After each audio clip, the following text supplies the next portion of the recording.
女孩只是剪了个刘海，所有男生却为她疯狂心动。明明前几天还是人见人妻的存在，此刻却被校霸哄在怀里宠。只因女孩穿书前是活了几千年的魅魔，随便一个眼神就勾魂摄魄。如今来到这本团宠文中，更是降为打击绿茶女主，被武大帅气男主抢着告白，而她却抬手推开众人，闪开。男人只会影响我拔刀的速度。盛月长得丑，学习成绩也差，凭什么跟顾青州做同桌？盛月迷迷糊糊醒来，就听见耳边的咒骂声。他刚想伸手挠挠耳朵，却发现身体动起来特别疼。盛月突然睁开眼，低头一看，校服裙白衬衫，她竟然穿书了。但她无论如何也想不到，她这个前世活了上千年的魅魔，有朝一日竟穿成了一个丑陋女配，并且开局就被打得遍体鳞伤。这是一本贵族学院团宠文，而所谓的团宠就是她面前的女主温妮，对她拳打脚踢的则是女主的跟班叶青青。盛月跌跌撞撞地站起来，凝视着眼前二人。这书里的绿茶女主和炮灰小跟班也不过如此。看什么看？识相的赶紧给我换座位，你也配坐在顾青州旁边？叶青青嗤笑一声，随后便挽着温宁的胳膊转身离开。顾青州是这本团宠文的5个男主之一，可他对5个男主并不感兴趣。他作为魅魔什么人没见过，但他也不是什么小白兔，任由别人欺负。盛月看着二人走远的背影，眼里闪过一抹狠戾，该报的仇他一个不会落下。盛月缓缓将刘海撩了上去，站在顶楼边缘向下俯视整个学院，突然手腕一疼，整个人不受控制的向后倒去，结结实实摔在了人肉垫上。听见头顶传来一声闷哼，盛月抬头一看，男人白皙的脸庞此时盛满了怒意。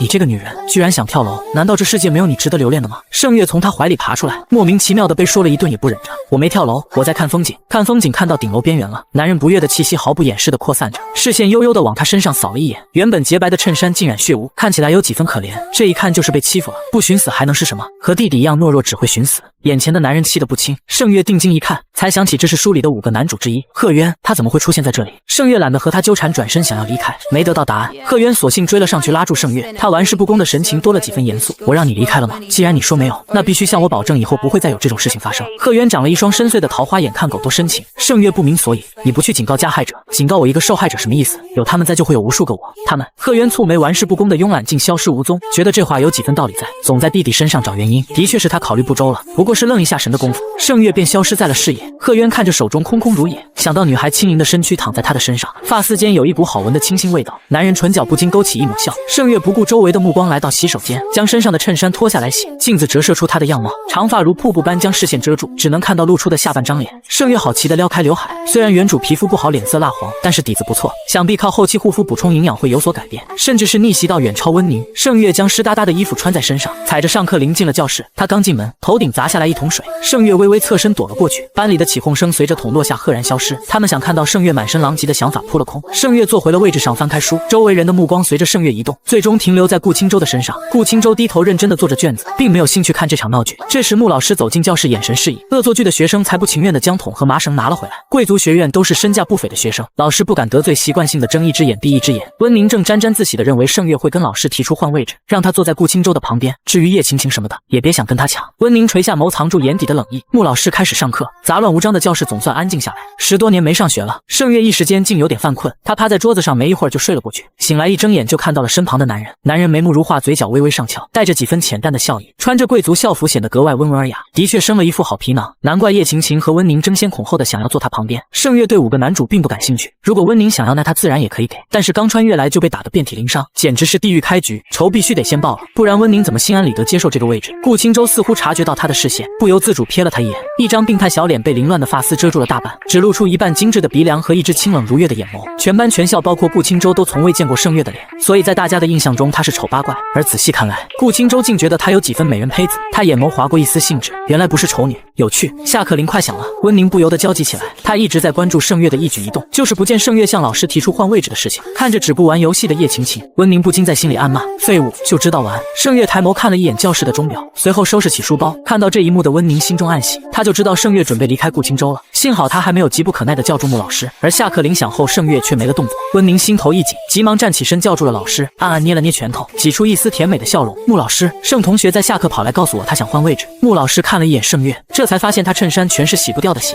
盛月经常狼狈地出现在教室里，穆老师逐渐习惯了，以为盛月会在大家的视线下附和这番话，然而盛月却开了口，嗓音沙哑中带了几分清冷，不知是谁将我打得遍体鳞伤，然后威胁我让位置。怎么顾青州旁边的位置上刻了你的名字？又或者你怎么不去告诉顾青州，让他坐在你旁边，这样不是更简单一点？温宁差点没绷住善解人意的表情，暗暗咬了咬后槽牙，怎么回事？这个贱人怎么说出来了？众人意外，盛月居然说话了，伶牙俐齿的，毫无一点胆怯的样子。顾青舟温柔似水的笑了一下，他对这些事是不感兴趣的，但刚刚看到盛月的模样，忍不住心头一颤。叶晴晴脸上满是愤怒，盛月你在说什么？怎么我说的不对吗？盛月小手一摊，语气平静，她可是活了几千年的魅魔，这种小把戏见得多了，像叶晴晴和温宁这种段位低的倒是第一次见。盛月这副无所谓的样子，就像是突然间变了个人。温宁气的唇边的肌肉在不断抽搐，真该死，这个贱人居然说了出来。他在顾青舟面前知书达理、善解人意的形象全没了。要是顾青舟信了盛月的话，光是想想温宁就气得全身发抖。于是温宁不动声色观察了一下顾青舟，发现他仍然温柔似水的笑了。不知信没信，信了的话，盛月就等着瞧吧。竟然让他一个名门千金当众出糗，我相信温宁同学不是那种人。换位置的事情，我想问一下同桌的意见。顾青舟语调温文尔雅，好听得紧。问谁？问盛月。全班人都惊了一瞬，怀疑听错了。然而事实就摆在眼前。转而一想，顾青舟这么尊重女生，就算不是盛月也会问的。温宁脸色一变，缓和了不少。他善解人意温婉道：小月，我就知道你想换位置，你在我眼里最好了。穆老师也温和道：盛月同学，你愿不愿交出位置？说是交出位置，倒不如说是隐形威胁，一旦拒绝，全班就炸了。我愿意，但是我也是有条件的。马上就快月考了，我想借一下温宁的重点笔记，一个笔记而已。温宁当然愿意，于是他将笔记放在盛月的手上。盛同学，这次月考加油哦！实际上却是鄙夷盛月，谁不知道盛月排名稳居倒数第二，学习考试什么的谁信？按照约定，盛月让了位置，将没带回家的书放在了温宁的桌上，随后离开了教室。温宁嫌弃的拿湿巾擦了擦桌上和凳子才坐下，心里是止不住的高兴。看着全班人寥寥无几，叶晴晴才从不甘心中缓过神来，上前质问他：和顾青舟做同桌的不是我吗？温宁从欣喜中回过神，抬起头，泪花盈盈：对不起啊，晴晴，你是我最好的朋友，我怎么可能骗你？我刚刚忘了。盛月在走廊透过窗户看着两人争吵，隐隐发笑。虽然事情不按套路，甚至不按走向，温宁的绿茶级别也是小看了，但总归让两人的塑料友情破裂了一点。盛月来到楼下，打开伞，钻进了雨里。他朝服装店走，打算买一件便宜的衣裳，让妈妈看到这一身的血污该伤心了。走到校门口，他看见了一个站在雨中的男人，全身都被淋湿了，校服衬衫贴在身上，透着干瘦的身材。他低头一看，原身和他是有几分相似的，同样都是营养不良，想必也是在贵族学院被欺负惯了的穷学生吧。盛月上前给男人撑起伞，男人头发遮住了上半张脸，只能看到精致的下颚线和薄唇，不知是不是错觉，盛月竟然觉得男人有几分像贺渊。盛月赶紧将这个想法甩掉，五个男主个个家境富有，不会受捕嶙峋的，这肯定是哪个穷学生。同学，你没带伞吗？盛月拨开了刘海，仰头关心他。贺玉那双被遮住的琥珀色瞳孔微微闪烁，凝视着他，久久没有开口。盛月索性把雨伞塞进了男人的手里，这个雨伞借给你了，我是264班的盛月，到时候来找我。贺玉心忽然一暖，明明是最讨厌的下雨天，却莫名的不那么讨厌了。见他冲进雨里跑走了，贺玉才微微笑了，连他自己都未曾发觉，明明他比自己惨多了，怎么看起来像是施舍？一辆低调奢华的车停在他面前，贺玉收了伞坐进后排，司机惊讶于贺玉打伞，他有心理疾病，心理医生来了贺家无数次都解不开贺玉的心结，导致一下雨贺玉就站在雨里淋。今天这是咋了？等等，还是一把粉色的雨伞。贺玉这是有女朋友了。到服装店换完衣服，盛月按照记忆乘坐公交车回家。盛母见女儿回来，身上都湿透了，心疼道：你没带伞吗？怎么淋成这样？说完盛母就后悔了，只因盛月自从步入了高中就变得沉默寡言，他攒钱带盛月去看心理医生，却并没有发生什么问题，以至于高中1年盛母都没有听到盛月说一句话，伞借给同校学生了。盛月嗓音沙哑，闻言盛母愣在了原地，他没听错吧？他的女儿居然说话了。妈，我先去换衣服了。盛月看不清盛母的表情，自顾自说着，随后一头扎进了原身的房间里，将门带上。盛母错愕不已，他的女儿居然又说话了。他的女儿终于不喊自己盛芷柔了。没步入高中前，盛月叛逆期攀附欲极强，在家中常年打压盛母，也不愿喊他妈，所以听到妈这个字的时候，盛母比盛月说话了还要错愕，顿时激动的泪水夺眶而出。盛月洗了澡，来到镜子前，给全身大大小小的伤口涂药。原身没少受温宁和叶晴晴的欺负，将他打得遍体鳞伤后，温宁总会善解人意的丢给他几百块钱，用施舍的语气让原身滚去买药。所以盛月家里虽然穷，但最不缺的就是各种药。涂完药，盛月穿上睡衣，坐在书桌前，拿起剪刀修剪到腰间的长发，看着镜中病态的小脸，盛月充满了死气沉沉。他没有说话，将满地的头发打扫了，因为盛月知道原身变成这副鬼样子全都是拜温宁和叶晴晴所赐。他和原身同名同姓，现在又穿进了这副身体里，挨打变成他了，不报仇都不行了。而报仇计划的第一步就是超越温宁前5的成绩。他掏出试卷开始写了起来。盛月学到趴在桌子上睡着了都不知道，第二天直接被压在桌子上的伤口疼醒了。他起床刷牙洗脸，经过一晚上的充足睡眠，眼下的黑眼圈果然淡了不少。随后他又进行了一系列的护肤操作，想必不出2周皮肤就会好很多了。盛月打开门坐在了餐桌前，这时盛母才起床，看到盛月乖顺的模样，惊愕地揉了揉眼睛，再三确认就是自己的女儿后，盛母脸上的皱纹瞬间就舒展开了，张了张嘴，久久没有说话。再看盛月剪了刘海，终于露出了巴掌大的小脸，1年的女儿总算想通了。盛母差点被口水呛到了，激动之情无以言表，眼泪吧嗒吧嗒掉。盛月抬眸，平静的小脸上有了一丝微笑，妈，我想吃你做的饭。吃过早饭后，盛月就去了图书馆。盛月停留在一排书架之间，踮起脚尖想拿最顶层的一本书，忽然一只骨节分明的手掌从书架上将书拿走了。盛月偏过头，只见一个长相绝美的男人，这气势这颜值，想必就是5个男主之一的傅寒生。傅寒生家境显赫，但成绩却一言难尽，仅排在班里的倒数第3。印象中，傅寒生喜欢在上课的时候睡觉，一睡就是1天。一个不爱学习的人怎么会出现在这里，还抢他的书？盛月实属不能忍，不好意思，这书是我先看上的。傅寒生视若无睹地翻开了书，然后一屁股坐在了他选的位置上。盛月默默翻了个白眼，将书从他的手里抢了过来。傅寒生这才抬起妖艳的眼眸，语调清冷：“还给我。”傅寒生仔细端详了一下盛月，一般不知道他身份的才敢这么跟他说话。眼前这个女人穿着廉价的衣裳，想必学识浅薄，不认识他也正常。再看他长得也不咋地，傅寒生自然就没有兴致陪他闹了。于是金尊玉贵的男人主动抱出家门：“我是傅家独生子傅寒生。”他就不信哪个女人听到这句话还那么嚣张。我管你是谁，这本书是我先看到的，先来后到，懂不懂？盛月平静的小脸上有一丝气愤。傅寒生没想到居然还有这么不识趣的女人，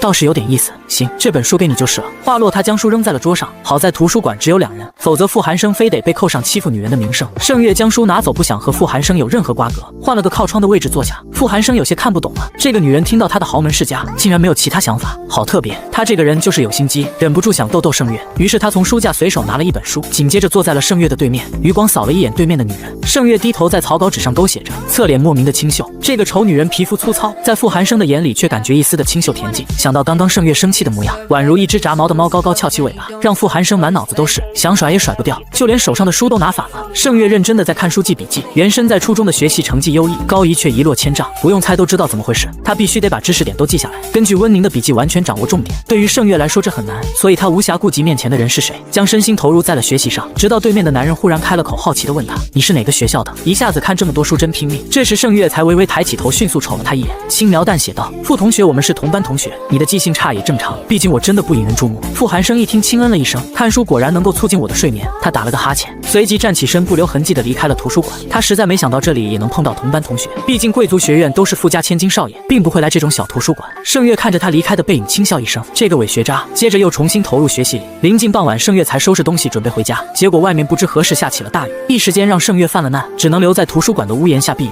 盛月盯着雨发呆：“怎么你还没走？”傅寒生开车经过这里，车窗徐徐摇下，露出一张干净英俊的脸。他没想到这个丑女人居然还没有离开。盛月回过神，平静地看着他，小手一摊：“如你所见，没伞，这把伞借给你，到时候记得还。”傅寒生将伞递给他，盛月退后一步拒绝：“不用了，我妈要来接我了。”他可不想和5个男主任何一个有关系。果然是不识趣的女人，但也是第一次敢拒绝他的女人，还挺特别的。傅寒生指尖微缩，将伞给收了回去。既然如此，那我就先走了。没过一会，盛母就骑着电瓶车来了。他把盛月裹在雨衣里，随即便驱车离开了。回到家，盛月又闷在卧室里学了好一会，直到吃过晚饭躺在床上，盛月才终于算是结束了一天的疲惫，一夜无梦。盛月连早饭都没吃就出门兼职了。来到奶茶店，他换上了工作服，戴上了帽子和口罩。没过一会儿，一个面熟的男人踏了进来，订单在屏幕显示。盛月抬头一看，有些吃惊，顾青舟温文尔雅直视他。即使盛月剪了刘海，还是一下子就认出了。没想到能在这里碰到你，我的前同桌。他的声音低沉富有磁性。盛月平静的脸蛋没有一丝波澜，他认真做好奶茶递到顾青舟的手上。顾青舟骨节分明的指尖若有若无碰到他，接着将奶茶递给身边的女人，笑着道了一声谢。如沐春风的声音听着就让人酥酥麻麻的。盛月没有说话，目送顾青舟离开。5个男主都具有反差感，温润如玉的顾青舟，实际上玩世不恭，美女围绕。果然看东西不能看表面。他剪了刘海，顾青舟还是一眼认出了。难道他之前看见过原身的容貌？没有想太多，盛月又投入了工作之中。脱下工作服，已经是傍晚了。盛月将餐盒装进牛皮袋中，步行回家。来到马路口，正赶上绿灯亮起，他正欲走向马路对面。奇怪的是，周围的行人都未曾抬步，仿佛这绿灯就像是摆设一样。可即使这样，盛月也没感觉有什么不对劲的地方。下一秒，等等，一道男人的声音叫住了他。盛月脚步顿住，一辆摩托车恰在这时从他面前飞驰而过，差一点就碰到了他的衣角，发丝被一阵风吹过，凌乱的贴在脸上。没等他反应过来，男人便抓住了他的手腕，猛地往后一扯。盛月左脚绊右脚朝男人怀里倒去，唇下一软，磕的牙生疼，隐约还能尝到一丝腥甜。两人的距离拉近，呼吸若有若无的缠绵在了一起。盛月瞪大眼睛，贺渊，那个玩世不恭的贺少，也是在他刚穿越时站在楼顶欣赏校园美景，却误以为他要跳楼的男人。贺渊闷哼一声，唇下一软，看着睫毛轻颤的女人，一时间没认出来。但他没想到，在顶楼信誓旦旦说没有寻死的女人，如今居然又找了新的方式。他心里的怒火一下子就窜了上来。上次是跳楼，这次是车祸，这个女人怎么这么不珍惜自己的生命？贺渊面有愠色，似乎正强忍着心中的怒气。既然他这么不珍惜，那就让他小小惩罚一下女人。这么想着，贺渊一口咬住了他的唇。盛月蹙眉，使劲推开他，正欲站起身逃离，见状，贺渊将他揽入怀里，用力扣住他的后脑勺吻了上去。一吻落下，带着几分掠夺的意味。对方明明挣扎逃跑，可贺渊逐渐沉沦了。一时间，贺渊忘了自我，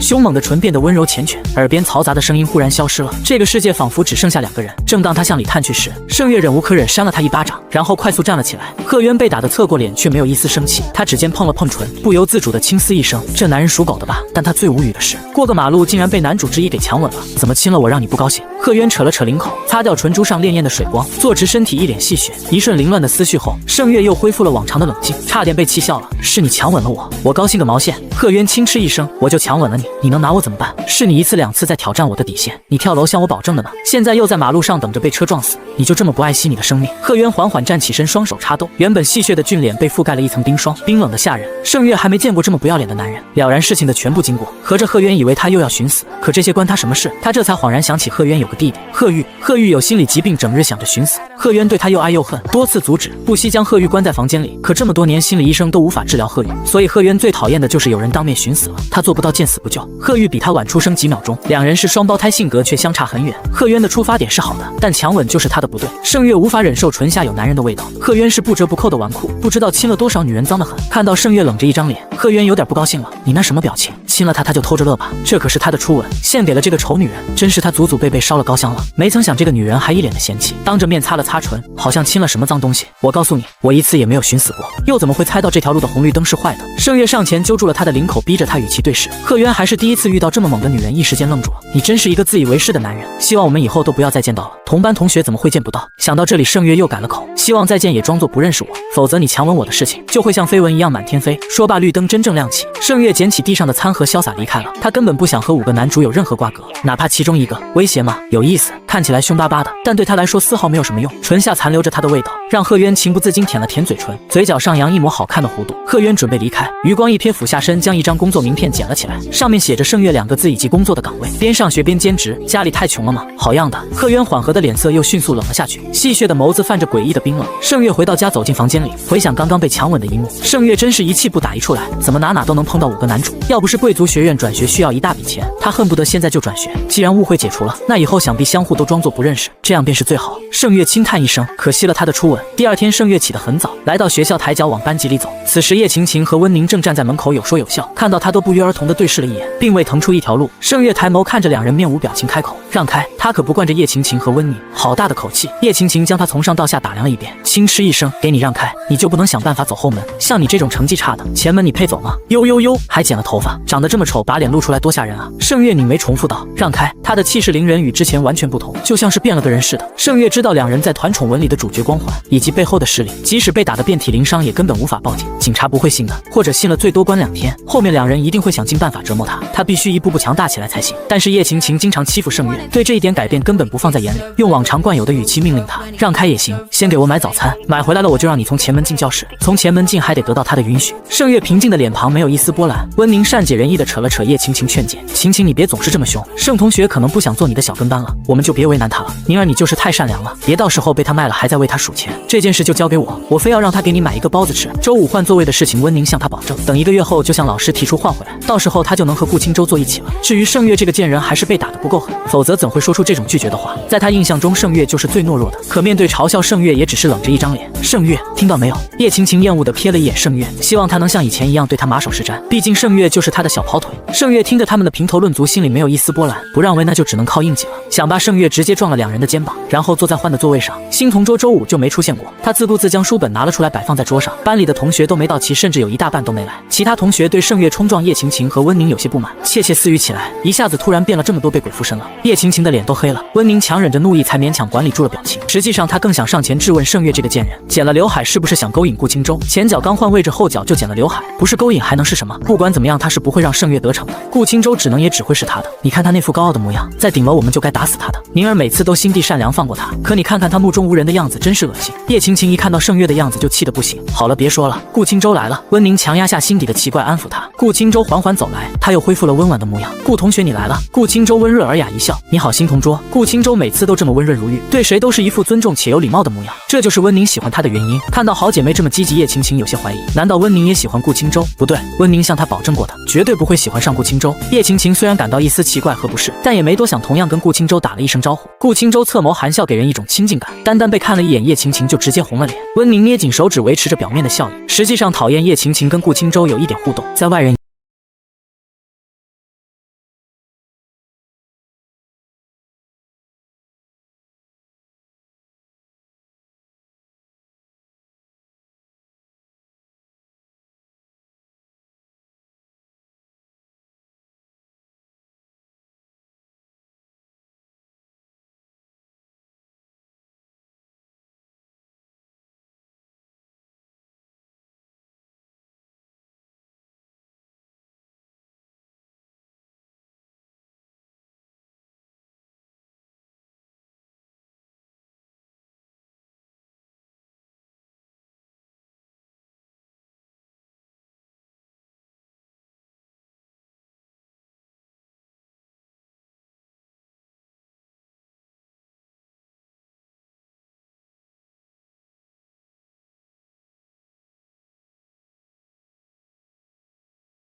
盛月刚刚说的话不像是假的，他一定要查查最近盛月有没有异常的行为。盛月写完了，将粉笔放下，随后离开了讲台，坐回位置上。谁给你的自信？你做的分明是错的，你绝不可能做对。叶晴晴又气又恨，偏要继续找事。是对的，只不过解题思路很新颖，是我从未见过的优异。穆老师脸上闪过一丝惊喜，怎么可能？叶晴晴惊诧道。温宁不动声色地在草稿纸上算了一遍，心中一惊，盛月这个贱人是从哪学到的这么简略新颖的解题思路？他唯一想到的只有谢晋南了，没想到盛月初入茅庐就这么厉害。不过我还是有点不敢相信，眼看马上就要月考了，到时候你真考出一手的好成绩，我倒是可以考虑一下纪律委员谁来当。穆老师冷脸变热脸，语气不冷不热。如果他真的能考出一手好成绩，也不得不重新安排了。正好他也想治治这群富家千金少爷。盛月点点头，谢谢老师。盛月你休想！叶晴晴快疯了，声音不受控制的大了点。话未说完，傅寒生就打断了他，闭嘴，还能不能让人好好睡觉了？嗓门这么大，就该投胎成喇叭。他眉宇间紧锁，不耐烦的紧。叶晴晴脸色难看，这才闭了嘴。他将所有的不满全部都怪在了盛月的身上，他们深仇大恨，不共戴天。谢晋南向他投来一个厉害的眼神，盛月直接无视了。可这才哪到哪，欺负原身的仇要一点点报才有意思，竟然无视他，他这个新同桌真是太有意思了。谢晋南漆黑如墨的眼神一眨不眨盯着他，按捺不住的给他写了一个小纸条。盛月胳膊被戳了戳，视线微瞥看到那行字，为什么不理我？话说你偷偷补习过，这解题思路比我都新颖，要不我拜你为师。在外人眼里他就是一个学渣，学神拜学渣为师是什么操作？不想沾染关系的盛月直接把纸条扔了，又一次无视了谢晋南。谢晋南想阻止都来不及，一脸纳闷，多少人求着跟他说话，只有这个新同桌把他当猴耍，心中是一抹强烈的征服欲。顾青舟将黑板的解题思路抄了下来，纸张放进书本里夹着，温润的脸上满是笑意。学渣逆袭吗？有好戏看了。温宁用余光瞥了一眼，精准捕捉到了这一幕，他并未多想，以为顾青舟是想研究一下盛月的解题技巧。顾青舟就像是仙界的神仙，高贵典雅，是万万不会看上盛月的。贺玉正惊叹于盛月竟如此厉害，剪了头发也是他意想不到的样貌。伞镜有些不舍得还了。下课后，盛月被穆老师叫到办公室，温宁和叶晴晴脸色这才终于好了一些，不用猜想必是盛月抄袭的事情被发现了。盛月进了办公室，穆老师神情严肃，盛月你说你是不是抄谢晋南的？他知道老师是不会信的，但是打小抄这种事他一向不屑。如果老师不信，那咱们就赌一赌月考成绩排名吧，我会在这段时间全力以赴，同样老师也得把纪律委员的位置让出来。盛月一脸认真，你确定吗？穆老师难以置信。盛月平静的脸上露出一丝笑意，答案显而易见了，他要赌。本来他是不想要那个位置的，可谁让叶晴晴屡次招惹他，而他报仇的第一步就是进入前5，碰巧打脸一下叶晴晴而已。到了午饭的时间，盛月边往食堂走边看着书，以至于脑袋快撞上了树他都不知道。突然一只骨节分明的手掌挡住了他的额间，冰冰凉凉的手心顿时被盛月热热的脑袋染了一层暖意，头顶传来哼的一声，盛月才意识到什么，只见贺渊另一只手拿着名片，目光有一丝的玩味，眯着眼睛打量他半晌才笑道，盛月开始拼命学习了，走路都不看路，你撞了我的手可疼了，要不你请我喝奶茶，喝奶茶我就放过你。盛月将名片抢了过来，一把抓住他的手，摊开掌心，除了一抹红晕连破皮都没有，就想讹他一杯奶茶，他穷的现在都能去街头站街了，纯站。等等，贺渊一脸懒散的眯着眼，你该不会连一杯奶茶都不想请我吧？他收回手插进兜里，指尖若有若无的摩挲着，真奇怪，被他捏着手竟意外的享受，真是疯了。你误会我寻死的事情，强吻我的事情，算在这杯奶茶上一笔勾销。盛月两手一摊，语调随意，一杯奶茶能请得起，但就是不想请，不想跟他有任何瓜葛。贺渊眼中藏着戏谑，还真是请不起，要不我请你。盛月直接一个白眼，掠过男人身边继续朝食堂走。可他越这样，贺渊就有一种饥渴难耐的感觉，他好像看上他了，想得到想玩弄。贺渊盯着盛月离开的背影哼笑着，不管怎么样我都想得到你。盛月松了一口气，幸好跑得够快，同在屋檐下不得不低头。谢晋南是他同桌，贺渊在左侧，傅寒生在后面，顾青舟在右侧。贺玉他倒是没怎么注意，不行，他要向老师申请换座位，离得越远越好，毕竟他的体质特殊。食堂内，叶晴晴看到坐在角落看书的盛月，嘲讽道，假努力，你就别这么说人家了，说不定人家能超过你呢。温宁一脸善解人意，叶晴晴心里那叫一个气，怒瞪了一眼盛月，他永远都别想超过我，痴心妄想，前世可不是那么好考的，当初他埋头苦学，请家教老师也才考进前10的，盛月怎么可能一次就超过他了？所以叶晴晴依旧没把他放在眼里，只是有些生气他的作对。你说的没错，我们先吃饭吧。温宁笑了笑，他的目的就是让两人打起来，坐收渔翁之利。吃完饭后，盛月就抓紧时间来到办公室，老师我要换座位。你说什么？你要换座位？穆老师蹭的一声站起来了，你跟谢晋南待在一起是有什么顾虑吗？他还怀疑那几道题目是谢晋南教他的，结果盛月却恨不得撇清关系。盛月神色自若，从容淡定，就算不坐谢晋南的旁边，我的成绩也会提上去，这是一次自我挑战的机会，也请老师能允许我换位置。还有，我不想跟那些富家千金少爷坐在一起，我想单独坐后排控制的座位。好大的口气！穆老师能透过他看到一股坚决，一股野心，随即点点头同意了。盛月道谢后，满意的走出了办公室，远离男主们他将强的可怕，谁也别想阻止他的复仇计划。回到教室，盛月便收拾起了书本，看这架势，谢晋南有些诧异，和他这个学神坐在一起起有什么不好的？居然敢三番两次无视他，简直犹如小猫挠心，不知该当如何。盛月，你真的要换位置，跟我坐在一起，我还能给你补习，帮你早点完成与老师的赌约。谢晋南似笑非笑的说着。盛月对男主们可没兴趣，这些只会拖他后腿。令他感到意外的，便是谢晋南口中蹦出来的这番话。谢晋南什么时候变得这么爱掺和事了？不了，盛月眼皮都没抬，继续收拾。谢晋南修长的指尖按住他的书，你真的不考虑一下？他微微一顿，目光坚定，不，有点意思。别人都是抢着要做他同桌，有一个不识趣的温宁，他并不在意。可是这个新同桌就很不一样，长得其貌不扬，但野心勃勃，冰清玉洁，让他忍不住的想驯化成为一个宠物。那时候的新同桌是否还会像现在这样对他爱答不理的？想看看新同桌摇着尾巴求抚摸的场景，那一定很有意思。行吧，到时候你别求我就行。谢晋南托腮看着他，盛月将他的手拿开继续收拾，可在触碰的一瞬间，犹如电光火石间的电流一般，谢晋南的视线不由自主停留在盛月的手指上，触碰时是冰凉的指尖，和他的温度还挺契合的，余温似乎还在指腹残留，让他情不自禁的摩挲了一下。反应过来，他也感觉自己疯了。盛月看了一眼后，才发现都有人坐，一个是活泼话多的女生，一个是沉默寡言的男生。他想都没想，直接坐在了贺玉的旁边。贺玉捏了捏桌洞里的粉伞，心中涌动着一股不知名的愉悦。他是成为他的同桌了吗？贺玉眉宇间是一抹欣喜。贺渊翘起二郎腿，慵懒的掀起眼皮，似乎也没预料到这种情况的发生。关键是他的好弟弟也不拒绝，看来是接受了和盛月做同桌。真是没想到，自闭症的弟弟竟然默认了。这盛月究竟有什么魅力，让他也情不自禁的在意他？回忆起唇上的滋味，真是令人若有若无的想念。难道亲谁都是这种感觉？上课铃声响了，众人这才前往操场。盛月看了一眼排课表，跟着出去了。鬼使神差下，一向不上体育课的贺玉竟也跟了上去。顾青舟推了推镜框离开了教室，桃花眼微眯，温润如玉的脸庞盛满了笑意。不靠他和谢晋南，学渣逆袭学神，这太有意思了，让他很期待接下来的月考。盛月千万别让他失望啊！热身跑步的时候，盛月很快就被落在最后。好在和他并肩的还有一个人，那人不是别人，正是他的同桌。刚刚没仔细瞧，现在仔细一看，竟觉得有几分像上周借伞的同学，还有他的样貌特征，这一切都莫名的符合5个男主之一的贺宇，不是吧？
只有贺玉这2天的行为实属猜不透。小少爷，你还好吗？管家忐忑不安地上前。贺玉扶着床站起身，四肢宛如木头似的僵硬，他嘴唇一张一合，滚！小少爷又阴晴不定了。妈呀，小少奶奶快来救救他！管家不敢违抗命令，让下人把女仆架走了，随后将这件事告诉了贺泽。贺泽将校服的扣子一颗颗扣上，听完这件事，桃花眼藏有一丝戏谑。弟弟对盛夏里这个丑女人茶饭不思，夜不能寐，看来让盛夏里做弟弟的朋友是一件极其正确的事情。现在该他上班了。他慵懒地低笑一声，随后打开手机给盛夏里发了一条消息。20分钟后，贺泽在1楼用餐，贺玉还没从房间内走出来。管家急得团团转，可看到贺泽慢悠悠的模样，他只能强压下焦急，毕竟贺泽比他还要担心和关注贺玉。你找谁？女仆问他。盛夏里火急火燎地拨弄了一下发丝，说道：贺玉，你是谁？跟小少爷是什么关系？女仆不仅不让路，还一脸嚣张地叉着腰，继续问他。鄙夷的眼神从上到下打量了他一遍。盛夏里看着他绝非善类，那仅存的一丝善意也在聊天中消散了。贺泽只给他半小时的时间，否则就扣工资，谁也别想阻止他赚钱。我叫盛夏里，我跟贺玉是朋友关系，也是老板和员工的关系，现在可以让我进去了吗？他的语速极快，像是生怕耽误了1秒钟。可眼前的女仆的理不饶人，我们小少爷性格孤僻内向，根本不会有朋友，这些都是你在说谎吧？就算有朋友，也不是你这种无名无势的穷人，识相点，赶紧滚！盛夏里冷笑一声，直接闯了进去。不忘说道，进去自然就知道了，如果没有关系，我断断不会来这种地方。穷人来富人区，找死！女仆没拦得住他，鄙夷的神情一寸又一寸裂开，转而是焦急和害怕。你别进去！可说什么都晚了，盛夏里已经进去了，一眼锁定在慢条斯理用餐的贺泽身上。贺泽听着外面女仆的大嗓门，以及现在一阵急促的脚步声，眼皮懒得掀一下。还剩下59秒，你可真会卡点。盛夏里一脸平静，管好外面那位没事找事的仆人，我的工资和时间也同样宝贵。贺泽，你也不希望我每次都迟到吧？好大的口气！管家看了一眼贺泽，发现他并没有任何生气的表现。猜疑，难道这位就是未来的小少奶奶？长得也不咋地，也不是书香门第，贵族千金，小少爷到底是怎么看上她的？难不成他有什么过人之处？可刚刚女仆拦着他，他竟直接闯进来了，并没有动脑子，想必也不智慧聪明。管家更搞不懂了，这女人到底有什么好的？你在威胁我？2次了，这个丑女人威胁了他2次。没有啊，我哪敢？我先去找贺玉了。盛夏里硬是挤出一丝笑意，可在贺泽的眼里，他笑得实在牵强，还不如不笑。贺泽吐槽，笑得丑死了。盛夏里收回了笑意，根据指示去了2楼。要不是为了工资，讨这位爷的欢心，防止被辞退，他还不愿笑呢。呵呵，看着他远去的背影，贺泽的嘴角噙着一抹若有若无的笑意。敢对他的女人没几个，这张唇骂起人来一点也不饶恕，亲起来倒是软的。行了，管家你去把刚刚的保姆辞了，我不想再听到别墅内有一丝一毫的不清静。贺泽继续用餐，管家内心惊诧，看来这位小少奶奶说话是真管用啊，以后还是得多巴结巴结才行。果然看人不能只看脸。但是管家依旧非常担忧，多嘴了一句：大少爷，你真的让小少爷和他待在一起，也不怕小少爷把他赶出去？好戏开场了，你我先静观其变。贺泽戏谑的双眸尽是笑意。盛夏里先是敲了敲门，里面久久发不出声音，他只能推门而入了。滚！谁让你进来的？一道冰冷呵斥声传来，连同的还有一本书砸过来。盛夏里敏锐的察觉，并错身躲过，接住了书，将其捏在手心里。贺玉，我是盛夏里。盛夏里轻轻开口，这位是金主，更是不能惹生气了，得轻声细语的哄着来。空气忽然安静，在幽暗的房间里，贺玉琥珀色的瞳孔微微闪烁。良久，他才说道：谁让你来的？贺泽。盛夏里回答。贺玉沉默几秒，心中忽然有几分的苦涩。见对方沉默，按照原剧情设定的贺玉性格，盛夏里猜测他应该是生气了。一早上火气就这么大，到底是为什么？盛夏里绞尽脑汁的想了想，试探道：你在生我的气？气我昨晚没有通过你的好友申请？贺玉嗓音沙哑：没有。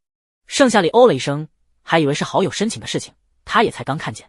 时间也不早了，你既然是我的朋友，那我们就一起去上学。说罢，盛夏里嫌弃的将遮蔽光线的窗帘给拉开，一束光照射进来，随着拉开的弧度越大，室内便越发明亮，仿佛什么东西都在光的面前无处遁形。贺玉蹙眉，放下刘海遮住了眼睑，只露出下半张脸，令人看不清他的表情。他最不喜这刺眼的光芒，恨不得找个地缝藏起来，仿佛这光能把他内心照亮了，所有情绪都暴露在光下，满身不适。可他动了动唇，最终没再说什么，心中似乎也不是那么讨厌。真是奇怪，换做别人，他定然阴翳的怒吼了。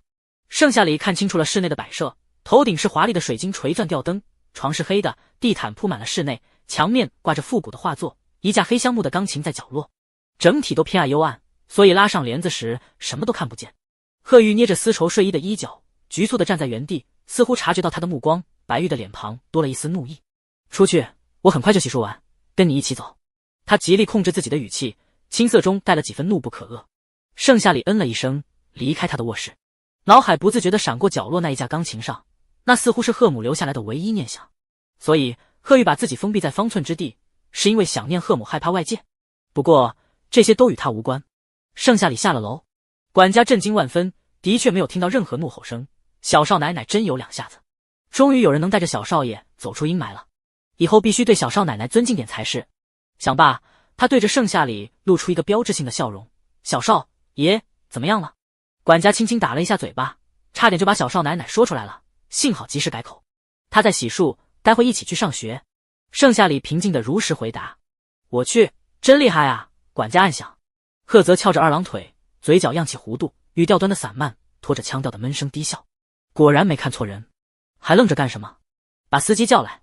戏看完了，管家迅速回过神，离开了。做得不错，既然是上班，那就签个合同。你想签几年呢？贺泽漫不经心地问他。几年？盛夏里短暂的思索，权衡利弊，能不能签半年的，后面再续。后面找到新工作，他会立马换的，续不续约都不一定。主要是他现在真的很缺钱，校服圣母、奶茶妹于泱泱还不老实，先度过这个难关再说。贺泽轻挑眉梢，才半年，这个丑女人想跑，怎么一点都不贪心？不是家境贫寒吗？狠狠捞他一把。虽然这么想，但他却还是答应了下来。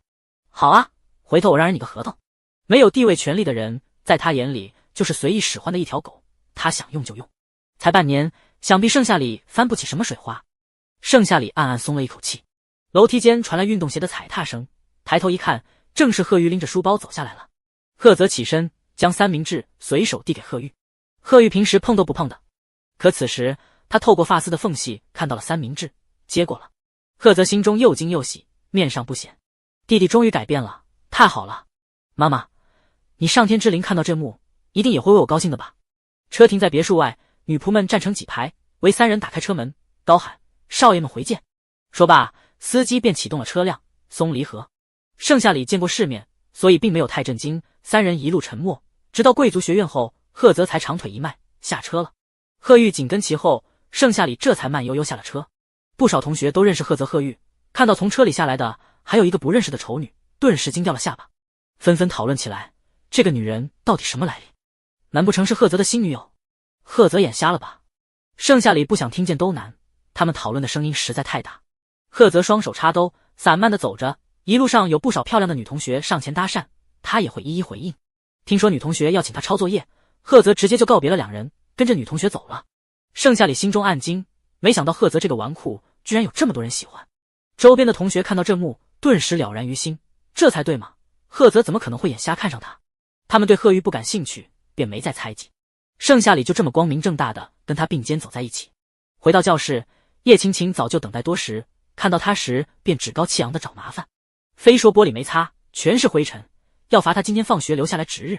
盛夏里又不是小白兔，只吃素，你是不是忘了值日不擦玻璃，只擦黑板？看来纪律委员的脑子确实不太好使，换我来刚好。他漫不经心将书放在桌上，语言却是犀利的紧。叶青青直接被两句话气着了，碍于全班面子放不下，他咬紧牙关道：凭什么换你？我记得很清楚，明明值日要擦玻璃，你就是想偷懒。平时叶青青没少颠倒黑白，那时候原身都顺着他的话，可原身死了，被叶青青打死的。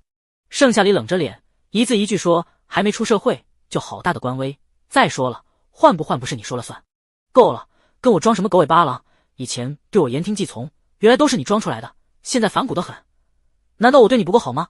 叶青青脸上满是愤怒。你要不要听听你在说什么？好？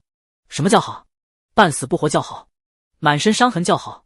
盛夏里还没说出口，全班人的目光便投了过来，对他全是鄙夷不屑。就算叶晴晴肆意欺负他，大家也都冷眼旁观。叶晴晴嘟嘴，一抹娇羞上脸，算了，我才懒得跟你计较。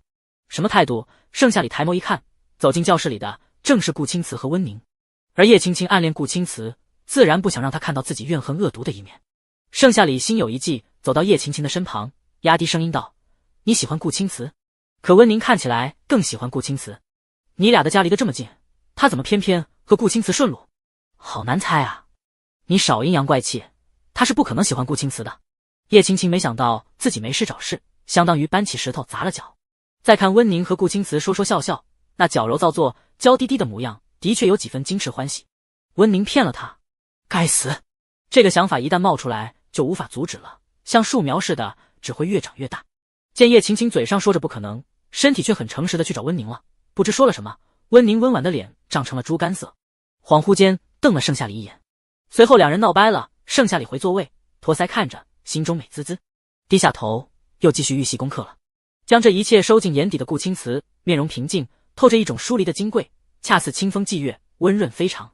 他轻瞥了一眼盛夏里，笑了笑，隐藏款啊，学渣逆袭，丑女逆袭，如今又牙尖嘴利，气死人不偿命，真是太有意思了。如果快点变漂亮就好了，适合珍藏起来。只是这叶晴晴也真够烦的，既然这么闲，那就让叶家难受一点吧。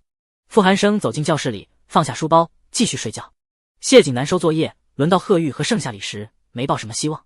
结果盛夏里一下递出了2份作业，倒是令谢景南感到意外。你和他？盛夏里点点头。贺玉捏了捏衣角，没想到他写了2份，思绪在这一刻乱如麻。你是在帮他，还是在害他？谢景南似笑非笑，眼神看着贺玉。不用猜想，必是盛夏里写的。没想到一个学渣给另一个学渣写作业，着实有点稀奇。贺玉沉默不语。盛夏里面无表情。他是我朋友，我帮他写也是应该的。朋友？前几天还是班里的小透明，短短几日就和贺家小少爷有了关系。前同桌有点意思，特别是这冷酷的态度，不给任何人面子，包括他。牙尖嘴利的。既然如此，那别到时候老师批改作业时发现字迹一样或是全错的题目，让你努力学习成了幌子。谢景南家住大海吗？管这么宽？他可聪明了，字迹什么的看一遍就会模仿了，保证似真似假，让人难以分辨。不劳你费心。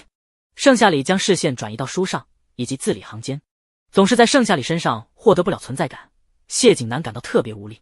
贺玉遮住的眉宇间轻蹙，似在思索，或许他也该好好学习了，不想让盛夏里被为难。作业交到穆老师手里时，穆老师迫不及待地翻找盛夏里的作业本，他就想知道盛夏里这2天的假努力，假装爱学习，定下赌约超越叶晴晴是真是假。这贵族学院的风也该变了，有一个能对且强硬的学生，他真的很需要。叶晴晴实在嚣张跋扈，他以前想换纪律委员都找不到任何借口，生怕叶家捏死他。穆老师的家境小康，扛不住势力的弯弯绕绕，在富人眼里就如同蚂蚁般。总之还是希望盛夏里能说话算话，考个好成绩，打脸叶晴晴。资料被翻开，一道道写满了计算的题目，令穆老师呆滞了一瞬，随后拿起红笔判断对错。1题2题3题对1题2题3题。穆老师的速度越来越快，最后也只找到了 0.5 分的缺失。谢景南就这么静静地看着，似笑非笑的眸子不知在想什么，或许也感到不可思议吧。盛夏里自己写的，还是抄你的？穆老师合上资料，心情久久未能平复。谢景南抿着唇，我可以确定不是抄我的，具体是不是他自己写的，有待考察。穆老师激动的心情瞬间被一盆冷水浇透了。行了，回去上课吧。月考在即，就是考察盛夏里最好的机会。高3不知道要不要分班，盛夏里如果真的很优秀，能进 A 班吗？回到教室，谢景南的视线不留痕迹地掠过后排的盛夏里身上。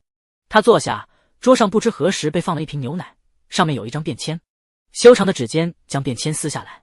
谢同学，这瓶牛奶是我专门带给你喝的，里面有核桃，给你补补脑。温宁。谢景南似笑非笑的双眸看不出任何的情绪，他微微瞥了一眼与顾青瓷有说有笑的温宁，不知在想什么。温宁似乎也察觉到了一道视线落在他的身上，看向谢景南，露出一抹温柔的笑容。然而谢景南却当着他的面将牛奶给扔进垃圾桶里了，便签也被随手撕成了碎片。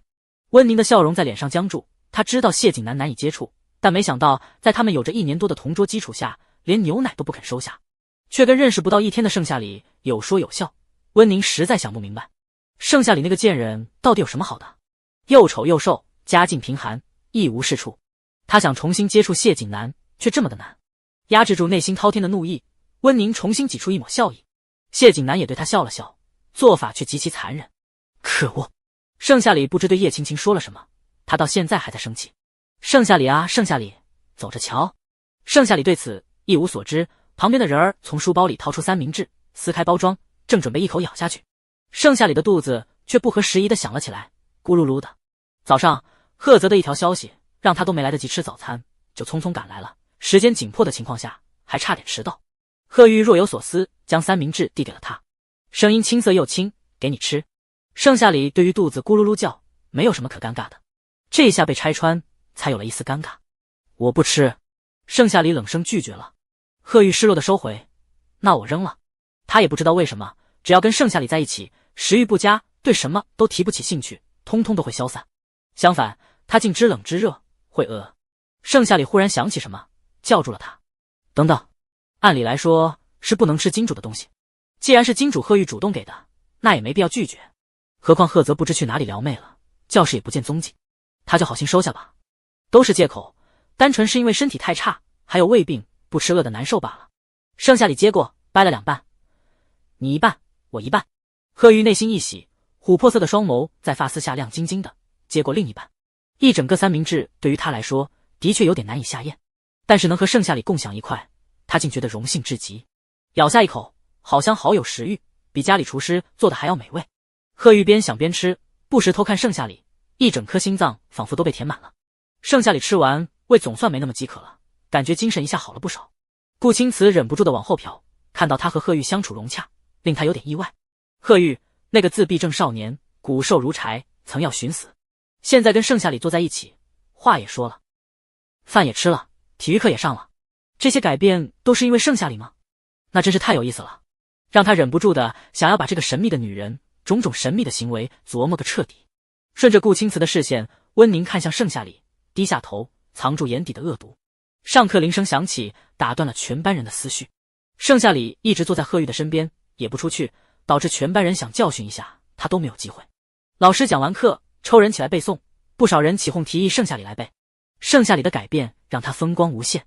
盛夏里，那就你来背一下这篇英语。老师神情鄙夷，态度轻慢。老师并不知道盛夏里改变的事情，在老师的眼里，盛夏里依旧是差生。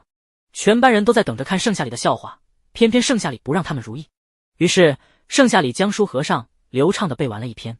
老师那震惊的嘴脸和全班人的表情如出一辙。改变也是需要时间的，他怎么做到的？盛夏里的进步很大，同学们得向他看齐。老师脸色铁青，他本想借机会为难一下盛夏里的，但是没想到被轻松化解了，而他所受的气却没地方撒。下课铃声响起，老师赶紧离开了。全班人看着盛夏里窃窃私语，似乎没想到改变后的盛夏里竟如此厉害。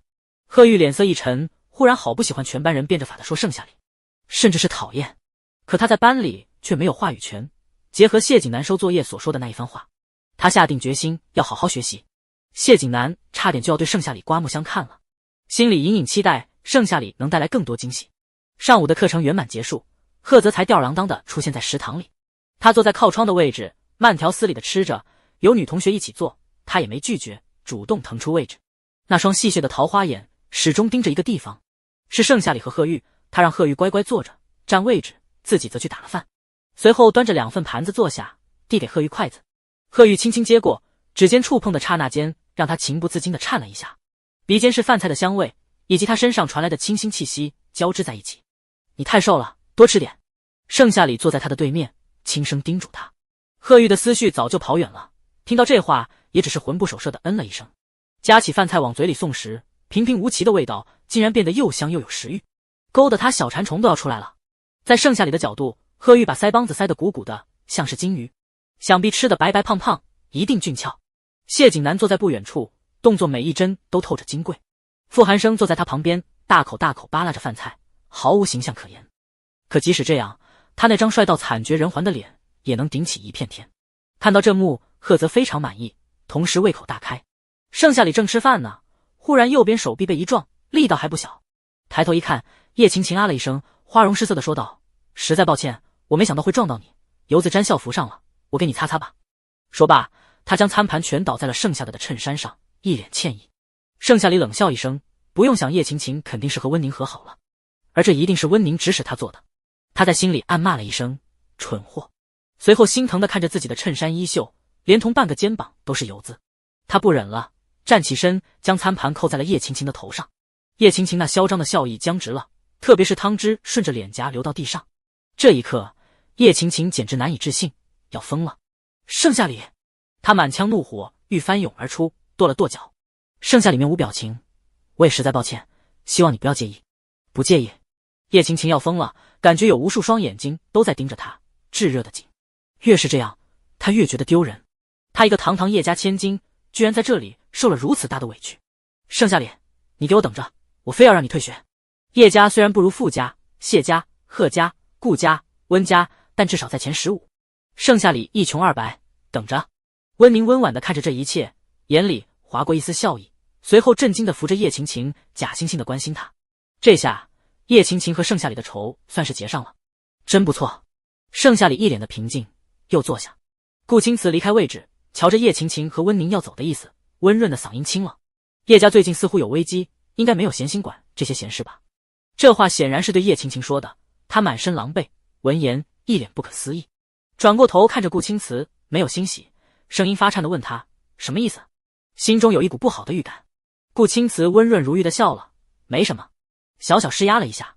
如果让叶晴晴屡次招惹盛夏里，捏死她跟捏死一只蚂蚁一样简单，后面的戏该如何开场？丑女逆袭，学渣逆袭，这些他都没看到呢。温宁不明，所以顾青瓷的做法也明确知道这句话的意思。真该死，顾青瓷竟然帮盛夏里，他让盛夏里滚出贵族学院的计划再次泡汤了。叶晴晴快步离开，一身狼狈，引得众人鉴赏，心中恨铁不成钢。盛夏里轻蹙着眉，一顿好好的饭就这么被打扰了，好好的校服全是油渍，应该很难洗干净。贺泽心中一紧，正欲起身，却看到顾青瓷朝盛夏里走去，递给他一包纸巾，如沐春风地说了些什么。贺泽后知后觉，自己竟然担心那个丑女人的安危，真是疯了。一想到叶晴晴嚣张的嘴脸，他玩世不恭的神情突然多了几丝严肃。小小叶家也敢作威作福，找死！盛夏里接过，抽出一张纸巾，擦了擦衬衫，轻轻一嗅，纸巾上的味道和顾青瓷身上的一模一样，淡淡的，非常好闻。他顾不了这么多了，才接过纸巾的。叶晴晴真是太蠢了，被利用了，傻呵呵的给别人数钱。不过他的心肠也坏得很，并不值得同情。贺玉不知在想什么，呆滞了几秒，悠悠站起身，反应慢了半拍。他去食堂窗口打菜了，平时连人都很少接触，甚至不说一句话，如今却怕他饿到，给他打了菜。一包纸巾用完了，饭菜勉强清理干净。盛夏里冷声道了谢，头顶忽然被一只骨节分明的温热手掌揉了揉。只见顾青瓷俯下身与他直视，温柔道：没关系，你很勇敢了。这是在关心他。盛夏里后退一步，保持距离。你的纸巾我会还你的。顾青瓷温润如玉的脸庞不易察觉地冷了下来，嘴上应了一声，离开了食堂。盛夏里困惑，为什么他感觉说出这句话的时候，顾青瓷似乎不高兴？是错觉吗？还有，顾青瓷为什么要说那句莫名其妙的话？叶家遇到危机了，不会是顾青瓷干的吧？他何时变得这么爱管闲事了？盛夏里的脑子乱乱的，估计是叶晴晴太嚣张了，引起公愤。算了，这些都不关他的事情。给你吃。贺玉扯了扯他的衣角，语气轻飘飘的。贺玉竟然给他打饭了，令盛夏里感到意外。为了不辜负他的好意，盛夏里坐下吃了起来。看着他吃，贺玉心里泛着甜蜜。贺泽捂着心口，意味深长地看了一眼贺玉，他的心忽然甜得像翻糖蛋糕。看来弟弟是真的喜欢他。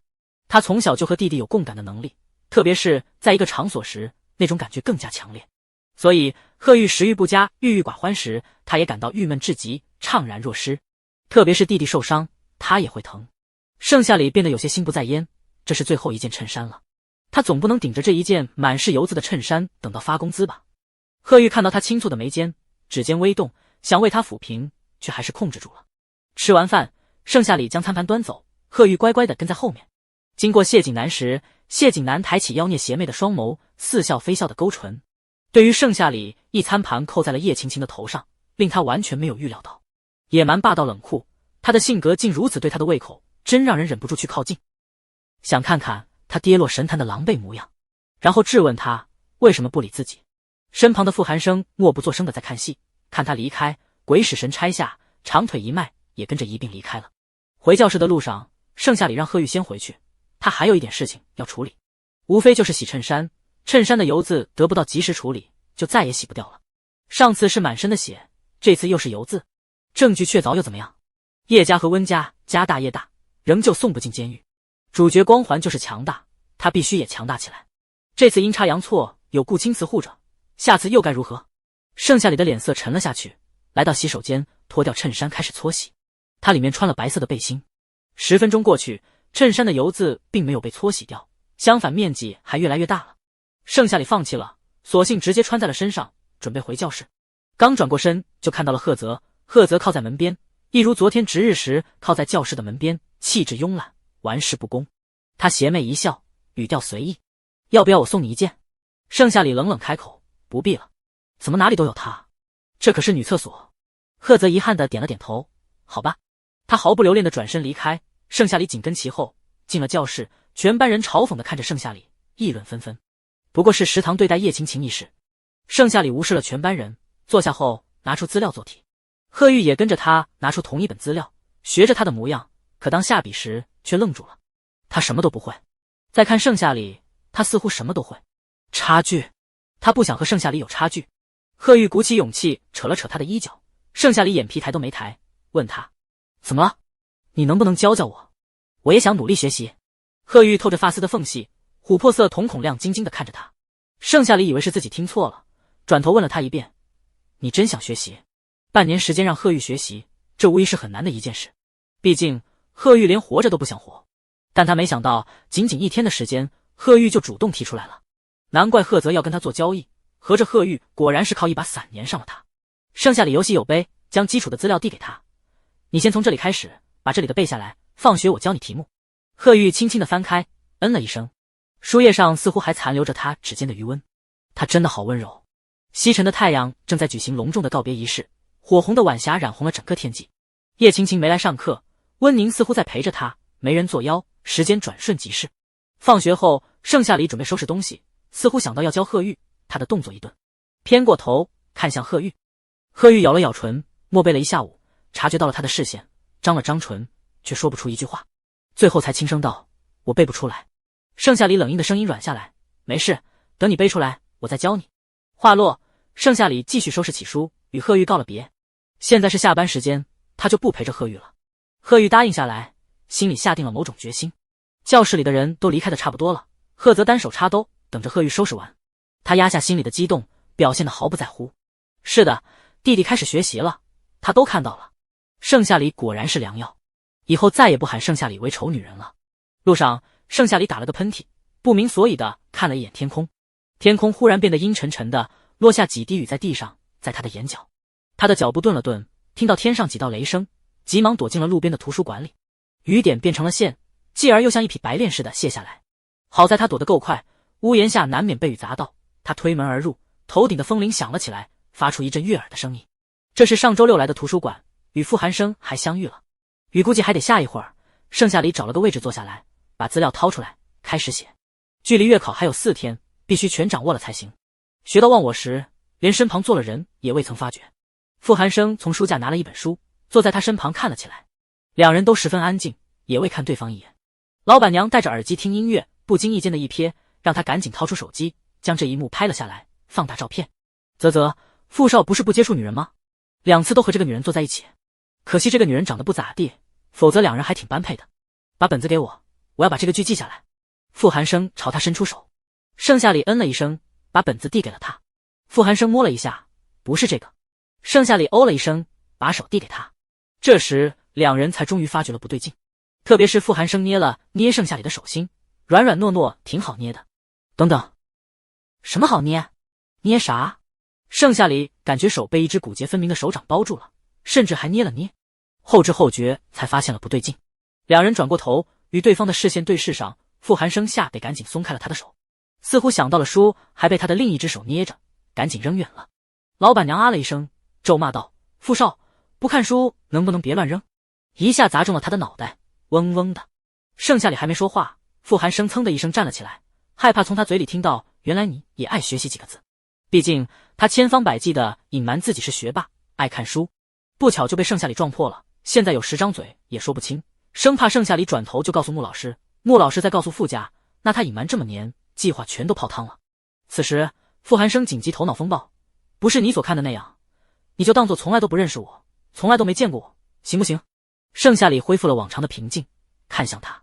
傅寒生往日的慵懒消失无踪，周身散发着清冷绝尘的气息，如同冰清玉洁的高岭之花，拒人于千里之外的冰冷与禁欲，似乎害怕他抓到把柄，嘴比脑子快了一步。当他意识到说了什么的时候，已经来不及解释了。盛夏里淡漠地扫了他一眼，不行，你喜欢学习，非要拆穿他。傅寒生气质更加清冷了，似有一种颓靡感，显得格外忧郁。是，事到如今，不想承认也不行了。坦白从宽，抗拒从严。盛夏里倒是没想到他会如实回答，刚刚真把他吓惨了，不拆穿他都对不起刚刚的失态。挺好的，盛夏里清冷地回答他，没从他的嘴里再听到其他字眼，令傅寒生感到十分诧异。傅寒生试探道，只要你不告诉别人，想要什么我都可以给你。盛夏里的家境贫寒，想必会在这时候撕下傅家一口肉，可为了保密这件事，他不得不提出要求，只要傅家不逼迫他，就无所谓了。下一秒，只见盛夏里懒懒散散地掀起眼皮，如同他睡觉般带着几分困意。他慢悠悠道，离我远点。这句话他甚至想都没想就脱口出了，越远越好，主角团什么的打搅他的复仇计划。似乎没想到会是这么简单的要求，傅寒生一时间愣在了原地，睫毛浓又密，遮住了眼睑。手腕上是一条檀木的佛珠，看起来古板又沉闷。良久，傅寒生才说道，就这么简单，你难道不想要别的？远离他。别说这是个条件了，贵族学院哪个学生见到盛夏里不得绕道走，而盛夏里如今却提出这样一个条件，好特别。可傅寒生实在不放心。怎么做不到？盛夏里冷冷开口。刚刚傅寒生跟他挨着坐在一起，他丝毫没有察觉，又何尝不是一种惊吓？傅寒生令人艳羡的喉结滚动了一下，似乎想到了什么。快月考了，你不是要超过叶晴晴吗？我可以帮你。虽然他在外人眼中是一个不折不扣的学渣，除了睡觉就是吃饭，但其实他私底下是一个爱学习的魔鬼，哪怕再复杂的题目，到了他手里都会变得简单。这个筹码，想必盛夏里不会再拒绝了吧？然而盛夏里直接拒绝了，并收拾起书准备离开，理由是他吵到他解题的思路了。这对吗？他堂堂富少，提出给别人辅导学习的筹码，反而还被拒绝了，好特别。傅寒生身上的气场让人望而却步，可此时却厚脸皮道，我就当你答应了，明天放学来这里找我。盛夏里给他的评价是自以为是。这几天月考超越叶晴晴的重担落在了肩膀上，只许成功不许失败。推开门，风铃发出一阵沉闷的声音，外面的雨势渐渐转小。盛夏里一口气跑进公交车里，坐在窗口的位置，看着车窗外朦胧的雨珠顺着玻璃一颗颗滑了下来。傅寒生这个伪学渣，数学最是优异，甚至一度超过了谢景南。原文中，傅寒生因为傅家关系，一直把自己伪装成一个富家废物，学习费、理财费、金融费、创业费、商业费、社交费，又懒又馋，总之是一问三不知，妥妥的废物。其他富家子弟多数是瞧不起傅寒生的，偏偏傅家家大业大，不得不高看一眼。揭开伪装是在高三那年，傅寒生考了全班第一，那时候爱上了温宁，只想跟他去一个大学，一个班级。果然爱情的魅力就是伟大，不曾想这些本该发生在温宁身上的事情，如今有一样发生在了他的身上。算了，要相信剧情的力量。盛夏里将这一切抛在脑后，拿起书又默背了起来。知识点太多了，如果可以的话，他当然希望留下的时间更长一点，超过叶晴晴还是有一点吃力的。回到家，盛夏里拍了拍身上的水珠，注意力放在油渍上。他已经没有衬衫换了，可他不想让圣母操心，大不了穿上校服外套遮住。这么想，盛夏里也就这么做了，校服外套从书包里拿出来穿在身上，严丝合缝地将纽扣扣上，他才敢进屋。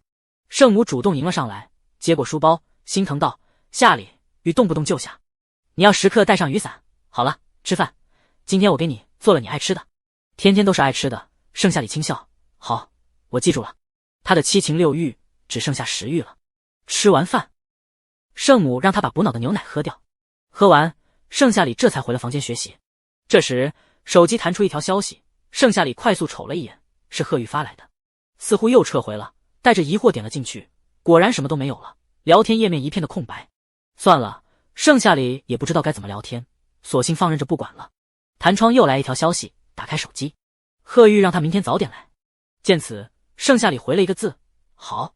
贺玉捧着手机，琥珀色的双眸盛满了若有若无的笑意。从未见过小少爷笑的管家和贺泽震惊了许久。看，小少爷的心被小少奶奶勾走了。小少爷没谈过恋爱，得有多纯情啊！小少奶奶，轻点伤。太阳是从云间出来的，一出来便是耀眼的一轮，迅速上升。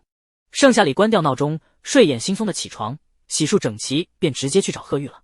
由于时间太紧急了，他甚至都忘了吃早饭。圣母疑惑他为何这般急，还穿着校服外套，夏天连风都是热的，即使一件薄薄的衣裳穿在身上，也热得汗珠密密麻麻掉落。他的女儿该不会热傻了吧？等等，女儿怎么又没吃早饭？这几天打鸡血式的学习，真让他格外担心。看来得买点肉，好好补补才行。盛夏里火急火燎的来到了贺家，依旧是风尘仆仆，掐着点来的。令他感到奇怪的是，并没有看到昨天那个嚣张跋扈的女仆。他并没有纠结太多，转而进入别墅内。管家远远就眺望看到了他，笑了笑：小少爷在2楼，就麻烦你去叫醒他了。有小少奶奶在，他们这些下人就不用去叫小少爷起床了，免得被挨骂，被吓死，被惩罚。真好啊，他在心里感慨。盛夏里点了点头，上了楼。他先是礼貌地敲了敲贺玉卧室的门，里面传来青涩的声音：进来。得到允许，盛夏里才赶紧把手进去。室内的窗帘被拉了一小半，阳光透着玻璃洒了进来，简直比昨天幽暗死寂的卧室好上太多，像是特意为他敞开的。盛夏里的眼神停留在坐在书桌前的男人身上，他身上的困意未散，气质慵懒的紧，凌乱的头发俏皮的翘起来，将那双琥珀色的眼眸展露无遗。与他对视上，湿漉漉水汪汪的。盛夏里微微一愣，情不自禁夸了一句：好清澈的眼睛，无论怎么看都像他养的一条狗。闻言，贺玉心里乐开了花，那双亮晶晶的眼睛似混了胶水般，顷刻间又圆又大。这一刻，他下定了某种决心，把遮挡眼睛的发丝剪掉。盛夏里反应过来，尴尬的笑了笑，他到底在想什么？把金主当成狗，心中有点虚。既然你起床了，那我就先下楼了，等会一起去上学。盛夏里又恢复了往常的清冷如玉，说这话时也没有一丝温度。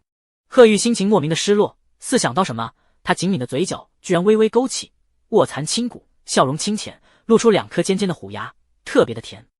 你让我背的东西我已经背完了。贺玉声音像是特意夹着，勾引人的，软又青涩，却不显得娘气。盛夏里哦了一声，不咸不淡道：不错。说罢，他下楼去了。贺玉的笑脸蓦然耷拉下来，真是抛媚眼给瞎子看。可偏偏他一听一看盛夏里要来，就忍不住的想要靠近盛夏里。昨晚这种情绪越发的强烈，难以控制。发了一条消息后，贺玉差点一夜难眠。不过听到他夸自己了，贺玉的心情突然好了不少，觉得他应该是喜欢乖顺的男人。盛夏里下了楼，管家脸上的笑意更深了。没听到楼上传来一丝一毫的动静，小少奶奶本事实在大，令人敬佩。楼梯传来名贵鞋跟的踩踏声，贺泽单手插兜走了下来，钻石耳钉微微闪烁着光芒。你来了，看来时间观念很准时。听到声音，盛夏里抬起头，面无表情道：怕扣工资，成绩和工资他全要了，少一点都不行。似乎没想到会是这个答案，贺泽桀骜不驯的俊脸上浮现一丝笑意。他低声一笑，漫不经心道：倒是诚实。盛夏里越来越有意思了，与那些蓄意接近他的女人很不一样。那些女人说是借他作业抄，实际上却要付费，比盛夏里的工资都要高上几倍。反而是盛夏里不争不抢，也不知道在贺家捞点钱，或是在合同写上霸王条款。第一次接触到这么傻的人儿，对他来说还有点不习惯。想到这里，贺泽将合同递给他，悠哉悠哉开口：这是合同，如果没有异议就签名吧。盛夏里接过，翻了几页，果然做朋友也不是那么好做的，拿贺家的钱也不是那么好拿的。做朋友包括夹菜、伤心安慰、倾听心事、一起进步、学习、有难同当等等，加起来一共有100条。钱难挣，屎难吃，盛夏里还是签下了名。贺泽已经坐了下来，管家让厨娘立即端上菜。他看着盛夏里冰冷的脸上，终于多出一丝别样的情绪，嘴角挂着一抹耐人寻味的笑容。对了，你别忘记看后面，还有一条，乙方如果做不到或者提前辞职，有20亿的违约金。盛夏里被耍了，他翻到后一页的背面，果然有一条霸王条款，这相当于把自己给搭了进去。好样的！盛夏里被气得已经无话可说，将合同重重摔在了桌上。无耻！声音带着几分愤怒。赫泽懒洋洋的示意管家赶紧收好，千万不要给盛夏里反应的机会，笑得像得逞的狡猾狐狸。他傻，他可不傻，他就喜欢榨干别人的价值。管家瑟瑟发抖的将合同抱在怀里。大少爷惹了小少奶奶，以后可没他好果子吃的。盛夏里悔的肠子都青了，转身就想离开。身后传来吊儿郎当的声音，十分欠揍。20亿。他深呼吸，将怒意压了下去。被坑了半年，半年不长也不短，大不了合同到期，他就离得远远的。都怪他掉进了钱眼里，主角团能有什么好货色？坑蒙拐骗倒是极好的。放心，这半年我一定会成为贺玉最好的朋友。盛夏里冷冷地说道，语气却没有一丝温度。女仆在这时走向盛夏里，将手中的名贵包装袋塞进盛夏里的手里。盛夏里神色茫然，什么意思？你如今是我贺家的人了，衬衫上都是油渍，洗也洗不掉，就这么大摇大摆地穿进学校里，你不嫌丢人，我还嫌丢人呢。贺泽嗤笑了下，他指的是昨天在学校食堂被叶晴晴泼了一身的油渍。这番话听起来的确像是在给他丢人，可实际上却是在关心他。盛夏里很是意外，我不能收，我并不是贺家的人，我和贺玉是朋友以及雇主的关系，与你好像毫无瓜葛。刚刚的事情还不足以让他长教训吗？和主角团接触果然没有好下场，所以盛夏里再次撇清了关系，却不想贺泽的笑意凝结，一副无赖样。我才不管你收不收，今天学校看不到你的新校服，工资就扣一半。贺泽真是摸清楚了盛夏里的软肋，盛夏里冷着脸将袋子收下了，带他去换衣服。贺泽慢条斯理吃着早餐，眉宇间愉悦尽显，看起来心情不错。管家都为他稍稍抹了一把汗。小少奶奶看起来不像是容易招惹的人，大少爷还嬉皮笑脸的耍他，以后说不定小少奶奶有钱了，第一个胁迫的就是大少爷。不过大少爷明显是在关心小少奶奶，难不成大少爷和小少爷都对小少奶奶感兴趣了？双生子爱上同一个人，管家不敢想下去了。贺泽不经意间瞥了管家一眼，想忽略都忽略不掉那五味杂陈的表情，冷不丁的蹦出来一句，你的工资扣一半。管家天塌了，赶紧灰溜溜躲远远的。不管爱不爱上同一个人，此刻他无比希望小少奶奶赶紧征服大少爷和小少爷，不然在贺家受罪的还是他。盛夏里上了2楼，进入一间陈旧的房间，摆设温馨，一看就是女人住的。他不管这些，进衣帽间就换上了校服。奇怪，这校服的尺寸像是为他量身定做的一般，大小非常合适，腰线不长也不短，十分贴身。仔细想想，贺家毕竟是名门世家，想要调查他的个人信息简直轻而易举。盛夏里没有过多纠结，整理完裙摆离开了房间。袋子里还有一身换洗的校服，女仆将他换下来的给扔了。盛夏里下楼，贺泽目光直直地看着他，眼神中分明藏着戏谑，声音却难得有一丝的正经，很合身。正反面差距不大，身材干瘪，看着平平无奇，甚至是丑，但是纯意外的清润又香甜，令他十分怀念。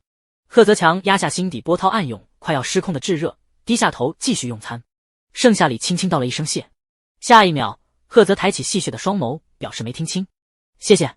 盛夏里也不惯着他，道谢声比昨天的女仆嗓门还要响亮。贺泽一顿，声音难听死了，笑得丑，长得丑，身材干瘪，声音难听，成绩差，家境贫寒。他真不知道这个女人哪点好，偏偏心底升起一抹龌龊的想法。盛夏里闭了嘴，肚子却不合时宜地响了起来。咕噜噜。是的，一大桌美食摆在眼前，看得真叫人垂涎欲滴，欲罢不能。他单单看了一眼，暗暗咽了咽口水，肚子便像是接收到雷达似的咕噜噜作响。恰在这时，贺玉也走了下来，两人都听见了他肚皮发出的声音，纷纷看向他。盛夏里看似面无表情，实则恨不得钻进地缝里去。他安慰自己，这都是为了事业奉献，没什么好丢人的，站得也就更理直气壮了。你要不要坐下来一起吃？贺玉视线黏糊糊地落在他身上，他肯定没有吃饭，昨天就是这样。盛夏里刚要拒绝，贺泽就替他答应了下来，又道第20条，陪同好朋友吃饭。这个女人威胁他2次，现在换他威胁他，感觉爽歪歪。好，盛夏里没办法，只能答应了下来。正欲坐在离他们远的位置，贺泽见状轻咳了2声。盛夏里有过目不忘的本事，刚刚的条条框框他大约都记在了脑子里，也明白贺泽是什么意思。无奈地坐在了贺玉的身旁，贺玉低下头，被遮挡的上半张脸看不清任何情绪，看着面前一盘又一盘色香味俱全的早餐，盛夏里毫不客气地拿起筷子，夹起一块锅包肉放进嘴里，外焦里嫩，实在美味。盛夏里都忍不住眯起眼睛享受了，似乎想到还有贺泽贺玉在，他极力控制自己的表情，让外人看起来又冷又冰。贺玉看着他，心底一片柔软，但是他未曾发觉，只是忽然食欲大增，有模有样的夹起一块锅包肉放进嘴里。贺泽坐在对面，玩世不恭的俊脸浮现了一丝诧异。弟弟是愿意进食了，但是他吃不下任何肉类，并感到恶心。家庭医生判断吃肉什么的只能循序渐进，可他没想到弟弟居然当着盛夏里的面开始吃肉了。看弟弟的模样，并没有一丝厌恶。贺泽心中一喜，突然有点懊悔下盛夏里了，以及那20亿的违约金。盛夏里可没忘合同上的100条条约，他开始疯狂给贺玉的碗里加菜，并嘱咐他吃干净了。贺玉轻轻嗯了一声，在贺泽眼里，这就是赤裸裸的强迫。他对盛夏里的这种行为有点不喜，但是下一秒，贺玉就乖顺的一口又一口把碗里的小山丘全给吃干净了，还一副意犹未尽的模样。贺泽心中暗惊，还没来得及多想，就与盛夏里对视上，他轻轻笑了笑，他的心却莫名的被一股暖流填满，连呼吸都小心翼翼，生怕弄乱了这一瞬温柔。怎么回事？他的心怎么在扑通扑通乱跳？贺泽耳根子红透了，他知道他绝不是因为盛夏里的一抹微笑，心跳才乱了节奏，是弟弟。弟弟的心跳乱如麻，他和弟弟的共感又发作了。真是该死！贺泽捏着拳头，极力隐忍着内心莫名其妙的躁动。盛夏里全然没有发现这些，余光瞥见贺玉的碗空了，他便开始添菜。贺玉每吃一口，心里就泛着一阵甜蜜，油腻的肉在舌尖变得甜丝丝的，宛如他最爱吃的软糖。对面的贺泽忽然拍桌起，黑着脸把司机叫来，我要去上课。话落，没给别人反应的机会，大步流星的仓皇的逃离了现场。别墅外响起震耳欲聋的贺少回见后，紧接着低调奢华的车辆缓缓启动。就在管家都以为贺泽要离开时，他忽然捂着砰砰砰跳的胸口下车了。该死！只要弟弟一直待在盛夏里的身边，他的心就像是被小鹿撞乱了似的，呼吸也跟着紊乱，身体渐渐滚烫。管家好奇，大少爷，你胸口不舒服？贺家每年都会体检，家族并没有心脏病，大少爷这是咋了？滚！贺泽长腿一迈，明明走得不快，但周围的景物就像是走马观花似的被抛在了身后。管家神色茫然，大少爷又阴晴不定了，不愧是双生子，连生气都是一个模子里刻出来的。贺泽走进别墅，把贺玉给拉走了，也不知跟贺玉说了什么，原本抗拒的贺玉忽然变得安静下来，拿上书包就离开了。盛夏里不解，却也没想太多。临走前，贺泽让管家告知盛夏里，两人还有一点事要处理，等会他可以坐贺家司机的车，或者自行去学院。车开走后，管家将话原封不动地告诉了盛夏里，他神情淡淡的，看不出任何情绪。将最后一口肉塞进嘴里，他便背上书包，拿着新校服一并离开了。还有充足的时间，他就不麻烦了贺家司机了，免得人情债越欠越多。当然，这顿饭他日后也会慢慢还的，因为不想扯上任何关系。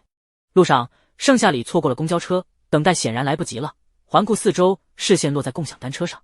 他骑着共享单车出发了，微风徐徐吹过他的发鬓，像一只骨节分明的大掌，轻轻抚摸着他的头顶和两侧的发丝，温暖又温柔，让他不禁想起了顾青瓷温润如玉的俊脸，嘴角总是挂着一抹令人亲近的笑容。而他的手不止一次轻轻抚摸过他的头顶。想到这里，盛夏里脸色沉了下去。不行，以后还是得躲远一点。顾青瓷看似温润而泽，清清白白，事实却恰恰相反，斯文败类的紧。身边的莺莺燕燕绝对不输贺泽，但凡是谁要动了真情，那必然是输得最惨的。顾青瓷是属于万花丛中过，片叶不沾身，实打实的白切黑。盛夏里轻啧了一声，将这些乱七八糟的东西抛之于脑后。他停下，在斑马线前等红绿灯，全然不知路口处停着一辆骚包的红色豪车，实在刺眼的紧。而从豪车里长腿一迈下来的男人，气质雍容华贵，气场强大。男人那双狭长邪魅的双眸微微眯起，嘴角即使紧抿也似笑非笑。平视的朝盛夏里走近时，他妖冶的双眸中便只容得下他。绿灯亮起时，盛夏里便准备骑走，可为什么自行车像是被锁住了似的，动弹不得？他神色茫然的又蹬了一下，自行车依旧纹丝不动。大白天的见鬼了！盛夏里转过头，与谢景南的唇瓣轻轻触碰而过，两人同时都愣了一下，距离实在太近了，近的谢景南连他脸上的毛孔和痘痘都看得一清二楚。盛夏里脸上的痘痘早就处理过了，现在正处于治愈阶段，并不恶心。谢景南撞入他琉璃般的眸子里，从他的眼中看到了自己的倒影。俊脸上是吃惊，是呆愣，他的呼吸一滞，急忙拉开了距离。似笑非笑的俊脸上透着一抹若有若无的粉红，心猛地跳了一下，随后恢复平静。你干嘛靠我这么近？你暗恋我？谢景南着实没想到这个丑女离近看居然还别有一番风味，暗恋你还不如暗恋一条狗。他在变相的骂他是一条狗。正常人听到这话估计要被气炸了，可谢景南不是一般的人，他的笑意更浓更深了。被骂又何尝不是一种享受，还是被他想吸引的人骂了。盛夏里顿时明白了，冷冷开口，原来是你抓我的车，你想干嘛？我没干嘛，搭个便车而已。谢景南似笑非笑地看着他，理直气壮。眼看绿灯倒计时就要结束了，盛夏里可没空搭理他，做事就要离开。谢景南拉住自行车，不带我，我们就一起迟到。3、2、1，红灯亮起，倒计时120秒。盛夏里嘴角抽了抽，他真想直接把自行车扔给他，可眼下跑去学校的时间已然来不及，咬了咬牙，只能答应了下来。行。谢景南又得寸进尺道，你载我。话落，盛夏里感觉自行车重了不止1星半点，他在心里暗骂了一声混蛋。谢景南肩膀轻轻颤抖着，显然是在憋笑。他发现盛夏里实在太瘦了，不知在路上会不会再不动他，然后来个人仰车翻。盛夏里没有搭理他，眼睛死死盯着绿灯亮的一刹那，随后歪歪扭扭地骑着过了路口。谢景南眼底划过一丝惊诧，可由于盛夏里骑的自行车实在太晃了，一点也不稳重，他一时间竟有点害怕被甩掉下去。我能扶着你吗？盛夏里注意力都在路上，自然没听清。谢景南以为他是默认了，索性直接搂住了他的腰肢。自行车晃得更厉害了，盛夏里勉强稳住，只是浑身一颤，在心里又把谢景南骂了个遍。谢家在 A 市是最富有的，跑来蹭他的小自行车，不是有病是什么？你想知道我为什么要蹭你的车吗？身后传来谢景南的声音。这次盛夏里听清楚了，但是心中有气，根本不想搭理他。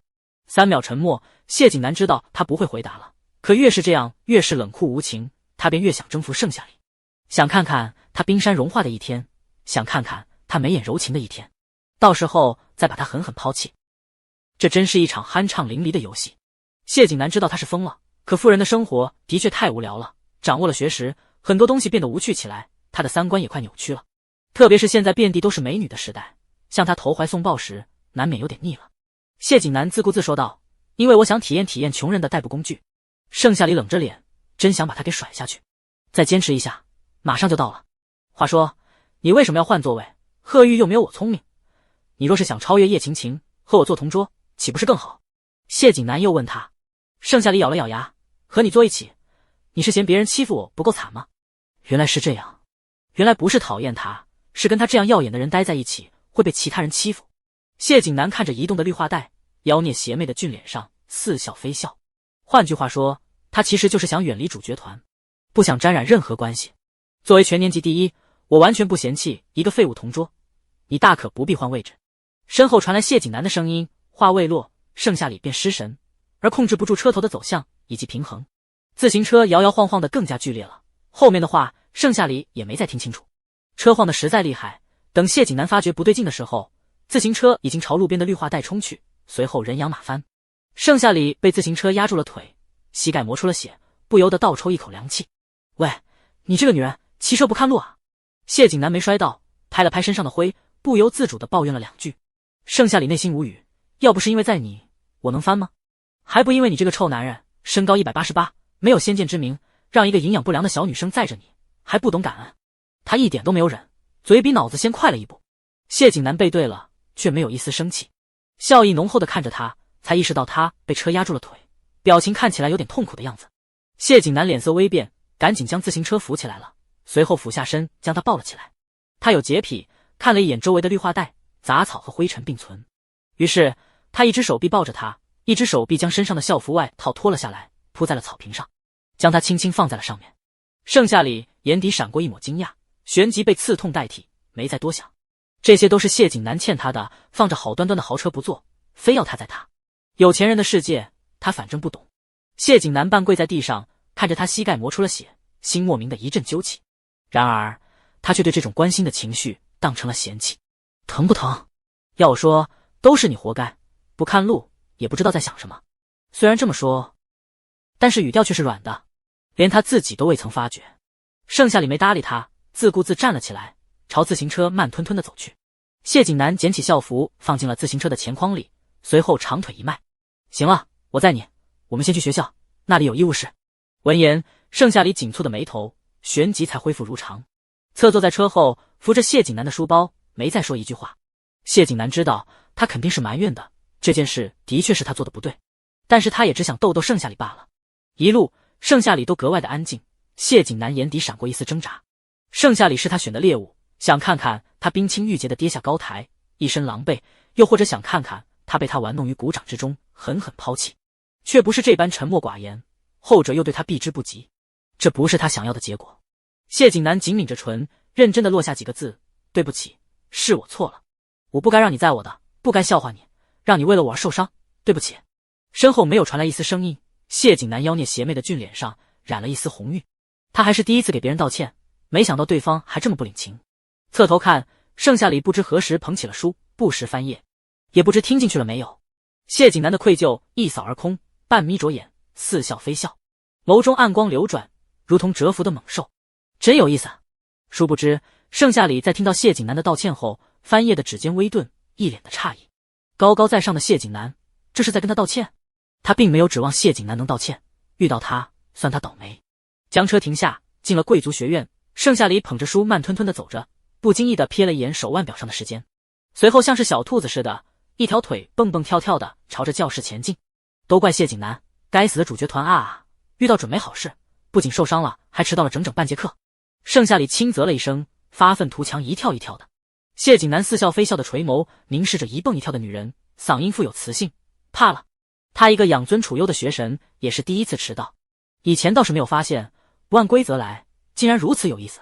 盛夏里累了，扶着一棵樱花树歇了歇。对于谢景南的话，他当成了耳旁风，压根就不想理。谢景南长腿一迈，俯下身将他抱了起来，朝教室走去。盛夏里脚下腾空，平静的脸上终于有了一丝怒意：放我下来！放你下来！你要跳着去教室吗？到教室恐怕天都黑了吧。谢景南笑得得意而放肆，脚步渐快，这是在帮他。可如果没有谢景南，他根本就不会迟到，这都是谢景南欠他的。这么想着，盛夏里又恢复了往常的冷漠。谢景南感到一阵可惜，真想看看盛夏里除了冷酷外的表情，这生气起来竟有点张牙舞爪的，果然没让他失望。上了4楼，穿过走廊，来到教室门前，谢景南将他放了下来。教室的前后门都被关上了，不知是在防谁。谢景南敲了敲前门，随后推开门，看到是谢景南，老师的怒意瞬间就压了下去，笑脸相迎：谢景南，赶快进来。盛夏里从谢景南的胳肢窝底下冒了出来：老师，还有我。盛夏里，你迟到了整整半节课，还有脸说话？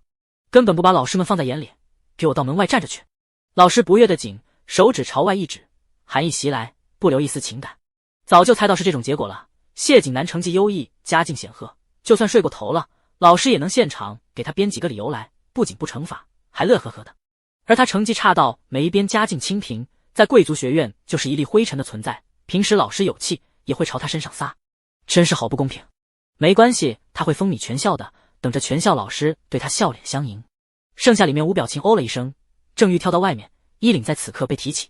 谢景南嘴角轻轻一撇，似笑非笑：老师，盛夏里的膝盖受伤了，要不让我把他送进医务室吧。受伤了？贺玉一听，快速抬起了眼眸，锁定在盛夏里的身上，指尖紧紧捏着书页，不知在想什么。贺泽托腮，眼中含着淡淡的笑，玩世不恭地看向窗外，视线落在扑簌簌地掉下的樱花上，心猛然揪起，又狠狠砸下，让他涣散的注意力集中了，不明所以地轻轻按在胸口处。共感又是共感，弟弟对盛夏里心疼了。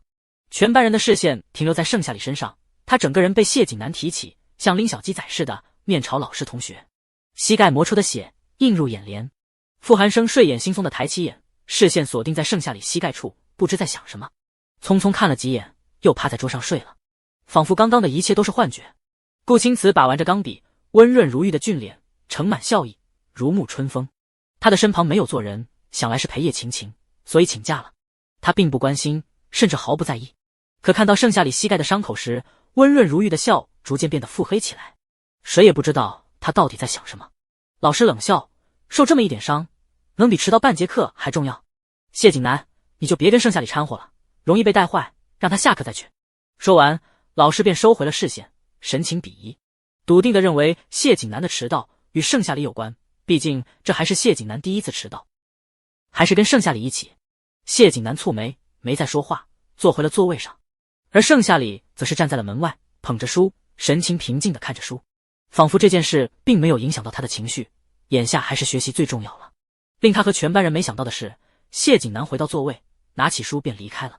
老师一脸诧异地问他：“你这是要干什么？”谢景南走到门边，悠悠转过头，邪魅如狂的俊脸上是一抹似笑非笑。迟到了，那我也站着。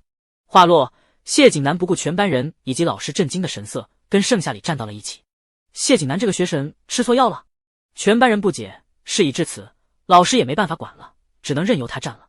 盛夏里用余光瞥了他一眼，似乎没想到堂堂谢少竟主动提出罚站，可他并没有一丝波澜起伏，心里倒是觉得谢景南十分有12分的不对劲，倒不如说是有病，放着好好的座位不坐，非要罚站，跟他不坐豪车，非要他骑自行车载他一样。不过这些都不关他的事。盛夏里继续看书，谢景南神色略有迟疑，才恍然发现自己做了什么的时候，嘴角勾出一抹讽刺的弧度。为了他居然主动提出罚站，真是疯了。下了课，谢景南将他手里的书给抢了过来，随后放回他的桌上，大步流星朝他走来，将他抱起，在全班人震惊的目光下离开了走廊。全班人难以置信的紧，议论纷纷的，无非就是谢景南怎么了？何时跟盛夏里这么亲密了？难不成被丑女威胁了？傅寒生踢了一下桌角，吵到我了，懂？全班人悻悻地闭了嘴。贺玉在纸上乱画，思绪如麻。贺泽本想去撩妹，可共感实在强大，顿时没了心情。只有顾青瓷轻轻地停下了笔，眼神一闪，起身朝着医务室走去。一路上，不少学生的眼睛盯着他，隐隐的还能察觉到几分嫉妒。盛夏里将头越埋越紧，心里恨铁不成钢，这都是什么事？来到医务室，谢景南将他轻轻放下，还想再说什么的时候，盛夏里忍无可忍踢了他一脚，低声骂了一句滚。今天的事我就不跟你计较了，以后别再发生这种事了。谢景南不恼，反而似笑非笑地问他哪种事。盛夏里抿唇，没再理他。明知故问，皮下跟狐狸有什么区别？他似乎已经开始慢慢习惯盛夏里冷酷无情的态度，这让他更加有征服欲。他没再挑逗他，转而去找了校医。校医在忙，让他等一等，另一个校医马上就到了。谢景南嗯了一声，陪着盛夏里等了一会儿。他发现盛夏里真的很乖，坐在床边不吵不闹，安静的发呆。如果他有一张清清冷冷、冷艳凌厉的脸，恐怕他要爱上他了。毕竟敢骂他、敢对他动手动脚的还是第一位。顾青瓷戴着口罩，穿上白大褂，手里提着医药箱，不紧不慢地走到了盛夏里的面前，蹲下身，将膝盖细细看了几眼，随后开始消毒。谢景南和盛夏里自然是一眼就认出了他。顾青瓷同时还兼任校医，盛夏里倒是有所耳闻，只是没想到恰好就碰到了，疼就喊出来。顾青瓷用棉签蘸取酒精，轻轻按压在伤口上。盛夏里浑身一颤，忍不住后退了一点，小腿却被顾青瓷清凉的大掌握住，动弹不得。谢景南将手腕递到他的唇边，对他深情款款，疼就咬我的手。这是他跟电视剧里学的，保证盛夏里被感动的稀里哗啦。事实上，盛夏里却无视了他。顾青瓷消完毒，抹上药，他全程都未吭一声。最后包扎时，顾青瓷不知是有意无意，指尖轻轻地往上推，往他的裙下游走。盛夏里差点就要忍不住踹他一脚了，可顾青瓷的神色却是异常的正经。难不成是他想多了？顾青瓷温润嗓音带着蛊惑的意味。好了，你喜欢这个蝴蝶结吗？向膝盖处一看，纱布被顾青瓷系了一个板板正正的蝴蝶结。盛夏里感到一阵奇怪，但又说不上来。谢景南蹙眉，看不出来才怪。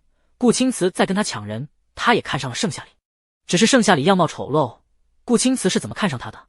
以前两人好像是同桌吧？谢景南忽然就有一种精挑细选的宝物被其他人窥视的烦躁感，心烦意乱。3天换一次药，别忘了来找我。顾青瓷抬眸看着他，嗓音媚人心弦。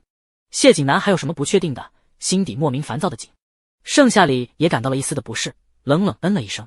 谢景南的心情瞬间好了不少，好在他的猎物冷酷无情，哪懂什么撩拨勾引，不过是对牛弹琴罢了。他刚要抱起盛夏里，顾青瓷便将一副拐杖递给了他。我觉得小小年纪还是以学业为重，校园里搂搂抱抱成何体统？针对他？谢景南似笑非笑的眸中划过一丝冷意。盛夏里麻溜接过，有点不明白顾青瓷这句话什么意思。毕竟赫泽顾青瓷都属于渣男，反过来劝他肯定是误会了什么，但也无所谓了。盛夏里道了谢，便拄拐杖离开了此地。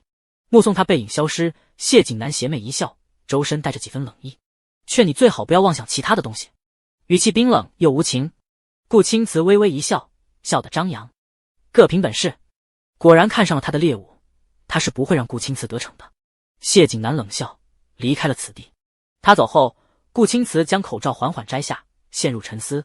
他对抢别人看上的猎物是不感兴趣的，他只想暗暗地观察盛夏里。可看到他跟谢景南同时到达教室，感到万分的不解，有了一丝别样的情绪，强烈的无法控制的。路上，盛夏里忽然想上厕所，便拐了进去。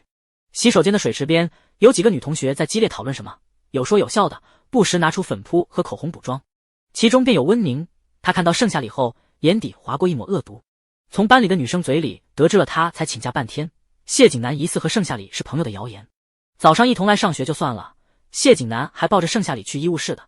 可恶，凭什么好处都让他占了？凭什么盛夏里这个贱人能够轻而易举地获得谢景南的青睐，而他费尽心思地接近谢景南，却全都以失败告终？凭什么？这次他要让盛夏里狼狈地出现在大家的视线里，就不信他还能如此平静。盛夏里啊，盛夏里，去死吧！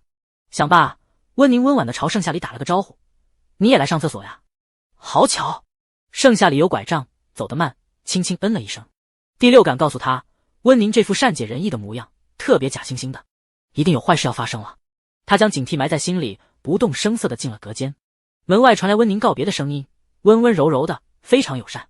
可转过脸，温宁温柔高贵的脸就骤然冷了下来，垂下的睫毛在眼睑投下一片浓重的阴影，表情浓得像是化不开的厌恶。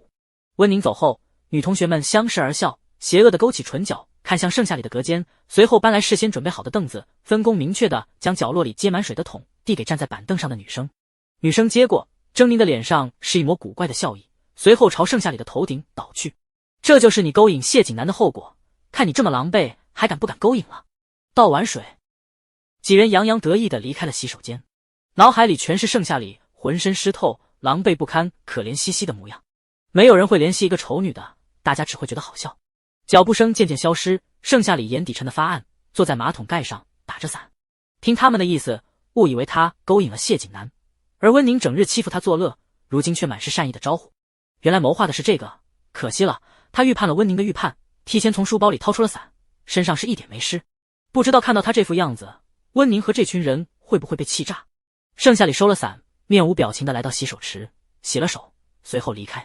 进入教室后，一群人坐等着看盛夏里狼狈至极的模样，结果看到盛夏里浑身清爽地挪动拐杖坐下，众人目光停留在盛夏里身上，难以置信的紧。怎么回事？按理来说，盛夏里是万万不可能躲得过去的，这到底是怎么回事？温宁和顾青瓷说说笑笑，整个人都在温柔地发着光，心情看起来不错。余光忽然瞥见了盛夏里完全无事发生的模样，以及那群人神色惊讶的表情。温宁的眸光短暂停滞，眼中涌起一抹淡淡的亚色。躲过去了？可恶，一群蠢货，连叶晴晴的1/1000都比不上。叶晴晴那个死丫头还在处理叶家的事情，请假了几天，暂时来不了了。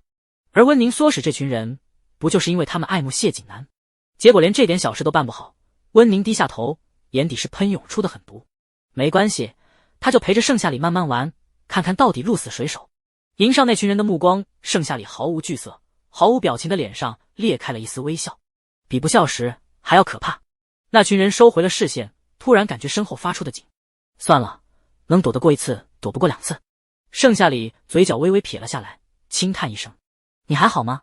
贺玉低声问他，琥珀色的瞳孔里写满了担忧。盛夏里摇摇头：“我没事。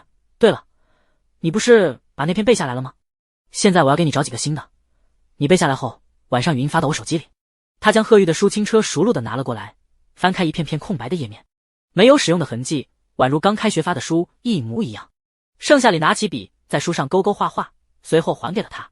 他的基础知识不够，讲了题目也是一头雾水。盛夏里还是决定让他打下基础，循序渐进。晚上发语音条给他。贺玉的俊脸上不禁染上了一抹红晕，好暧昧。贺泽正给 N 号女友打电话，忽然身体滚烫，俊脸上难掩的红潮一直红到了脖颈，原本漫不经心的气质变得一本正经。他口干舌燥的将电话给挂了，悠悠的看向了贺玉。贺玉脸红的像是煮熟的虾，不是坠入爱河是什么？就是可怜他了，享受同一份共感。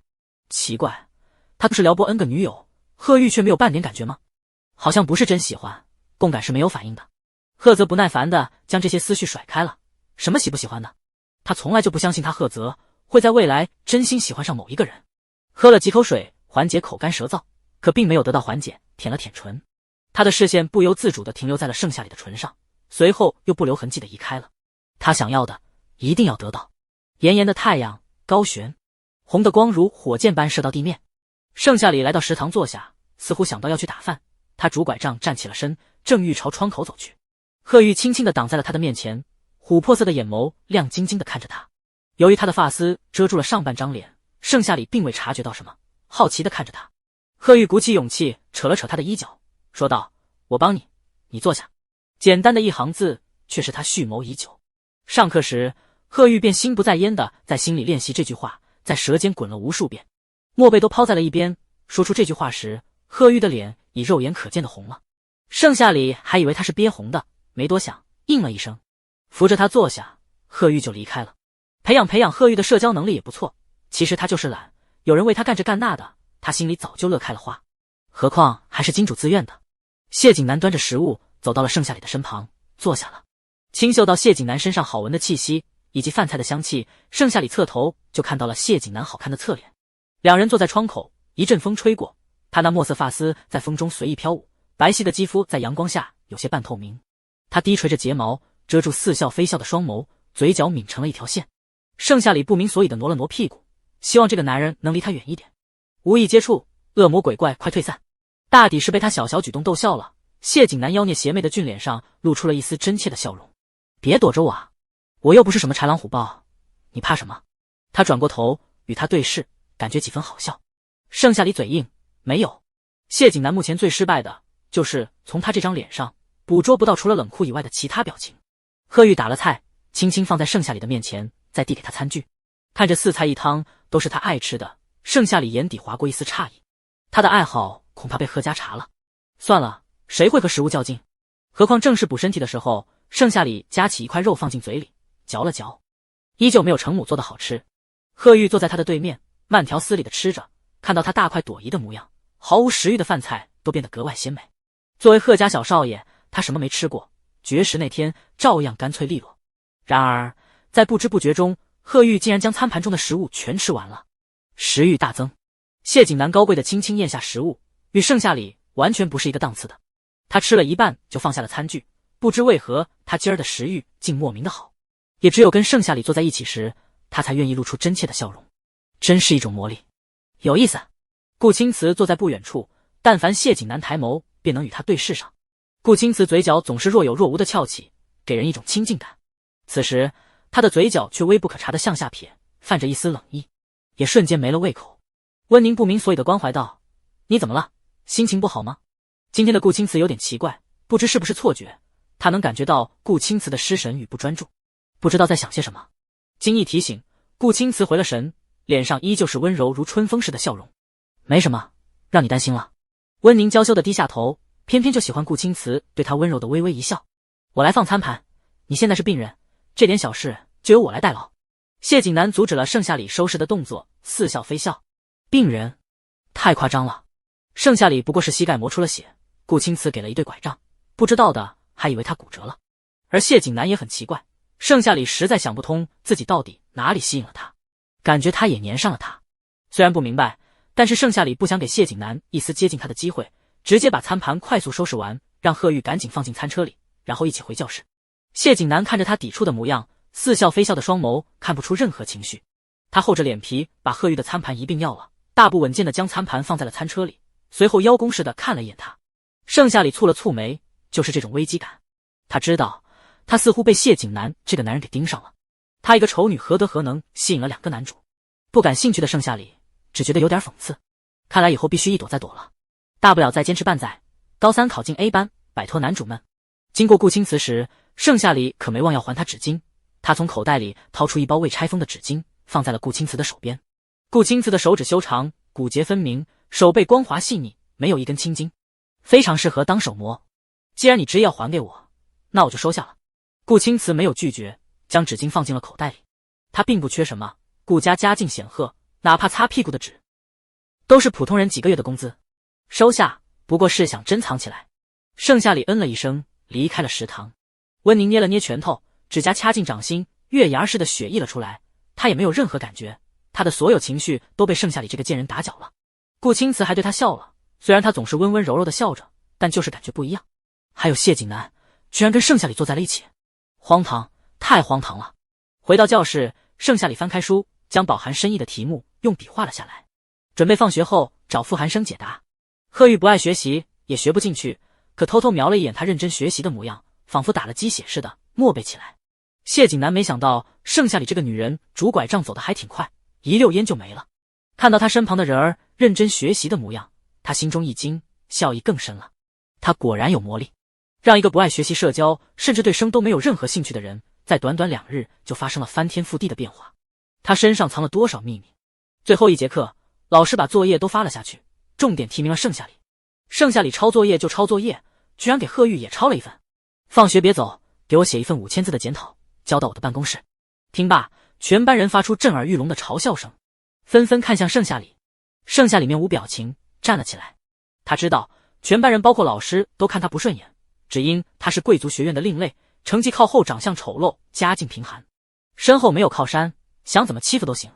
即使原身无一优点，但也不是他们欺负原身的理由。盛夏里并不买账，他冷冷开口：“5000字检讨是不是罚少了？”老师奇怪地看着他，推了推镜框，并未多想。你想写多少？他还以为盛夏里变了不少，连他都敢顶嘴，结果也不过如此嘛。全班人哄堂大笑，七嘴八舌的让盛夏里写10000字检讨，这样才显得诚意。谢景南偏爱隔岸观火，并未替他说话。另外一个原因，跟盛夏里相处时，明白他不是那忍气吞声的人。贺玉紧紧捏着书页，琥珀色的瞳孔暗淡下来，不知在想什么。顾青瓷温润一笑，托着腮：“老师，5000字检讨就不必了，相信盛夏里下次不会再犯同样的错误了。”全班人震惊顾青瓷替盛夏里说话了。温宁暗暗咬了咬牙，恨透了盛夏里。盛夏里这个贱人就是人丑多作怪，勾引了谢景南，还想勾引顾青瓷。可恶！别说10000字了，就是20000字，也都是他活该。虽然这么恶毒的想，但是温宁却善解人意的附和：“我觉得顾青瓷说的有道理，马上就要月考了，让盛夏里分心总是不好的，何况盛夏里跟班主任打赌了，要考进前15。”老师轻嗤一声：“就他一个差生，简直是痴心妄想。”对于顾青瓷为他说话，盛夏里并没有任何喜悦，有时候越说，反而他面临的就越惨。就凭我！盛夏里拔高声音，贺泽福寒生一个上课睡觉，一个上课玩手机，作业恐怕也是抄别人的。既然要罚，那不如都罚10000字，否则我真的以为老师单独针对我。一番话下来，伶牙俐齿的，可仔细听听，并无不妥的地方。何况老师还真就是故意针对他。全班人纷纷看向贺泽和傅寒生。贺泽和傅寒生被点名了，由于是最后一节课，两人精神都格外不错，聚精会神听完了这番话。傅寒生抬起双眸，犀利冷锐的眸光落在老师的身上，苍白的指尖摩挲着空白的书页，困意消散，气场显得格外强大慑人。而贺泽漫不经心地踢了桌角一下，声音不大不小，但是足以把所有人的目光都包揽了过去。他玩世不恭地翘起2郎腿，笑里藏刀，绵里藏针，眯起眼睛盯着老师。他给我弟弟抄作业，有什么问题吗？老师，我睡了几个学期了，总共要罚多少字？傅寒生声音沙哑，敢把贺泽和傅寒生带上。老师以为盛夏里要完了，结果听这话的意思，好像是自己要完了。这盛夏里到底是变了多少？怎么3位太子爷都若有若无地帮衬着他？老师瞬间汗流浃背了，全班人也震惊万分。啊，这次就下不为例。他慌慌张张地吐出一行字，正欲拿上课本离开，一道青涩的声音响起：“是我的错，你可以罚我。”全班人朝声音看去，那正是盛夏里的同桌贺玉。贺玉也站了起来。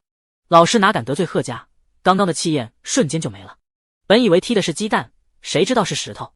这个盛夏里背后有这么多靠山吗？下不为例。老师又重复道：“你对我下不为例，对我哥下不为例，对傅寒生下不为例，可对盛夏里咄咄逼人。你的心思我还不知道吗？你给盛夏里道歉，否则你这个位置就别坐了。”贺玉是第一次这么想维护一个人，鼓足了好大的勇气，一口气说话，没有一点磕磕绊绊，青涩的声音下藏着一抹严肃。老师惊了，全班人惊了，贺泽也惊了，只有盛夏里感到意外。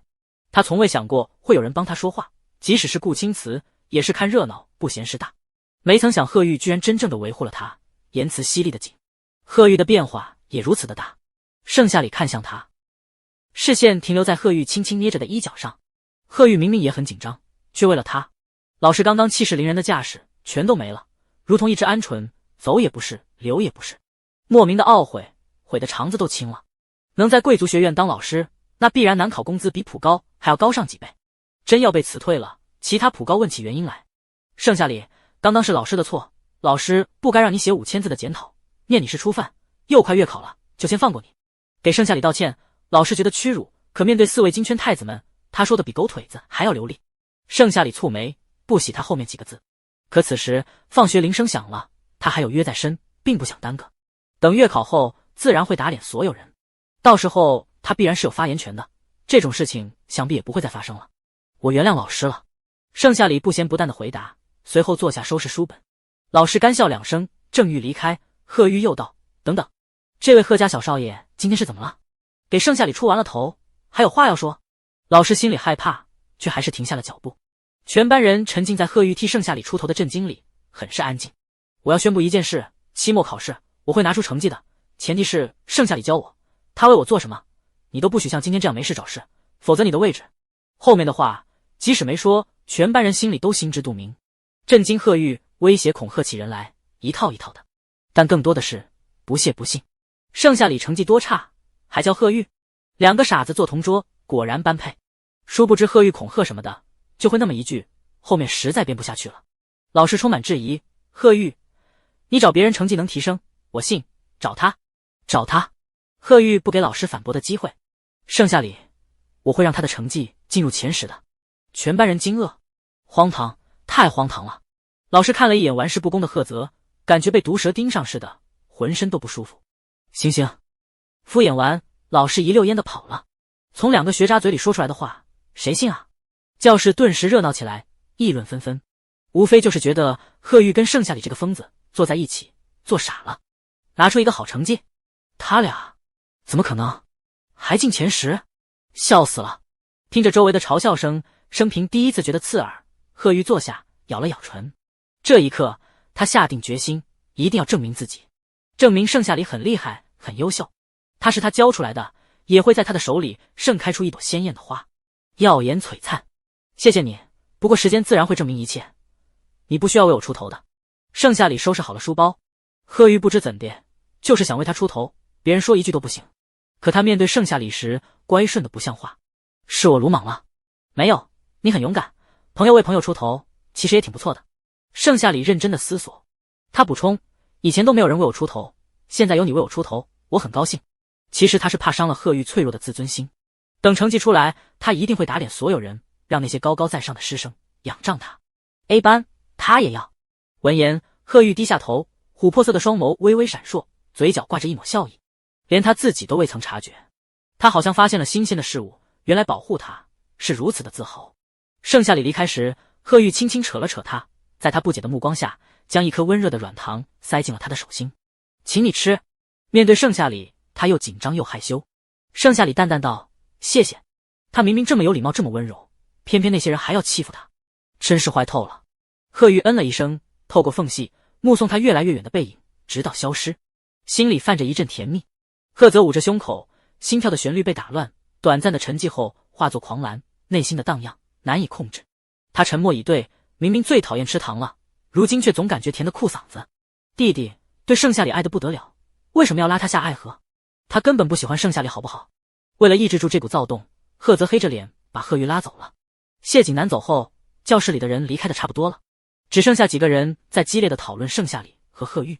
温宁和顾青瓷不紧不慢收拾着，他偏过头温柔地说，盛夏里这次玩笑开大了，他真的能带着贺玉进前10吗？你觉得他行吗？顾青瓷轻笑，你都觉得是玩笑，那自然是玩笑，玩笑听听就行了，何必当真？虽然这么说，但顾青瓷却莫名的期待盛夏里能翻出天大的水花，因为那样才有意思。得到了满意的答案，温宁笑得更温柔了。幸好顾青瓷暂时对盛夏里不感兴趣，可能顾青瓷维护盛夏里是因为他温柔善良，对谁都这样。想到这里，温宁的心情果然好了不少。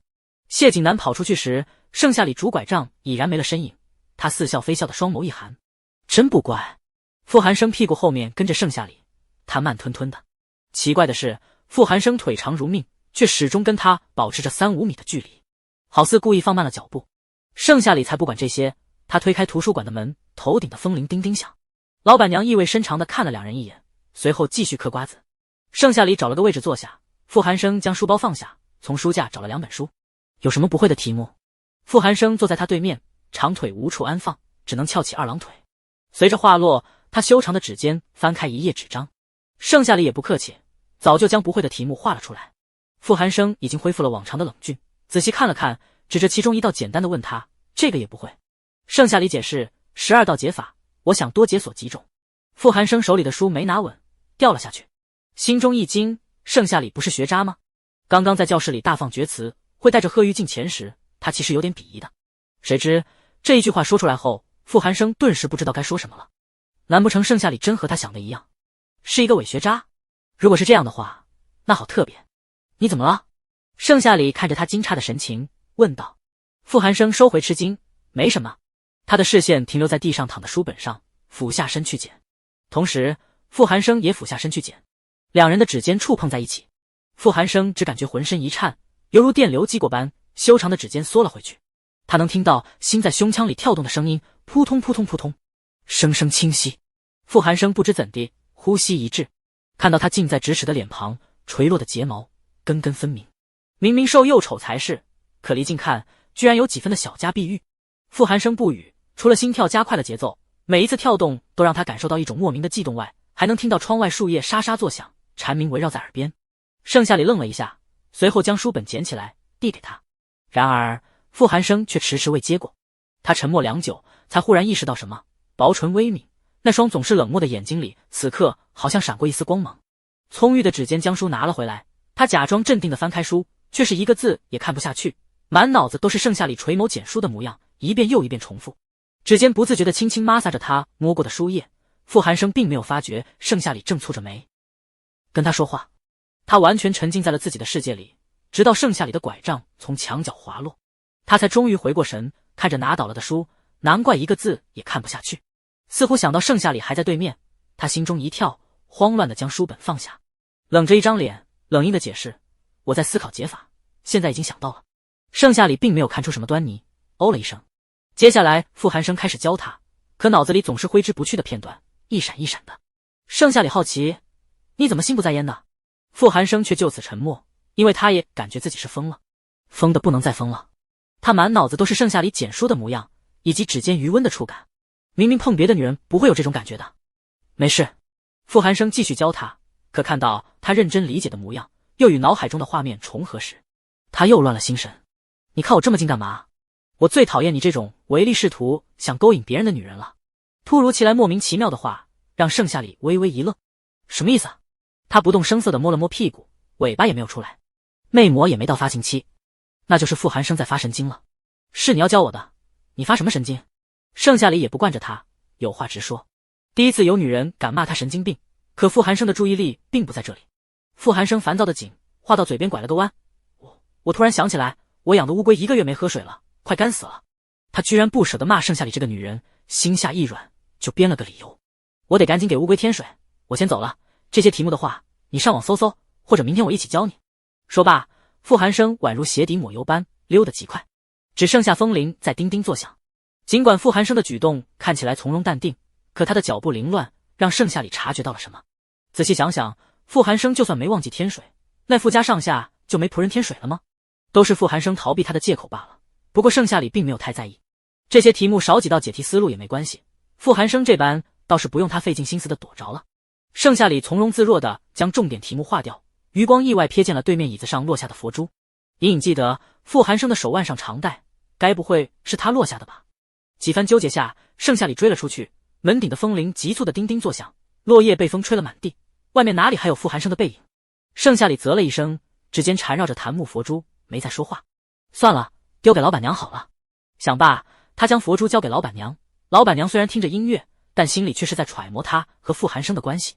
傅寒生肯定喜欢他，所以老板娘看了2眼佛珠，果断摇了摇头。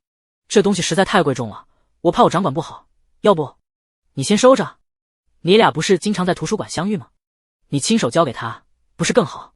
听这话，老板娘好像误会了什么。盛夏里解释了几遍，老板娘一副我懂的模样，然后让他把佛珠收下。几番纠结，盛夏里没办法，只能收下了。明天下午再还也不迟。解释也等于白解释了。暗蓝色的天，月牙清亮而温柔，把软瓜轻轻送到柳枝上。逐渐淡去的黑云间，有几颗星羞答答的眨起眼来。奢华的别墅内，灰暗色调的室内，谢景南刚从浴室走出来，身上只披了一件浴袍，健硕的身材，公狗腰8块腹肌，发丝的水珠顺着肌肤一路滚到了喉结，随后恋恋不舍地打了个旋落下。他深邃的桃花眼眯起，似笑非笑，将发丝擦到半干后，毛巾丢下，坐在沙发上，随意地翘起2郎腿，指骨修长地打开电视。谢景南最近偏爱爱情剧，这是最后一集，看完美满的大结局，将电子面板一扔，思索起剧情来。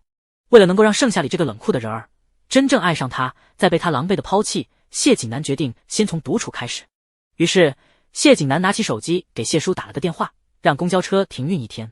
明儿他要掐点去找盛夏里，没有公交车，盛夏里只能骑车去。因为坐车他不舍得，靠近贵族学院的路段价钱都比较贵，骑车盛夏里腿又受伤了，所以谢景南可以利用这点载他去。想罢，谢景南悠然地喝了茶几上的牛奶，然后去衣帽间挑选衣服了。这校服要穿，但是这校服外面。凌晨3点，谢景南房间的灯还亮着，谢家上下都不敢睡，只因谢少不知抽什么风，为了搭配一件外套，竟连夜让设计师跑过来，要求在一夜之间制作出来一件长衣。这根本就不可能，简直是天方夜谭。可谢景南的命令，他们也不敢不从，于是熬了一整夜。昏暗的灯光渐渐变亮，随后慢慢与窗外的亮度融为一体。长衣干洗半小时后，谢景南穿上了，里面露出白衬衫，身姿修长挺拔，妖孽的面庞依旧掩饰不住令人陶醉的气息，碎发轻轻遮住眉毛，下身咖色长裤，修长笔直。谢景南看着镜中的绝色美男，脑海中零零碎碎的闪过顾青瓷。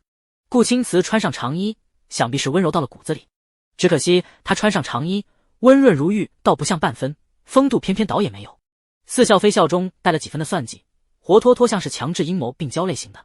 可谢景南想到剧中男主的穿搭，将这一丝疑虑打消，女主都爱这种类型的，想必盛夏里也逃不过真相定律。想到盛夏里那花痴的模样，谢景南情不自禁地低笑一声。站在房间内的众设计师心惊胆战的紧，都说了谢少不合适这种穿衣风格，非要制作，纯纯给他们找骂。意外的是，谢少没有要扣工资奖金，却瘆人的笑了。众人疑惑万分，谢少何时改姓了？谢叔将这一切看在眼底，这哪是改姓了，分明就孔雀开屏，眉情到处发。总结，谢少有心上人了，不知道是哪家的火辣千金能够降服谢少，但愿是一个好相处的女主人。盛夏里含了一片面包就上学了，圣母叮嘱他一定要小心。昨晚一看盛夏里拄拐杖，还以为他骨折摔断了腿，结果是小小的擦伤，真是哭笑不得。盛夏里应了一声，慢悠悠来到公交车站，碍于擦伤走得慢，特意提前了。作为贺玉朋友员工，他每天都得去贺家找他，与贺玉一起去上学，但受伤了，贺玉便不让他来回奔波了，只管自己去学校就行。不得不说，这金主是真好。时间一分一秒的过去，盛夏里并未等到公交车，眼看就要迟到了，他才瞬间意识到不对劲，难不成又来晚了？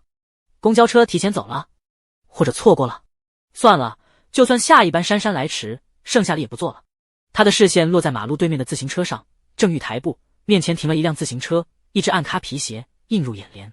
盛夏里借着抬眸，看到了谢景南那张妖孽邪魅的俊脸，他身上的穿搭与从前大相径庭，不看这张妖言惑众的脸，盛夏里竟有些认不出。他勾了勾唇，还愣着干嘛？坐。盛夏里反而退后了一步，仿佛他是什么很可怕的大魔头。看到他退后，谢景南低笑一声，怕我？躲着我？那我走了。提前提醒你，你快迟到了，而公交车停运一天，你还有腿伤。话停住，后面即使不说，盛夏里也顿时明白了所以然。好端端公交车停运，腿伤不能骑车是吧？合着都是谢景南的阴谋诡计，盛夏里差点气笑了。他躲他追，真是顶好的。盛夏里暗暗咬了咬牙，面上依旧是从容淡定冷冰冰的。那就劳烦谢少把我送进学校了。谢家有多少豪车，他不坐，非要骑自行车，这也太明显了。为什么非得粘上他？温宁知书达理，善解人意，最是良配。谢景南勾了勾唇，劳烦。你刚刚亲口说不做的，我现在反悔了。他骑自行车往前2步，随后长腿定住车，却故意没骑走，似乎在等他回心转意。盛夏里嘴角一抽，谢景南的心思也太明显了，真是坏得紧。谢谢，我也改变主意了，承蒙谢少的好意，我不做了。他又不是原身，跟软柿子一样好捏，就算给他台阶，他也不一定下。迟到而已，总比惹上谢景南强。谢景南愣了下，一贯似笑非笑的嘴角却抿成了一条线。这个女人真是反骨不按套路出牌，偏偏她这种冰清玉洁、冷酷无情的模样，让谢景南非常喜爱，忍不住的想让她跌落神坛。如果盛夏里乖顺温柔，他反而就不喜欢了，这般叛逆正合他 M 斗的意。谢景南似笑非笑，长腿一迈勾住了盛夏里的拐杖，猛地勾过来，盛夏里便只能顺从的面向他。距离拉近，谢景南握住拐杖，笑得邪魅狂狷，压低嗓音：你要走到猴年马月，求我，我就让你做。盛夏里面无表情的扯了扯拐杖，身体素质还是太差，拐杖纹丝不动的被谢景南握在手里。一阵风吹过，掀起谢景南细碎的发丝，那双狭长的桃花眼露出，深情款款。原身长期营养不良，他这些天都在尽量弥补，可依旧是亡羊补牢，需要循序渐进长期的才行。盛夏里咬了咬唇，扯不动就丢给他了。我求你，你做梦！我不喜欢跟别人有瓜葛，你堂堂谢少骑自行车载我，多招笑。话落，盛夏里拄单根拐杖，一蹦一跳朝路口走去。他实在不明白谢景南怎么粘上他了。他智慧过人，他样貌绝美，他身材丰满，他品行端正。不，原身都恰恰相反，那便是谢景南过得无趣了，想找点有意思的玩玩。有钱人的生活无法想象。盛夏里哼哧哼哧跳到路口，额间已是细密的汗珠顺着脸颊滑落。谢景南指尖轻抚拐杖，慢悠悠骑在他身后，看着他大汗淋漓的模样，不知为何心里莫名的心疼。他只当这是幸灾乐祸的情绪。行了，坐上来。谢景南拦住了他，似笑非笑。盛夏里面无表情，让我坐可以，求我。堂堂谢家少爷，锦衣玉食，求别人，这是不可能的。正是因为不可能，所以盛夏里才非要说好甩了他这个黏糊糊的东西。然而谢景南只是低笑一声，没有任何嘲弄的意思。我求你，求你坐在我的后座，我载你去学校。鬼使神差下，只手遮天的谢景南说这句话时竟意外的轻松。盛夏里蹙了蹙眉，一脸茫然。什么？谢景南这个狗皮膏药玩真的？他只是开个玩笑罢了。怎么？还要让我再求你一次吗？好，我求你，求你盛夏里坐我的自行车。谢景南以为这番话再说一遍会难以启齿，毕竟他身份高贵，可身体却非常的诚实，甚至都没有思考一二。真是疯了。或许是因为他想掉盛夏里，才说的这么轻松。谢景南在心里为自己开脱，这是又求了一次。盛夏里感到意外，这下想忽略都不行了，蹦蹦跳跳坐在了后面，扶着他的书包。说起来都是谢景南的错，如果不是他，自己又怎么会摔倒磕伤？所以求不求的都是谢景南欠他的。谢景南赶时间，骑得很快，盛夏里差点没抓稳。快到校门口时，谢景南忽然停下，盛夏里身体微微往前倾，弓着腰，单手抱住了他的腰肢。谢景南的腰细又窄，没有一丝赘肉，腹肌有点硬邦邦的，搁着衣裳，盛夏里摸得一清二楚。冰凉的指尖染上男人的温度，变得滚烫起来。谢景南浑身一颤，强装镇定，只是似笑非笑的双眸蓦然亮了一下，但下一秒他的眼眸就沉了下去，被细碎的发丝遮住了眼睑。身后传来盛夏里冰冷的声音：怎么了？不是还没到学校吗？校门口还有一段距离，抬眼便能收进眼底。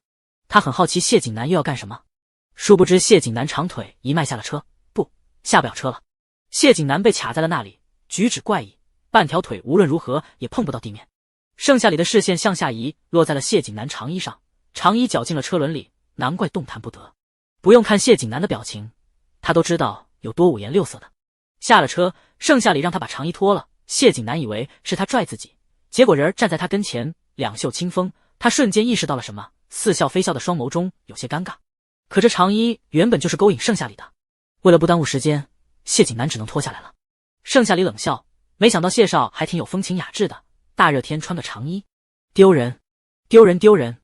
谢景南从容淡定地将卡在车轮的长衣拽了出来，已经严重变形了，只能扔了。勾引没勾引到，反倒是落得一身狼藉，他何时有过这种情形？不过他竟然没有生气，反而体会到了一丝新鲜感，一丝平凡。原来这就是普通人会遇到的生活危机啊！我就算是夏天穿个棉袄，又能怎样？谢景南嘴硬道，随后冷淡地停放好自行车。盛夏里却就此不语，拄拐杖慢悠悠地朝校门口走去。蜗牛都比你爬得快。身后传来谢景南清冷的声音。盛夏里咬唇，步伐跨大了点，天旋地转，脚下腾空，鼻尖撞入一股好闻的清香，后调是鸢尾花香，喷了香水，这么闷骚。他回过神，推了一下谢景南，谢景南也不恼，单手抱他，另一只手抓住他乱动的手腕，似笑非笑。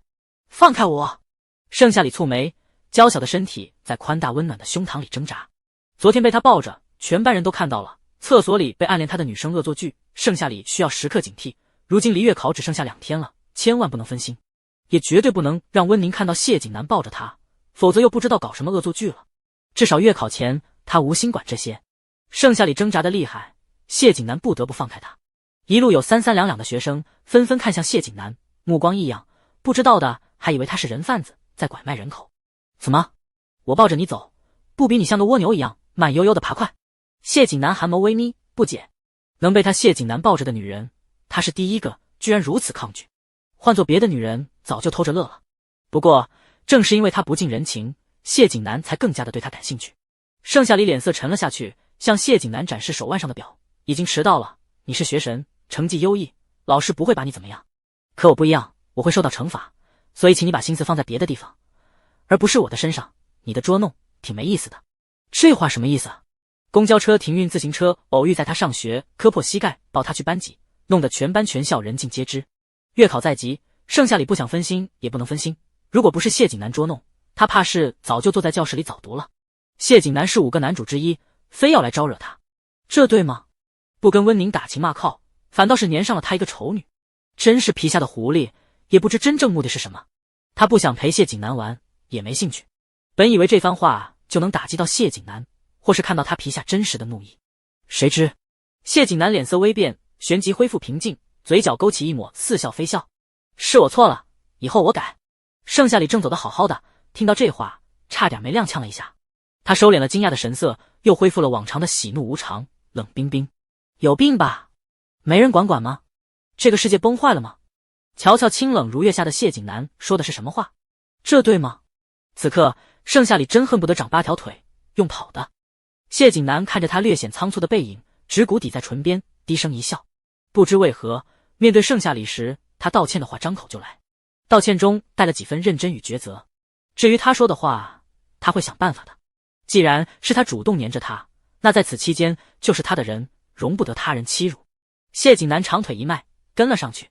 这次比昨天还晚一些，盛夏里慢慢吞吞爬到4楼，敲了敲教室的门，有气无力地吐出2个字：报告。老师走到门口，正欲打开，才意识到不对劲，怎么是个女生？不是学生谢景南吗？门已经被打开，老师的目光锁定在他的身上，神色鄙夷。怎么是你？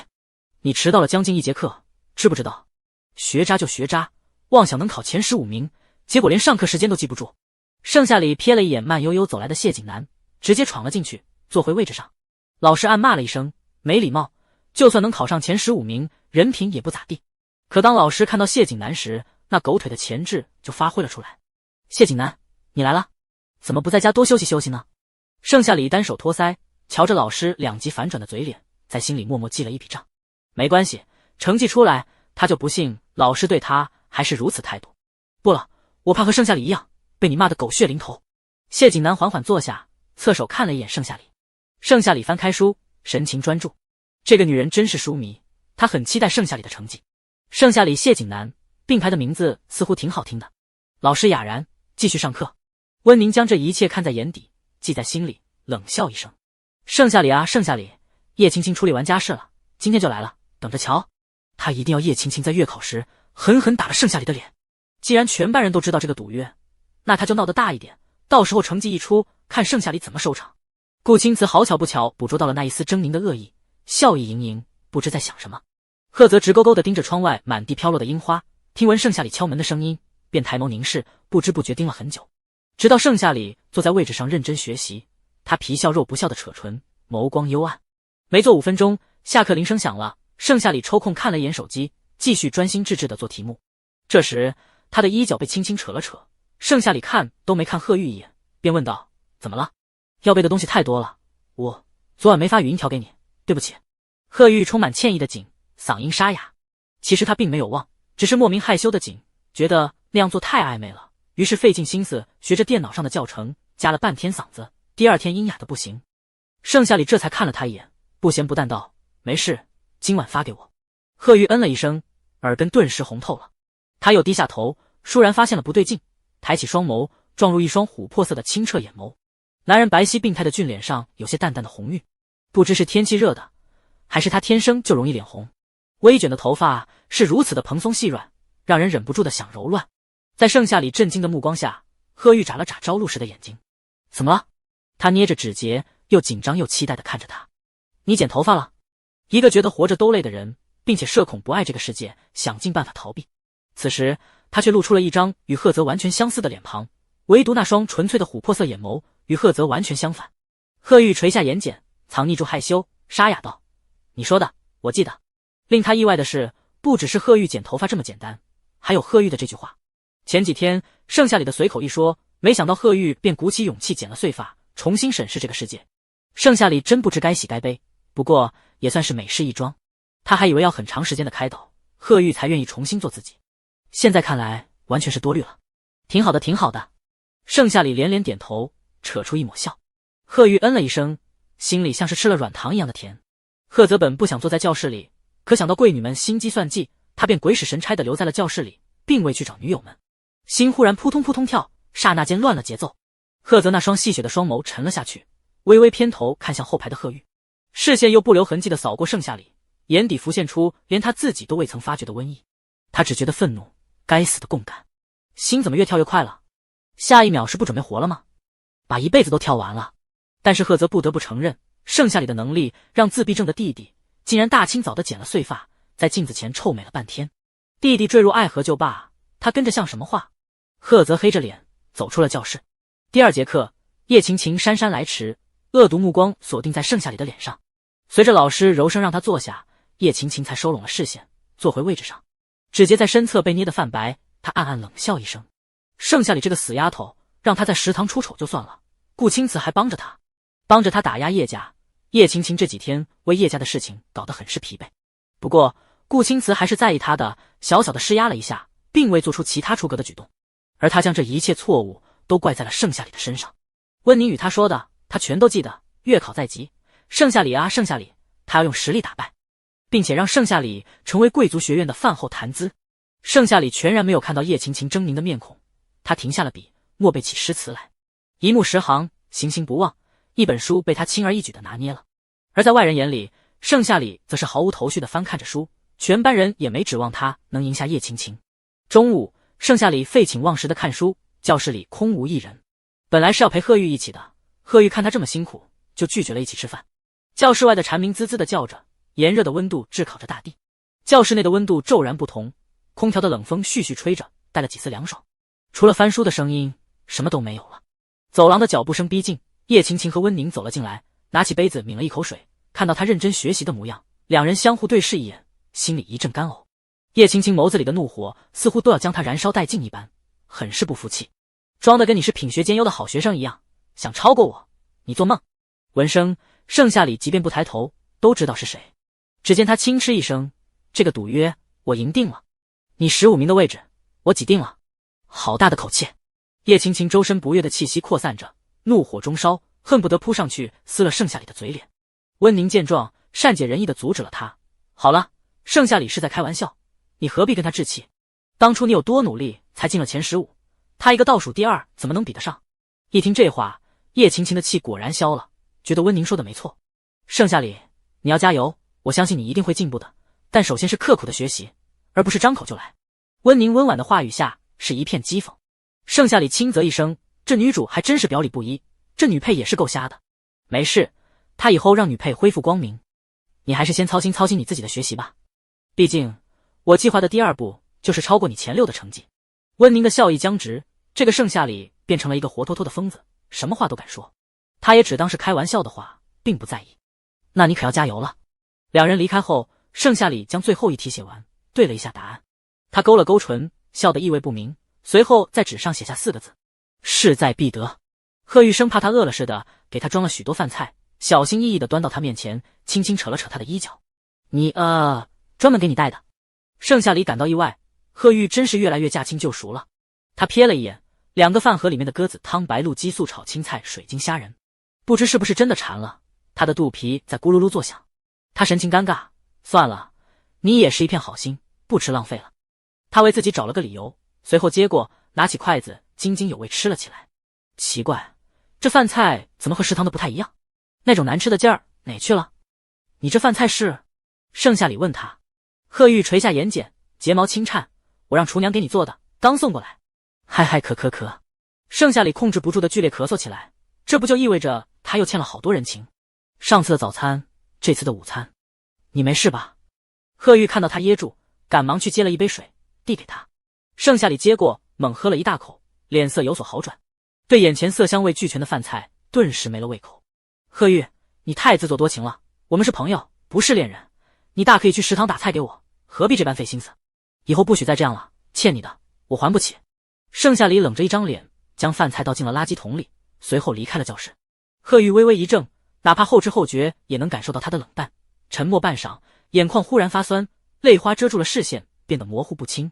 他的心有一点抽痛，也知道他们只是朋友，可他就想让盛夏里过得好一点，因为他喜欢他，不想被一次次的拒之门外，一遍遍的提醒。贺玉多想告诉他，人情什么的其实都可以不还，欠得越多越好，最后把自己赔给他。可他说不出口，好苦涩。这就是胆小鬼暗恋的滋味吗？走廊里，贺泽神情悠然地走着，心口猛地一痛，扶着墙面，不明所以的紧。怎么回事？心怎么一会儿甜一会儿苦的？贺泽的眼底有些红，带着一种类似于疯狂绝望的疼痛情绪。骨节分明的指节捏成一团，狠狠砸在了墙面上，太过用力，而导致指骨溢出了鲜血，顺着墙流下。这时，盛夏里从他的身边经过，贺泽只感觉心更痛得紧，呼吸一滞。盛夏里这个女人对弟弟说了什么？共感怎么变强了？而他也开始情不自禁地受到盛夏里一颦一笑的影响，真是荒唐。从他身边经过时，盛夏里丝毫没有察觉到什么。看着他消失在走廊尽头，贺泽的心痛才隐隐好些。他压制住这一抹痛心疾首，将受伤的手揣进了兜里，随后漫不经心地走进了教室，视线锁定在沉默不言的贺玉身上。他转眼间又恢复了往常的桀骜不驯，姿态散漫，仿佛刚刚的一切都只是错觉。走到贺玉的桌前，余光不经意间瞥见了垃圾桶里的饭菜，回想起贺玉今早寸步不离地守着厨房，他顿时明白了贺玉痛心疾首的原因，原来是送的饭菜被盛夏里拒绝了。拒绝就拒绝，何必这么伤心？他这个弟弟真有当舔狗的潜力，蠢就一个字，用在他身上刚刚好。为了不让自己再莫名其妙的痛心，在这一刻，贺泽的脑海里蹦出了一个想法。他先是用另一只手敲了敲桌面，让魂不守舍的贺玉回过神。贺玉不明所以地看着他，细如蚊蝇的嗓音喊了一声哥。贺泽轻车熟路地坐在了盛夏里的位置上，桌上书页板凳似乎都残留着他的余温，以及那股若有若无的清香。那是盛夏里在顶楼意外掉进他怀里的气息，莫名的令人沉醉。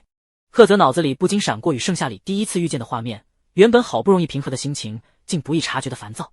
为了甩掉这些想法，贺泽俊美异常的脸当即沉了下来，悠然道：在想什么呢？贺玉收敛了心神，没什么。尽管就3个字，但却是贺泽以前最梦寐以求想听到的。如今贺玉变了不少，贺泽是真心高兴的，也不愿他郁郁寡欢，从而影响到了自身。饭菜被盗了，你说没什么？贺泽毫不留情地拆穿他。贺玉琥珀色的双眸微微暗淡，不愿面对事实，偏过脑袋。贺泽差点被逗笑了，恶趣味地揉了揉他的脑袋，语调平和：你喜欢盛夏里？只要你说你喜欢他，哥哥就帮你追他。贺玉琥珀眸垂下，根根分明的睫毛遮住，眼底一丝的闪躲，似乎并不喜欢贺泽摸他的头发。脑子在思索理解这句话，什么是喜欢？看到他就高兴，他高兴自己就高兴，高兴的如同吃了软糖一样的甜。就算把自己视若珍宝的软糖分享给他，也没有半分的留恋。又或者因为他的一句话而难过许久，就如同现在这样。如果是这样的话，那他是真的好喜欢盛夏里。停顿几分钟，贺玉回答他：喜欢。贺泽的眉眼生的极为好看，桃花眼眼下点缀着一颗妖痣，嘴唇颜色淡淡的，扯出一抹不咸不淡的笑容。哥帮你追，等我想好计划，咱们就开始。不就是一个女人，追就是了。能看到贺玉的笑脸，是他这个当哥哥的最终的追求。贺玉却就此沉默，看着他一言不发。贺泽并没有因此追问，而是感觉心里暖暖的，想必是贺玉在心里双手双脚同意了。他站起身，单手插兜的坐回了位置上，这时也才感觉手背有点刺痛感。不过他并不在意，翘着腿坐下，百般无赖的抹撒着伤口。上课铃声响起，盛夏里才慢悠悠回班里，并未理会贺玉，专心致志听课。贺玉琥珀色的双眸微微暗淡，得不到原谅的感觉竟如此难受。放学后，盛夏里拄拐杖离开了教室，只听轰隆一声，外边的雨猛敲玻璃窗，像个粗鲁的访客。谁也不知道他为什么突然闯了进来，那样气急败坏的吼叫。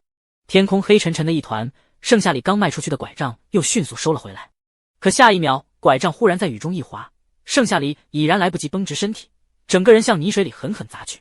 然而预感中的疼痛竟没有传来，鼻尖反而是一股清冷的白梅香萦绕在鼻尖，让他顿时一愣，不由自主地按住男人的胸膛，稳住了身形。而那不是别人，正是冷峻的傅寒生。他将拐杖递给他，随后站在了一旁，冷淡道：“这么笨，补习想来也学不会什么。”跟他说的。盛夏里嘴角抽了抽，还没怪他昨天下午莫名其妙的离开，顺嘴找了个乌龟干死的理由，如今又比起他来了。果然，主角团没有一个正常的，不想教直说，何必弯弯绕绕。盛夏里看着滂沱的大雨，一时间也走不掉了。我盛夏里又不是什么小人，把你那个秘密讲出来的。那个秘密，不就是傅寒生其实是天才少年，故意伪装学渣。傅寒生被他伶牙俐齿的话给噎住了，后知后觉勾了勾唇。好特别的女人，能让他屡次栽在他的手心。而盛夏里却全然不知他到底因为什么要逃离。回到家后，傅寒生满脑子都是简书的那一幕，浑身滚烫。特意查了百度，被确诊得了绝症，目前还未找到真正原因。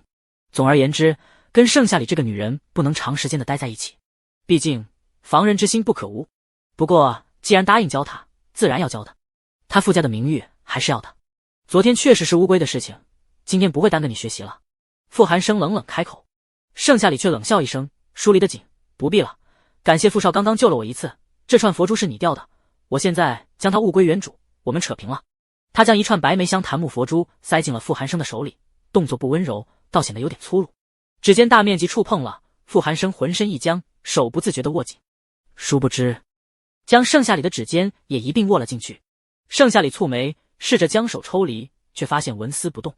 你拿佛珠就拿佛珠，你捏我手干嘛？第二次了。他语调冰冷，带了几分危险。难怪傅寒生感觉佛珠变了手感，却没发现是拿错了。经过提醒，傅寒生这才反应过来。第二次。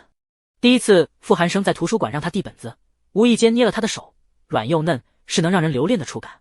如今却慌里慌张的捏了他的手第二次。傅寒生从未这般丢人过，从来都是他高高在上，使唤别人或是评论别人，从未失态。怎么一碰到盛夏里，他一身清高孤僻，冷峻无情，反而崩坏个彻底。关键是傅寒生竟觉得有几分的羞耻，丢人，太丢人了。他强装从容淡定，冷冷开口：不用你提醒，你如果不捏这么紧，我怎么可能捏到你？盛夏里抽回了手，冷淡的哦了一声。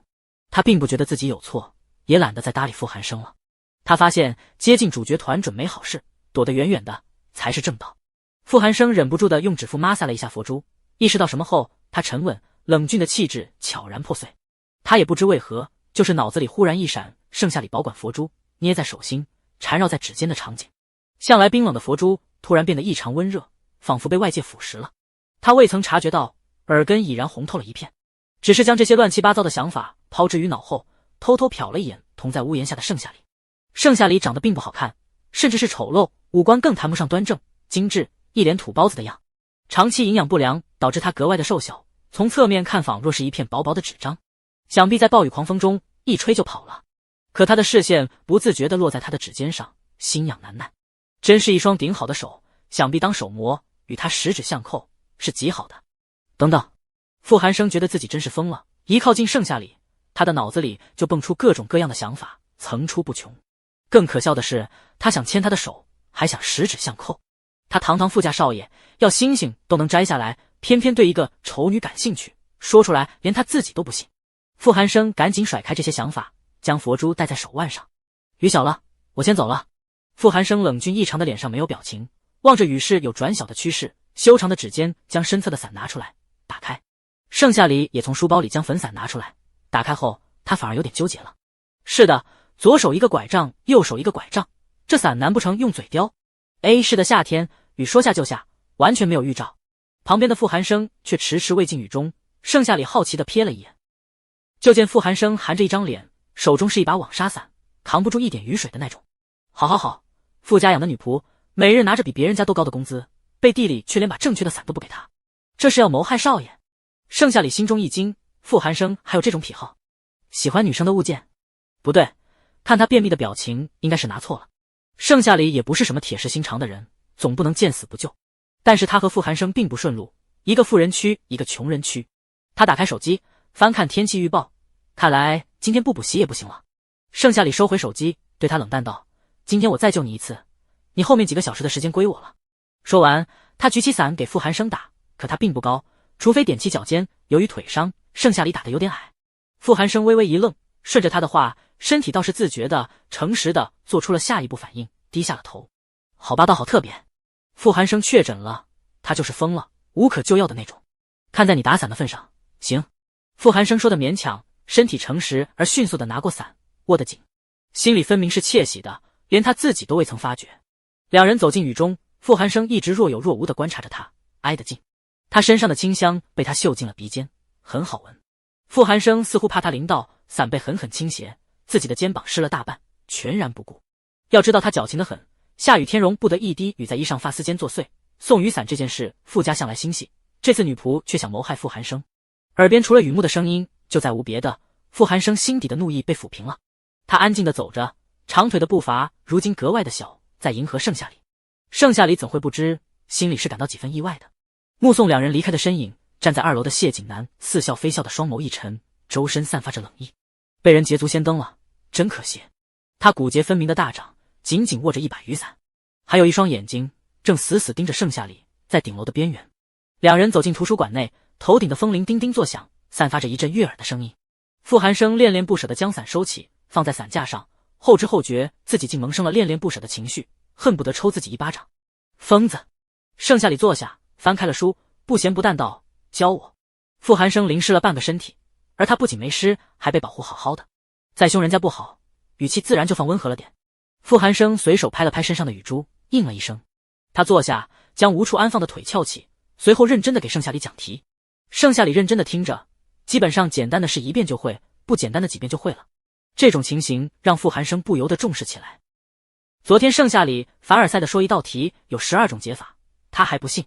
事到如今，那种轻视鄙夷的情绪消失得一干二净，他隐隐变得兴奋起来，莫名有一种发现宝藏的错觉感。直到盛夏里再次将30道解法的答案递到他面前时，那种激动的心情瞬间破土而出。你真的没学过这些？傅寒生忍不住问他，一个伟大的想法悄然冒出了嫩芽。盛夏里显得平静多了，是，以后每天放学我都教你，我要把你培养成天才，你代替我好好的享受这份荣誉，好不好？此话一出，盛夏里明显愣了愣，但仔细想想，傅寒生是名门少爷，偏爱学习，所刻意伪装学渣，这其中有令人发指的原因，所以他这么说也是有道理的。不过傅寒生错了，他盛夏里不是靠别人才能拥有这份荣誉，也不想靠别人。他果然拒绝了。傅寒生如同使尽了浑身解数，却被狠狠拒绝的挫败感。为什么？他不死心地问。盛夏里便让他死心，不想承担你这份荣誉。傅寒生一贯雷厉风行，在 A 市的势利眼面前有很重要的权利，此刻他竟对一个穷女人没有一点办法。不过他是不会放过这个机会的，盛夏里只要待在这个学校一天，他便想尽办法得到这个宝藏。只因他也想站在万众瞩目的地方，被万人仰视，而因为某种原因不得不藏匿起来，收敛锋芒，无法想象到自己亮的耀眼是什么场景，什么模样的。盛夏里可以代替他，他必须牢牢抓住，想尽办法让他拜他为师。这次不行就下次。外面疯狂的席卷尘土，雨幕连连，冲淡着世间的人情世故。乌压压的天空似乎要压到地上，与树木石头紧挨在一起。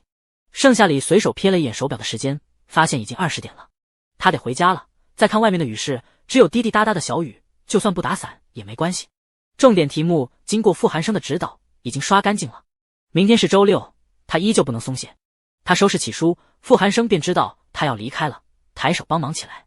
盛夏里倒也没拒绝，梳妆好，预感他要离开，傅寒生居然有几分的恋恋不舍，没想到跟他在一起的时间竟过得如此快。他甚至没有感到一丝的不愉快，就仿佛遇到了知己般。盛夏里拄拐杖离开了，门旁的风铃响了好久，沉闷孤寂，直到视野里再也没有他的身影，傅寒生还是没有收拢视线。老板娘着急下班，见傅寒生留在图书馆内，便没催促。可此时盛夏里离开了，傅寒生还赖着不走，就让他有些无语了。但是他不能催，因为这条街连同图书馆都是傅家的产业，心中很是憋屈。忽然，老板娘看到了伞架上遗留的粉伞，指着伞惊呼：“傅少，他的伞落下了。傅寒生猛然回神，看向了粉伞，走上前捏在手里。大惊小怪什么？不就是一把伞，外面又没下雨。老板娘哦了一声，没再说话。不对，他的伞呢？傅寒生这才想起来自己拿错的伞，一看伞架，光秃秃的，哪里有第二把？他猜疑盛夏里把他的伞拿走了。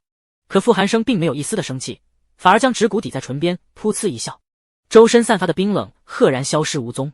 老板娘拧眉看着他，不明白傅寒生的笑是什么意思，大晚上的有点吓人。还伞，不就是光明正大接触盛夏里的好机会？看来藏匿在黑暗中的他，过不了多久就会培养出一个天才少女。看着他在万众瞩目下，他倍感自豪。盛夏里慢吞吞的紧，不知不觉就走到了一条小巷子里。小巷子里黑漆漆的一片，什么都没有，所以发出一点声音都格外的刺耳。他听到前方传来几个男人嘲讽的声音，不由得停下了脚步。举目眺望，他隐隐约约看到了昏黄的路灯下，有几个纨绔的男人正围着一个男人。离得远，他看不清几个男人的脸庞，但是单看那一个男人的身影和轮廓倒是熟悉。奇怪，中间那一个男人好像从哪里见过。这时，几个男人轮番朝那男人的身上挥拳头。黄昏的路灯下，他看到了那男人耳朵上钻石耳钉闪耀的光芒，眼神一闪，他想起来了，是赫泽。赫泽喜欢戴耳钉，起码有10个耳洞，每天换着花样的戴。而且赫泽还是出了名的痞帅，亦正亦邪的俊脸上总是一副对任何事情都不屑一顾的模样，看着就欠揍。成绩差、约架、斗殴，放在他身上就变得合理起来了。真是冤家路窄，是说大也大，说小也小，偏偏哪里都能遇到主角团。盛夏里赶紧开溜，不料边拄拐杖边握紧雨伞，因为走太着急，从而摔了一跤，拐杖和雨伞掉在了泥泞中。他不顾疼痛爬了起来，没有半分停留，赶紧俯下身前。遇到赫泽，算他倒霉。本以为走小路能快一点，谁知遇上了赫泽。他的动静不大，但却在小巷里十分的醒目。几个男人悠悠看向了盛夏里的方向，大喊：是谁藏在那里？赶紧给我滚出来，要是让我逮到，要你好看。就是，居然敢破坏我们的好事，真是找死。赫泽放荡不羁的俊美脸上尽显苍白，嘴角还挂着一抹血。此时他也看向了盛夏里的方向，不知在想什么。盛夏里的裙摆衣角被赫泽收进眼底，他灰暗的眸色微亮。是他终于还是被勾引过来了。只可惜弟弟嫌这种办法不靠谱，提前离开了，而他也只是在演戏罢了。没想到阴差阳错把人勾引过来了。几个男人对视一眼，纷纷走了过去。盛夏里跑也跑不掉了，只能躲在阴暗的角落里缩成一团。几个男人从他的身边经过，并没有发现什么人。正欲回头时，盛夏里心头一紧，赫泽的低沉沙哑的声音响起：我报警了，你们赶紧滚。戏本里有这句台词吗？几个男人大眼瞪小眼，充满了怀疑，却又不敢违抗赫泽的命令，骂骂咧咧的边演戏边离开了。真是敬业，不愧是花了高价钱的。赫泽暗想。将目光再次投向角落时，赫泽又恢复了往常的玩世不恭，姿态慵懒。出来吧，我看到你了。这声音不是赫泽还能是谁？盛夏里在心中冷笑，却并不打算主动站出来，而是捏了捏嗓子，粗犷道：不好意思，我在拉屎，裤子没提。你如果想让我出来的话，也不是不行，先给我买包纸。怎么是个男人说话？赫泽当即就懵了。等等，他说他在拉。作为富家少爷，这2个字太过于难以启齿，让他根本说不出来。不知是不是心理作用，听到这2个字后，他似乎闻到了一股若有若无的屎味。不过他还是不相信盛夏里能干出在小巷拉这种事情。于是赫泽轻吃了一下，眼神透着轻傲，姿态散漫的插着兜：盛夏里，你绝对不会干出当路拉这种事情，赶紧出来，否则我就直接把你拎出来了。盛夏里，看来他猜出来了。盛夏里心中暗道：糟糕，却不想承认在学校有瓜葛，那是必然的。同住屋檐下，不得不发生一点点的瓜葛，可如今是在校外，他应该投入自己的生活中，而不是在和主角团有过多的牵扯。想到这里，盛夏里紧急头脑风暴，忽然灵光一现，他低下头，深吸一口气，将嘴唇对准了胳膊，完全覆盖后往外吐气。气体和肌肤形成摩擦后，听起来就像是放屁的声音一样。噗噗噗噗。为了逼真，盛夏里当场制造出连环放屁的假象，放的速度极快极多，一时间让赫泽松懈的姿态紧绷起来，不由自主地退后一步，蹙着眉。他真的在拉，而且还是窜。这4个字他根本说不出来，冷傲的神情消失无踪，转而是震惊，心里泛着一阵干呕，脸色微变，脚步定在了原地，不敢前进了。盛夏里，你这个女人怎么能在路上？干出这种事来！你等着，我去给你买纸。赫泽一时间被连环屁冲昏了头脑，并未细心地观察到周围没有难闻的味道，反而咬着牙就离开了。他肯定不能放任盛夏里不管，等他出来再找他兴师问罪。小巷幽深，任何声音都能被无限的放大。赫泽的脚步声渐渐消失了，盛夏里才腿麻地从角落里站出来，随后走到黄昏路灯下，低头一看，身上的裙摆溅了不少污泥，得赶紧回家清洗了。赫泽倒是聪慧，发现了他，不过道高一尺，魔高一丈，还是缺了点心理战术。他可是活了几千年的魅魔。盛夏里赶紧溜之大吉了，殊不知他前脚刚走，后脚赫泽就拿着一包纸巾走来了，似乎怕臭到，高挺的鼻梁被塞了2团纸，看起来倒是有点滑稽。他走到半路，忽然想起来，这附近根本没有卖纸的，没有商店，所以赫泽就打了电话给管家，要求在5分钟内送纸过来，否则就扣1半工资。工资一半一半的扣，谁能受得了？管家快速赶来，毫不意外的是，大少爷果然一手抄兜，一手掐着表，就差几秒钟，他的工资就没了。他可从未见过大少爷这么着急，一定是未来少奶奶了。少奶奶快制服大少爷吧，他这把老骨头可折腾不起了。赫泽这才快速赶来，试探地叫了几声，盛夏里，给你纸。然而角落里并没有声音回答他，静得出奇。赫泽连续又喊了几声，这才顿觉不对劲，悠悠掏出手机，点开灯光，做了一下心理建设。不是故意要看他屁股的，只是他不搭理他，万一低血糖昏倒了该怎么办？做完心理建设，赫泽这才慢腾腾地照明了角落，哪里有什么盛夏里的身影，甚至更没有屎。赫泽姣好的面容上成了一丝怒意，微微眯起看狗都深情的桃花眼，仿佛在思考下一步的行动。良久，他才吐出几个字：好样的盛夏里，跟我玩金蝉脱壳。灯光在他的侧脸形成了一片阴影，结语浓又密，在眼下投下了一片压青，遮住了眼眸的情绪。只听他随后冷笑2声，大步离开小巷。太有意思了，是他先冲过来，招惹他的那醇的滋味，如今令他格外想念，不必再等了，就今晚尝到那个味道。回到家中，盛夏里瘫软在了沙发上，似乎想到了裙摆脏兮兮的，立即就拄拐杖弹射起来，乖乖洗了澡才躺下的，但是依旧不能松懈，他还有许多题目没刷完。月考他势在必得，但是月考后得赶紧把体能给训练出来，否则真就成了弱女子。给伤口涂完药，盛夏里才从房间里出来。圣母回来的晚，并未察觉到什么。夏里，你回来了？不饿。今晚加了班，还未来得及给夏里做饭。你等着，我现在就给你做。话落，圣母将菜放在了厨房，却从未再看盛夏里一眼。声音微梗，不易察觉的那种。盛夏里警惕心强，发现了这点，装作不知情的应了声。视线悄悄将圣母打量了一遍，随后发现了不对劲。圣母洗菜时忍不住哆嗦了一下，走近一瞧，那布满风霜故事的手掌，特别是指尖被划伤了一道口子，血还在往外冒。圣母只能忍痛洗菜，一声不吭。所以就这是圣母晚回家的真正原因吧？不用猜想，必在雇主家发生了矛盾，或者是被同事欺负了。原身被同学们欺负的遍体鳞伤，都是从小伤开始的。这一刻，盛夏里在想，要不要让圣母辞职，可他如此固执，在看不到任何薪水前，定然不愿意。盛夏里真希望时间能过得快一点，这样他就能保护妈妈了。他在心里默默叹息，走进圣母，假装不经意的一瞥，才猛然看到那伤口，捧着他的手惊呼：妈妈，你的手流血了，切菜怎么这么不小心？他再给妈妈下台阶，以前他没有这般要好的母亲，如今有了他高兴都来不及，自然要为他处处着想，好好享受风靡万千的时光。圣母正愁找不到理由，便顺着他的台阶一路往下。瞧这，我都没发现，肯定是不想让夏里饿着了，所以太过着急了。好了，我来帮忙，先给你包扎一下。盛夏里牵过他的手，圣母的手上都是厚厚的茧，摸起来有些粗糙。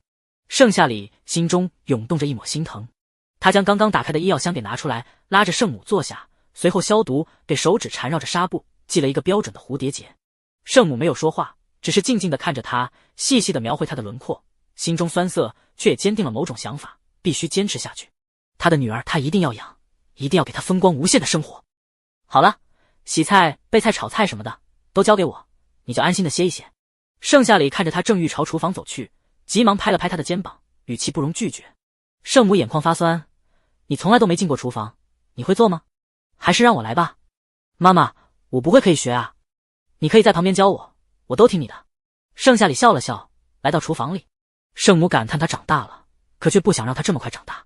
厨房本来就不是女人该进的地方，油烟味重，如果不是他不想再婚，也断然不会进厨房的。不过也只有穷人区的少数女人才进厨房，富人区根本没女人进厨房，要么是男人，要么是仆人。盛夏里太坚决了，圣母盛情难却，只好在旁边教他。令圣母惊讶的是，盛夏里学起东西来非常的快，基本上说完，盛夏里就能完美的复刻出来了，色香味俱全，看得就馋得让人口水直流。圣母忍不住尝了一口，竟然出奇的美味，和他想象的一样。怎么样？盛夏里明知故问道。圣母如实回答，好吃极了。那我们直接开饭。盛夏里将最后一道素菜炒完，随后端上桌盛米饭去了。圣母还想帮忙，却被盛夏里拒之于千里之外。圣母知道盛夏里在心疼他，心里很是感动，眼眶又不自觉的发酸，红透了。他的女儿变得越来越多了，可不管是哪种性格，他都喜欢。饭后，盛夏里不顾劝阻，洗了碗，回房间去了。他将练习册翻开，开始写题，一页又一页。突然，黑屏的手机亮了，弹出一条消息。盛夏里看了一眼，是贺玉发来的语音条，点开听了起来。贺玉的声音很好听，清润的紧，特别像是刚嫁过的般，不知是不是他的错觉。一字一句略显青涩，盛夏里听完了一整个页面，还算流利，不愧是主角团，就算是个废材，脑子都比普通人要灵活。盛夏里按住语音，说道：背得不错，周一给你安排新的。今天的事，你就没什么要跟我说的吗？那边，贺玉昏暗的房间内，手机的屏幕照亮了他那张稚嫩充满少年感的俊脸，琥珀色的双眸紧紧盯着屏幕，看到页面上方的对方正在说话中。随后2条语音发了过来，尽管只有几秒钟，也让贺玉颤抖着指尖点进了盛夏里的语音条里。只听他如清泉般清冷的声音从手机的那头传进了他的耳朵里。贺玉不由得紧张起来，指尖紧绷，红润的唇瓣也抿成了一条线，实在不知道该说什么。不过他的确知道错了，乖顺地按住语音，轻轻地道歉。盛夏里发来一条消息，贺玉微微垂下眸，更显得面容纯粹。知道错了就好，还是乖孩子，乖孩子。他果然喜欢他乖顺的样子，可如果他并不乖顺呢？也像哥哥一样，那是不是永远都接近不了他了？贺玉被夸赞，并没有特别高兴，眼神里透露着迷茫和无辜。但是他喜欢他的乖顺，他会一直都这么乖顺的。盛夏里伸了个懒腰，起身走了走，看着桌旁的垃圾桶，决定先把垃圾倒了，随后再继续做题。一直坐着，他的腰都快断了。说干就干，盛夏里提起垃圾袋，蹑手蹑脚地离开了。已经23点了，圣母想必都睡下了。下了楼，盛夏里将垃圾扔了。迎面走来2个身影高大的男人，直接与他擦肩而过。盛夏里甚至都未曾抬头看一眼，便转身上楼去了。2个男人走到隔壁，其中一个男人拿出钥匙打开门，另一个男人则转头看了一眼盛夏里。男人戴着口罩，却挡不住那张令女人魂牵梦绕的俊脸，特别是那双似笑非笑的眼眸，让人总感觉他在很多事情上都手下留情。真巧，我的盛夏里。谢景南勾了勾唇，黑白分明的眸子里映着他的影子。另一个男人不解：谢少，你在看什么？没什么，这就是你说你在穷人区的房子。谢景南修长的指尖按下开关，屋内一片亮堂。麻雀虽小，但五脏俱全。在谢景南的眼里，还是太狭窄了。想到盛夏里就住在隔壁，住着同样的房屋，谢景南竟有些心疼。据他观察，将盛夏里这些年在校园被欺负的案例一个个扒了出来，才知他为何会变成了如今这副模样。突然就下定决心要改变了。换作是他定不受如此欺辱。是的，我知道你是富家少爷，贵圈的第一，也知道你看不上穷人区的房屋，那为何还要买下来？那男人满是不解。换作是他，买下来都觉得脏了名誉。谢景南这位爷到底为什么这么做？谢景南似笑非笑的眸光沉了下来，衬得他格外阴险狡诈。不是你的事情，你别问，既然是我的房子了，就把钥匙给我。男人连连点头，应了声，赶忙将钥匙给了他。可看着谢景南高贵典雅，光是站在这里都显得格格不入。虽然充满了不解，但却也没有再问。男人离开了此地。谢景南走了进去，摸着离盛夏里最近的墙面，他勾起一抹极致癫狂的笑容，打了个电话给谢叔，要求将这里重新装修一遍，他要住进来。住进来。电话那头的谢叔惊掉了下巴，不过还是答应了下来。挂了电话，谢叔感叹，真是天有不测风云。谢少为了追哪家的千金小姐，竟然委曲求全了。不对，真的是千金小姐吗？怎么住在穷人区？难不成是落魄千金小姐？那完了，谢少能追上也娶不了。谢家不会让他娶一个没钱没势的女人。不管了，这些都不是他能操心的，船到桥头自然直。谢景南离开了此地，隔壁盛夏里刚坐下，就看到了手机弹窗的几条消息。点进去一看，贺泽发来的却不是他的口吻，上面写着让他去酒吧送贺泽回家，贺泽喝醉了。盛夏里困惑，回了个不字。贺家上下多少仆人，怎么偏偏选中了他？他才不当冤大头。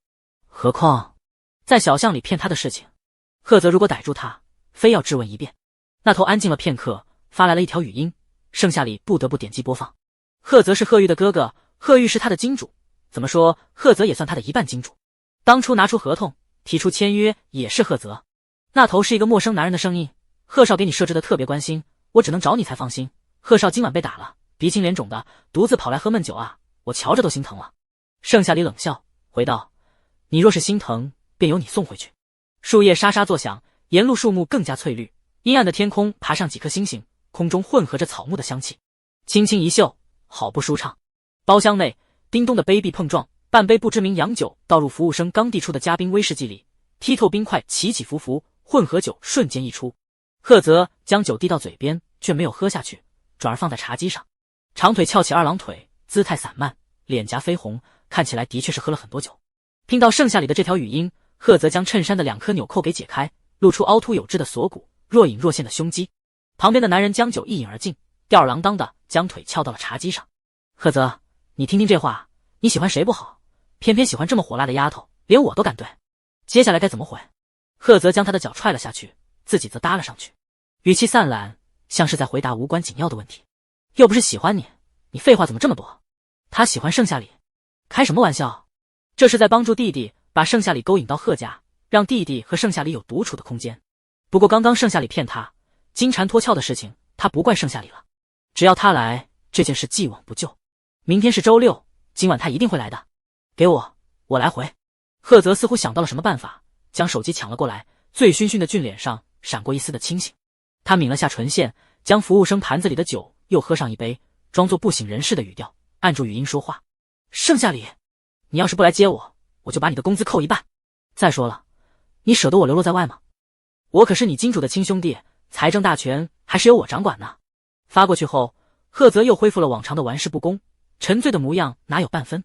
盛夏里蹙着眉，含着脸停下了笔。这贺泽还真是欠揍，把他学习的思路全给扰乱了。他抬手想将手机扔了，可是又不舍得，又没多余的钱买，咬了咬牙，拍砖起去。他倒是要看看贺泽醉成什么样，真是屎难吃，钱难挣，晚上还要熬夜加班，必须涨工资。盛夏里和尚书拿上圣母的电瓶车钥匙，偷偷的溜了出去。门关上后，圣母从洗手间走了出来，一脸探究。他的女儿有男朋友了？什么时候的事？算了，他的女儿已经变懂事了，如今也到了情窦初开的年龄。这件事先不问，让他这个当妈妈的先观察一段时间，看看哪个小子靠不靠谱。盛夏里到酒吧的门口，才给贺泽发了一条消息：我到了。包厢内有10个人，都相互猜忌贺泽喜欢的人会不会来酒吧接他，长什么样的，包括贺泽本人，心底都莫名担忧。直到看到这消息后，在场人都不知所措极了，特别是贺泽。贺泽一口气喝了2杯水醒酒，随后让众人发去包厢号，示意大家按照之前说好的演戏。门被推开，众人纷纷看向盛夏里，从上到下打量了一遍。瘦小偏矮，在五彩斑斓的灯光下，看不清他原有的肌肤，只是乍一看竟挺漂亮的。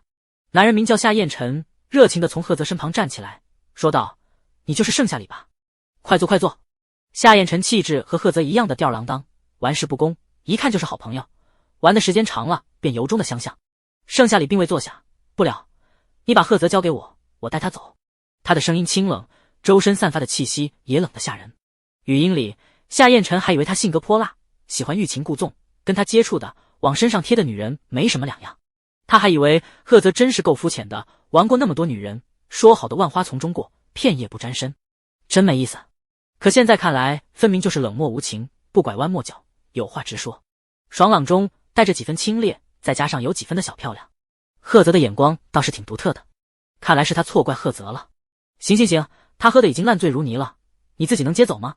要不我帮你送到贺家。夏彦辰也不知为何，直视他清冷如月的眼睛，便失了神，脱口而出这么一句话。杏儿腿忽然被掐，他又急忙开口：我突然想起来，好像不太顺路，这些伙伴都得我送，实在抱歉了，有空请你吃饭。掐腿的手指松开了，夏彦辰不用猜，都知道是贺泽。不必了，我带了拐杖，让他扶着走。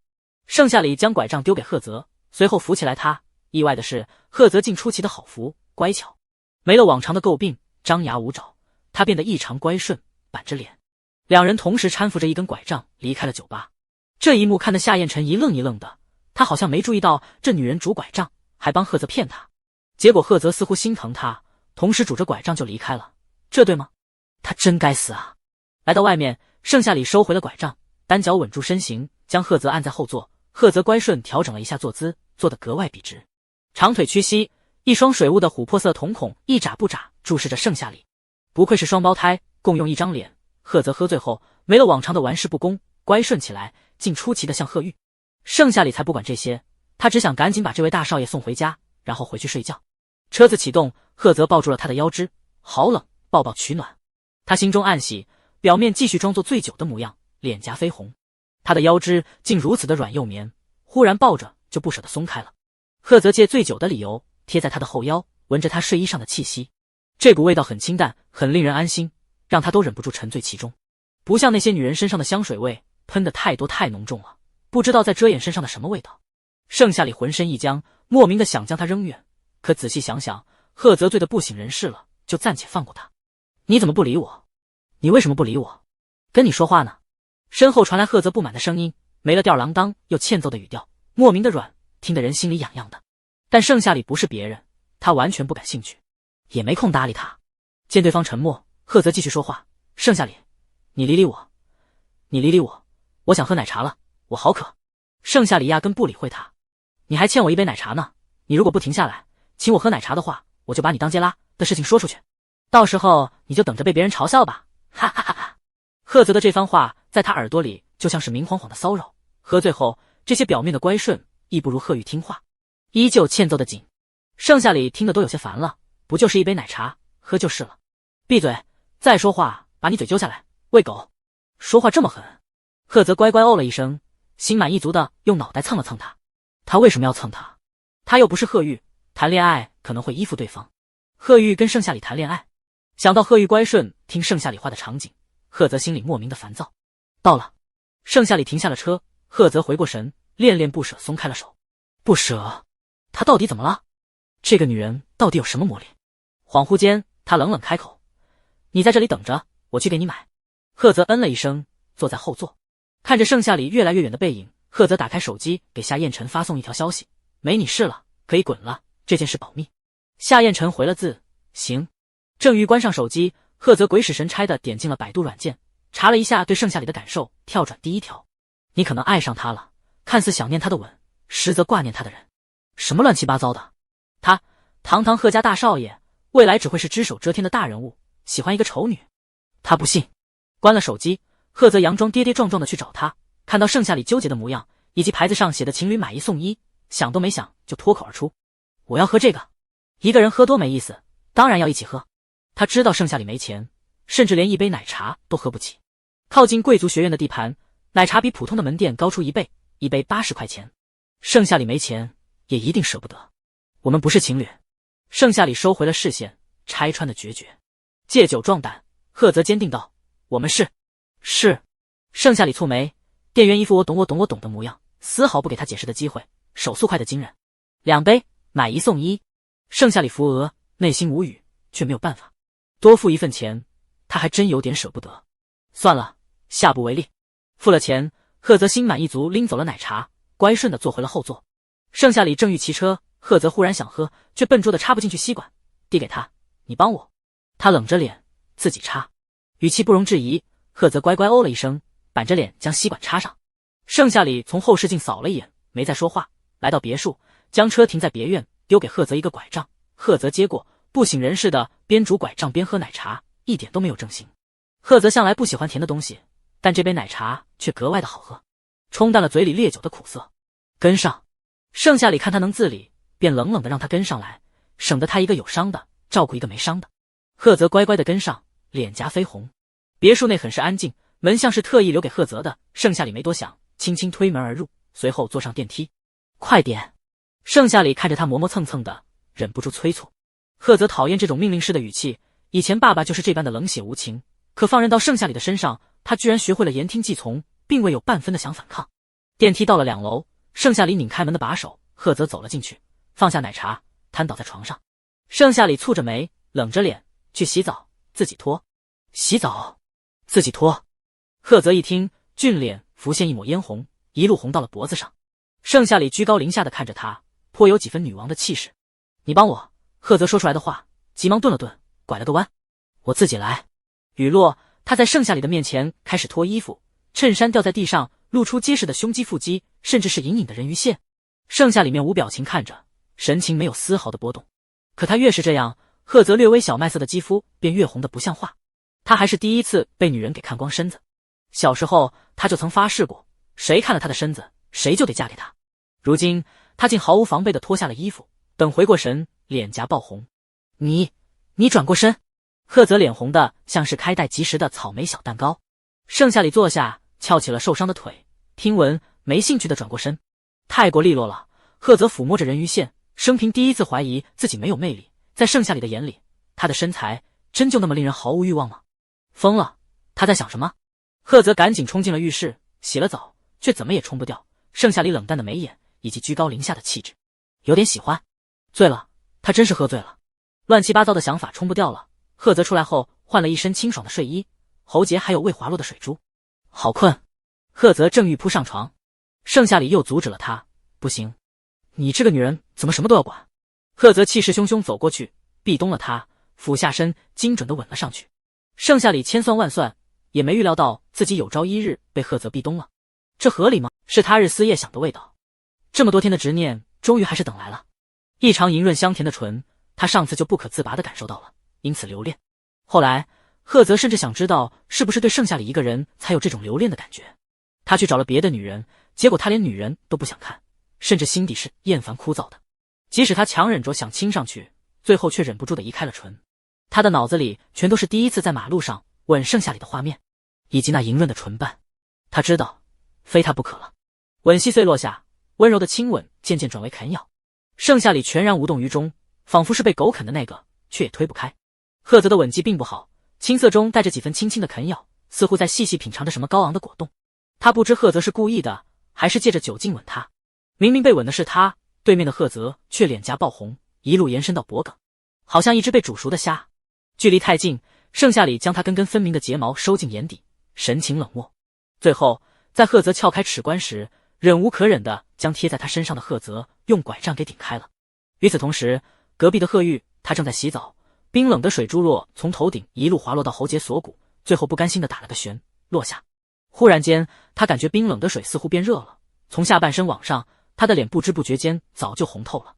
他咬着嘴唇，红着脸小声低语：是共感，哥哥现在在做什么？这是他第一次有这种难以启齿的感觉。赫玉停下了继续洗澡的动作，微微弓起身子，双手扶着洗手台，指节因为用力而变得泛白，镜中折射出他绯红的脸蛋，娇嫩欲滴的唇被毫无预兆地覆盖住。许久，赫玉却并未结束，那种感觉萦绕在他的唇齿间。赫玉羞愤的同时又忍不住地享受克制，觉得这么做实在太对不起盛夏里了，他怎么能对这种感觉上瘾？赫玉决定再次进浴室里继续冲凉水澡，可唇下柔软异常的感觉并未停止，搞得他生平第一次有了磨人的感觉，想冲凉水澡冲掉，却越发的气血上涌。干脆擦干换了衣服，强装镇定下是微微发抖的指尖。哥哥从未亲吻过别人，即使有史以来也没有这种上头感。他想知道哥哥吻的是谁。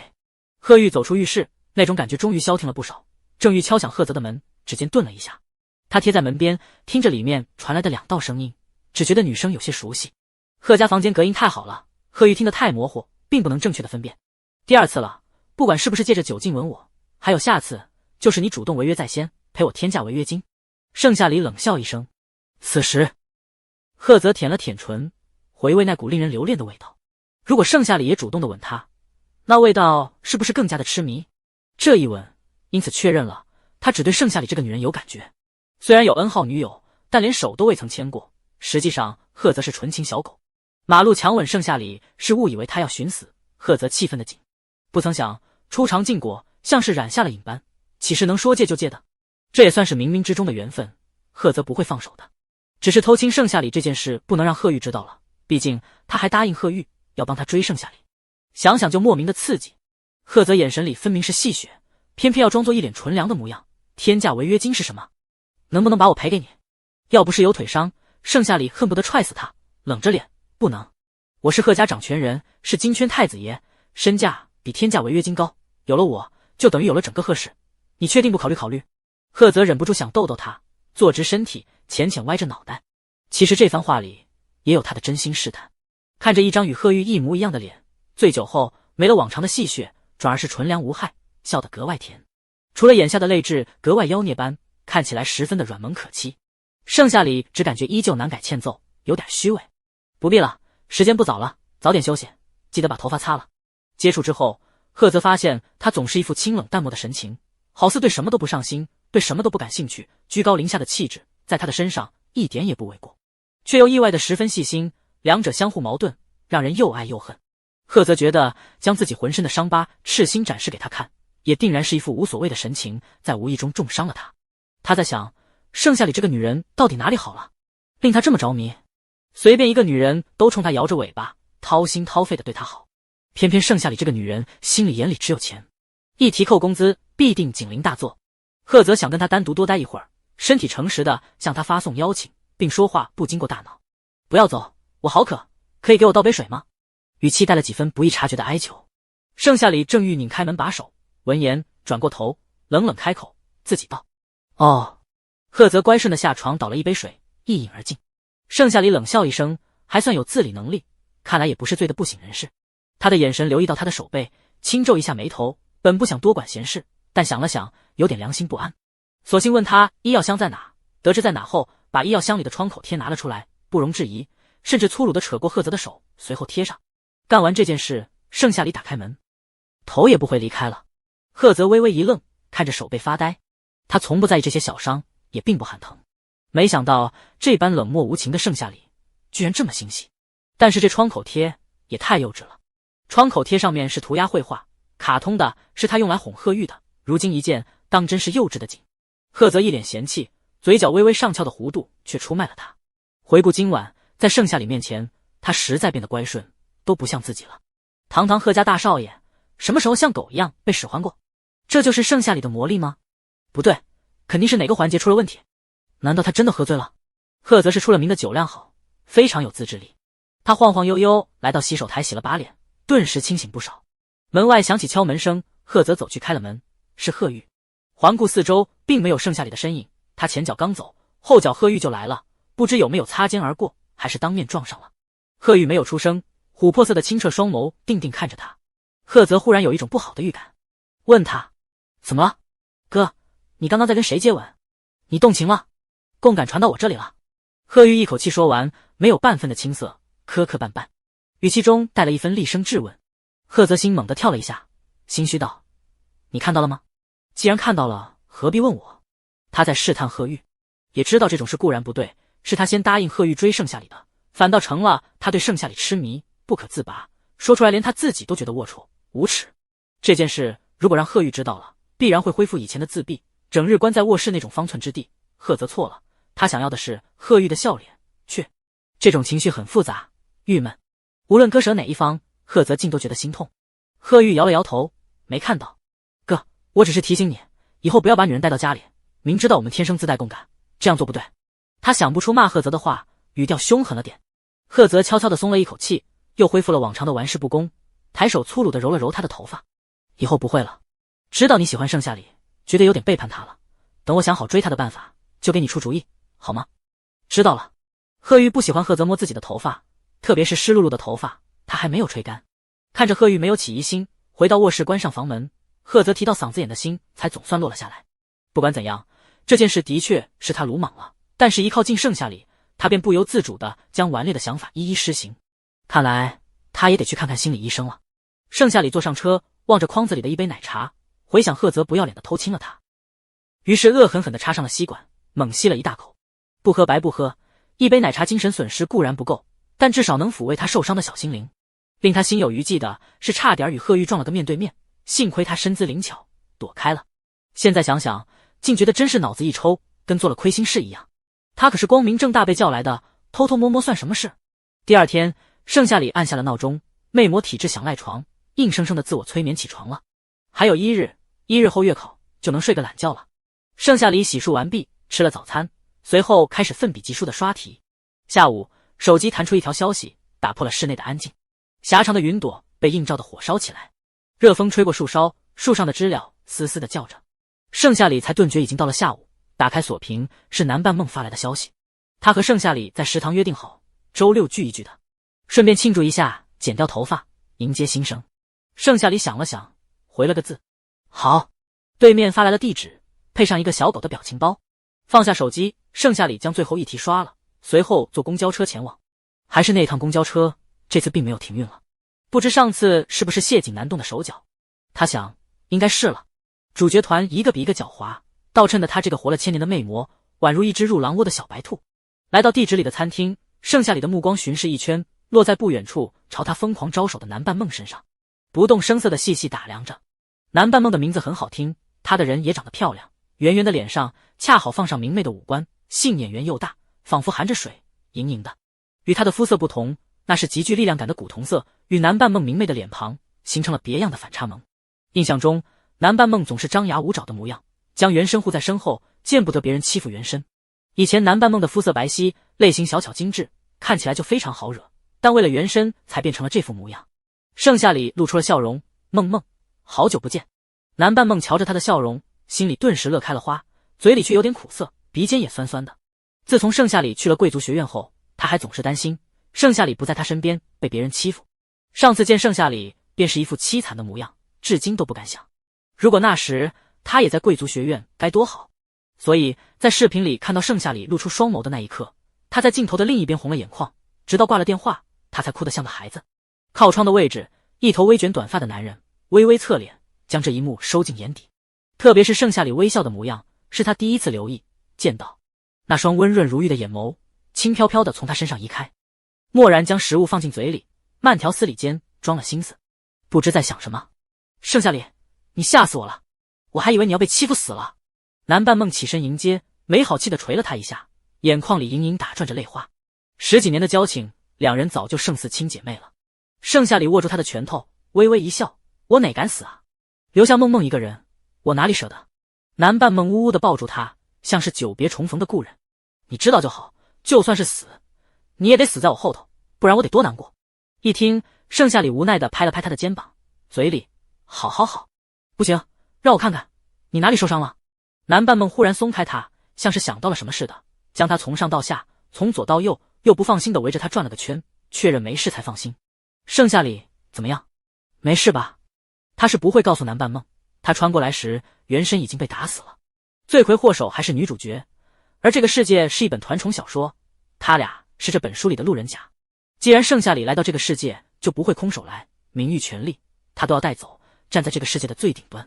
吓死我了你知不知道，你上次来找我浑身是血。南半梦都不敢想下去了，又抱了抱盛夏里，才恋恋不舍地松开，随后拉着盛夏里坐下。盛夏里坐下，南半梦便赶紧让服务生上菜，每一道菜都是盛夏里爱吃的。盛夏里扫了一眼，冷硬的心软的一塌糊涂。这个世界有妈妈，有朋友，他一定要他们都幸福，他也会幸福，这是约定。饿了吧？我就知道你没吃饭。说着，南半梦夹起一块扒鸡鸡腿放进他碗里。你看看你瘦成什么样了，咱们得把失去的肉补回来。还有瞧你这病态的小脸，要是泛着健康的小麦色多好看。我真是越来越心疼你了。不过我知道我俩的审美不一样，你喜欢白皙透亮的肤色，而我喜欢健康的古铜色，但这也不能阻挡我俩是这个世界最好的闺蜜。所以我给你送了一样礼物，希望你能摇身一变成为大美女，让那些嘲笑你样貌的学生望而却步。当然了，你无论什么样，在我心里永远都是最好的模样。南半梦一边疯狂给他夹菜，一边古灵精怪地说着，仿若一个老妈子对女儿的嘱咐般碎嘴。盛夏里能感受到他的关心，也看得到他眼尾隐隐的泛红，并不讨厌他叽叽喳喳的模样，反而是一种踏实安心。他问南半梦，什么礼物？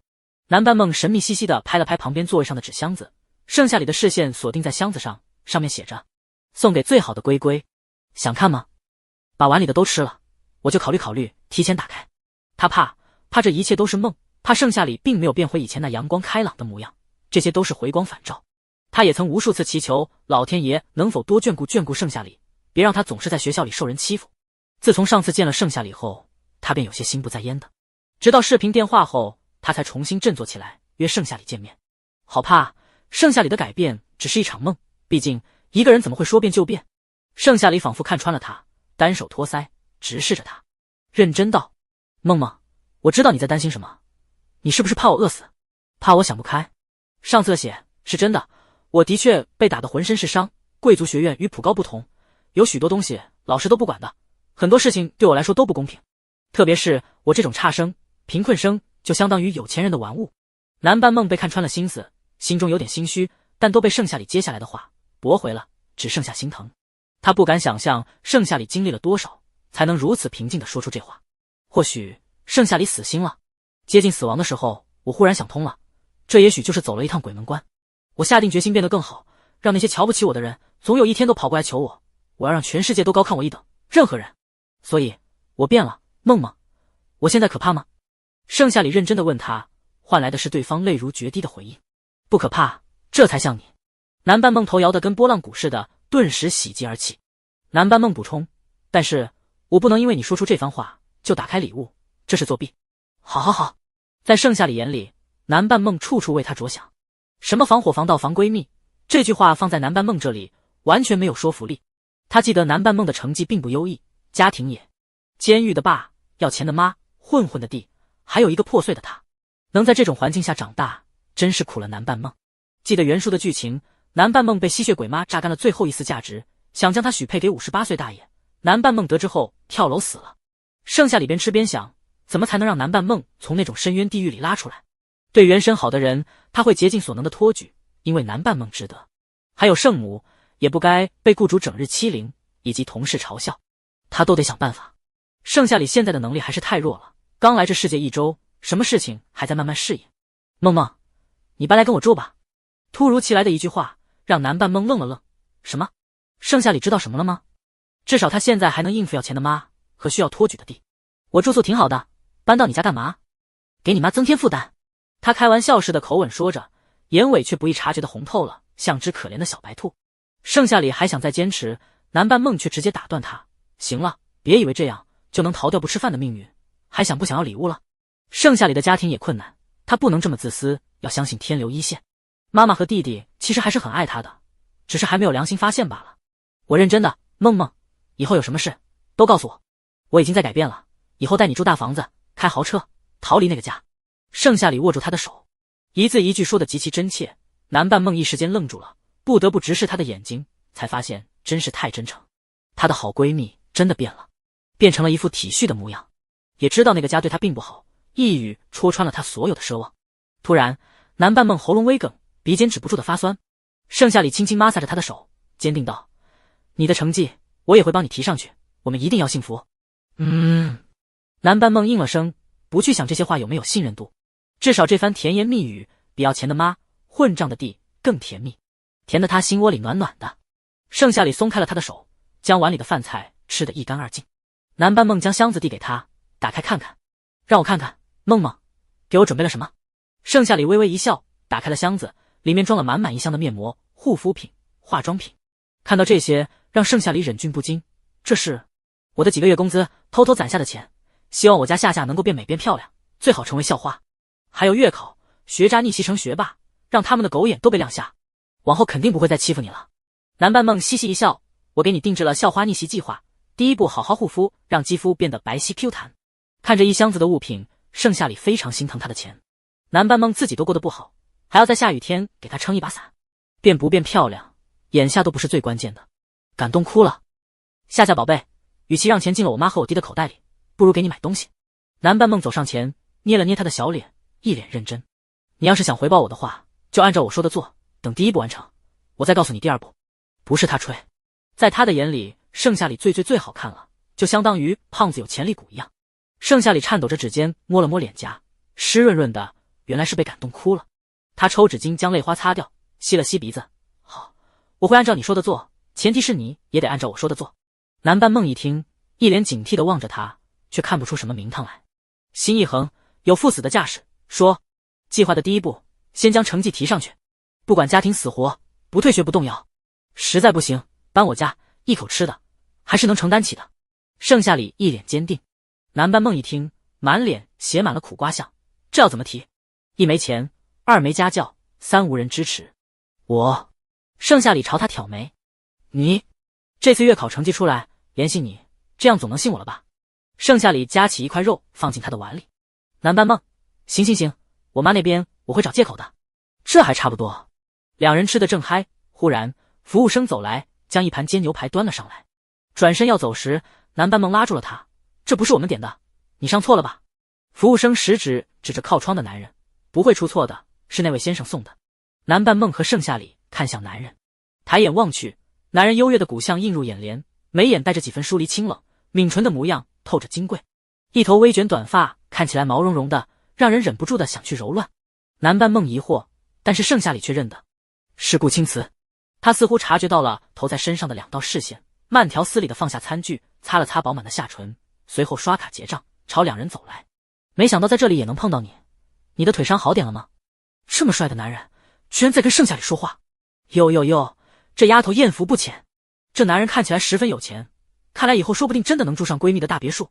南半梦一边想着，一边吃瓜。盛夏里想忽略那八卦的神情都忽略不掉，冷着脸看向他。好多了，我也没想到能在这里遇到顾少。顾青瓷眉眼的一丝清冷疏离，早就在走来时消失得无影无踪。闻言，他轻笑一声，能把人溺死在柔情蜜意里的双眸弯了弯。有缘分，何况我和别的有钱男人不一样，我还是比较喜欢感受人间烟火气息。这牛排不错，你尝尝。人间烟火气。盛夏里想起上次在奶茶店遇到顾青瓷，还真是特别。盛夏里不咸不淡道：“我不吃嗟来之食，既然你都付钱了，那这份就给梦梦补补。”话落，他将牛排推到南半梦的面前，语气不容置疑。顾青瓷将南半梦不动声色地打量了一遍，温柔道：“我不强求，是给你的，自然由你做主。”南半梦干笑两声，在两人的注视下吃下了一口，味道不错，哈哈哈。不知为何，他总感觉有一股火药味散发在空气中。这个男人难道不帅，不温柔？为什么夏夏对他的敌意如此大？算了，他不管这么多了。盛夏里替他道谢，顾青瓷的目光静静地停住在他身上，清俊的唇角噙着淡淡的笑意。不客气，不知你能否给我看一看你的腿伤？作为校医，我无时无刻不在记挂着你的腿伤。他的心底不易察觉的真柔软了下来，大抵是知道最近观察的盛夏里变得太冷漠无情，放在其他女人身上的情话万千对他根本没有用，所以话便拐了弯。盛夏里拒绝：“不必了。”南半梦一听这个男人是校医，长得帅又体贴，再加上盛夏里磕伤了，想也没想就说：“校医，你快帮夏夏看看腿伤，拜托了。”顾青瓷噙着笑意的唇角勾了勾，心底分明是得逞的。好。盛夏里没想到还有卖姐妹的，南半梦真是单纯无害的猪脑袋。顾青瓷是男主之一，表面温润如玉，实际城府极深。他根本不想过多接触，看着顾青瓷缓缓半跪着蹲下身，盛夏里疼的一声站了起来，拐杖打到了顾青瓷的眉骨，他轻嘶一声，盛夏里分了神。这时顾青瓷不容置疑地握住盛夏里的小腿，稍稍用力，让他无处可逃。随后抬起温润如玉的桃花眸，语气委屈：“盛夏里，我是哪里惹到你了吗？我只是想帮你看看腿伤，你放心，我换药不疼的。”他好看的眸子瞬间红透了，看起来有点湿漉漉的，任谁也无法招架。他知道盛夏里的心硬，不容易被打动，所以顾青瓷略有心机地看向了南半梦。据他查资料，两人是非常友好的闺蜜，10几年的交情。南半梦的话肯定也很管用。只见南半梦被盯得心底一片柔软，扯了扯盛夏里的衣角：“夏夏就让他看看呗，为了健康着想。”盛夏里看他一副花痴样，想必魂都被勾走了，实在搞不懂顾青瓷多有魅力，不就是查了点，这就抵抗不住了？看他无动于衷，南半梦晃了晃他，撒娇起来，盛夏里也没办法。行，他板着一张脸坐了下去。顾青瓷眼底是一闪而过的得逞，他将纱布一圈圈解开，看到了结痂的伤疤已经愈合，根本不需要上药了。但这是好不容易接触到盛夏里的，顾青瓷可不甘心就这么轻而易举放他走。他将随身携带的纱布和碘伏掏了出来，随后认真的给他上药，再用纱布缠起来，一圈又一圈。盛夏里蹙眉，感觉有点不舒服，可看顾青瓷一本正经的模样，误以为是感觉错了。他总不能大庭广众之下摸他腿吧，那也太变态了。殊不知顾青瓷正有此意，修长的指尖轻轻抚过他细长的腿，从膝盖往上，在他看不见的角度，动作如羽毛般轻，令人无法察觉。到大腿根处，手下的人儿浑身一颤，顾青瓷才依依不舍地停下了。原本温和的笑意僵了僵，眼底浮现了一抹古怪。奇怪，当接触盛夏里的肌肤时，他不可自拔地想停留久一点，像是会上瘾般，特别是他身上有股若有若无的清新味道。顾青瓷见过那么多女人，却只在盛夏里的身上有这种感觉。尤其欢喜珍藏他的东西，他的一举一动都默默入得了他眼。顾青瓷不去想了，既然第一次有这种特别的感觉，那便继续观察靠近他。他微垂下眸，转而又温柔笑开：“你的伤好的差不多了，3天后再找我换一次药。”盛夏里冷冷开口：“麻烦顾少在餐厅为我包扎了，小小的擦伤，哪敢烦劳顾少挂念，还小题大做拄拐杖。这点小伤，后面我自己会处理的。”他婉拒了，隐隐约约中还在怪他，这一切都在顾青瓷的预料中。据他观察，盛夏里变了个人后，有话直说，从不拐弯抹角，气质也冰冷的紧，如清冷的月亮，令人不敢亵渎。他并不生气，笑得依旧温和：“那我就放心了。”顾青瓷的一身白衣十分养眼，神情温润，唇边笑意融融。南半梦好奇地打量了 N 遍，再加上顾少的称呼，始终不明白为何盛夏里对人家这么凶。又帅又体贴，这样的男人不多了啊！他的目光放在牛排上，吃了一口，正欲咽下。顾青瓷看向他，声音轻柔：“你叫什么名字？”南半梦被突如其来的问话呛得直咳嗽，脸颊瞬间爆红了，不知是因为顾青瓷跟他说话了，还是因为他吃的太狼吞虎咽了。见此，盛夏里蹙着眉，含着脸，不懂顾青瓷不离开，反而勾搭南半梦是什么意思。在学校，他是出了名学神，对谁都一副温温和和的感觉，表白墙都传他的未来女朋友是谁。在校外，偏偏纨绔至极，撩拨的美女数不胜数。他可不能让顾青瓷玩弄南半梦，南半梦无论是家庭、心眼都玩不过顾青瓷，最后只能落得一个遍体鳞伤的下场。想着，盛夏里拿起距离最近的饮料递给南半梦。与此同时，顾青瓷也握紧了同一杯饮料，温热的大掌覆盖住他的手背，包裹得严严实实。肌肤触碰的刹那间，似有一阵电流，电得顾青瓷心里酥酥麻麻的，却并未察觉到什么。他整个人撞进盛夏里的眼里，看见了他眼中的冰冷与厌恶，心仿佛被刺痛了一瞬，不知不觉竟先松开了手。盛夏里板着脸将水递给南半梦，南半梦也不客气，猛喝了几大口，才顺畅多了。不过刚刚的一幕被他收进了眼底，南半梦觉得有点好磕。等盛夏里按照他的计划变漂亮，配这个男人简直是绰绰有余。我叫南半梦，是盛夏里的绝世好闺蜜。南半梦主动回答刚刚的话。刺痛一刹那，顾青瓷并未受到影响，清俊的面容焕出玉泽般淡淡的温泽，眉目舒展开来。很高兴认识你，我叫顾青瓷，是盛夏里的同班同学。盛夏里多想直接告诉南半梦，不要和这个男人有过多的接触，眼下只能眼巴巴地喝了2口冰水，抚平眉宇间的烦躁。顾青瓷见了，笑意更深。我刚刚听说你要提升成绩，不如让我来辅导你。我是班级的前5，全年级也是前5。南半梦一听，双眼放光，有些难以置信。顾青瓷长得俊美，身姿高挑，家境显赫，还成绩如此优异啊！跟顾青瓷是同班同学，简直是捡到宝了。南半梦迫不及待地答应下来。盛夏里在一旁终于忍无可忍了。原来顾青瓷换药后迟迟不走，葫芦里卖的原来是这药。他可不答应，我不要补习费，考试闭着眼都能考满分，也不会打扰自身的学习。顾青瓷看向南半梦，笑意融融。南半梦一听又心动了，盛夏里却再次拒绝了。他不明白地看着盛夏里，双手握住盛夏里的胳膊，轻轻摇了摇。夏夏，你为什么不同意？不同意就是不同意，顾少何必强求？他的家境凄惨，你若是将他当玩物，大可不必这般。盛夏里甩开了南半梦的手，冷冰冰地看向顾青瓷。顾青瓷的双目骤然一深，微起的薄唇染了一丝不易察觉的温柔。特别是看向盛夏里时，他根本无法察觉这种隐晦的情感。钱同桌，请你相信我。他接近南半梦是因为盛夏里不允许他换药了，他也希望那不是擦伤，是更深一点的伤。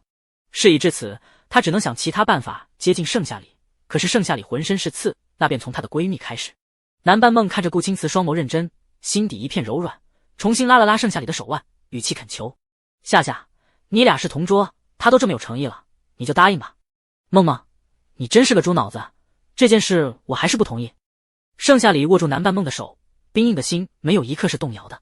不同意也没关系，加个联系方式吧。顾青瓷见他态度强硬，语气软了点。南半梦重重点头，赶紧将2维码打开了，动作迅速而快，根本不给盛夏里反应的机会。一个美男子免费给她补习，身上没有任何缺点，还是好闺蜜的同班同学，不害怕会被骗。重点是吃人嘴短，拿人手软，这牛排都进她肚子里面了。不管放任哪一点，都是会令南半梦心动的程度。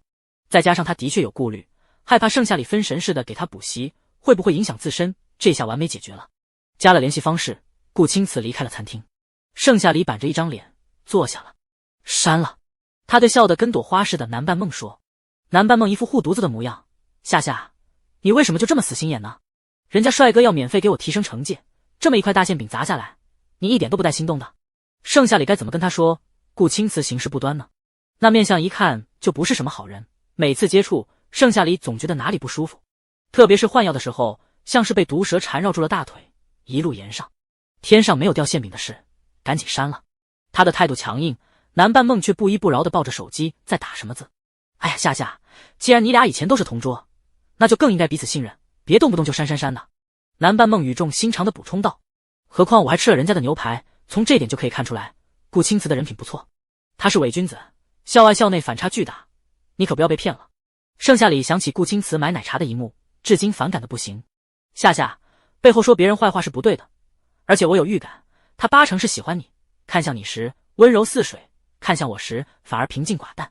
就算他是伪君子，肯定也会浪子回头，心甘情愿被你带上狗项圈，你取下时肯定依依不舍，急了。南半梦脸上的笑容都快堆到一起了，看起来有些猥琐。你脑子里都在想什么乱七八糟的？盛夏里一头雾水。南半梦看到聊天页面，顾青瓷回了个好，他这才慢悠悠关闭手机，一脸兴奋道：训狗文学啊，想不到我俩同龄10几年，你居然连小说都不看，真落后。盛夏里气鼓鼓的扭过脸，他落后？活了几千年，什么稀奇古怪的新鲜玩意没见过？不过这训狗文学的确没听说。盛夏里啧了一声，梦梦，你把我带偏了，赶快把顾青瓷删了，否则我再也不跟你玩了。幼稚。南半梦忍不住扑哧一笑，行，删了，才怪。他和顾青瓷已经成功约定好了时间，打算明天也就是周末去 A 市最大的图书馆补习功课。夏夏就等着他摇身一变吧。当然了，盛夏里说顾青瓷是伪君子的事情，他其实全都听进去了，不会和顾青瓷产生感情的。可顾青瓷和盛夏里的话，他倒是可以结。盛夏里好似听到了一股邪恶的笑容，可回眸却什么都没有，心想估计是听错了。从餐厅出来后，南半梦将箱子给他寄回了家，不出半个小时就到。盛夏里指责他花钱大手大脚，实际上心疼他。南半梦听着他唠唠叨叨的，神情依旧温和，知道他心疼。告别后，盛夏里回了家，将箱子放回房间。隔了一道墙，装修的声音尤其的大，盛夏里连刷题的心思都没了，满脑子都是噪音。索性戴上耳机，但依旧挡不住外界的噪音。根据原生记忆，隔壁人家一直是空着的，据说又在外面买了新房住，突然装修，想必是将隔壁卖出去，或是重新装修一遍。不管怎样，都影响到他了。在合理的时间内装修，盛夏里的确不能把人家怎么样，只能放下笔，敷了一片面膜，将南半梦送的东西摆放整齐，说明书一行字也没有放过的全读完了。这时手机发来一条消息，正是贺玉发过来的，让他明天去贺家给他补习，有补习费的，当天日结。盛夏里一看，当即就答应了，正好顺路把奶茶店的工作辞了，要回学习资料，1周了，就算买的是屎也该到了。盛母回来了，他惊奇道：夏夏，我们隔壁要住人了，听说还是一个富家少爷，你说说富家少爷怎么稀罕住穷人区？莫不是破产落魄了？又或许是体验生活。盛母看过不少狗血电视剧，富家少爷千金18岁，老夫人让他体验生活，历练后继承家业。盛夏里心中虽然有些奇怪，但根本没有主角团搬进来的剧情，也就没太在意，随便应付了2句，去洗了把脸。脸上的痘痘已经消失了，但是痘印还有一些，需要用滋补的凝胶涂抹，过不了几天就会长平了。这张脸看着终于不那么恶心了，可肤色依旧黑黢黢的。盛夏里不管了，吃了晚饭，装修声终于停止了。刷题到深夜，他倒头就睡。清晨，微风扑簌，带着一丝凉意。盛夏里按下闹钟，起床洗漱，跟盛母告别，去了奶茶店。周末的奶茶店人满为患，于泱泱看到他，毫不客气地命令他到后厨把堆积成山的容器全都洗了，还有煮珍珠、切水果、削皮。这些本该几个人干的活，他一来就全部都落到了他的身上。其他几个同事则一脸轻松地去忙别的事了，甚至是偷懒，似乎笃定盛夏里会干一样。今夕不同往日，盛夏里连一个眼神也没抬，身上穿的更不是工作服。他刚给老板娘提交了离职申请，老板娘虽然批准了，但也让他等会儿再走，有些话要问他。盛夏里预感有什么事情要发生一样，应了下来。于泱泱在前台接待顾客，顾客等了10分钟，有点不耐烦了。我赶时间，我的奶茶呢？怎么还没好？于泱泱笑脸盈盈的，我去给你催催。雨落，他转身翻了个白眼，随后装模作样的催了催同事。几个玩得不错的同事大眼瞪小眼，低声告诉于泱泱，他们没食材了，所以暂时做不了，要怪就怪盛夏里。于泱泱不急不躁地走到后厨，发现盛夏里正翘起二郎腿，悠闲自得的紧，当即一股气焰就直冲天灵盖，不满地问盛夏里：“你在干嘛？顾客都催了，你知道今天有多少顾客吗？你担待得起吗？哦对，我差点忘了，你一个富家千金来这种小店是来体验生活的。”于泱泱神情鄙夷，语气嘲讽，盛夏里根本就不知道他在说什么。什么富家千金来体验生活？于泱泱轻嗤一声，算了，我就不打扰你这位富家千金休息了。作为一个穷人，什么脏活累活就得留给我干。他的神情忽然一变，变得可怜兮兮的，随后像是受了极大委屈的开始在后厨忙活。于泱泱把话说清楚，盛夏里一看他这副模样，不用猜都知道他又开始演戏了。至于看到了什么，盛夏里顺着视线一瞧，那正是老板娘风尘仆仆的赶了过来，摘掉墨镜，随后一个个的安抚顾客。几个闲散的同事看到老板娘，立即就忙了起来，一边忙一边哀怨爆单了，但有人太闲之类的话。而他们口中的人正是盛夏里。盛夏里看了看老板娘，又看了看于泱泱，瞬间明白了什么，在心底冷笑一声。于泱泱不知，他惹的是活了几千年的魅魔，报仇从不隔夜。老板娘进入后厨，对盛夏里没有好脸色，冷冷道：“盛夏里，我同意你的辞职，但是你也不能隐瞒你千金小姐的身份，来我这座小庙工作却满是不屑。当初你说你家境贫寒，我才收留了你，对你照顾有加，想必你也知道我有多心疼你，可你却欺骗我。既然你要走，我也不拦着。我听于泱泱说，你每次工作都分神偷懒耍无赖，那工资就扣一半，你没有意见吧？”富家千金，于泱泱，定是他造的谣，难怪他一副嫉恶如仇又看好戏的模样，装的还挺像。可是谎言就是谎言，终究不如那事实真实。盛夏里从容淡定地看向老板娘，对老板娘的照顾记在心里。有意见？老板娘，我不知道是谁在背后造谣了我，但你是最了解我性格的人。老板娘一惊，没想到胆怯的盛夏里居然剪了刘海，露出了一双墨如黑的眼眸，没有一丝恐惧，说话也没有轻声细语的，倒是有几分句句在理，伶牙俐齿。他前段时间就听员工说盛夏里变得气势凌人了，的确变了，但话糙理不糙，只有冷漠，哪有什么气势凌人？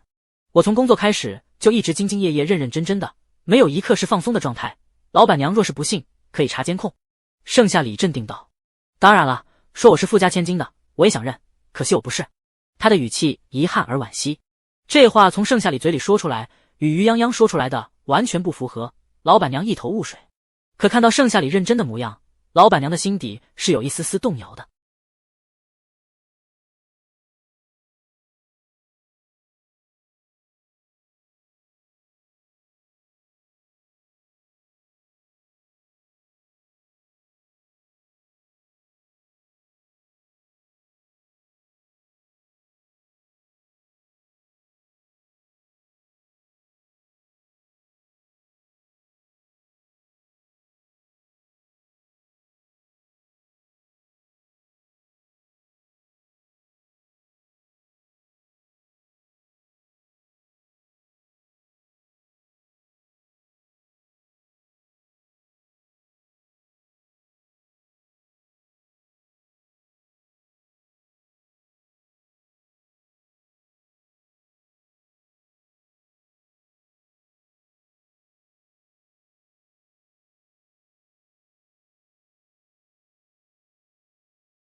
回应道：“我是盛夏里，来给你补习。”补习？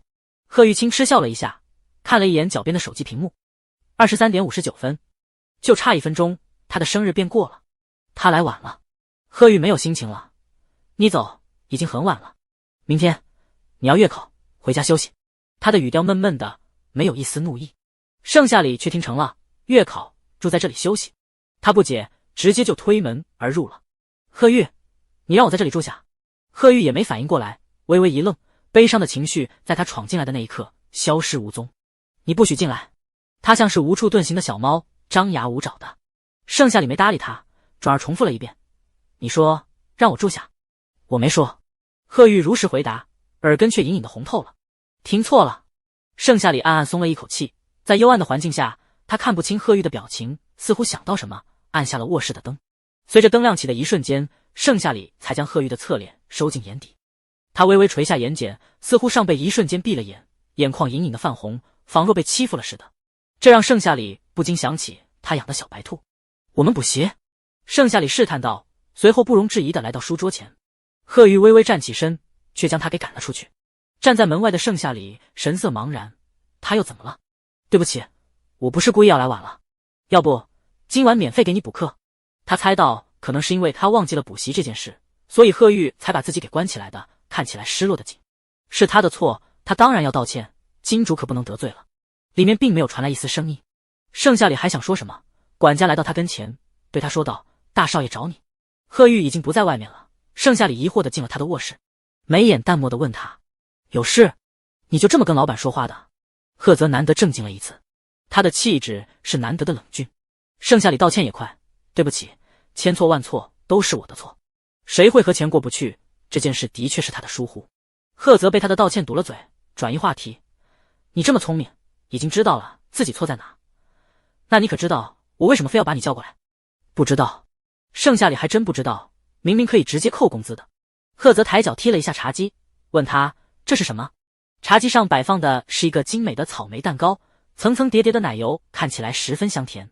草莓蛋糕？盛夏里回答，该不会是贺玉的生日吧？他的眼神忽然闪过了一丝恍然大悟，被贺泽尽数捕捉，他身上冷峻顿时消失无踪，又恢复了往常的玩世不恭。你猜到了就好。下一秒，盛夏里认真道：祝你生日快乐。贺泽浑身一僵，吊儿郎当的气质忽然一沉。祝他生日快乐，这是他听过最可笑的话了。因为无人记得他的生日，他也只对贺玉的生日上心。两人虽然是同一天生的，但他却无比痛恨自己的生日，因此10年未过，贺泽没想到有一天他的生日也会被记住。第一次有人真正的祝福他，心有点闷，还有点说不上来的疼，嘴里竟也有点苦涩。贺泽将这股情绪压了下去，只当是有些许生气了。我的生日？盛夏里，你管得太宽了，不识好人心。盛夏里含着脸，我明白了，你来就是想让我给贺玉过生日的，我毕竟是他唯一的朋友，我现在就想办法让他出来。贺泽嗯了一声，随后轻挑眉，你让他出来，我就不追究你今晚迟到的事情了，并且奖励你一点奖金。都是朋友。盛夏里既没拒绝也没答应，冷漠的紧，心里固然有点愧疚的，毕竟忘了时间赴约。他现在就想早点把贺玉给哄出来，过个生日，随后回家睡觉。贺泽倒是要看看他怎么让贺玉开门，倒是挺期待的。盛夏里头脑风暴，想了片刻，直接粗鲁地拧开了把手。管家站在一旁惊惊战战，不妥吧？小少奶奶直接闯了进去。贺泽倒也没想到盛夏里的举止会如此简单，他把办法都替他想了一遍，从窗户爬进去，求他这个当哥哥或者骗贺玉出来。一个高冷的女人哄起男人来，贺泽早就想看了，结果大失所望，根本不在他的想象内。你不许进来！里面响起贺玉充满怒意的声音，盛夏里可没给他反应的机会，将灭了的灯再次开启，随后挤出一抹微笑。贺玉，祝你生日快乐！祝你生日快乐！他的声音有些僵硬，但是唱出来的却不难听。贺玉微微一愣，满脸羞愤的侧脸，我才不要你的祝福。晚了。盛夏里皮笑肉不笑，转移话题，小少爷能否赏给我一块蛋糕吃呢？不要脸。贺玉低声道，看着凑近的脸，旋即就脸红了。盛夏里没听清，但是察觉到贺玉有一丝的动摇，继而骗人道，鄙人最想念的就是一块蛋糕了。你知道的，我家里穷，每当生日时都没有钱买蛋糕，如今好不容易能吃到小少爷的蛋糕，真是好生欢喜。活了1000年，他何尝没有一点善意的谎言傍身？赫泽查过他，知道他在骗人，靠在门边，笑盈盈地看着。原来这就是他的办法。突然又有点低估他了。有趣。贺玉单纯，他听闻盛夏里如此一番话，眼眶隐隐的红透了。你真的没吃过？盛夏里入戏，嘴角撇了下去，假装抹泪。没吃过，就算是饕餮，他都吃过。如果能在月考前一晚吃到小蛋糕的话，月考一定旗开得胜。就算不吃，他也必胜。盛夏里的眼里都是戏，是赫泽从未见过的情绪，除了冰冷。我知道了，那我们去吃蛋糕。贺玉心软的一塌糊涂，中间又带了几丝的伤感。这就是穷富之间的差距吗？他以后尽量都不闹情绪了。盛夏里比他想象的还要可怜。见目的得逞了，盛夏里3秒收拢了脸上的情绪，随后转身去了隔壁。他来的时候并没有拄拐杖，走路时有点一瘸一拐的。贺玉看得更加心疼了，突然有点后悔自己为什么要闹情绪，真恨不得抽刚刚的自己一巴掌。进了赫泽的卧室，盛夏里麻溜的上前点蜡烛，给贺玉戴上皇冠，然后关上灯，整个动作一气呵成，太流畅了。几人没反应过来，盛夏里就将门外的管家一并拉进来了。祝你生日快乐。盛夏里清了清嗓，唱得尽量不那么难听。管家笑得很是难看，他怎么也入狼窝了？要唱吗？不管了，小少奶奶都唱了，这个家10年都没有这么热闹了。管家扯了扯嗓，大胆开麦，祝你生日快乐。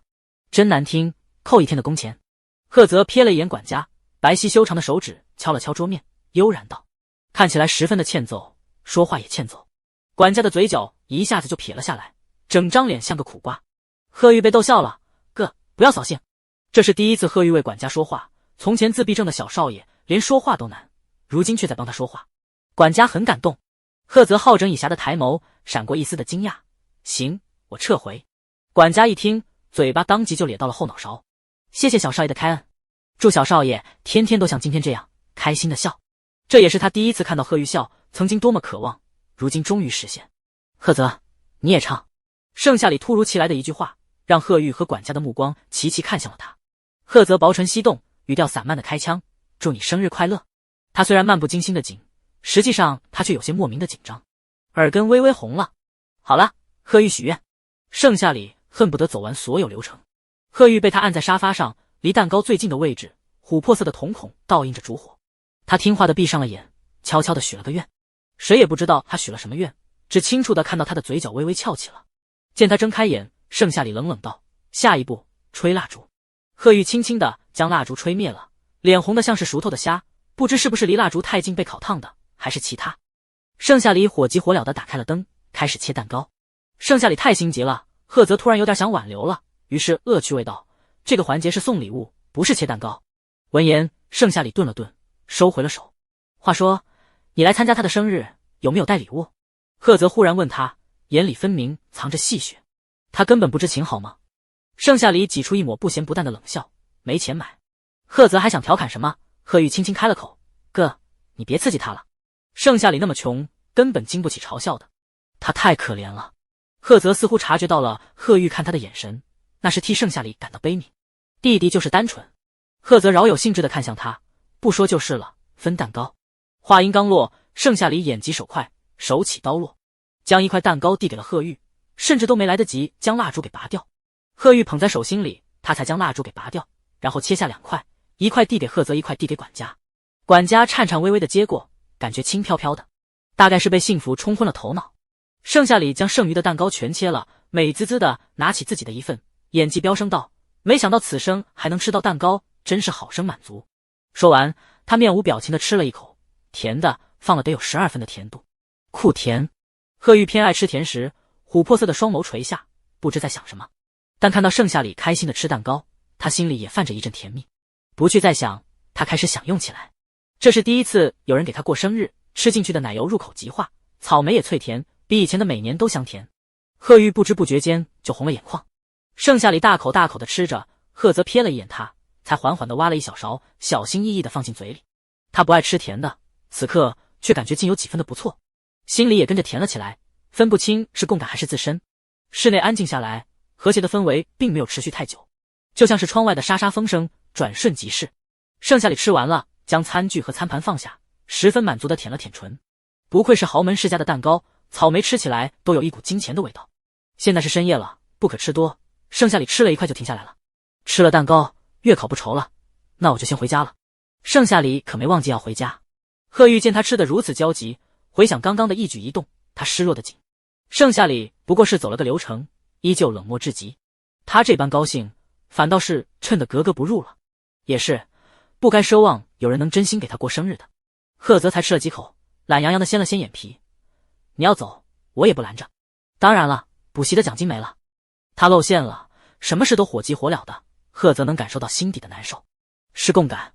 弟弟察觉出了什么？他贺家虽然有钱，但人不傻，值不值得发奖金，心里一清二楚。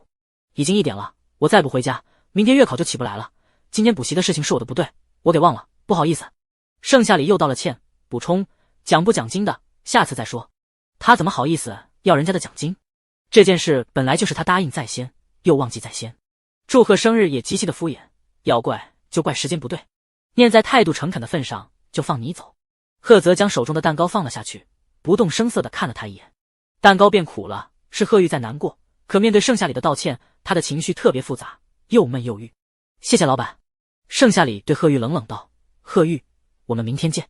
贺玉琥珀色的双眸微微一亮，好，我们明天见。盛夏里赶紧溜之大吉了。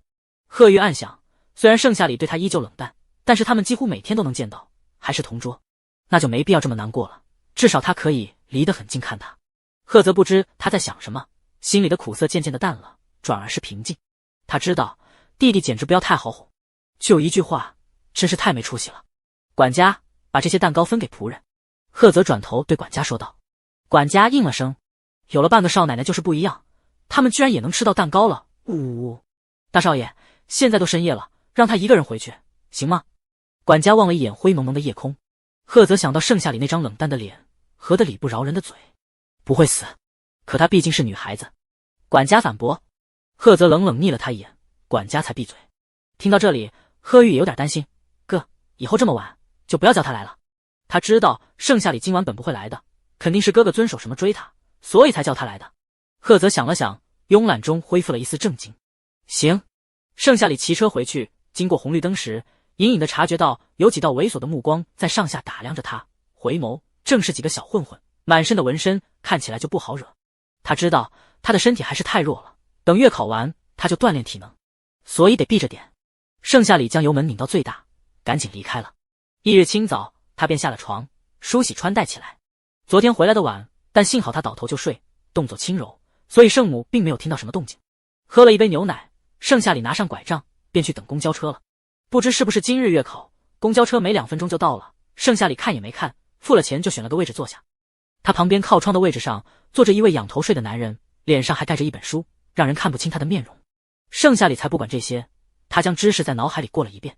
这时到了站点，有人上车，是一位中年大叔，他嘴里叼着一根烟在吸，看周围的位置都有人了，他的目光锁定在了盛夏里身上，走到了他旁边，开始乐此不疲的抽烟。他通过这种方式让许多软弱的女生都主动让了位置，他想这次也不例外。可他没想到盛夏里根本不理睬他，只是微微蹙眉躲过了烟雾。吸2手烟对于盛夏里的身体来说欠佳，他的忍耐也是有上限的。大叔一根抽完，又点燃了一根，对准了盛夏里。盛夏里发现他是故意的后，也不惯着他了。公共场合不允许抽烟，请你把烟掐了，否则别怪我没提醒你。大叔吓了一跳，没想到这看起来如此瘦弱的女生说起话来寒风刺骨的，眼神也冰得吓人。可体型摆放在这里，大叔根本没在怕的，司机都没说什么。你说什么？狗拿耗子，多管闲事。盛夏里蹙眉，遇到这种不讲理的人，自认倒霉。不，他偏要硬刚。公交车写得清清楚楚，禁止抽烟，你没看见？盛夏里指着窗户下贴着的一张警告牌，语气清冷，带着几分怒意，偏生一副比大叔还不好惹的模样。嘿，我用得着你提醒？我可是贵族学院的监考老师，考进去的。像你这种不尊重老师的学生，这次月考非得落榜不可。那大叔看了一眼他身上的校服，恶狠狠地朝他吐了一口唾沫。因为盛夏里的书包有点破旧，想必不是什么有钱人家，他就欺负了怎么着？盛夏里侧身躲了过去，一脸冷意。听到大叔趾高气昂说自己是监考老师，他忽然有种不好的预感。但他是盛夏里，风来将挡，水来土掩，没什么大不了的。乘客看大叔欺负小姑娘，也没有要阻止的意思。大叔深知物理攻击的重要性，让盛夏里开不了口，于是猛吸一口烟，故意朝他脸上吐。够了。一道清冷的声音响起，是旁边盖书睡觉的男人。男人将书拿了下来，随后伸出手，直接握住了大叔的手腕，硬生生向后撇。大叔脸上透出一抹痛苦的神色，随后不得不将烟给扔了。手腕的疼终于减轻了一点。男人一双似笑非笑的眼眸尽是寒霜。怎么？你只有欺负小姑娘的本事吗？他提醒你几遍了？车内不允许抽烟，一个老师连这点标语都看不懂，那你这个老师也没必要做了。男人冷笑，默默记下了这个大叔脸。大叔脸色巨变，很是难看。我知道了，你先松开我。一个年纪轻轻的小伙子，力量怎么这么大？害他的面子在车里都丢尽了。不过他全然没有把小伙子的话放在心上，对盛夏里的不满又多了几分，记住了他胸前的学牌。谢景南冷笑，松开了他，似笑非笑的眼眸微微眯起，尽是危险。下次再让我遇见你，就不是掐烟这么简单了。大叔点点头，识趣离远了些。好耳熟的声音。盛夏里本不想多看身旁男人一眼，听到他的话，莫名的熟悉，转过头就与谢景南对视上了。谢景南勾了勾唇，好巧，谢景南怎么会坐公交车？堂堂 A 市榜首的富家少爷，放着豪车不坐，前几天还骑自行车，如今又坐公交车，这合理吗？谢景南看到他眼底的惊讶，露出一抹真实的笑容。不允许我体验体验生活。盛夏里冷笑一声，那可真是委屈谢少了。不委屈，只要和你在一起就不委屈。谢景南微微一愣，他怎么把心里话说出来了？谢景南找不？我是说，只要和你在一起，有你陪着我吃苦，就一点都不委屈。盛夏里给他评价是神经。有钱人是金钱如粪土，却不知道施舍一点给穷人，比如他。他眼红了。不过看到这样的谢景南，他的心里竟有一丝的动容。到了站，盛夏里率先下车了，谢景南拿着书慢条斯理的下车了。没想到穷人坐的公交车竟然如此的晃悠，晕得想吐。闻着书本上淡淡的草香味，才勉强憋了一路。嗅到流动的新鲜空气，谢景南整个人都活了过来。看到盛夏里面无表情的拄拐杖走向教学楼，谢景南妖孽的眸色闪过一丝怜悯。腿伤了还要坐公交车晕一路，原来穷人要经历这么多痛苦。看来这附近的公交车有必要换一下了，还有加强安保措施，让大叔那种人尽快滚出 A 市。好了，小乌龟，哪有考试爬着走的？谢景南将书装进书包，大长腿一迈，抱起盛夏里朝4楼走去。盛夏里全程蹙着眉，但看了一眼手表，好像的确快迟到了，他就没再挣扎。很快来到4楼，谢景南在楼梯口放他下来，这一点很令盛夏里意外，因为让教室里的同学看见了就会想办法的整死他。谢景南在乎他的感受，原来不是逗他玩吗？盛夏里的心不动声色地跳了一下，随后恢复了平静。小乌龟，好好考试，我很期待我们2个的名字在一起。谢景南妖孽一笑，光芒万丈。他走了，盛夏里才回神，叫他小乌龟，是变相骂他是王八。还在一起，他要独美。他早该知道这个男人接近他不怀好意。盛夏里冷笑一声，进了教室。众人并未发觉什么异常。即将考试，桌子被拉开了，贺玉平时都不学习的，此刻竟也跟着紧张起来。盛夏里从容镇定的紧，让温宁和叶晴晴看不出一丝的端倪。叶晴晴对他嗤之以鼻，放下了手中的游戏机。他天天游戏不落，功课不落，用脚考试都比盛夏里好上百倍，还想超过他15名的成绩，痴心妄想，白日梦做多了，一时间分不清现实。没关系，他叶晴晴就把盛夏里打回原形。铃声响起的那一刻，监考老师来了。大肚腩，3层下巴，油腻腻的脸上还添了一双眯缝3角眼，看谁都比1万分。他将档案袋甩在讲台，随后坐下了，让同学们把书都扔到脚下，轻蔑的检查一番，视线定格在盛夏里的脸上，轻蔑的笑逐渐绽放。呦呦呦，这不是公交车上遇见的那个小姑娘吗？对他指桑骂槐的，如今还真在考场遇见了，看他怎么整死他，把刚刚的屈辱全都还回来。可他却没看到谢景南坐在那。盛夏里察觉到视线，抬了眸，心中暗惊了一瞬，随后平静下来。这个大叔面相极恶，他得小心点。发下试卷，开始做题。教室内非常安静，只有笔在试卷上涂画的声音。监考的老师不止他一个，大叔便向其他老师打听盛夏里的家世和成绩，以防惹了谁家地主女儿。可打听了一圈，全是盛夏里没家世、没学历、没背景、没钱、没关系。大叔放松了下来，猥琐地摸了摸下巴。不过我听说这次可不一样了，他最近好好学习了，扬言要考前15，超过叶家千金。叶家千金？大叔一愣，全班姓叶的只有一个，你懂的。2人的关系可以说是娱乐圈的对照组都不为过。盛夏里打赌，肯定啊会输，所以我已经提前压他输了。听到这话，大叔眼里闪过一丝探究。你们私底下还玩押题的游戏？赌叶晴晴赢，有钱赚的。那监考老师回答，来贵族学院只有一个目的，赚钱。有钱不赚王八蛋，等着盛夏里出丑。大叔没再聊下去了，看着盛夏里，心里已然有了抉择。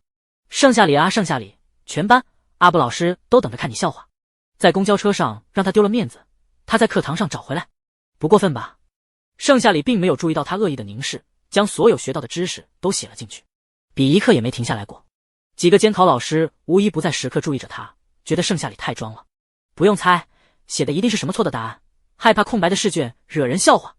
赫泽写了个名字，百般无聊的转动着笔，笔在他的手指上灵活地舞动着，快被玩出了花样。他不会，一题也不会，实在太无聊了。赫泽的视线情难自禁地移到了盛夏里的脸上，没了脓包痘痘，盛夏里的脸竟然也能看，而且仔细瞧了瞧，竟有几分的美人胚子，特别是那嘴唇，饱满圆润，粉粉的，不涂口红也好看，一点也不拔干，亲起来清润的紧，让人留恋。赫泽不知不觉间就看入迷，直到铃声提示还剩下半个小时，赫泽才回过神，扬起的嘴角微微撇了下去，后知后觉，他觉得是疯了，自己竟看了这么久。盛夏里明明五官平平，就算变白会穿搭了，依旧改变不了骨子里的土。清冷绝尘，冰清玉洁。赫泽啧了一声，他都在想什么？不过他已经确定了只对盛夏里有感觉，所以回头就跟 N 号女友说拜拜。写完最后一大题，盛夏里蹙眉，能感觉到自己被秃鹫般的眼神盯了许久，如今似乎又多出了一道目光。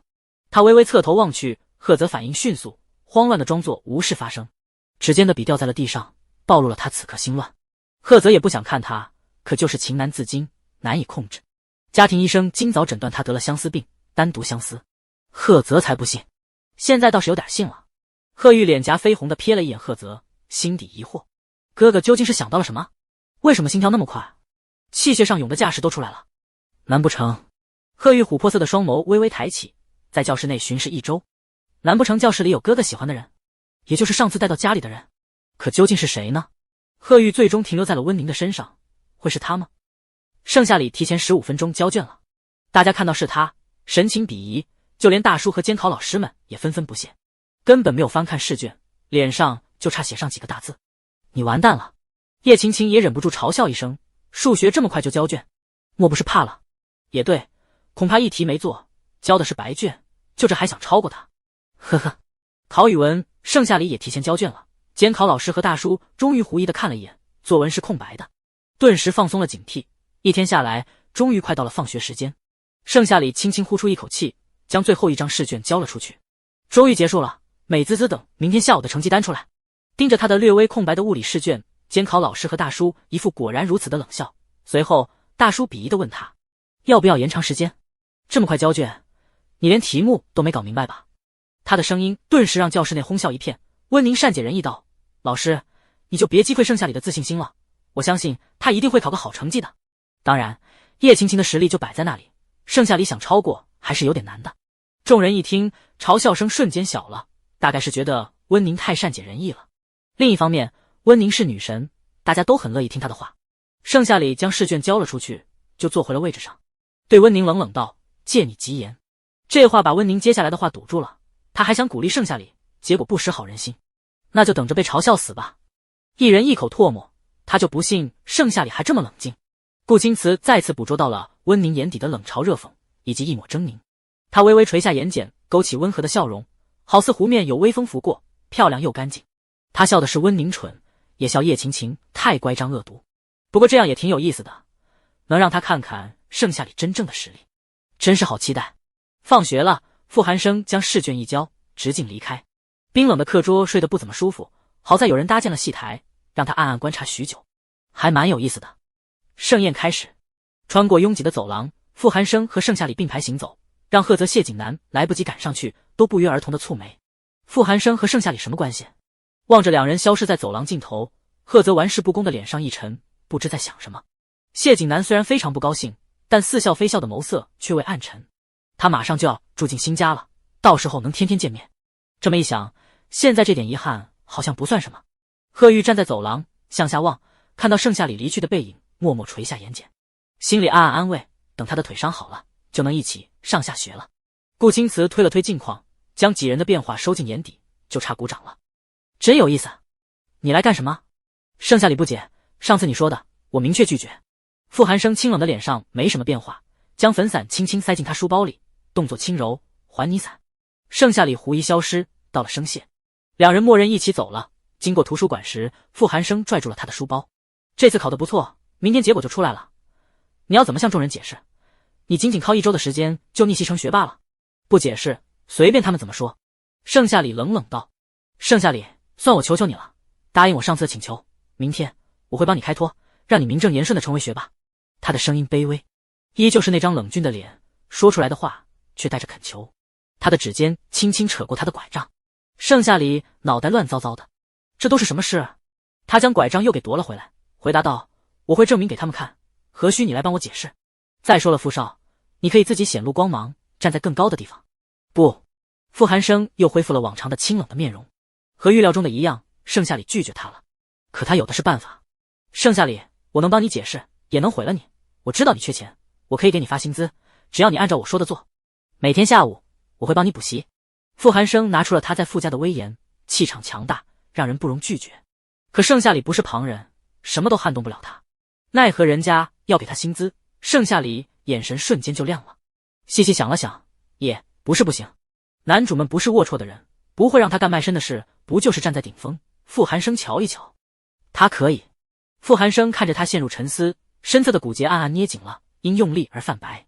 他竟有些紧张和期待，这说明盛夏里在思索，在犹豫，有机会答应他的恳求。行，我答应你了。盛夏里不咸不淡地说道。话落，傅寒生的心也跟着跳动了一下，激动。好，就从明天开始，你加一下我的联系方式。傅寒生压制住心底暗涌的情绪，将2维码递给他。盛夏里神情淡漠地扫了一下，师傅，请受徒儿一拜。他冷漠得像个无关紧要的外人。傅寒生被这一声师傅逗笑了，冷峻的脸如同腊月的梅花盛开，如此耀眼夺目，隐隐的和背后的晚霞重合了般。盛夏里看了他2眼，不过师傅今天我好累，就不补习了，明天再说。傅寒生沉浸在了激动里，想都没想就答应下来了。望着盛夏里坐公交车离开，他才回过神。这时头顶的树叶沙沙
但都鄙夷的笑了笑，事不关己的继续窃窃私语。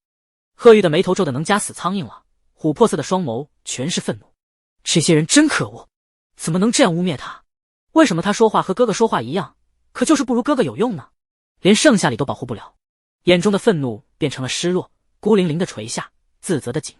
再偷偷瞄一眼身旁的盛夏里，他平静的让人看不清情绪，仿佛一点都不在意。贺玉以前也毫不在意的，可心里总是有点难受。他想，他就是这种心情吧，只是不想把脆弱表现出来。贺泽轻叹一声，慵懒的劲儿都化为了一股强烈的自责。该死的共感，弟弟总是在胡思乱想什么？盛夏里像是那种脆弱不堪的人。讲台上的众老师讨论一致，于是大叔上前几步说道：“同学们请安静下来，我有话要说。”叶晴晴像是恶毒的毒蛇，狠狠剜了一眼盛夏里，脸被气得白又红。他就不信盛夏里能考个好成绩，还问心无愧。真是该死，居然抄得这么厉害。等会他倒是要看看盛夏里该怎么收场。老师，希望你能还我一个公道。说罢，叶晴晴坐下了。温宁温柔的点头，是啊，老师，你千万要明事理，不要让打小抄的人占了上风，这对我们贵族学院的名声可不好。顾青瓷温润如玉的看着温宁，依旧如沐春风的笑着，可写字的笔停顿住了，笔墨在纸上留下了一点痕迹，在洁白整齐的字里行间十分的丑陋醒目。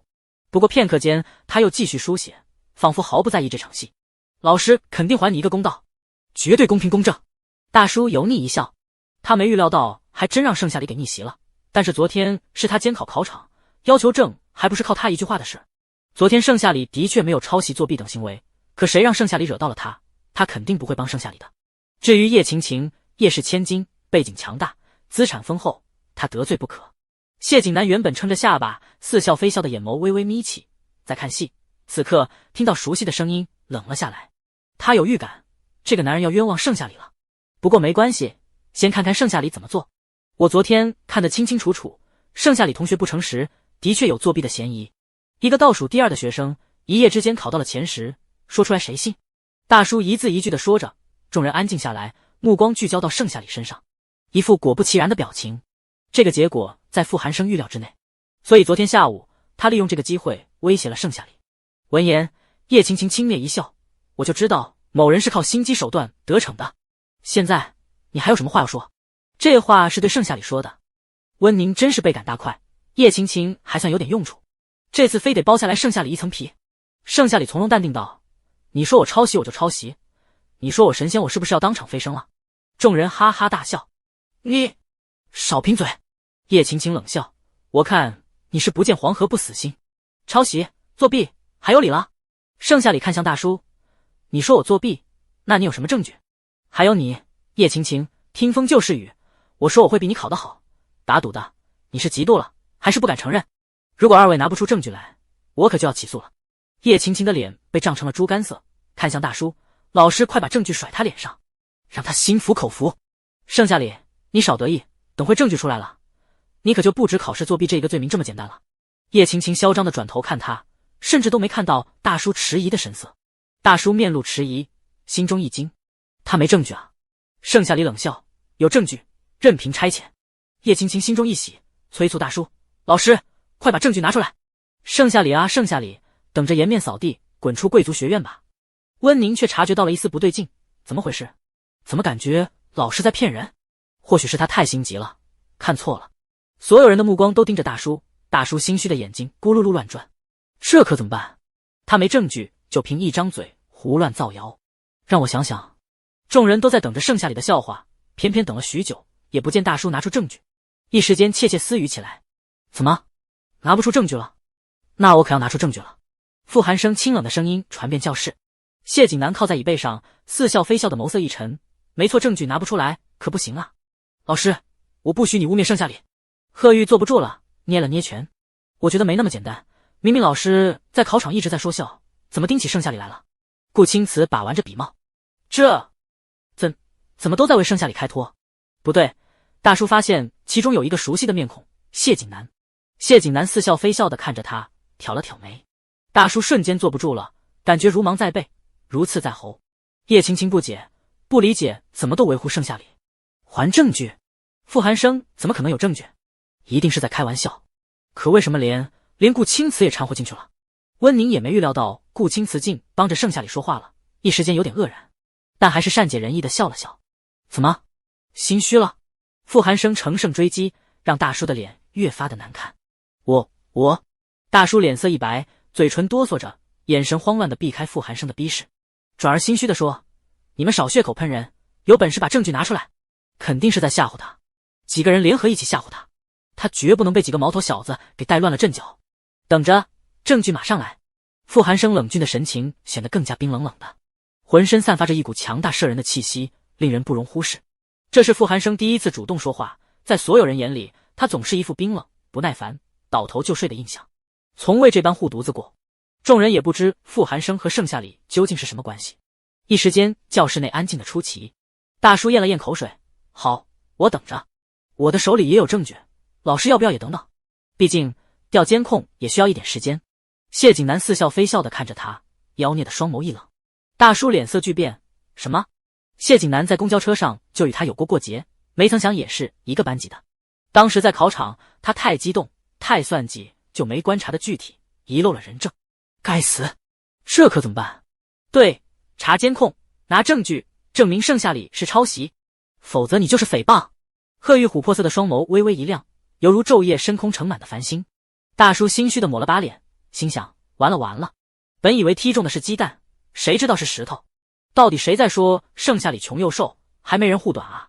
可把他害惨了。望着大叔五颜六色的脸，却还要强装镇定的模样，顾青瓷缓缓勾了勾唇，一抹如沐春风的微笑绽放。这场戏不错，不用他继续费口舌了。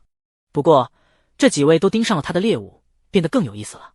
老师，你倒是说话啊！叶青青跺了跺脚，补充道：他们几个就是在吓唬你，你明明有证据，去拿啊！他受不了盛夏里从容淡定的嘴角，只会让他更加抓狂，所以他非得剥下来一层皮。叶青青的声音尖叫而刺耳，差点捅破了隔壁班的秩序。温宁的笑容僵在脸上，他敏锐地感觉到风向不对了，在心里暗骂了一句：叶青青这个贱人，成事不足，败事有余。他不会给叶青青兜底了。讲台上的其他老师脸色也变得非常难看，纷纷看向大叔。此刻大叔心虚展露无遗，支支吾吾半天也说不出话来。他不知想到了什么，特别是听到傅寒生说证据到了，我去拿。真不好意思，我的证据也到了。谢景南也慢慢站了起来，两人一前一后离开了教室，手里拿了几张纸。这下彻底绷不住了，监考大叔面如死灰，腿一软，差点瘫倒在地。贺泽一直没出声，暗暗看戏，也不想多问。他知道这些麻烦他能处理，可既然大家都拿出证据了，他自然也不能落下，得让他也在盛夏里的心里有一片位置。于是贺泽踹了一下桌角，姿态散漫地站了起来，笑眯眯道：我也有证据，我去拿。某人的证据被齐了吗？还有某人似乎见不得盛夏里好，所以这份证据可能有你的一份。他潇洒离开了。叶青青脸色一白，不明所以地冲他背影喊道：贺泽，你什么意思？什么还有我的一份？行了，都安静，看一下谢景南和傅寒生的证据。穆老师作为班主任，威严是在的。众人也很听话，教室里安静的紧，可大叔却感觉心跳声越来越大了，大的似乎能让所有人都听见。他预料到接下来不会简单，于是扶着讲台勉强站稳。只听傅寒生把盛夏里在傅家学习的证据拿了出来。傅寒生解释，他不想学习，为了应付家里人，所以让盛夏里替他。也就是在这样的环境下，盛夏里的成绩越发优异。穆老师点点头，觉得这个证据合情合理。在听谢景南的，他将监控的 U 盘安装到了电脑上，投影的正是监考大叔和监考老师们的激情说笑。全程大叔的确在盯着盛夏里，不过那眼神充满了恶意猥琐，活像在算计人时才有的表现，看得让人很不舒服。教室里的女同学都一副恶心想吐的表情。证据确凿。不，贺泽来的恰到好处，他将 U 盘插进电脑里，里面显示的是几张聊天记录。大叔邀功似的去找了叶家老爷，要了一笔钱，事后还拍马屁的说只要是为叶千金好，他都干。看完这些，大叔跌倒在地，后背早就被汗水浸湿了。此刻他知道他完蛋了。叶晴晴看到这些，眉心一紧，你居然去找了我爸，本来是盛夏里的事，如今连累了他，真是气死他了。他爸是妥妥的女儿奴，这点毋庸置疑。我错了，我当时就是一时鬼迷心窍，冤枉了盛夏里，他根本没有作弊。众人都看向他，大叔一咬牙承认了。我再也不敢了，班主任你可千万别跟领导说。穆老师错愕，真相大白了，那盛夏里就是自己考进的前10，而之前他还嘲讽盛夏里，现在看来是他错了。班里又出了一个学霸，这件事他必须得给盛夏里一个交代。行了，你先回办公室。大叔一走，教室内顿时乱成了一锅粥。天啊，真的是老师诬陷，他自己玩忽职守，还倒打一耙，为了讨好叶家，这也太恶心了。所以盛夏里真的是靠自己考到第10的。盛夏里，你没事吧？这件事终于真相大白了。贺玉松了一口气，关心他。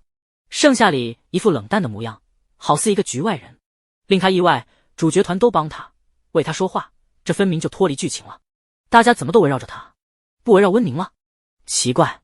盛夏里淡淡道：“我没事，这个送给你。”贺玉青涩的笑了笑，2颗虎牙乖乖的露出，一张纸条，上面画着一个笑脸。盛夏里嗯了一声，接过，心里不易察觉的有一股暖流涌过。没办法了，被主角团盯上了，他唯有躲。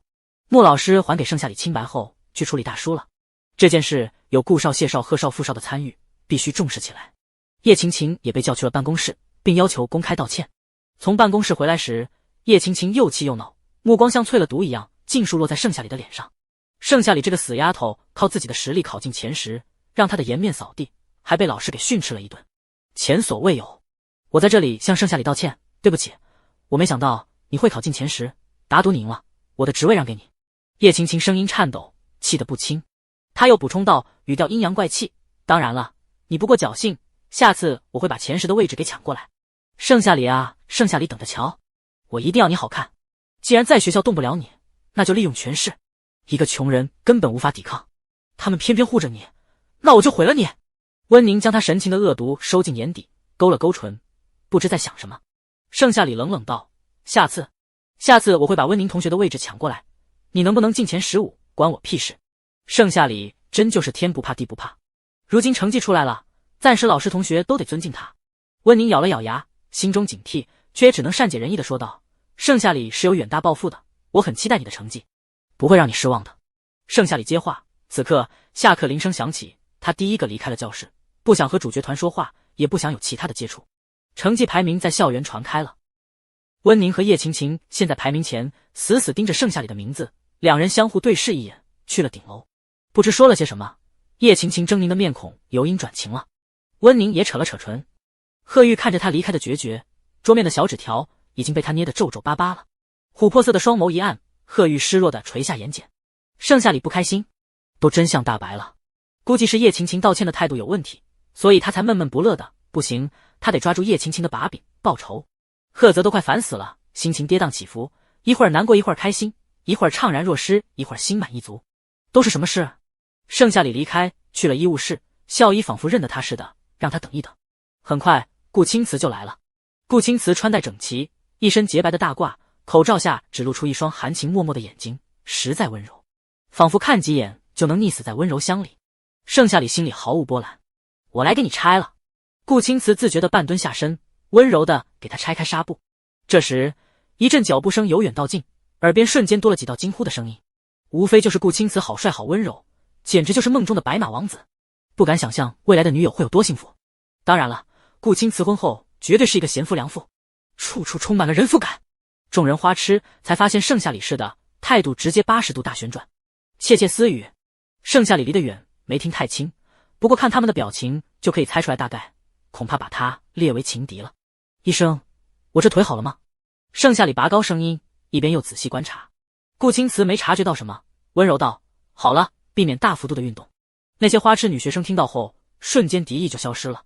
盛夏里又恢复了往常的冰冷，顾青瓷这才发现他在利用他，有意思。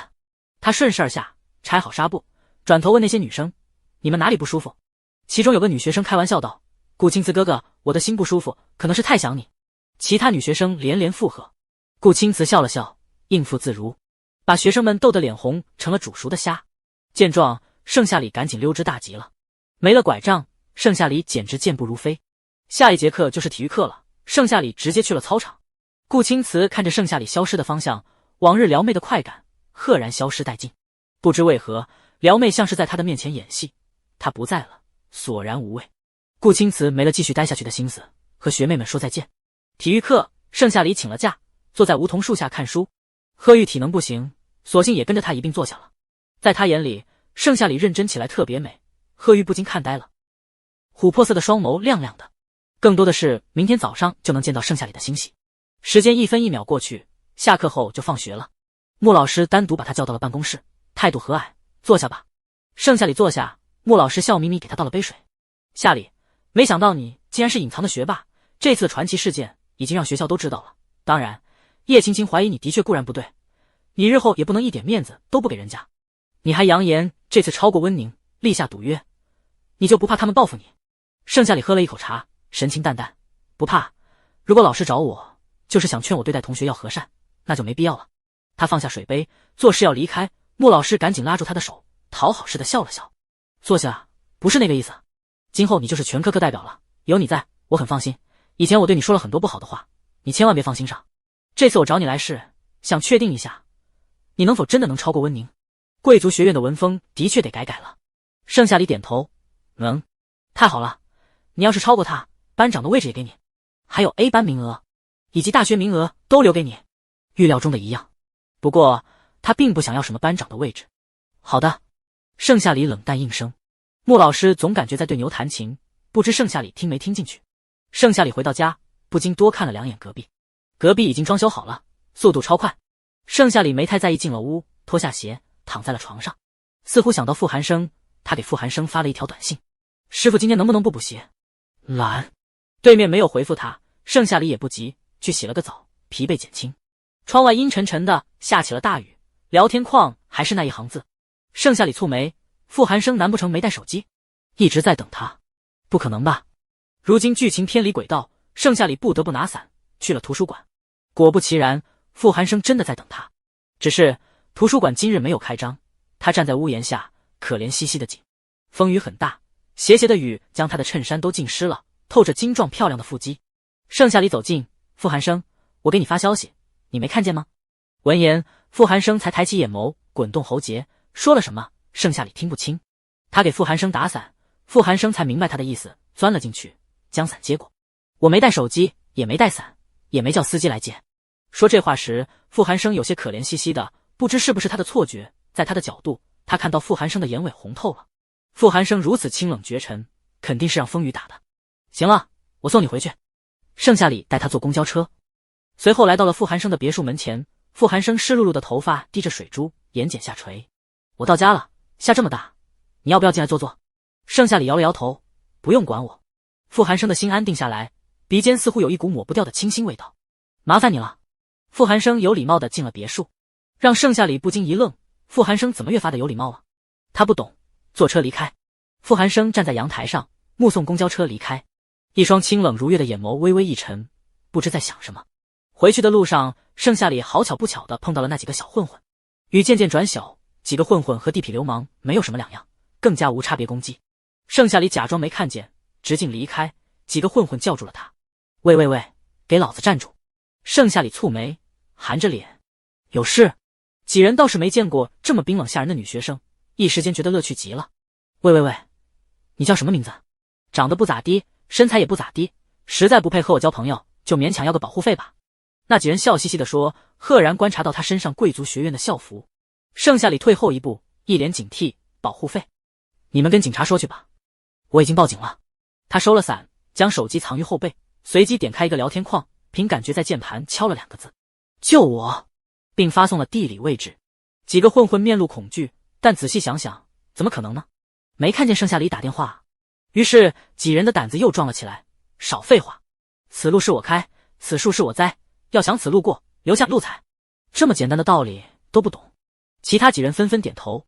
盛夏里将手机装进口袋里，知道他们是不肯善罢甘休了，眼下唯有跑。盛夏里拔腿就跑。救我！赫泽看到这条短信后，瞬间拍桌而起，玩世不恭的俊脸上满是愤怒，一扫而光慵懒的姿态。贺玉看到他这样，不解：哥，怎么了？两人窝在沙发里，准备打一会儿游戏，顺便增进一下兄弟情。突如其来的消息让赫泽神情严肃。不好了，盛夏里被绑架了。他只能曲解这个意思了。贺玉丢下游戏手柄，琥珀色的双眸微微一沉：哥，有位置吗？我们赶紧去救他。赫泽点点头，让管家备车，随后安慰他：你就在家等着我，我很快回来。贺玉是不同意的，但想了想，后面可以悄悄地跟着赫泽，只要不添麻烦就行。于是贺玉答应下来。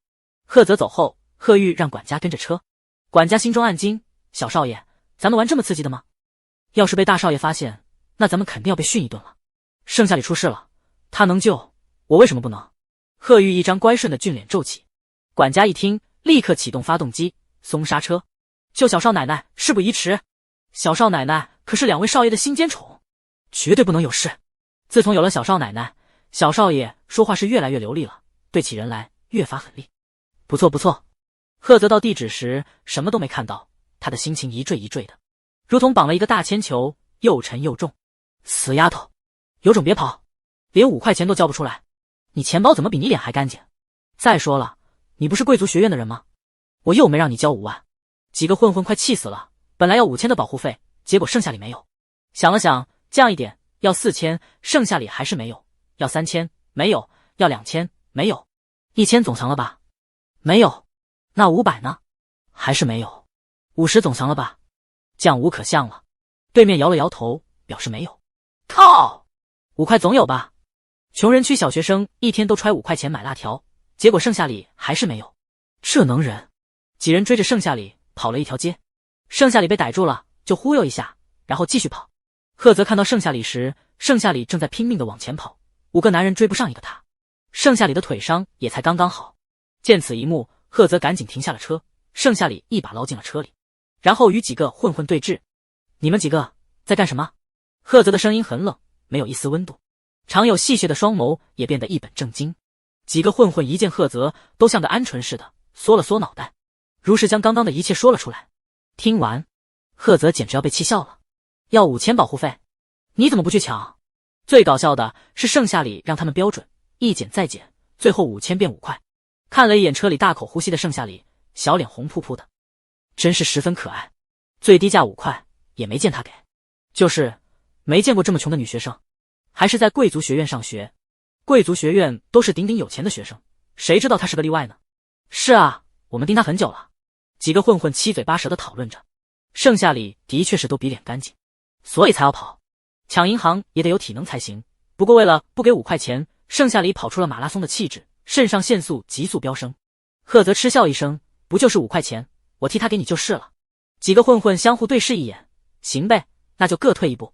对于赫泽来说，哪怕是500万都是小小零花钱，但是剩下里在这里给他们，还不如现给剩下里。再说了，赫泽虽然有钱，但也不是大风刮来的，给不给还是由他说了才算。赫泽有钱也不能乱给，这群人不讲武德，都追我一路了。剩下里那毫无波澜的眼眸终于激起了层层波澜。5块而已。赫泽掏了掏兜，才发现口袋里1毛没有。话顿住，赫泽玩世不恭的俊脸上浮现一丝尴尬的神色。你们在这里等着，我钱包在车里。几个混混看了一眼豪车，觉得他是连5000万都能拿得出手的，所以没有任何怀疑。剩下里困惑地望着他，只见赫泽坐上车，踩油门就跑了。几个混混才反应过来似的，在原地干瞪眼。追车肯定追不上了。没曾想贵族学院的学生都如此穷，平时连5块零花钱都没有。啧，算了，算他们倒霉。几人刚要离开，面前停了一辆低调的奢华豪车，车窗被慢慢降了下来，露出一张俊俏又干净的脸蛋。琥珀色的双眸好奇地打量着几人，然后恶狠狠警告他们：你们以后要是再敢动那个女孩，就不必在一室混了。你谁啊？几人不以为意。我贺家二少贺玉。贺玉不知道该怎么威胁他们，但跟在赫泽身边久了，学有皮毛，知道这样恐吓是最有用的。贺少，几人还没反应过来，贺玉就让司机继续前进了。老大，你说贺少谁啊？不知谁问出了声。谁？鼎鼎有名的贺家太子爷呗。我们算是踢到铁板了。染了一头红绿青蓝子的混混叹息一声。那怎么办？以后我们就保护刚刚那个女孩，说不定我们就发家致富了。车子缓缓停住，贺玉下了车，还想分享刚刚威胁混混的成果，结果抬眼便看到赫泽在壁咚剩下里，剩下里的后背贴在车门上，赫泽宽大的臂膀遮住了剩下里的脸蛋，让他看不清剩下里的表情。贺玉微怔，一脸的惊愕。哥哥在做什么？声音微微颤抖，那是比蚊子的声音还要小。贺玉眼眶急速泛红，像只被抛弃的小白兔，可怜又无助。赫泽不知跟剩下里说了什么，另一只手臂禁锢住他，低下头深情亲吻，下身气血上涌，贺玉的脸颊耳根迅速爆红，一路下沿。他微微喘着粗气，有一股快感操控着他，同时又有一股难言的伤心。贺玉心里又甜又涩，这一刻全都明白了。原来盛夏里就是上次在浴室共感的女人，也是赫泽亲吻的女人。他悲，这个人偏偏是盛夏里。他喜，幸好是盛夏里，才不至于他如此的愧疚。哥哥喜欢盛夏里，所以嘴上说帮他制造独处的机会，其实都是玩笑话。一滴眼泪从他俊俏的脸上滑落下来，亮晶晶的眼睛也变得无比暗淡。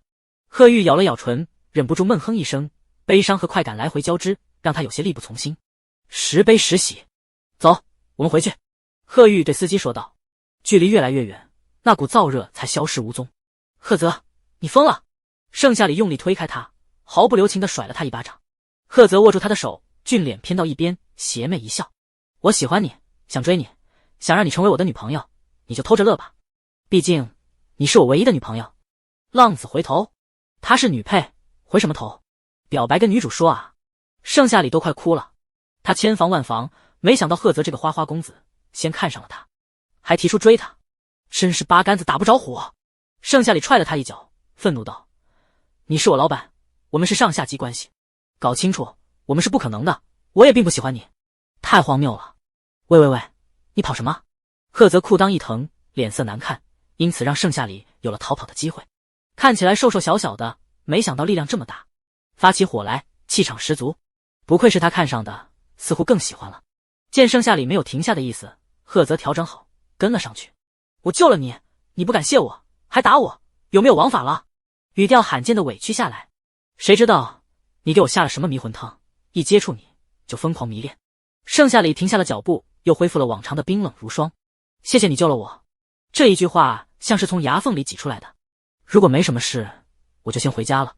说完他跑走了。望着他越来越远，贺泽微微喘着粗气，抬手解开几颗纽扣。这个女人体能不是很好吗？怎么体育课一跑就晕？没事，他的拒绝预料之内，贺泽的表白对于自己来说都是预料之外。谁知脑子一热就脱口而出了，真就是疯狂迷恋上了他。贺泽才发现身体太诚实。回到家，盛夏里又洗了个澡，将臭烘烘的睡衣扔进洗衣机里。盛母被吵醒了，他倒了一杯水喝，看到盛夏里从浴室出来擦头发，心里有了几分判断，肯定是盛夏里交的男朋友带她去散步了，不然怎么满头大汗的，就是不知道长啥样。想到这里，盛母朝窗外看去，路灯下停着一辆车，太远，盛母看不清是什么牌子的。只见贺泽从车里下来，抬眸眺望，棱角分明的俊脸一览无余。盛母眼前一亮，目测188腹肌男，长得俊俏可期，真不错，不愧是他的女儿，找的男朋友如此有品位，下次遇见一定邀约他上来喝喝茶。别墅，贺泽让管家将车停进车库，随后进入室内，漫不经心坐下，大长腿翘在茶几上，回想唇下的滋味，他知道他已经不可自拔地迷恋上了盛夏里，甚至想更进一步，所以提出做他女朋友。他有钱有颜，漂亮衣服首饰包包随便挑，每个月还有100万的零花钱，可就是这般的条件优越，也被盛夏里拒绝得彻底。正想着，贺玉悄然坐下，身旁的沙发微微陷进去一块。贺泽回过神，看到是他，想伸手去摸摸他的脑袋，却被贺玉给躲了过去。贺玉黑着脸，哥，我说了，我不喜欢你摸我的头。行，不摸。贺泽只当他有小脾气了，并没有太在意。贺玉迟疑不决，他想警告哥哥，想质问哥哥刚刚那个场景，可现在他突然就泄了气，连一句多余的话也说不出来。两人从小就是双生子，双胞胎，在他们的世界里，除了彼此，再没有其他。小时候有女孩子跟贺玉表白，却因为分不清两人而被贺泽嘲讽。如果你连我俩都分不清，那是不是谁都可以成为你的男朋友？又或者说，你想背叛我们其中一个？小女孩被骂哭了，贺玉轻轻拉住贺泽的手，奶呼呼道：哥哥，我们这样做对吗？贺泽握紧她的手，无论对错，我都不后悔。其实他们都在用狠毒伪装脆弱，比谁都想亲近别人。哥哥比他承受的要多，比他更容易破碎。一直以来，哥哥都在谦让他，这次贺玉选择主动放手。贺泽看着他忧心忡忡的模样，心有一瞬间的割裂。怎么了？谁欺负你了？你欺负我？不让我去救盛夏里就算了，你既然救了，总得告诉我盛夏里怎么样了吧？贺玉气鼓鼓叉着腰，一脸幽怨，琥珀色的双眸都快蒙上一层水雾了。他没事，相信哥，哥就是传说。贺泽拍了拍他的肩膀，邪魅一笑。突然发现哥哥好自恋。贺玉没搭理他，转身离开了。望着他离去的背影，贺泽才认真琢磨。这样真的不会伤了贺玉的心吗？他对盛夏里有那样的感情，算了，还是让给贺玉吧。他这个当哥哥的应该再克制一点，只要贺玉幸福，他怎样都无所谓。贺泽轻叹一声，管家刚进别墅，就听到一道叹息声，再看愁眉苦脸的贺泽，顿时不知道发生了什么，咋一副丢了媳妇塞给兄弟的错觉。有钱人就是不一样。深夜，群星点缀着淡绿的天，像一朵朵的翠菊。谢景南打开了门，站在狭窄的阳台上，一身质感不错的风衣衬得他格外宽肩窄腰，身姿笔直，与周围的环境显得有点格格不入了。他搬进来了，接下来他要施行第一步计划。盛夏里，舌尖来回滚动这3个字，灼热又酥麻。他似笑非笑地歪着头，妖孽的眼神看向隔壁，心中有了计划。第二天，盛夏里按照惯例起床洗漱，推开门去坐公交车，嘴里还咬着一块面包片。好巧，我的前同桌。谢景南似笑非笑地勾了勾唇，就站在他的跟前。盛夏里听到熟悉的声音，微微抬头，撞入一双妖孽异常的瞳孔里，晨光恰好打在他的身上，微短的碎发根根分明，泛着一层暖光，看起来就像是神明下凡了般。盛夏里没曾想在这里也能遇到谢景南，一时间惊愕的面包片掉了。谢景南接住面包片，咬在了他咬过的位置上，笑得无邪。你跟踪我？他惊呼一声。盛夏里没心情吃了，全然不管面包片的死活，含着脸，一副要将他生吞活剥的模样，锐利的眼神似要将他看穿。谢景南拿下面包片，骨节分明的手指轻轻夹住。你不要冤枉好人，我就住在这里哦。堂堂金圈第一太子爷住在穷人区，剧情里根本没有这回事，所以盛夏里觉得他在说谎。看着盛夏里一脸不信任的表情，谢景南一脸无辜。以后你就知道了，这片面包多谢你送我吃，我先去上学了。话落，谢景南大摇大摆的下楼，显然是不太习惯楼道的狭窄。谢景南下楼的速度慢了下来，越发谨慎。盛夏里蹙眉，怀疑的看向了隔壁。不可能，绝对不可能是他。谢景南这么金贵的人，怎么会屈尊降贵的住在破庙里？分明就是不习惯这里居住环境。他倒是要看看谢少能装得了几时。盛夏里坐公交车去了贺家别墅，远远的，管家看到是他，立即就笑脸相迎，走上了前。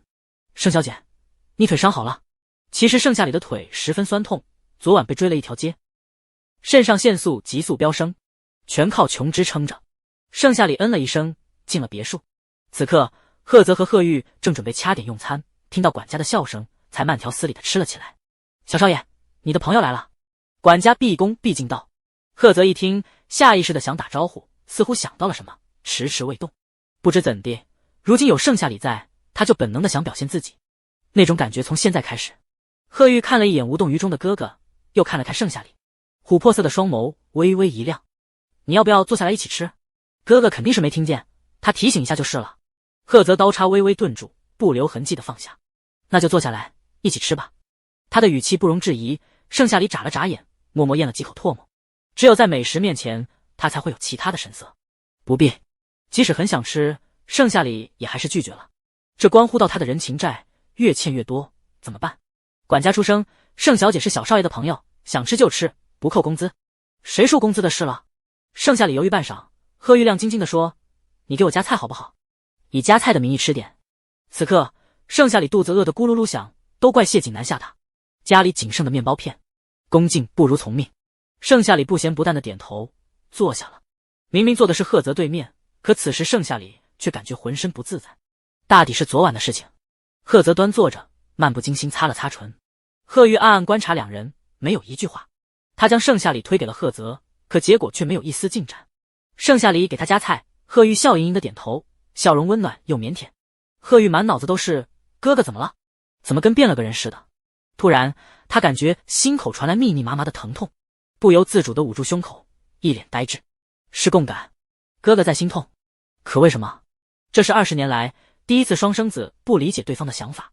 贺泽握紧了手帕，擦唇的动作很用力，唇色微微泛白，玩世不恭的气质赫然消失。我吃好了，先去上课了。话落，他立即起身朝外面走去，甚至没给两人反应的机会。贺玉心如绞痛，呼吸一滞，望着他离去的背影，眼里含伤。哥哥到底在心痛什么？20年的默契，如今连他的做法都不明白吗？不对，哥哥好像也在让着他。傻不傻？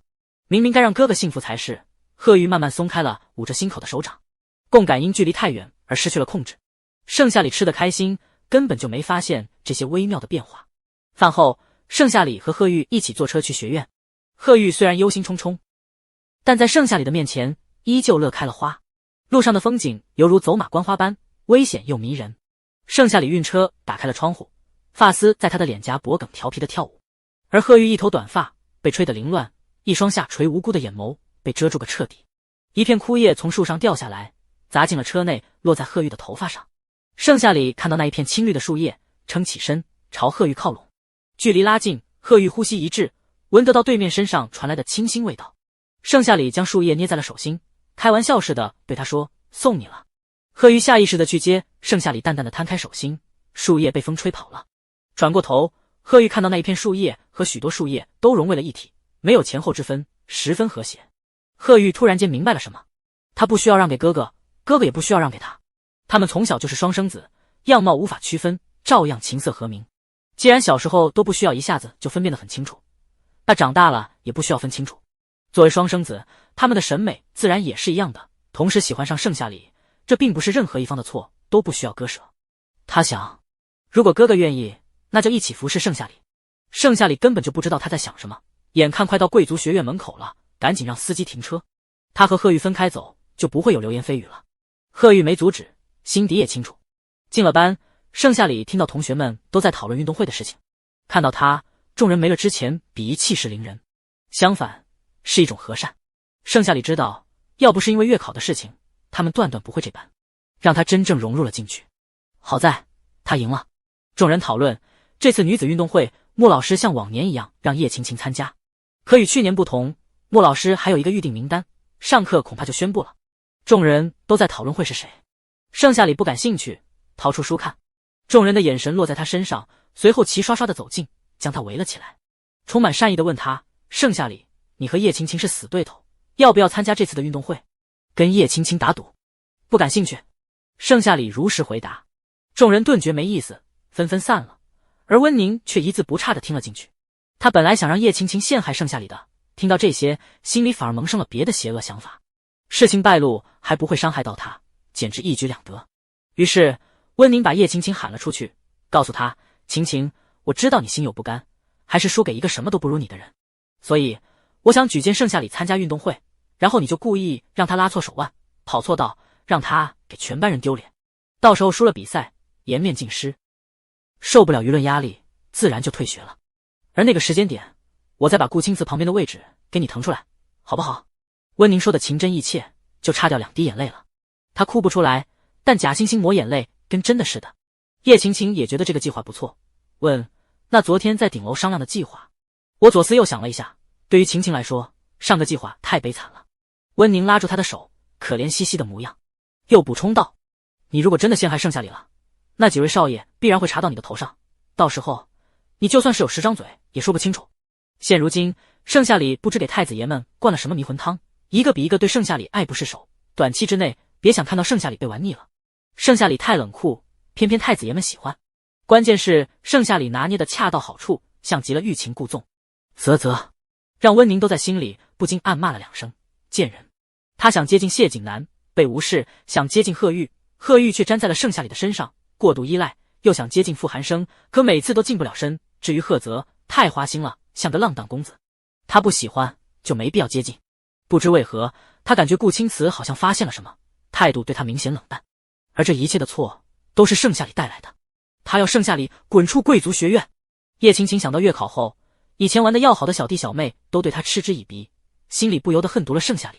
阿宁放心，为了我们未来幸福生活，运动会我肯定斩草除根，到时候小人除了，还能跟顾青瓷坐一起，简直不要太美。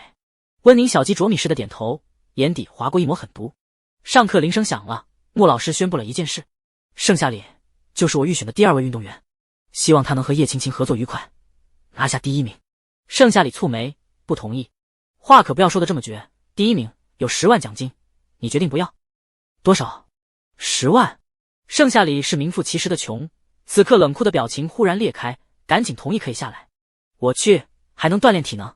之前穆老师总是针对鄙夷他，现在看来心眼倒是不坏，这么快就站在他一边了。还有10万奖金，不要白不要。穆老师就知道他会答应似的，笑了笑。叶晴晴，你和盛夏里就是好搭档了，平时要多多兼顾他锻炼身体。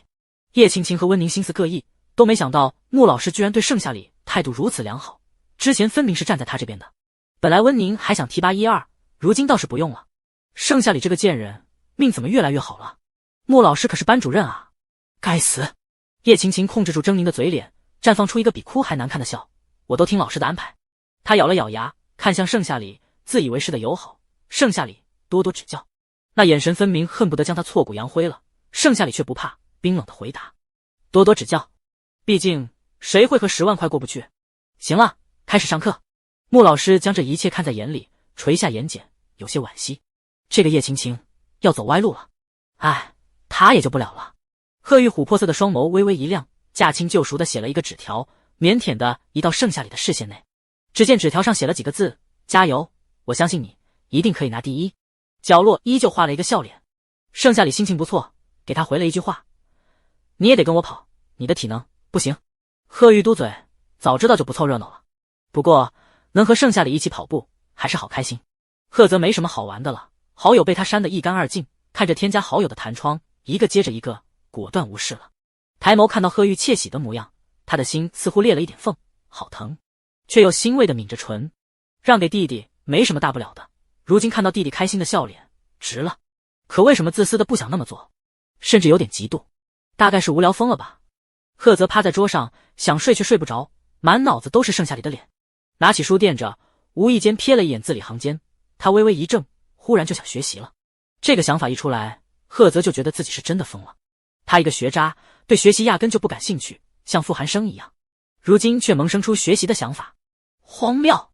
下课铃声响了，盛夏里又成了全班人的谈资。不过他并不在意。叶青青走到他跟前：喂，别学习了，跟我去操场跑步。下课都是宝贵的时间，浪费了，我看你怎么提升体能，就等着被笑话死吧。他的话毫不留情，却也十分对。盛夏里放下书，超过了叶青青，他不需要太用功了，放学还有傅寒生指导，超过温宁指日可待。行。盛夏里跟他去了操场。贺玉不放心，也想跟上去，经过贺泽时，贺泽拉住了他。弟弟跟过去干什么？书背完了？还是题刷完了？贺玉看似为难，哥，那你帮我跟过去，千万不要让人欺负了他。他锻炼体能不需要太用功，正好推给贺泽和盛夏里独处的机会。他不介意双生子喜欢同一个女人。看到贺泽难受，他就知道这个想法是对的。贺泽像是碰到了什么烫手的山芋般，趴在桌上：我才不去，哥就帮帮我。你说的对，我还有学习没搞定，怎么能分心？贺玉眨了眨眼，无辜下垂的琥珀色双眸清澈又明亮。行，去就去。贺泽最受不了别人跟他撒娇了，特别是弟弟。贺玉露出一抹微笑，哥哥的幸福他来搞定。来到操场，贺泽看到叶晴晴为难盛夏里，让他跑10圈起步。10圈？开什么玩笑？这一圈就几万米了，跑10圈？正想上前理论一番，谢景南大长腿一迈走近。叶晴晴怎么不去跑？每年都拿第一，10圈对于你来说简简单单吧。谢景南总能在关键时候出现，也不做他的书呆子了。叶晴晴暗暗捏了捏拳，老师让我教他，那他就得听我的。听你的？你以为是谁？凭什么听你的？谢景南搞清楚，你以为我想教他吗？如果不是老师，我肯定一眼都不想看到他。叶晴晴看到步步紧逼的谢景南，说又说不过，家族也不允许他招惹这尊大佛，气急。谢景南似笑非笑的眸色一寒，月考输了，这么大火气？既然如此，那就交给我来教。经过他同意了吗？盛夏里正在热身，将两人对话收进耳朵里，心底一抹难以置信。你来教便你来教，我就不信他会合格。叶晴晴顺势接下话，怒气冲冲的转身就走。盛夏里叫住他，等等。叶晴晴冷哼一声，跑步去了。盛夏里抽了抽嘴角，这都是什么事？谢景南，看你干的好事。盛夏里才不想让谢景南教他，一溜烟走了。谢景南惋惜的摇摇头，不过他笃定他一定会回来找他的。贺泽看到这幕，本来阴鸷的心情在盛夏里跑走后爽朗了不少。谢少还是真是爱管闲事呢，可惜啊，可惜没能得手。语调欠揍又阴阳怪气的。谢景南妖孽美眸一眯，夸张道：哎呀，这不是贺少，怎么有闲工夫来操场了？莫不是也想跑步？难道谢少不想？还是别有目的？贺泽又恢复了往常那副欠揍的神情，钻石耳钉在晨光下微微闪烁，衬得他整个人活脱脱的纨绔。我啊，正有此意。谢景南似笑非笑，补充道：不如一起跑。赫泽热身，没问题，绝对不能让盛夏里被这个不怀好意的男人抢走了。对，他就是替弟弟担忧。找好理由，两人并肩跑走了。顾青瓷踏入操场，一身白衣风度翩翩，绅士而优雅。他睫毛轻颤，目光锁定在盛夏里身上，在必经之路等着他。叶青青心中一喜，以为是等他的，谁曾想顾青瓷看都不看他一眼。叶青青的嘴角瞬间撇了下去，不明所以的停下了脚步。怎么回事？顾青瓷不是来看他的，难不成是看盛夏里那个死丫头的？果不其然，顾青瓷走到盛夏里的必经之路，递给他一张手帕。盛夏里累，很累，特别累，非常非常累，感觉跑的不是步，是命。他满头大汗，有种快虚脱，当场晕倒的感觉。坚持跑了一圈下来，整个人都红扑扑的。他眼前几乎一黑，见到顾青瓷就像是抓住了救命稻草，想都没想就扑了上去，然后四肢无力的软倒在地。顾青瓷温柔如玉的笑了笑，坐在地上，让盛夏里枕在他的腿上，然后为他擦了擦汗。手帕是丝绸做的，面料柔软。盛夏里闭上眼，整个人跟中暑了，没什么两样。叶青青看到顾青瓷照顾盛夏里这一幕，不由得捏紧了拳头，指甲嵌进肉里，也没有一丝感觉，眼神恶毒的宛如毒蛇，恶狠狠瞪着盛夏里。居然真的是这样，盛夏里到底有什么好的？一个两个的被吸引，气死他了。阿宁说的没错，这次他一定让盛夏里在运动会上丢脸，被全校指责。叶青青因此愤怒极了，跑了好几圈才累倒在地，显然是超过了平时的水平。谢景南和赫泽暗暗较劲，看到盛夏里枕在顾青瓷的腿上，被他细致温柔的擦着汗，两人顿时心思各异，似乎没预料到盛夏里竟被一个老六给截胡了，倒是衬得两人像个傻子。还跑不跑了？谢景南似笑非笑的眸子一沉，转头问他，语气轻喘。他常年健身，小小一圈不足挂齿，而赫泽就不一样了，他气息有些凌乱，整体却还行，算不上有多好。我闲的没事跟你跑。赫泽罢工了，豪迈的擦了擦汗，冷笑一声。他望着顾青瓷，舔了舔后槽牙，看来跟弟弟竞争的还有两个。谢景南停了下来，优雅的擦汗，早就知道顾青瓷在抢他的猎物，并不惊讶，只是这次突然出现，他根本没有预料到，因此含着脸。顾少，好久不见。谢景南走到盛夏里的跟前，会顾青瓷。他看到盛夏里苍白的脸，心有些疼，这一丝异常被他压了下去。顾青瓷动作微顿，温柔浅笑，谢少，叫得太生疏了呢。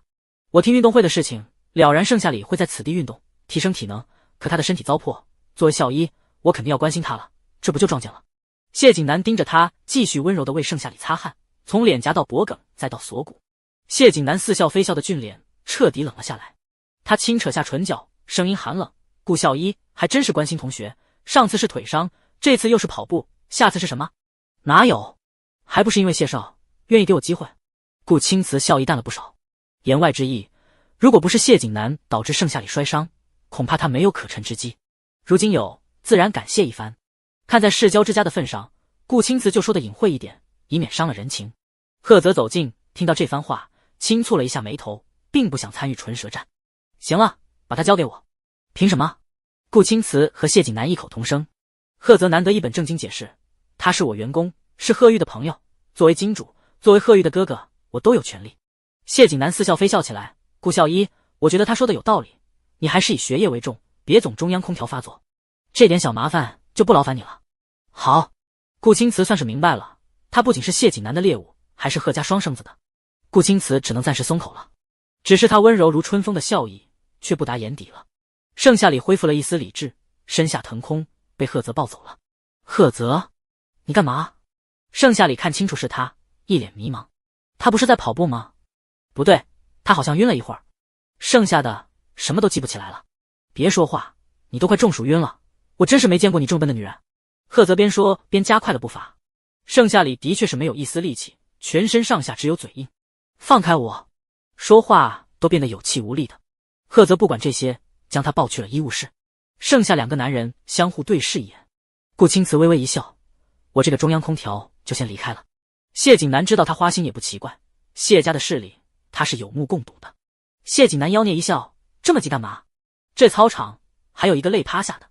他意有所指的望向叶晴晴，顾青瓷顺着他的视线看过去，作为花花心肠的顾青瓷却没有一丝动容。不了，我的精力也是有限的。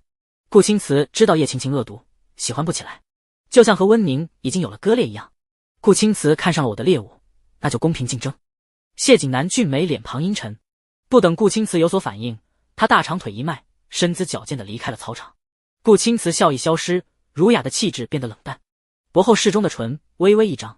好，他将手帕装进了透明袋里，珍藏起来，看都没看叶晴晴一眼，直径离开。盛夏里打了点滴，醒来看着纯白天花板，才顿觉真是太鲁莽了。穆老师刚刚宣布10万块奖金，下课他就不顾身体的脆弱，跑了整整一圈，唇下因用力而咬破了，现在舔一舔，疼得要命。喝水。赫泽给他递上一杯水，盛夏里撑起身体，乖乖喝了几口，似乎没想到赫泽在这里照顾他，不咸不淡地问道：你怎么在这里？某人跑步都能跑晕，作为老板关心员工的身体，不可以吗？赫泽托腮，漫不经心将水杯接过，当着他的面饮下几口。他的侧脸棱角分明，喝水时喉结微微滚动，十分性感，耳钉又显得他痞帅的。盛夏里神情毫无波澜，却在他喝下水后皱眉：赫泽有病，这算不算间接接吻？我实在不明白，你为什么要缠着我？你这样做让我情何以堪？盛夏里几乎压抑着怒意说的。他在提醒赫泽，他们只是上下级关系，再不济是同学关系，这样3番5次的骚扰他，有意思吗？别到了最后，他报仇雪恨时又心疼温宁了。赫泽微怔，转而笑得肆意。别生气，喝你2口水，陪你就是了。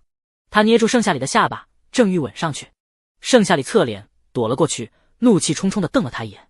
真是说不清楚。赫泽不恼反笑，恢复正经，我不想缠着你，也不知道你到底有什么魅力，可我就是控制不住，你就当我疯了吧。好好休息，我先去上课了。话落，赫泽离开了医务室，盛夏里蹙眉，心有一瞬间的触动。他说控制不住，该不会是他的魅魔体质没被彻底封印？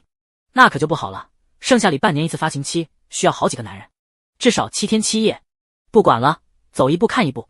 盛夏里抬眸看了一眼点滴，还剩下一点点，5分钟后瓶子空了，而医务室却没有校医在了。盛夏里决定直接给拔了针，回教室。下手时，顾青瓷笑盈盈地阻止了他，并温柔地将针拔了，用棉球给他摁着针眼。一起去上课吧。随便。盛夏里奇怪地看着他，也不知道他是从哪里冒出来的。现在分明是上课时间，品学兼优的学神怎么会出现在这里？没等细想，顾青瓷已经麻溜地脱下白大褂，蹲下身给他穿鞋。盛夏里脚尖一缩，我自己来。顾青瓷也不对劲，赫泽贺玉都不对劲，谢景南更不对劲，也就是傅寒生对劲点了。盛夏里该怎么办？回到教室坐下，盛夏里心不在焉的。他知道这一切可能是因为自己的体质问题导致剧情崩坏，特别是赫泽的那番话。事到如今，还能挽回吗？无论怎样，盛夏里还是决定试试。于是下课后，温宁破天荒地向贺玉主动献殷勤时，盛夏里默默助攻他，在贺玉拒绝前，先一步拧开了牛奶的瓶盖，递给贺玉。贺玉琥珀色的双眸微微一亮，结果谢谢你。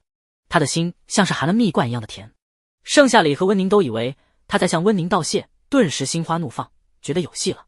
温宁也暗暗窃喜，进步飞速，想必过不了多久，他就会把盛夏里身边一切都抢过来。丑女就是丑女，成绩再好有什么用？而盛夏里则以为贺玉被温宁的温柔善良给打动了，剧情要回到正轨了。温宁可太高兴了，又将糖果送给谢景南。谢景南捕捉到盛夏里眼底的一丝愉悦，心情竟也跟着好了起来，以为他想让自己接受别人的糖果，即使他不爱吃也接下了。见此，温宁快高兴疯了。然而盛夏里却以为剧情又回到了正轨，或者从来都没偏离轨道，那一切都玩弄他这个小配角的，心情不由得放松下来。如此最好。放学，盛夏里去了图书馆，傅寒生递给他一瓶甜酒。你渴了吧？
傅寒生的叛逆期过了。傅寒生怎会不知他打的小算盘，冷笑一声，关你屁事。你怎么跟你妈说话呢？关我屁事。傅寒生姿态漫不经心。父母深吸一口气，不愿再跟他多说一句话。抬眸看到圣母局促的站在那里，将气都撒到了他的身上。他站在那里干什么呢？把他给我辞了，少在这里碍眼。圣母一听，赶紧跪下了，依旧没看傅寒生一眼。我不碍眼的，夫人，求你别把我辞退了，我还有一个女儿要养。关我屁事。父母轻嗤一笑，夫人，求求你了，你就让我留在这里吧，我都干了3年了。关我屁事。父母不以为意，哪怕30年，有钱就能招，有钱人最是无情无义。傅寒生放下碗筷，语气冰如霜，关我的事，留下。父母意外他的插嘴，不解，留他干嘛？我姓傅，留不留，我说的也算。傅寒生将圣母扶了起来。圣母第一次正面接触傅少，抬眸就被吓了一跳。这不是昨晚送盛夏礼回家的男人吗？他听他姓傅，觉得不像是这妖巧合，还大言不惭地说他是他的男朋友。没想到他居然真的是雇主家的少爷。圣母微怔，一时间大脑一片空白。父母蹙眉，你别碰他，脏死了。圣母赶紧回神，退了几步。傅寒生看着圣母害怕的模样，一如见到了盛夏礼，寒眸一眯，关你什么事？脏的是你，我偏要碰，我还要留。你有意见去找你老公。父母哑声了，气得说不出话。叛逆，太叛逆了。不过为什么要护着一个保姆？看他的样子好像认识啊。父母将这个怀疑的种子埋在了心里。行，跟谁稀罕似的。他要查查这个保姆到底有什么来历。傅寒生将人儿护住了，不易察觉地松了口气。你就在这里继续工作，有谁欺负你就告诉我。圣母惊愕，连忙摆手，不用了，少爷，没人欺负我。父母那眼神恨不得将他挫骨扬灰，凌迟处死似的。他哪敢告状？留下来就行，受点委屈罢了。只要能挣够贵族学院的学费，生活水平提上去，这些都不算什么。傅寒生顺着他的视线看向一脸不服气的父母，冷峻的脸上没有表情。他的声音拔高，我护着，如果让我发现谁欺负他，下场就是。管家走来，也没想到少爷会发这么大的火，一时间愣住了。然而刚下楼的傅父也听到这番话了，打断他的话，你要干什么？反了天了，大早上吵什么吵？你妈辞退他，你就得听着，她是你妈，能害你不成？闻言，傅寒生继续说道，下场就是管家将家里的女仆全辞了，留他一个。周身的气场太强大了，与平时松散不管不顾的傅寒生全然不同。管家错愕了2秒钟，父母夫妇也同样惊愕。圣母低着头，一听这话吓了一跳。其他保姆纷纷看向这里，满脸迷茫。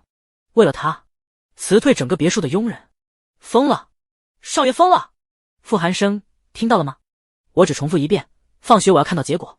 说完，傅寒生将书包斜挎背着，坐上车，逐渐消失在视线里。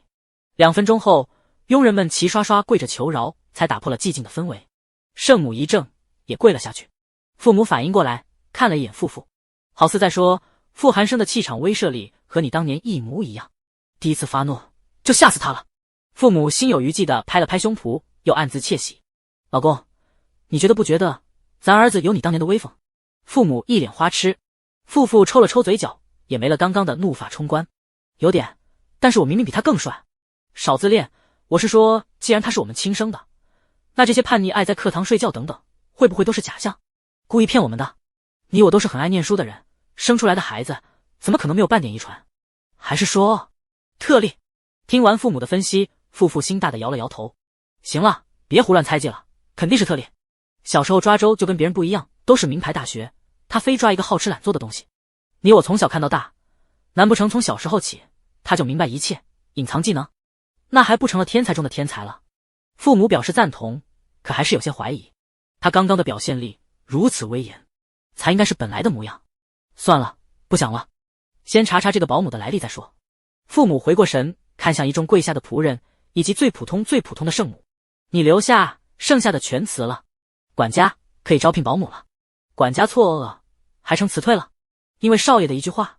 少爷今天是怎么了？夫人又怎么了？平日里这些保姆最爱嚼舌根，辞退了也罢。管家不禁多看了2眼圣母，能被少爷护着，不是一般人，以后态度一定要好一点。好的，夫人。管家应了声，和保姆们交接一下工资和奖金，放人走了。由于被辞退，大家觉得天都塌了，一个劲儿的求放过。结果补偿1个月的工资，众人纷纷乐开了花。圣母一人留了下来，不明所以的看着空旷的别墅。父去公司了，父母在楼上。管家进别墅和他大眼瞪小眼。你不要有心理压力，说明你在我们少爷的眼里是最特殊的存在。圣母受宠若惊的点点头。特殊的存在。想起傅寒生抱着盛夏里回来，喝水也没有嫌弃，明明身价不菲，却一副接地气的模样。特别说他是盛夏里的男朋友，他也没反驳。说的特殊，该不会是男女朋友？圣母瞬间被口水呛到了。那他是盛夏里的男友，那晚楼下的男人又是谁？你不必太高兴，就按照你平时来的就行。管家以为他是太高兴了，不禁被逗笑了，手机发来一条短信，低头一看，上楼去了。敲响父母的门，推门而入。此时父母正挑选衣裳首饰，瞥了他一眼。管家，查查留下来的保姆。管家恭敬道：夫人，入职时资料身份就已经填写好了，我给你拿。话落，管家下楼取了资料档案，递给父母。父母照了照镜子，这才打开资料。姓名：盛倾城，性别：女，家庭：名下有一女，女儿盛夏里，目前在贵族学院206班，成绩极差，非常差。盛夏里，父母倒是挺感兴趣的。圣母的身份没什么特别的，穷人嘛。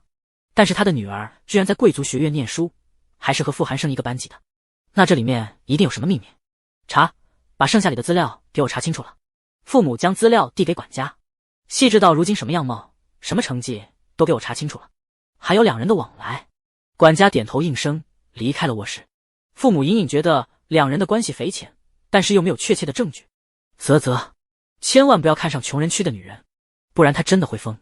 窗纱被微风吹得沙沙作响，给生活增添了一分岁月静好。父母睡了午觉，从柔软的大床上起来，伸了个懒腰。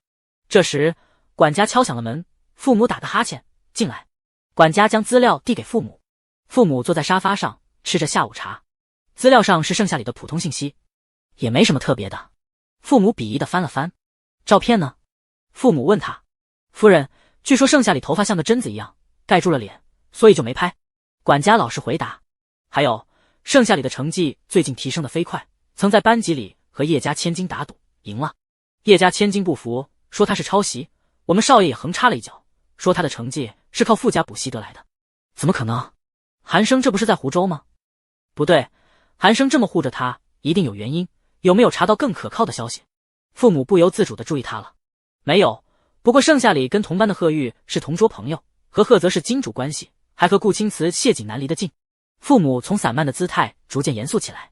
加上韩生，5个少爷都是豪门世家前5的，这个女孩到底有什么魔力，竟然能同时吸引5个少爷？看来我得找个机会说教一番，毕竟这傅家可不是什么阿猫阿狗都能进来的。父母冷笑一声。那圣母怎么办？管家疑惑。父母漫不经心道：留着呗，反正是个把柄。盛夏里，父母看向窗外，满院的郁金香随风而动，颜色鲜艳，极其美丽。他得告诉盛夏里，越美丽的越危险，入了傅家就是进了狼窝。放学铃声响起，盛夏里跟傅寒生一前一后的进了图书馆。傍晚，2人从图书馆出来。你的进步很大，我很欣赏。傅寒生不易察觉的勾唇。盛夏里心情不错，恭维一句，还不是师傅教的好。傅寒生微怔，感觉他玩味起来，声音好甜。意识到自己痴狂的模样，立即说道：天黑了，我先走了。奇怪，他的眼睛怎么粘在他身上了似的，哪怕他冰如霜都能看得入神。跟他待在一起好舒适，一转眼就到了分别的时间，突然有点不舍。傅寒生回眸，盛夏里已经坐公交车离开了。他轻叹一声。这边管家收集到了保镖发来的描述，盛夏里啊，长得奇丑无比，可是就莫名的能拿捏傅寒生，特别是分别的时候那一脸惋惜的模样，不知道的还以为是白蛇传的许仙望70呢。他俩还在图书馆亲亲密密的约会，不是情侣是什么？这下坐实了。父母听到这里，仿佛天塌下来了。他竟然真的爱上了一个穷人家的孩子，还是丑女。这孩子莫不是有恋丑癖？怎么下得去嘴啊？不行，父母必须阻止这一切的发生。之前对傅寒生太烈性了，导致傅寒生现在都不跟他亲了。现在他必须重视起来，严加管教这个逆子。什么盛夏里，尽管放马过来。下班后，圣母去了菜市场。阴暗的夜空乌压压的，云朵仿佛在遮掩什么似的，不时落下几滴雨水来。可圣母的脸上却始终挂着一抹笑意。今天没被欺辱打骂，反而受宠若惊。虽然不知日后会怎么样，但是眼下是极好的。他非常珍惜和愉悦，决定买点排骨回家庆祝一下。老板，这个多少钱？圣母将车停好，开始熟练的装菜。不曾想，新来的老板却心黑的要他上千块，还是不退不换。圣母心头一颤，我不买了。不买？一概离手，概不退换。老板冷笑一声，你这人怎么这样？之前的老板呢？圣母气急，你说我爸，他总是给你便宜点，看你不容易，我又不是他，所以之前便宜的全都给我还回来。老板轻嗤一声，态度强硬。圣母不解，可我也总是来照顾你摊位上的生意啊，不就是一个回头客，没有就没有了呗。老板臭不要脸的回答，丝毫没有让出一步的准备，似乎打算鱼死网破了。周围人并不知情，却都对他议论纷纷的。圣母听见了，脸色难看，不知该怎么办时，一道似笑非笑的声音响起，不同往日，声音覆盖了一层冰霜。不就一点菜，你居然要这么多钱？就算我给你，你敢收吗？男人似笑非笑地看着他，笑意却不达眼底。周身的气场强大又慑人，令人打了寒战。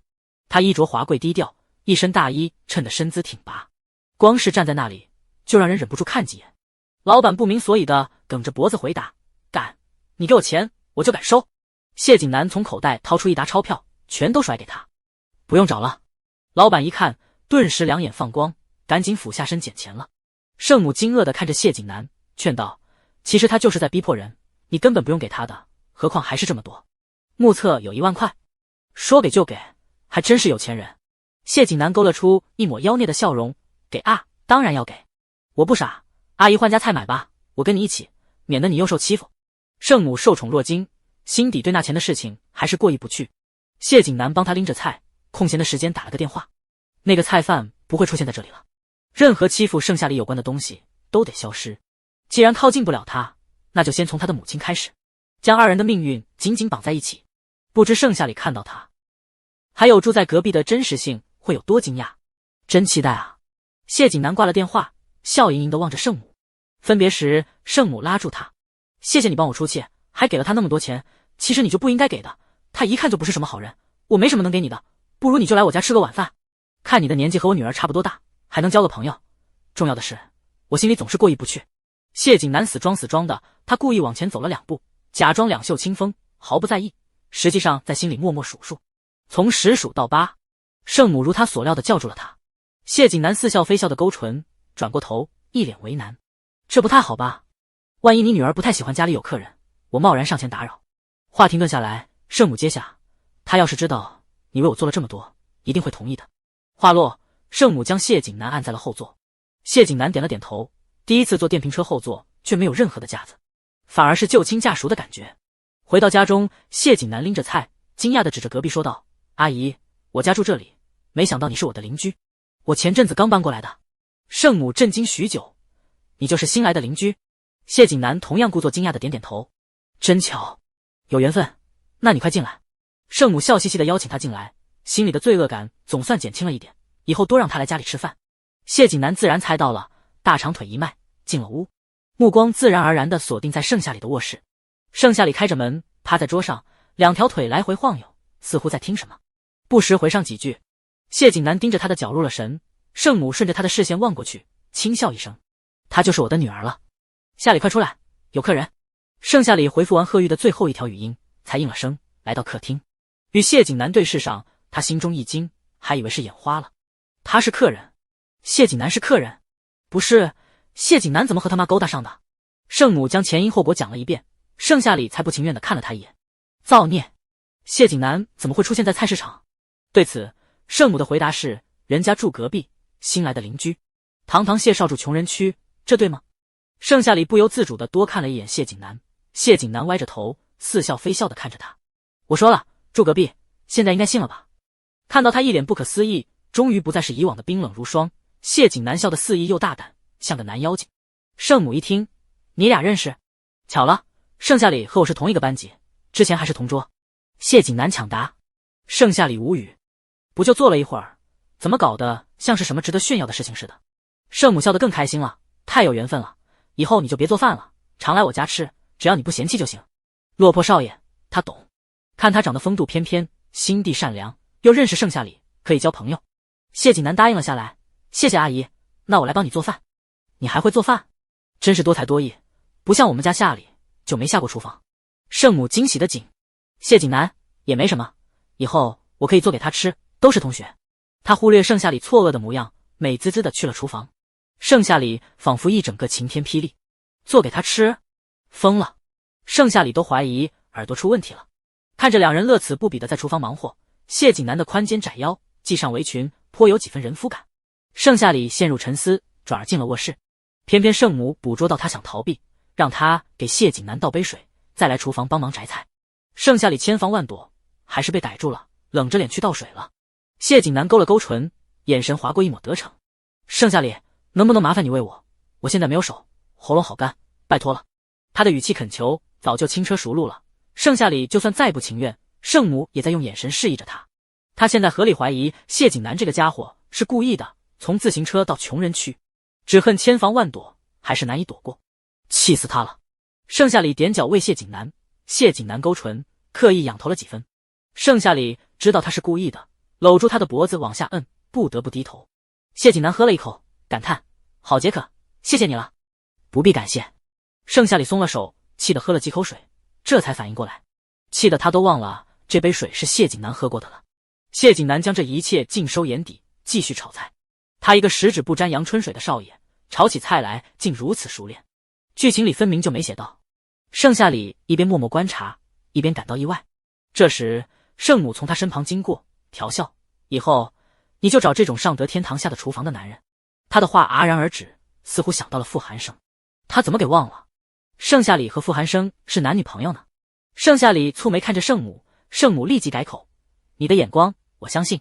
闻言，盛夏里一头雾水。很快，圣母和谢景南就将饭菜给端上了桌，喊道：开饭了。盛夏里从观摩中缓过神，关了电视，一屁股坐下。洗手。程母放下碗筷。盛夏里：是。谢景南解开了围裙，贴心的给他打开了水龙头。盛夏里冷笑：假惺惺的，他妈还真是的，把男主给领家里了。男主还住他隔壁，真是在劫难逃。谢景南不恼反笑，长腿一迈离开了厨房。他就喜欢看盛夏里一副拿他没办法的模样，心里暗爽。净手坐下吃饭，谢景南给他夹了一块红烧排骨，邀功似的说：我的拿手好菜，你尝尝。我不。盛夏里拒绝，脑门突然被圣母弹了一个脑瓜崩，转而改口：行，尝就尝。盛夏里吃下排骨，眼神忽然一亮，竟意外的好吃，排骨外焦里嫩，汤汁酸酸甜甜的，令人食欲大开。不是临时抱佛脚学的教程。盛夏里又吃下几块，心满意足的眯起眼睛：好吃好吃。圣母瞧他那没出息的样，对谢景南解释：自从进了高中后，他便一振不起，整日浑浑噩噩，对什么都提不起兴趣。我根本就不知道发生了什么，格外担心。可不知多久，夏里终于变回来了，胃口也不错。谢景南的腿被踢了一下，他垂眸看到某人吃的太心满意足，两条腿在桌子底下乱动。不知为何，他的心里也感觉满足的紧，更想为他做一辈子的饭。压下这股异常，谢景南回答：他在学校没发生什么事，有我在，你就放心，我一定照顾好他。圣母笑眯眯的给他夹菜：阿姨就喜欢嘴甜的。喜欢。谢景南莫名的愉悦，想到盛夏里那段时间被欺辱，整日低头，他似笑非笑的眸子一寒，看来得好好查查了。夏里，快给他夹菜，他是我的救命恩人，也是你的。圣母对他说道。盛夏里含着脸哦了一声，给他夹了一道苦瓜。据说谢景南最讨厌吃苦了，这下该恨透他了。没曾想谢景南欣然接受，并笑盈盈的吃了下去。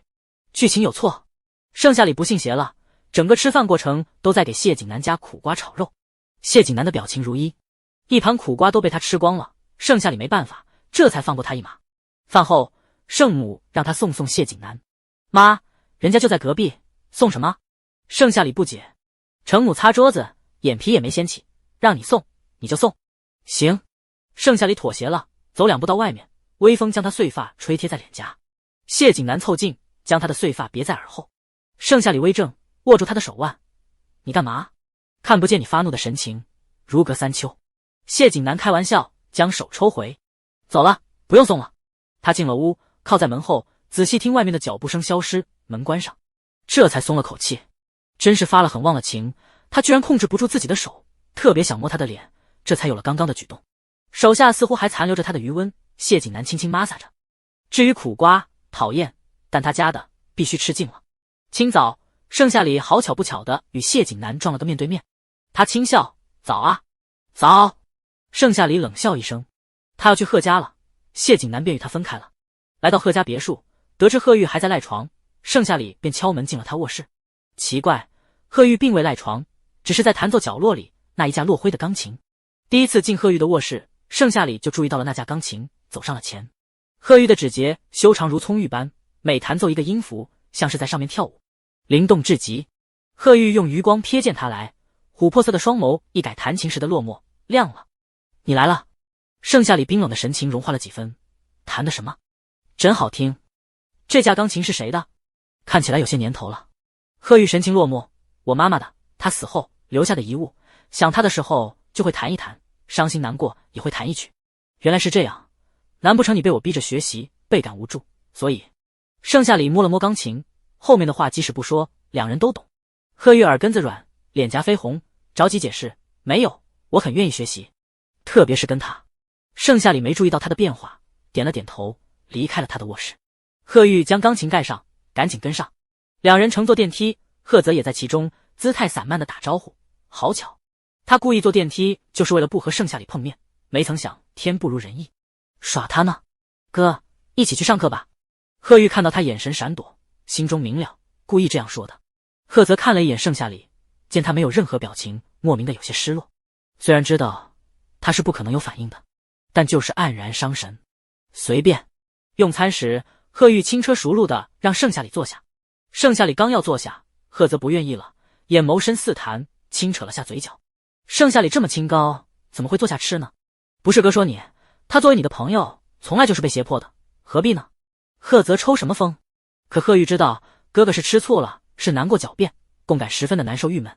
盛夏里不知该不该坐下了，看了一眼贺玉。贺玉清澈的琥珀色的双眸一沉，轻轻开口：“哥，我愿意就行了，他不需要付出什么。”闻言，贺泽噎住：“行行行，他到底怎么了？在自作多情什么？吸引他的注意吗？”贺玉对盛夏里说道：“坐下，陪我一起吃。”“好的。”盛夏里刚要坐下，又听贺玉轻轻开口：“坐他旁边。”“坐我旁边？你疯了！”原本黯然伤神的贺泽一听这话，脸颊当即红到了脖颈，语气着急：“不许坐！”他看到盛夏里听话的应下，来到他身旁，顿时怒火中烧的阻止。可盛夏里还是坐下了，他不怕贺泽发怒，更不怕任何人的怒意，除了扣工资。扣你工资信不信？贺泽见他沉默半晌，态度冰冷，瞬间急了。他心里有点暗爽，窃喜是怎么回事？闻言，盛夏里看向坐在对面的贺玉，似乎要贺玉给他撑腰。贺玉怎会不懂他的意思，捂着畅快又暗喜的心跳。是共感，明明哥哥高兴的要死，却还要装作一副讨厌的模样，真拧巴。但他知道哥哥想痛失所爱，割舍给他。贺玉语气严肃：“哥，你敢？你要扣他工资，我就离家出走，再也不回来了。”盛夏里暗惊，有那么严重吗？贺泽抑制住上扬的唇角，冷着脸：“胆子肥了你。算了，下不为例。”这件事终于过去，盛夏里默默喝粥：“给我哥夹菜，今日你就把他当成我做一天的好朋友。”贺玉琥珀色的双眸微微一亮，冒出来这么一个想法：他不能总让哥哥牺牲自我，痛心疾首，所以他要更加的撮合二人。贺泽心中一惊，就差变成猫咪一蹦3尺高，炸毛了。弟弟跟谁学的？朋友还能交换不成？好像能。盛夏里陷入沉思。能。贺泽故意坐远了一点。能也不行。见此，盛夏里很有职业操守的将凳子挪近了点。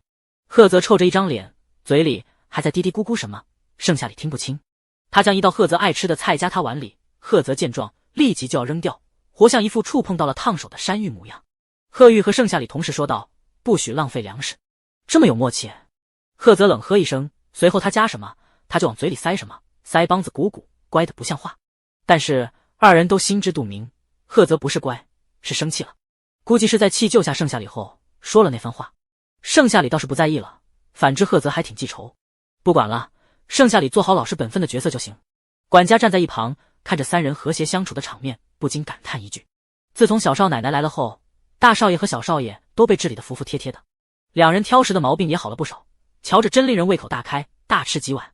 要是小少奶奶能一直在贺家就好，他也不用操心这操心那的了。饭后，司机在门外等候多时，三人这才磨磨蹭蹭地坐进车里。贺玉坐在副驾驶座，而两人则坐在后排。贺泽臭着一张脸，是不愿意的。盛夏里可没给他拒绝的机会，一把将他按进了车里，似乎怕他跑了，还俯下身给他系上了安全带。贺泽微微一愣，鼻尖钻入一股好闻的清新味道，是他发丝间的味道。他呼吸一滞，心在扑通扑通乱跳，乱了节奏。盛夏里坐好，给自己系上安全带，全然没有发觉贺泽一脸紧张的神情。他捂着胸口处，似乎平息这股躁动，但是并没有什么用。贺玉在前排，心也不受控制地跳动起来。奇怪，哥哥常年撩妹，可一接触盛夏里，心就不时跳动，搞得像个纯情少年似的。贺泽脸红极了，扭头望着车窗外，仿若风驰而过的风景，能平息一切躁动。到了学校，贺泽恍恍惚惚地下了车，就连许多学姐学妹给他打招呼，他都没有回应。他的思绪早就飘远了。有交换在，于是盛夏里下了早读，就拉着贺泽去操场跑步了。贺玉坐在草坪上，看着两人渐行渐远的背影，轻轻扯了扯唇。贺泽和盛夏里并肩跑着，不知怎地，耳边热气腾腾的微风也凉了不少，吹进心里甜丝丝的。没过一会儿，贺泽就跑不动了。奇怪，盛夏里这般有力量吗？居然一点儿也不喊累。贺泽微喘着粗气，问他：喂，你该停下来歇歇了吧？跟拼命三郎似的。盛夏里含着脸，这次比赛对我来说很重要，你不懂。话落，他又咬牙坚持地跑了。贺泽停下，对他暗暗敬佩，这么努力上进的女人，他喜欢上不是没有道理的。等等我。身后传来贺泽的声音，盛夏里没停下，控制节奏继续跑着。贺泽扯了扯唇，跟了上去。只是盛夏里的脸色好像不太对劲，连唇色也苍白了不少，看起来十分破碎。贺泽不由自主地想起贺玉第一次跑步的症状，倒是有点像的。跑不动了，他的极限原来这么低。盛夏里的视线变得模糊不清，脑袋也有点沉。下一秒，他的嘴里被塞了一块草莓味的巧克力，细细品尝，苦中带几丝微甜。怎么回事？盛夏里缓缓停下，耳边有些听不清了，四肢软趴趴的，被贺泽扶着坐下了。贺泽精致的五官带着些许欠揍与担忧，薄唇一张一合。你没事吧？怎么跑步都能跑低血糖？如果没有我，看你怎么办？语气带着几分的傲娇。盛夏里意外地盯着他，听清楚了这番话。没想到玩世不恭，死鸭子嘴硬的贺泽居然细心地带了糖果。难道贺泽跟文里面的不一样吗？这个疑惑埋进了心里，让盛夏里对他改观不少，沙哑着嗓音道了谢。不客气。贺泽没脸没皮地接下话。阳光将他的发丝照射得晶亮，盛夏里抬头，视野被占据，瞧着过分好看了。他微怔，低下了头，不知在想什么。微苦的巧克力含在嘴里越来越甜。下午放学，贺泽吊儿郎当的单手抄兜，将一把巧克力塞进了他的手心里。他的指节冰凉，带着微微的湿，似乎是把冰块握在手心里了，生怕糖会因为热而融化似的。盛夏里惊愕地接过，问他时，贺泽傲慢地说：真自以为是的女人，我爱咋样咋样，关你什么事？贺泽不愿承认，事实就是握了一下午的冰块，才保证巧克力不化。而巧克力是他带给弟弟的，怕他低血糖晕倒。可弟弟忽然对他说：哥，以后别带糖了，我要努力锻炼身体，而且家庭医生说了，糖吃多了对牙齿不好。闻声，贺泽没有阻止，而窃喜贺玉这样说了。各自离开，贺玉和贺泽坐上私家车，疾驰远去。贺玉问他：哥，今天过得怎么样？贺泽姿态散漫：也就那样，我发现跟盛夏里做朋友真够无聊的，做哥的有点同情你了。骗谁呢？贺玉没再搭理他。与傅寒生从图书馆出来，已经是傍晚了。傅寒生依旧笑嘻嘻地夸奖他，没了往日的冷峻冰山。暗处，父母的眼线将这一切尽收眼底，随后绘声绘色的汇报。父母惊愕：你说寒生对盛夏里笑了，笑得跟250一样。250，傅家养的一条哈士奇，遇见美味的食物泥潭就会不争气的哈哈哈怪笑。听完眼线的描述，父母惊愕的嘴巴就没合上过，惊呼：寒生是真的坠入爱河了。当年父追他的时候，就如同描述的一般，与平时判若两人。父母眼下不得不接受这个事实了。怎么办？挂了电话，父母坐在沙发上，急得团团转。不是不让傅寒生谈恋爱，金圈名门贵女多的是，可他偏偏眼拙，看上了一个寒门丑女。这个惊天大秘密，简直要了他半条命。这以后出门可怎么见人啊？傅寒生回到家，客厅的父母含着脸，可他看都没看一眼，就径直上楼去了。父母真是一肚子火没出发。傅寒生，你给我站住！傅寒生斜斜睨了他一眼，冷冷吐出2个字：有事。父母气急，傅寒生回来这么晚，干嘛去了？往常不见你管这么宽，还是管好你自己吧。傅寒生轻嗤一声，进了屋，房门啪的一声关闭。父母深呼吸一口，怪他没管，所以才变成了这样的后果。看来他得先从盛夏里下手，劝他离自己的儿子远点，别妄想麻雀枝头变凤凰，嫁入豪门，这等荒谬的想法，所以必须扼杀在摇篮里。第二天一早，父母就偷偷的伪装好，跟在了傅寒生的后面。可他一时间忘了，今日是周六，傅寒生只是像往常一样来到马场骑马了。到了马场，父母这才赫然想起时间，于是偷偷的溜走，准备直接去盛夏里的家里，穷人区。父母生怕沾染了病毒似的，将全身上下包裹的严丝合缝，就连眼睛戴上了墨镜，不露一丝。路上，父母太无聊而打开了游戏，唱完1、2，被这一款闯关游戏给彻底迷住了，却怎么也闯不过66关，因此懊恼极了。气死我了，怎么回事？我这20年游戏的手速慢了吗？怎么一直闯不过去？父母嘴里嘟囔着，显然已经忘记了今日的目的。半路，他让司机停了车，走到广场里，坐在长凳上研究关卡。我就不信过不去了。父母冷笑，手速狂点。不少同龄的中年女子围着他，从他的嘴里得知关卡的难度后，都本能的试试1、2，却无意成功，全部以失败告终。因此，一群人都愁眉苦脸的。盛夏里经过此地，凑了个热闹。他将父母的手法尽收眼底，脑海中迅速排列过关卡的方法，斗胆试试1、2。父母见他年轻，小姑娘，我们都过不去，难道你就能过去吗？其他人纷纷附和。盛夏里微笑，要试一试才知道。父母将平板递给了他，凑上前盯着。盛夏里3下5除2过了关卡，简直是精彩绝伦。周围人不禁喝彩感叹，无非就是年轻人记忆力手速不错，这才看了半晌就会了，脑子真是灵活啊。父母对他的偏见消失无踪，惊呼：姑娘真是太厉害了，能教教我吗？这游戏关卡也是有诀窍的，你看。盛夏里毫无保留地将关卡技巧交给了他，然后谦虚地笑了笑。父母掌握了关卡技巧后，惊喜万分，生怕学不会似的，拉着盛夏里的手，结果就是后面的机关简简单单。周围人纷纷夸奖父母的脑子灵活，一学就会，几乎把父母捧上了天。父母就喜欢这些彩虹屁，嘴巴咧到了后脑勺，笑得合不拢嘴，仿佛遇到知己似的，将盛夏里拉到了一边，寻了处清静的地方。今天真是多亏了你，要不你加阿姨一个联系方式吧，阿姨到时候请你吃饭。盛夏里看不清他的脸，也认不出他是谁，只能靠声音辨认，应该是30、40岁的妇女。从外表看，应该比同龄人年轻了不止1倍。吃饭就不必了，举手之劳而已。盛夏里轻笑，拒绝了邀请。父母不依不挠，非要个联系方式才肯放他走。没办法，盛夏里只能将联系方式给他了。临走前，父母还依依不舍地告别。忘年交，他还是生平第一次遇到一个这么懂他的人。这个朋友他交定了。父母靠这个方法赢下了不少局，周围人吹捧急切。等想起今日目的的时候，太阳十分烈热，照射的人睁不开眼。父母一拍大腿，懊恼：我怎么把正事给忘了？他赶紧叫司机把他接走，来到穷人区盛夏里的家门前，探头探脑地观察许久。他试图上楼敲门，可受不了栏杆生锈，空气中泛着一丝丝铁锈味。他有洁癖和神情鄙夷的选择守在一旁，找了一个干净的地方，等待着盛夏里回家或者开门。可1、2个小时过去，盛夏里似乎没在家。父母饿得饥肠辘辘，就在这时，隔壁的门打开了，谢景南一身黑衣胜似檀，俊美又妖孽。他暗暗观察许久，发现这个浑身包裹严实的老女人在这里蹲守了许久，看样子目的不纯，但暂时没发现她干了什么事。于是谢景南走上前问他：你是谁？守在这里干嘛？我是谁不重要，重要的是这里住的是盛夏里吧？他去哪儿了？我找他有事。墨镜下，父母的眼神划过一丝惊艳，急忙解释。谢景南似笑非笑的眸色一沉，抵着唇：你是谁当然重要，到底找他有什么事？为什么不打电话？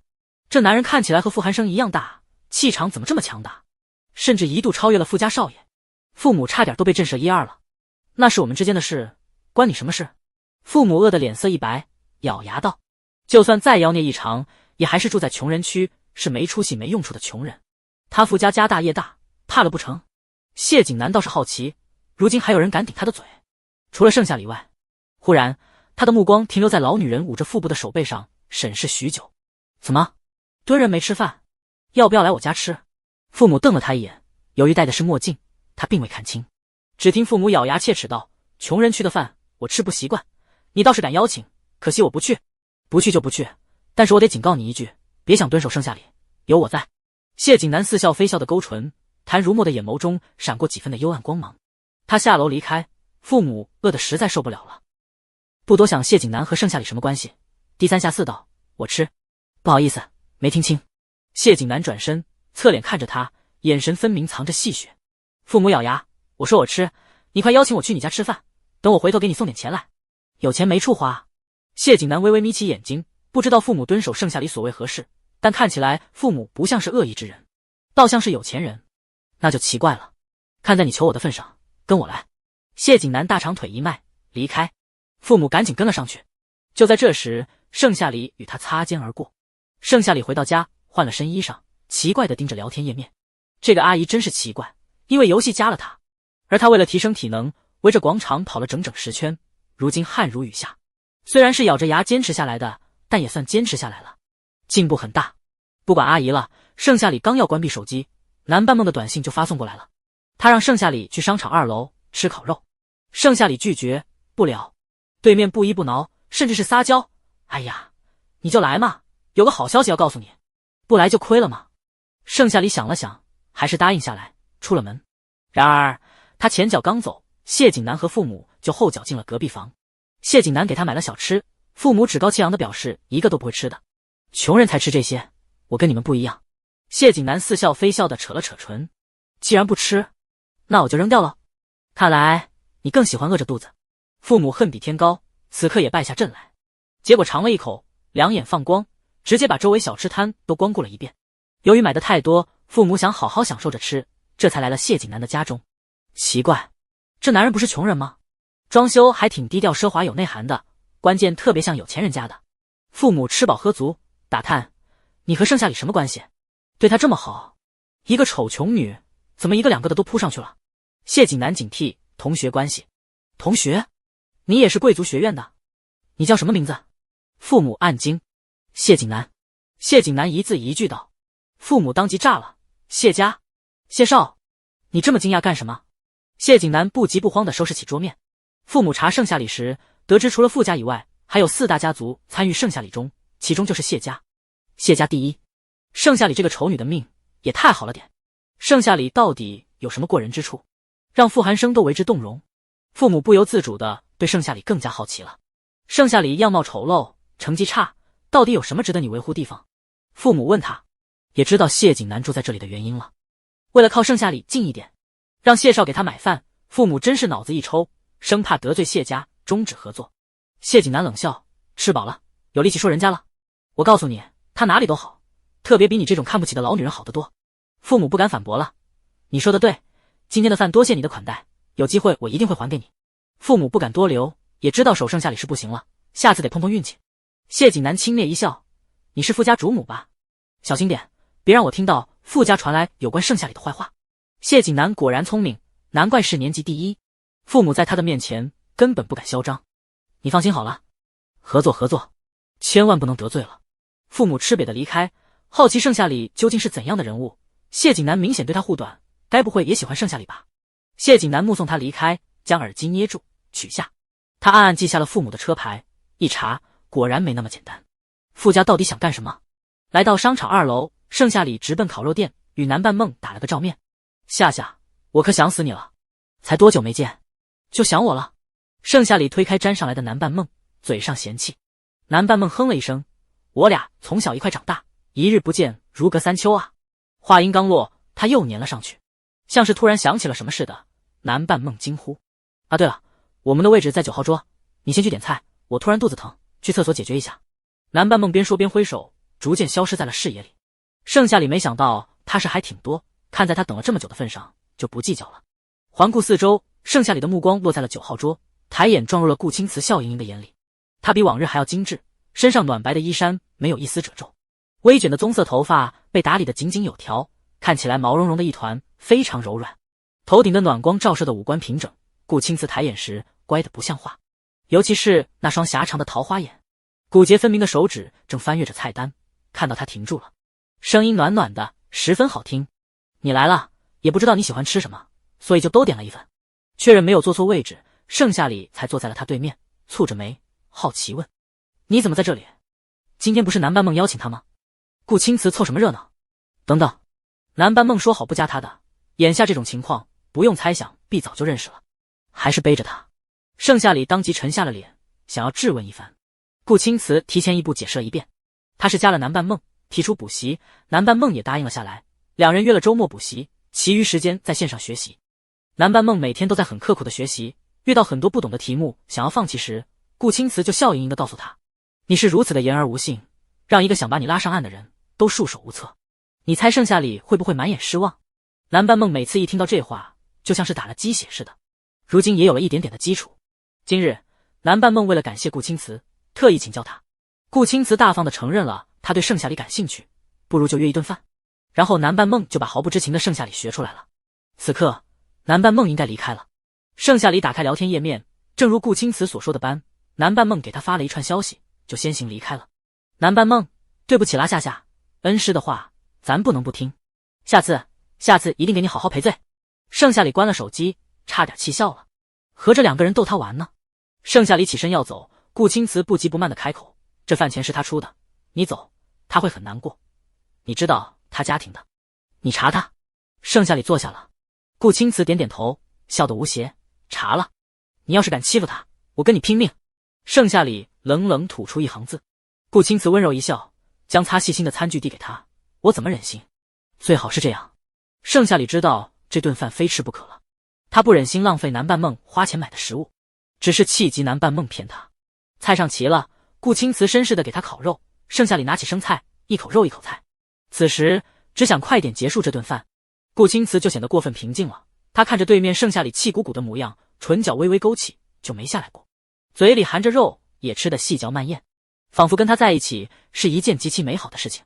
顾青瓷看到他的碎发被差点吃进了嘴里，抬手轻抚他的脸颊，似乎察觉到盛夏里幽怨瞪了他一眼，手指僵在半空。顾青瓷怎么会不知道自己的变化呢？这样做是不对的，可他想都没想，身体就诚实的先行一步了。真糟糕，看来他的观察旁观好像比想象中的严重。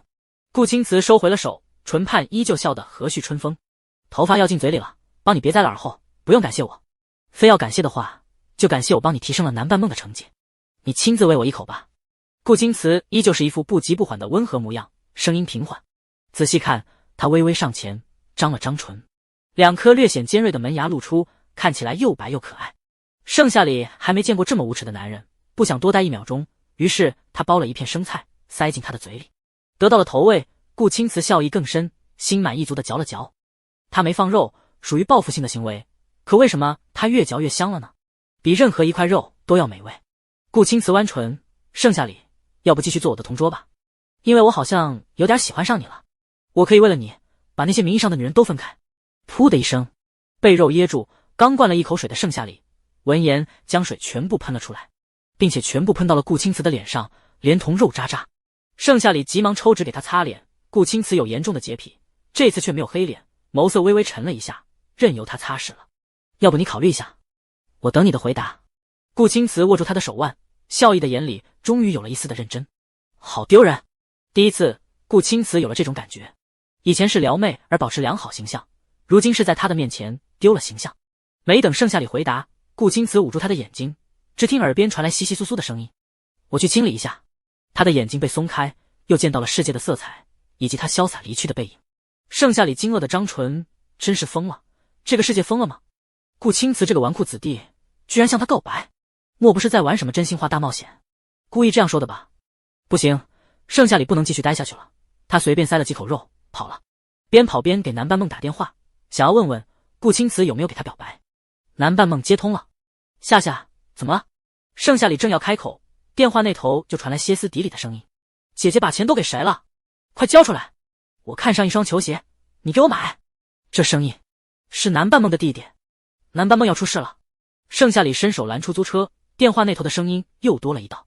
正当他锁眉时，顾青瓷将他拉进了一辆车内，一股木质清香钻入鼻尖，连同男人深浅不一的呼吸声。顾青瓷的怀抱很温暖，令人忍不住的想要靠近一点，可盛夏里却没有半分的情绪波动，他的注意力全在电话那头。顾青瓷了然，声音温柔，我跟你一起去看看，别担心，一定会没事的。盛夏里敷衍的应付了一句，心如击鼓。电话那头的另一道声音听着像是疯疯癫癫的婆娘，南半梦谁让你学习的？你的钱就应该拿来补贴弟弟。这几天钱没有，还想好好学习？女孩子学什么学？找个好人家嫁了，比什么都重要。人家介绍的53岁大叔，离婚带2娃，有房有车，看上你是你的福气，今天必须给我去，不去就是对不起我，没有我这个妈。南半梦怒吼一声，我不去。啪的一声，对面的声音沉默了几秒钟。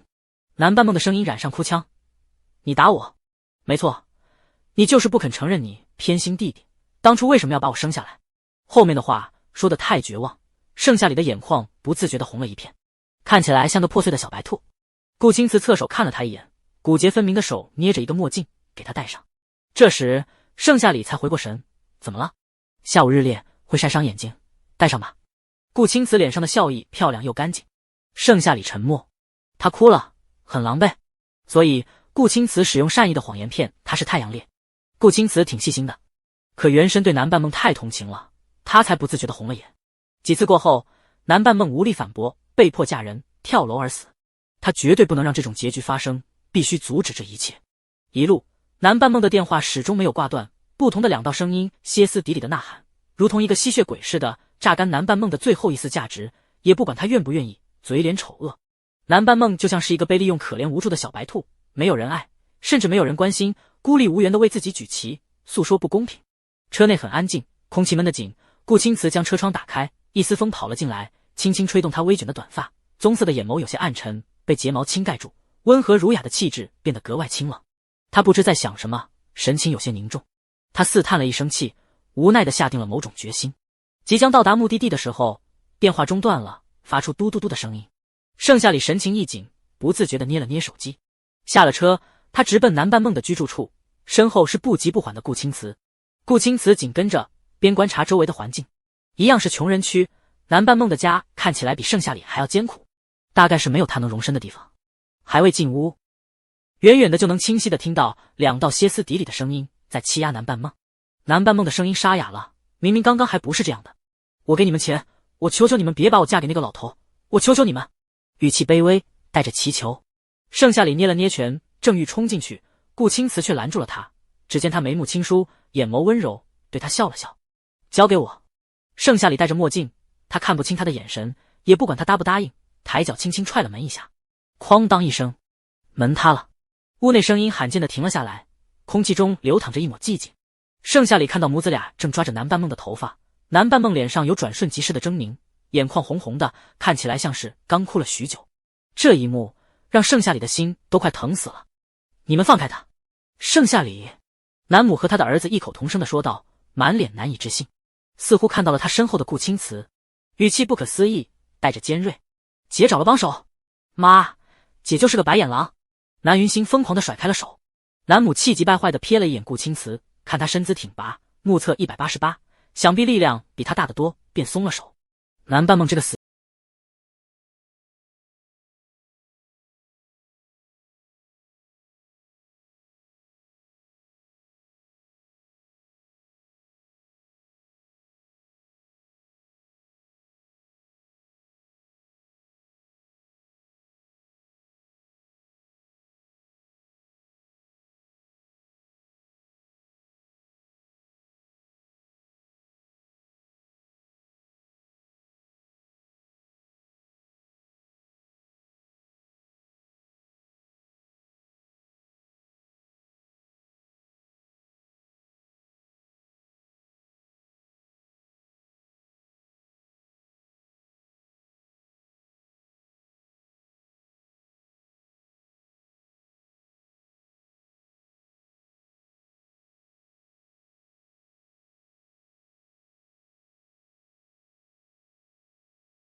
时，圣母才回过神，低下头，露出一副有点好磕的模样。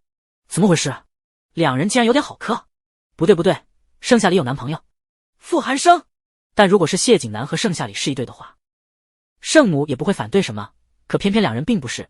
可惜了，错过了这么好的女婿，辛苦你了。圣母与谢景南对视，感激涕零，心底有一丝的惋惜。谢景南接下话，不辛苦，为了能接近盛夏里，他怎样都不苦。吃饭时，圣母示意他夹菜给谢景南，盛夏里乖乖的照做了。饭后，圣母示意他送谢景南，以他怕黑借口。怕黑？明明只有2步路。盛夏里虽然想反抗，但也乖乖照做了。打开门，走了2步，对谢景南挥了挥手，拜拜。谢景南似笑非笑的勾着唇，妖孽邪魅和黑夜融为了一体，一张极其权威绝美的俊脸。谢谢你送我，后天是我的生日，邀请你来我家吃蛋糕。你不同意没关系，圣母是一个通情达理的人，她一定会同意的。威胁他？告状？盛夏里冷笑，放心，我一定来。谢景南点点头，推门而入。盛夏里也回了家。生日，谢景南变得跟剧情里那个妖孽飞笑的男人越发不同了，分明是地位尊贵，却要在这穷人区过生日，也不怕谢家来找。算了，不就是一个生日，过就是了。盛夏里才不计较这些。谢家别墅，谢母和谢府神情庄重地坐在沙发上，各自沉默，空气仿佛有一股难言的毒药，让两人都无法开口。良久，夜变得深沉，似有一层浓雾遮盖，将月亮快遮没了，只露出冰山一角。客厅的奢华水晶吊灯随着晚风轻轻晃了晃，只听谢府开了口：谢景南这个混蛋，居然瞒着我们，去了穷人区居住，还和一个叫盛夏里的女孩走得很近，真是要气死我了。别抱怨了，景南向来聪慧，有自己的选择。谢母轻叹一声。谢父冷笑，还选择？那个盛夏里家境贫寒，有一个单亲妈妈，过得可谓是一穷二白。他喜欢谁，追随谁不好，偏偏看上这么一个不学无术的普通人，真是气死我了。眼看谢景南的生辰宴就要到了，名媛贵族的邀请函早就发下去了，宴会没有主角，让我怎么给大家交代？不行，我必须得去改他这个臭毛病了。实在不行，就从盛夏里下手。一口气说完，谢父又急又恼，气喘吁吁地抿了一口上品的茶水。谢母倒是无所谓，优雅地应了声。隔日，谢景南的生辰宴。一放学，谢景南刚出了学院门，就有一群黑衣保镖走了过来，模样气势汹汹的。谢父终于逮住机会，见到了谢景南本人。一个指令下去，准备将谢景南直接给强行掳走，带到谢家，然后梳妆打扮一番。晚上参加生辰，盛夏里和傅寒生并排走着，余光不经意的一瞥，以为有一群劫匪强盗贩卖人口的坏蛋，准备把谢景南这个妖孽给捆走。当即他就警铃大作，竖起了耳朵，全身戒备。谢景南能死，但不能当着他的面死。万一世界判定人是他杀的，或者见死不救，他只是面上冰冷，实际上心里柔软，真要放任着不管，他还是做不到。于是在谢景南微眯起眼睛反抗他们的时候，他们也同样在不服气的要准备将他强行带走。一旁的谢府抽着烟，指挥众人：愣着干什么？带走！保镖们面上的迟疑消失。得罪了少爷老爷的话，我们也不敢不听，你想怎么惩罚我们都行，前提是先回家再说。堂堂谢少，他连居住在哪的权利都没有吗？谢景南终于不再是一味的似笑非笑，深情的桃花眼一冷：滚！怎么跟我说话呢？你知道我是谁吗？谢父将烟掐掉，气得叉腰：半大小子，害惨老子！晚上一大批贵宾都在等着看他的笑话。不懂得提血，儿子果然没有女儿好，可惜他就这么一个独苗，气死个人了。你是谁？我不在乎。盛夏里将书包一扔，捏了捏咯咯作响的手指，给了谢父一拳。谢父被打得脸颊瞬间红肿，众保镖惊愕的下巴都掉到了地上，一时间竟忘了进攻。谢景南被他英姿飒爽的拉到一边，威正：等等，盛夏里可不管这么多，在他的面前杀主角团，也得问问他同不同意。正好试一试他这么多天勤勤恳恳锻炼身体的素质。下一秒，谢府又喜提了双脸对称。不只是谢景南震惊了，傅寒生也同样惊愕的接过沉甸甸的书包，愣在了原地。保镖们捂住嘴巴，惊叹不已。教学2楼的顾青瓷、贺泽和贺玉聚精会神地望着这一幕，眼底的惊愕一出，似乎没预料到盛夏里居然会如此的帅。一眨眼，顾青瓷又恢复了温柔的模样。有意思。盛夏里像是丝毫察觉不到惊讶似的，一个过肩摔，将谢府摔倒在地，疼得龇牙咧嘴的。我不管你是谁，离他远一点，不要强迫他做不喜欢的事情。谢父被打怕了，一副老骨头快散架的绝望模样，憋屈的紧。是。看着盛夏里潇洒转身，谢景南赶紧朝着谢父大喊一声：爸，你没事吧？爸！盛夏里心中一惊，外表仍旧面无表情的背上书包。完了，得罪了谁不好，偏偏是谢景南的父亲。他所有的努力可能会被谢父的一句话摧毁殆尽。盛夏里暗暗敲了敲脑袋，轻叹一声。正准备接受该死的结局时，谢父被扶了起来，扶着老腰动了动，脸上痛苦的表情顿时消失无踪，转而是前所未有的惊喜。谢景南扶着他，脑海里早就想了无数个结局，认命的想跟着谢父回去。谢父来这里的目的，他又何尝不知道？正准备妥协时，谢父忽然惊喜的说道：好了，我的腰间盘突出被你一个过肩摔给摔痊愈了。姑娘叫什么名字？谢父甩开了谢景南的手，顶着左右两边红肿的脸走向盛夏里。盛夏里还没反应过来，一旁的傅寒生就替他回答了。他叫盛夏里，跟谢景南以前是同桌，目前在一个班级里上学。谢父感激涕零的表情顿时消失无踪。盛夏里，他将这3个字在嘴里滚了滚，仍旧不可置信。那不正是他想质问并警告的人吗？这天底下怎么会有这样巧合的事情？这让谢父不禁想起在寺庙祈福时抽的签。和尚解答：谢家未来将有一家之主，管住谢景南，一生安好，一世所爱，上管财政，下管家庭。不会就是他吧？盛夏里好野蛮，开局就暴打他，还阴差阳错打好了腰间盘突出，就问谁还有这般的运气？想必就是为了儿媳了。想通后，谢父扬起笑脸：你好呀，盛夏里，今晚是谢景南的生辰宴，伯父想邀请你来参加，你可千万别拒绝我哦。伯父？傅寒生和谢景南困惑不解，这变脸速度有点太快了吧？嗨，伯父，难不成想要盛夏里做他谢家的儿媳妇？傅寒生含着脸：盛夏里别忘了补习。他的语调很冷，像是腊月寒冰才有的。可盛夏里莫名的听出了一丝醋意和宣誓主权的感觉。可我也答应了谢景南，会去吃生日蛋糕。盛夏里理直气壮的说道，不明的有几分心虚。他全然没有察觉到这句话后谢景南似笑非笑的眸子有多深意。傅寒生暗暗捏了捏拳头：那好，我也要去。过后你的补习要加倍还回来。谢家生辰宴请帖早就发过来了，可他却想给盛夏里补习，而拒绝这次宴会，其实挺没意思的，不如跟他喜欢的人待在一起，连空气都是舒适的。他要去，他自然改变了主意。盛夏里点点头：行。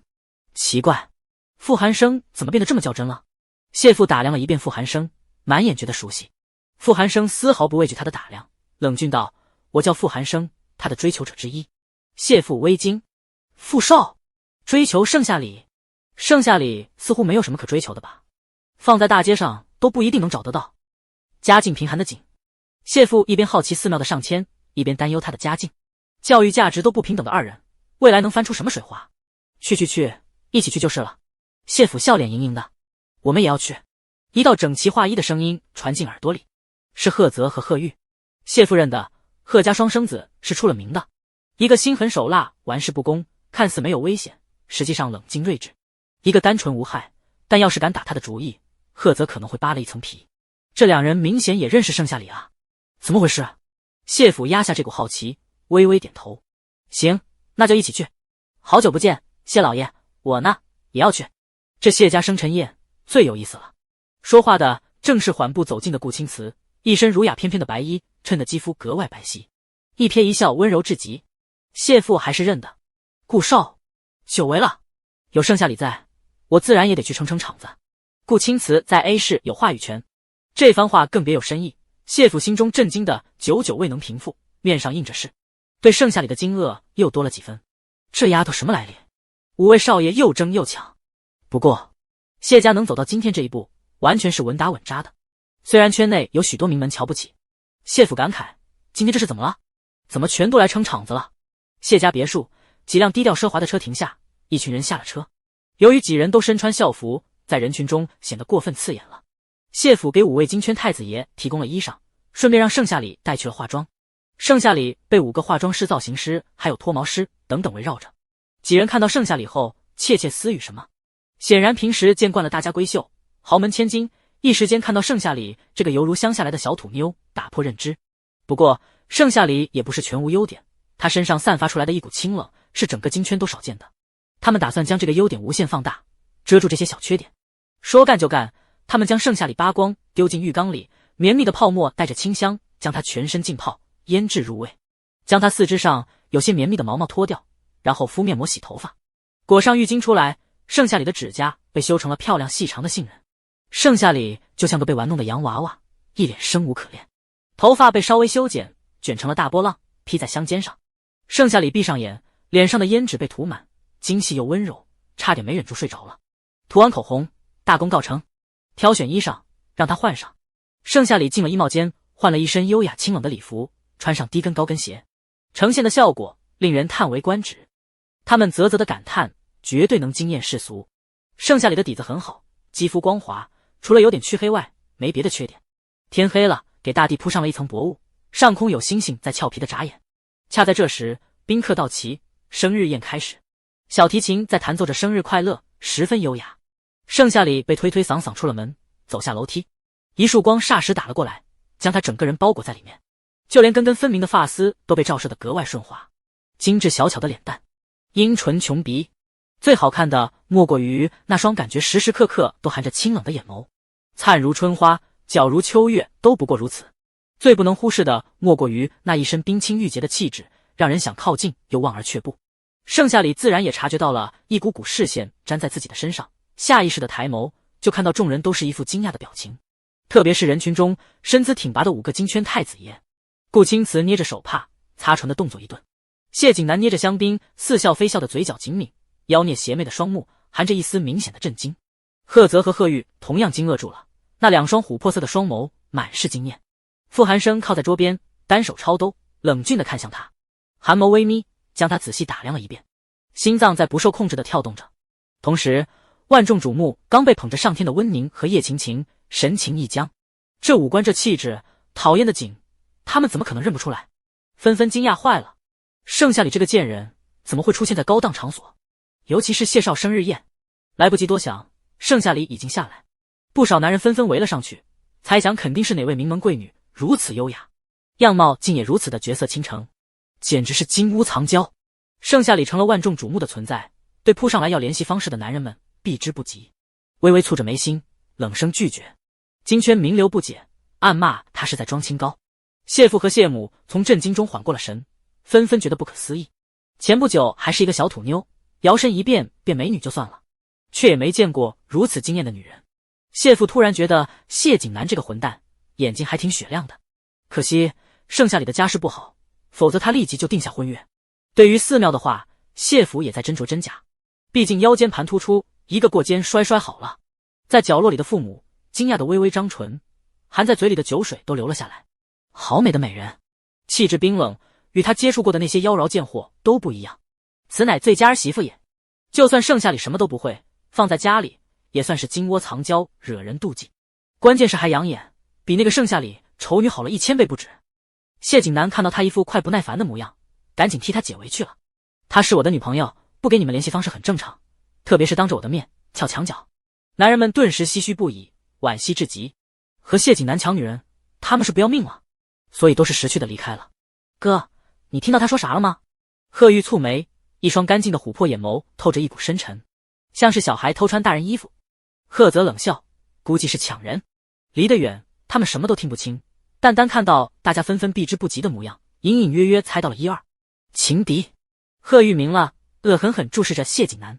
盛夏里被谢景南揽着腰肢，见众人散开，推开了他。谢景南，请自重。怎么？喜欢你，想让你当我女朋友都不行？谢景南似笑非笑地凑近他，那双桃花眼含着侵略性。我不喜欢你。盛夏里面无表情。不答应也不行了，你看，大家好像都知道你是我的女朋友了，想必过不了2天，媒体就该报道了。谢景南想揽着他，盛夏里抓住他的手腕，那是他们的事，与我无关。行。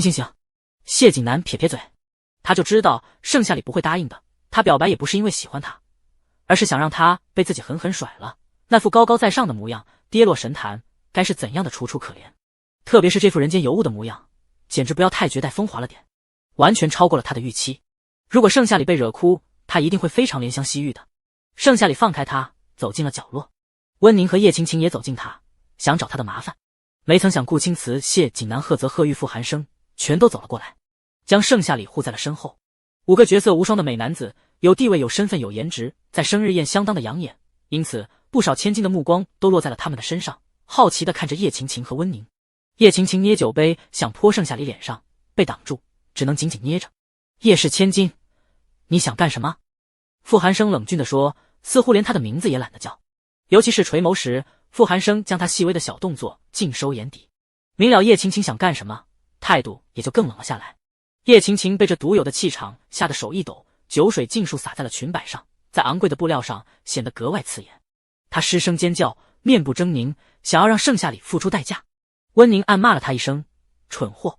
随后温宁善解人意地拉过叶晴晴，温柔道，他就是想跟盛夏里打个招呼，敬一杯酒，没其他意思。再说了，盛夏里一下子变得这么美若天仙，真是令人意想不到。的确意想不到，盛夏里这个丑小鸭转身就变成了白天鹅，吸引了在场所有男人的目光，成了宴会里最万众瞩目的存在，甚至毫不逊色地压了温宁一头。别说叶晴晴生气使坏了，就算是他在心里也恨毒了盛夏里。5个金圈太子爷看样子非得维护他，尤其里面还有顾青瓷。顾青瓷似乎看穿了他，温润如玉地开了口，既然没有别的意思，那就是一场误会了。你今天格外漂亮。他顺嘴夸了夸温宁，温柔似水的眼眸却没有半分直达的温意。温宁害羞地低下头，谢谢。看着盛夏里去了其他地方，5个金圈太子爷纷纷跟了过去。温宁才放开了叶晴晴，眼底是一抹难藏的恶毒嫉妒。叶晴晴尽数捕捉，惊愕一瞬，后知后觉盛夏里太过分了，质问他，温宁为什么不让我骂他？这个贱人真是越来越嚣张了，还变得这么好看，故意压你一头，实在不行就用全力将他弄死。温宁忍住心底翻滚恶心的狠毒，收拢恶毒表情，轻轻一笑。晴晴太小看他了，如今他的身边有5个金圈太子爷，像个护花使者似的，我们怎么能动得了他？刚刚阻止你也是为了你好，我生气就在于盛夏里居然把你喜欢的顾青瓷给勾引过去了。还有，你的衣裳都不能要了，我带你去换别的。温宁善解人意地拉过他，这番话只让叶晴晴更加的怨恨，将这一切的错误全都怪罪给了盛夏里。叶晴晴捏了捏拳，恶狠狠瞪着盛夏里的背影。他得意不了多久，等运动会结束，他失利，我就把他的脸刮花。盛夏里啊，盛夏里，等着瞧。温宁很满意他的恶毒，不动声色笑了笑。盛夏里发现走到哪，5人就跟到哪里，真是奇怪死了。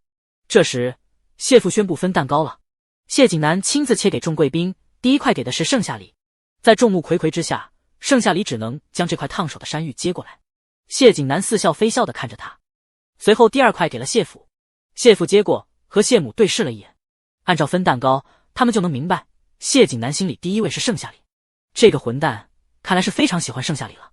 可是盛夏里还有其他优点吗？甚至能超越其他名门千金吗？谢父准备再观察观察。谢景南继续分蛋糕，盛夏里瞥了一眼，找了个幽静的角落，边看边吃，心里不可遏制的再冒出新想法。这剧情怎么越来越偏了？已经出事了，他要不要这个学期后转学？逃离5个男主也不是什么坏事。盛夏里决定先把仇报了，再想转学的事情。蛋糕配合奶油非常香甜软糯，盛夏里的心情在不自觉间变好了不少。吃完，盛夏里就去了洗手间，他的嘴唇上沾了不少奶油，正看着镜子擦拭时，父母从隔间走了出来。刚刚见了盛夏里的芳容后，他就突然肚子疼，进了洗手间。抬眸看到盛夏里，顿时喜形于色。你叫什么名字？哪家的闺秀？离得近，父母突然觉得盛夏里的五官有些眼熟，特别像。唉，一时间想不起来。我不是什么豪门千金，来这里不过是巧合，一个过肩摔的巧合。盛夏里淡淡的回答，也觉得父母十分眼熟。你不是广场那个打不过游戏关卡的阿姨吗？是你啊！父母震惊，他还想再请教一下盛夏里呢，所以特意又约了一次，只是还没有约时间。盛夏里点头如捣蒜，你说你忘了通关技巧，请教我，如今见了面，不如我现在就教你。父母偷偷瞄了一眼宾客，摇了摇头，不用不用，改日。没想到你打扮起来居然这么好看，有没有男朋友？盛夏里摇头，没有。那就好。对了，你还没告诉我，你叫什么名字？父母暗喜，盛夏里。与此同时，谢父也在台上发表了感言，遮盖了他的声音。父母因此听错了音，以为是叫盛夏，这名字好听，比那个盛夏里好了不止1倍。改日约你，你什么时候有空？刚刚的话题又被绕了回来。父母十分有兴致地问他，我约你？盛夏里也不知。行。父母高高兴兴离开了。盛夏里觉得哪里奇怪，却又说不上来。生日宴结束，到了离开的时间，盛夏里正欲将衣裳给换了，谢景南却大方地送给了他，还叫车送他回家。他要处理谢家的事情，恐怕无法跟他一起了。目送盛夏里离开，谢景南才进了别墅。其他4人各自离开。顾青瓷坐在车内，指尖把玩着10几张照片，全是盛夏里在生日宴拍的。他的拍照技术真是越来越好了。别墅内，谢父和谢母严肃地盯着他，脱口而出的质问：你喜欢他？他哪里好了？未来我们谢家的基因指定要最好的，这等家境贫寒的女人你也敢喜欢？谢景南似笑非笑的眼眸一沉，我不会喜欢他的，但住在哪里是我的权利。话落，他上了楼，两人一噎。谢母拽了拽谢父，你有没有觉得谢景南有点变化呢？变叛逆了。谢母点头，不就是谈个恋爱吗？你扯到结婚干啥？如今他被逼得都叛逆了，谈就谈呗，说不定他还谈不到呢。谈不到？搞笑。谢父胜负欲上来了，和谢母打了个赌，随后上楼洗漱。谢景南已经翻窗离开了。谢母得知这件事，懒得管，任由他去了。运动会前一晚，盛夏里如往常般听着贺玉发来的语音条。经过这么多天的补习，贺玉的进步迅速，背书时语速明显快了不少，声音也不再像以前那般青涩。接连几个语音条下来，还有一个单独的15秒语音。盛夏里面不改色点击了下去。不同其他语音条，这次贺玉犹豫了2秒，青涩又腼腆。盛夏里，我喜欢你，我愿意把我的灵魂、金钱连童心都给你。我知道你不喜欢我，可这是我的心意，我就想跟你说出来。每次脆弱的时候，我想的都是你。我也知道哥哥喜欢你，如果可以，能不能让我们一起服侍你？盛夏里一怔，手机顺着指缝掉到了桌子上。这都是什么虎狼之词？对面又发来了一条语音，自动播放。以前很喜欢你，昨天同样喜欢你，我有预感，以后未来都只喜欢你。厨娘做的饭菜被你倒进垃圾桶里，我就知道你不喜欢我，不愿意和我有接触。没关系，我努力。叮，一条条转账发了过来，不是131400，就是50万20千，上面写着自愿赠与。这时贺泽也发来了短信，一条条映入眼帘。都看到了吧？弟弟喜欢你，我也是。工资给你，人也给你，不管你接不接受，我粘上你了，除非你真的不想和我和弟弟有任何的瓜葛。一条条转账发了过来，其中包括工资和奖金。聊天页面不再是一味的白，而是充满了红。盛夏里心里如同炸开了一束烟花，转瞬即逝，又恢复了平静。他捏了捏拳，神情冰冷，将转账的工资和奖金收了，将两人拉进群，随后严肃冰冷地告诉他们，他拒绝和贺家产生瓜葛，他不喜欢他们。贺玉和贺泽发了个表情包，上面写着知道了。盛夏里关了手机，蹙眉，十分不解，这哪里是剧情偏离，这简直就是离谱他妈给离谱开门了。不行，等报完仇他立即转学，相信拒绝后他们也会消停一段时间吧。清早，盛夏里如往常般坐车去贺家，果不其然，贺泽贺玉都疏离不少，想必是昨晚的拒绝起作用了。到了学校，两人也没跟盛夏里说话。进了教室，穆老师激昂澎湃地开始讲运动会要注意的事项，将希望都寄托给了盛夏里和叶晴晴。叶晴晴参加过不少运动会和活动，知道的比他多，早就轻车熟路了，因此态度吊儿郎当又势在必得。他要让盛夏里这个死丫头滚出206班，成为耻辱。他失误了没关系，家大业大，大不了从头再来，旁人不敢多说什么。毕竟这场运动会就是富人之间的游戏，和富人自然是友好的。可盛夏里就不一样了，他第一次参加这种比赛，又没资本，输了比赛，富人只觉得是被丢了脸，过分气恼，定然会批评他的。交代完，穆老师让全班去往操场，叶晴晴和盛夏里去换了衣裳。在更衣室，叶晴晴看着他波澜不惊的神情，不知想到了什么。以防万一，他喝下了特制的水。失误可以忍受，但输给盛夏里，他忍不了，因为他发现盛夏里这个死丫头训练时跑得比他还快。到了操场，盛夏里热了热身。随着开幕结束，老师校长和领导排排坐，有说有笑的。第一个就是接力棒比赛，学生们站好位置，脚踏板子，跑步起势。第一个人的手里拿着接力棒，一个传一个，同时要避免站错道。叶晴晴站哪里，他就站那条道上。这些话穆老师只交代叶晴晴。随着裁判的一声令下，第一波开始跑。叶晴晴的速度上来就是最猛的，像是吃了某种兴奋的药剂。当然，他们并不这么觉得。叶青青勾了勾唇，跑到盛夏里的身后，猛地推开了他，再将接力棒递给他。你站错道了。声音很轻，只有2人才能听见。盛夏里蹙着眉，一个踉跄进了别人的跑道，顺势还撞到了别人。别人撞跑到了其他的道，以为盛夏里在提醒他跑错道了，并未怒骂他。盛夏里稳住身形，接过接力棒，没有说话，调整好心态，往前跑。叶青青勾唇，停了下来，眼底藏匿的恶毒光芒来回闪烁。你完了。与此同时，温宁坐在观众席，也暗暗勾了勾唇，心中窃喜。就是这样，亲手毁了他。叶青青倒是还有一点用处吗？看着一瞬间的差池，落后了好几名，穆老师蹙了蹙眉。盛夏里跑错道了，该死！难道盛夏里真的不堪重用吗？谢景南和傅寒生聪慧，靠在椅子上，此刻眉心也拧成了一条麻花。不对劲，叶青青在搞鬼。顾青子也发现了，他温润如玉的神情裂开了几分。盛夏里冰雪聪明，冷静睿智，竟然中了叶青青的计谋。看来他也有糊涂的一面，不知道在战场上不能轻易相信战友，万一战友出卖他了呢？尤其是像叶青青这种。赫泽赫玉即使再笨，也发现了不对劲的地方。哥，你有没有发现哪里不对劲？发现了，看来这叶家也得破产了。屡次陷害盛夏里，打得遍体鳞伤，是猜到了他身后没有靠山吗？赫泽将二郎腿放了下来，神情不再是一贯的玩世不恭。贺玉点点头，我早就看不惯他了，正好新账就这样一起算。盛夏里落后几名，形势非常严谨，但他并没有放弃，心态依旧平静。随着一呼一吸，一浅一重，他压弯超过了2名。操场上的大屏记录了这精彩的一幕，主持的学生失声尖叫：精彩，太精彩了！看到这一幕，叶晴晴和温宁各怀心思，穆老师神色却不见缓和。又是半圈下来，盛夏里有些吃力了。穆老师轻叹一声，安慰自己，没事，能有现在的成绩已经很不错了。再说他是第一次参加，还剩下半圈，接力棒一交，最后50米就能揭晓冠军了。叶晴晴脸上的阴霾一扫而空，转而是难以隐藏的兴奋。盛夏里啊，盛夏里，等着完蛋吧！温宁也按耐不住的露出惋惜的神色，仿佛在惋惜盛夏里的失败。可只有他心底明白，他有多高兴。盛夏里失败了，被万人数落，他心里的一股恨意才会尽数消散。面上的惋惜都是装给别人看的，维持善解人意的人设。5个金圈太子爷不知在想什么，身侧的指节被捏得很紧很紧。下一秒，所有人都看不好的盛夏里速度快了起来，一眨眼他又超越了2人，如同在草原上肆意奔跑的豹子。众人被惊呆了，微微张着唇，脑子一片空白，彻底不知道该说什么了。主持人瞪大了双眼，虽然惊愕，但嘴却在不停地说道着：1个，2个，天哪！206班的盛夏里又超越了2个。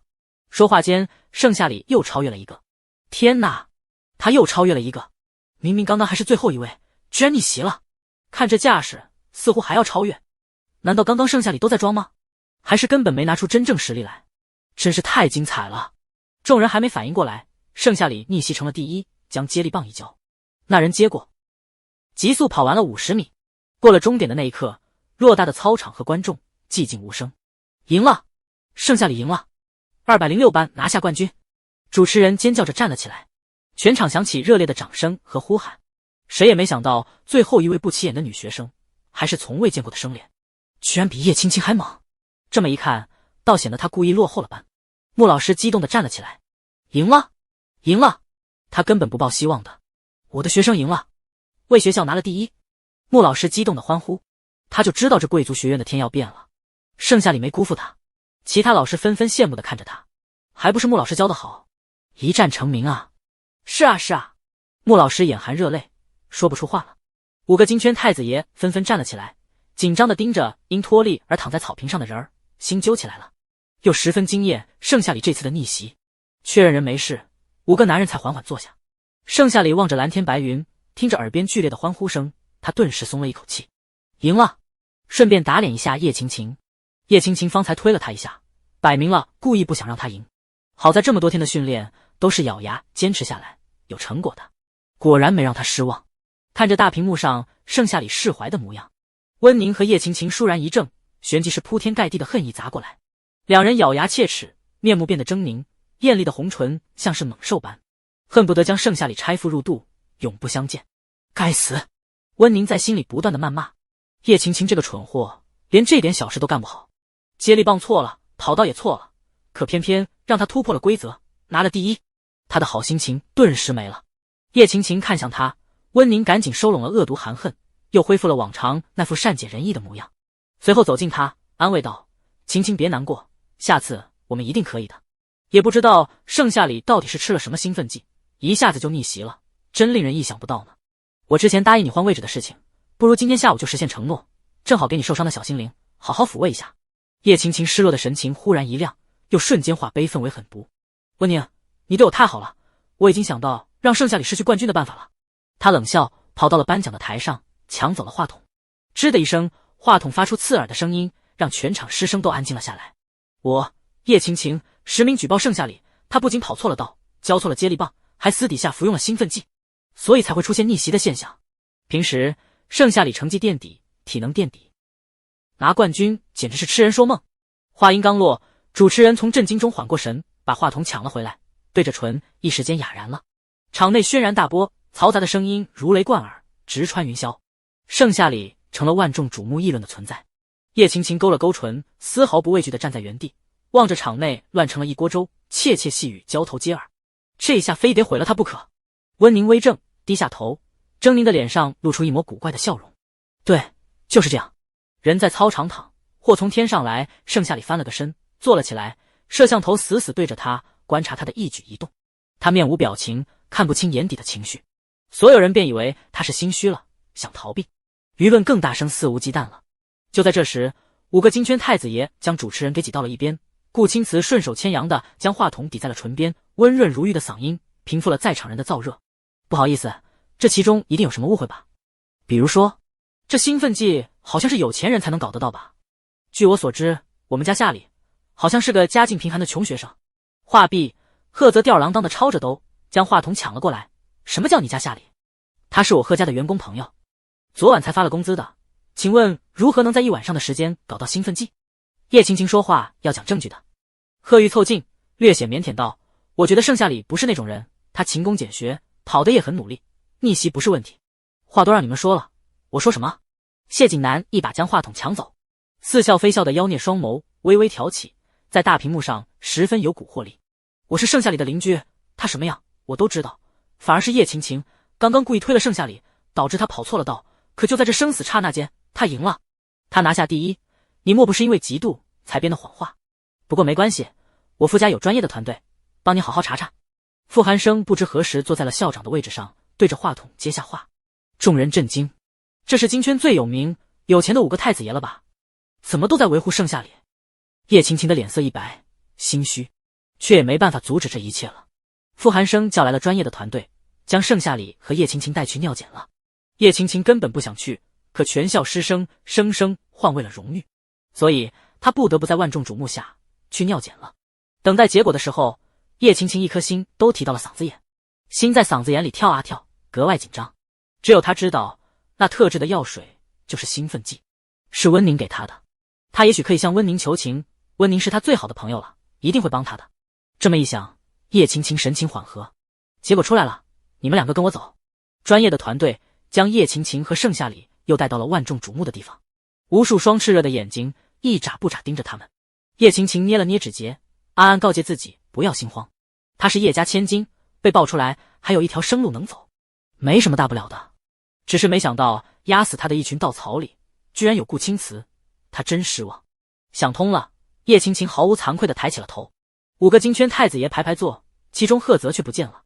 叶晴晴没多想，宣布结果时，盛夏里无。叶晴晴经过检测，确认服用了某种兴奋剂。此话一出，场内哗然声一片接着一片。盛夏里侧手看了一眼叶晴晴，似乎没想到她会干出这种事来，不知道会不会影响她第1名的成绩。本该是运动天赋不错的叶晴晴，也是穆老师的骄傲，此刻她的脸色难看极了，刚刚的兴奋所剩无几，失望地看着叶晴晴。那淡淡的眼光射过来，叶晴晴觉得脸上是泼了一盆冷水。叶晴晴不由自主地捏紧了骨节，抢过话筒辩解：傅家的专业团队不行啊，我根本没有服用兴奋剂，往年的检查好得很，不知道傅寒生想陷害我什么。对了，比赛前我一直和温宁待在一块，服不服用兴奋剂他能作证。在场无数双炽热的眼睛炙烤着温宁，温宁也没想到事情会变成这样。真是一手好牌打得稀巴烂。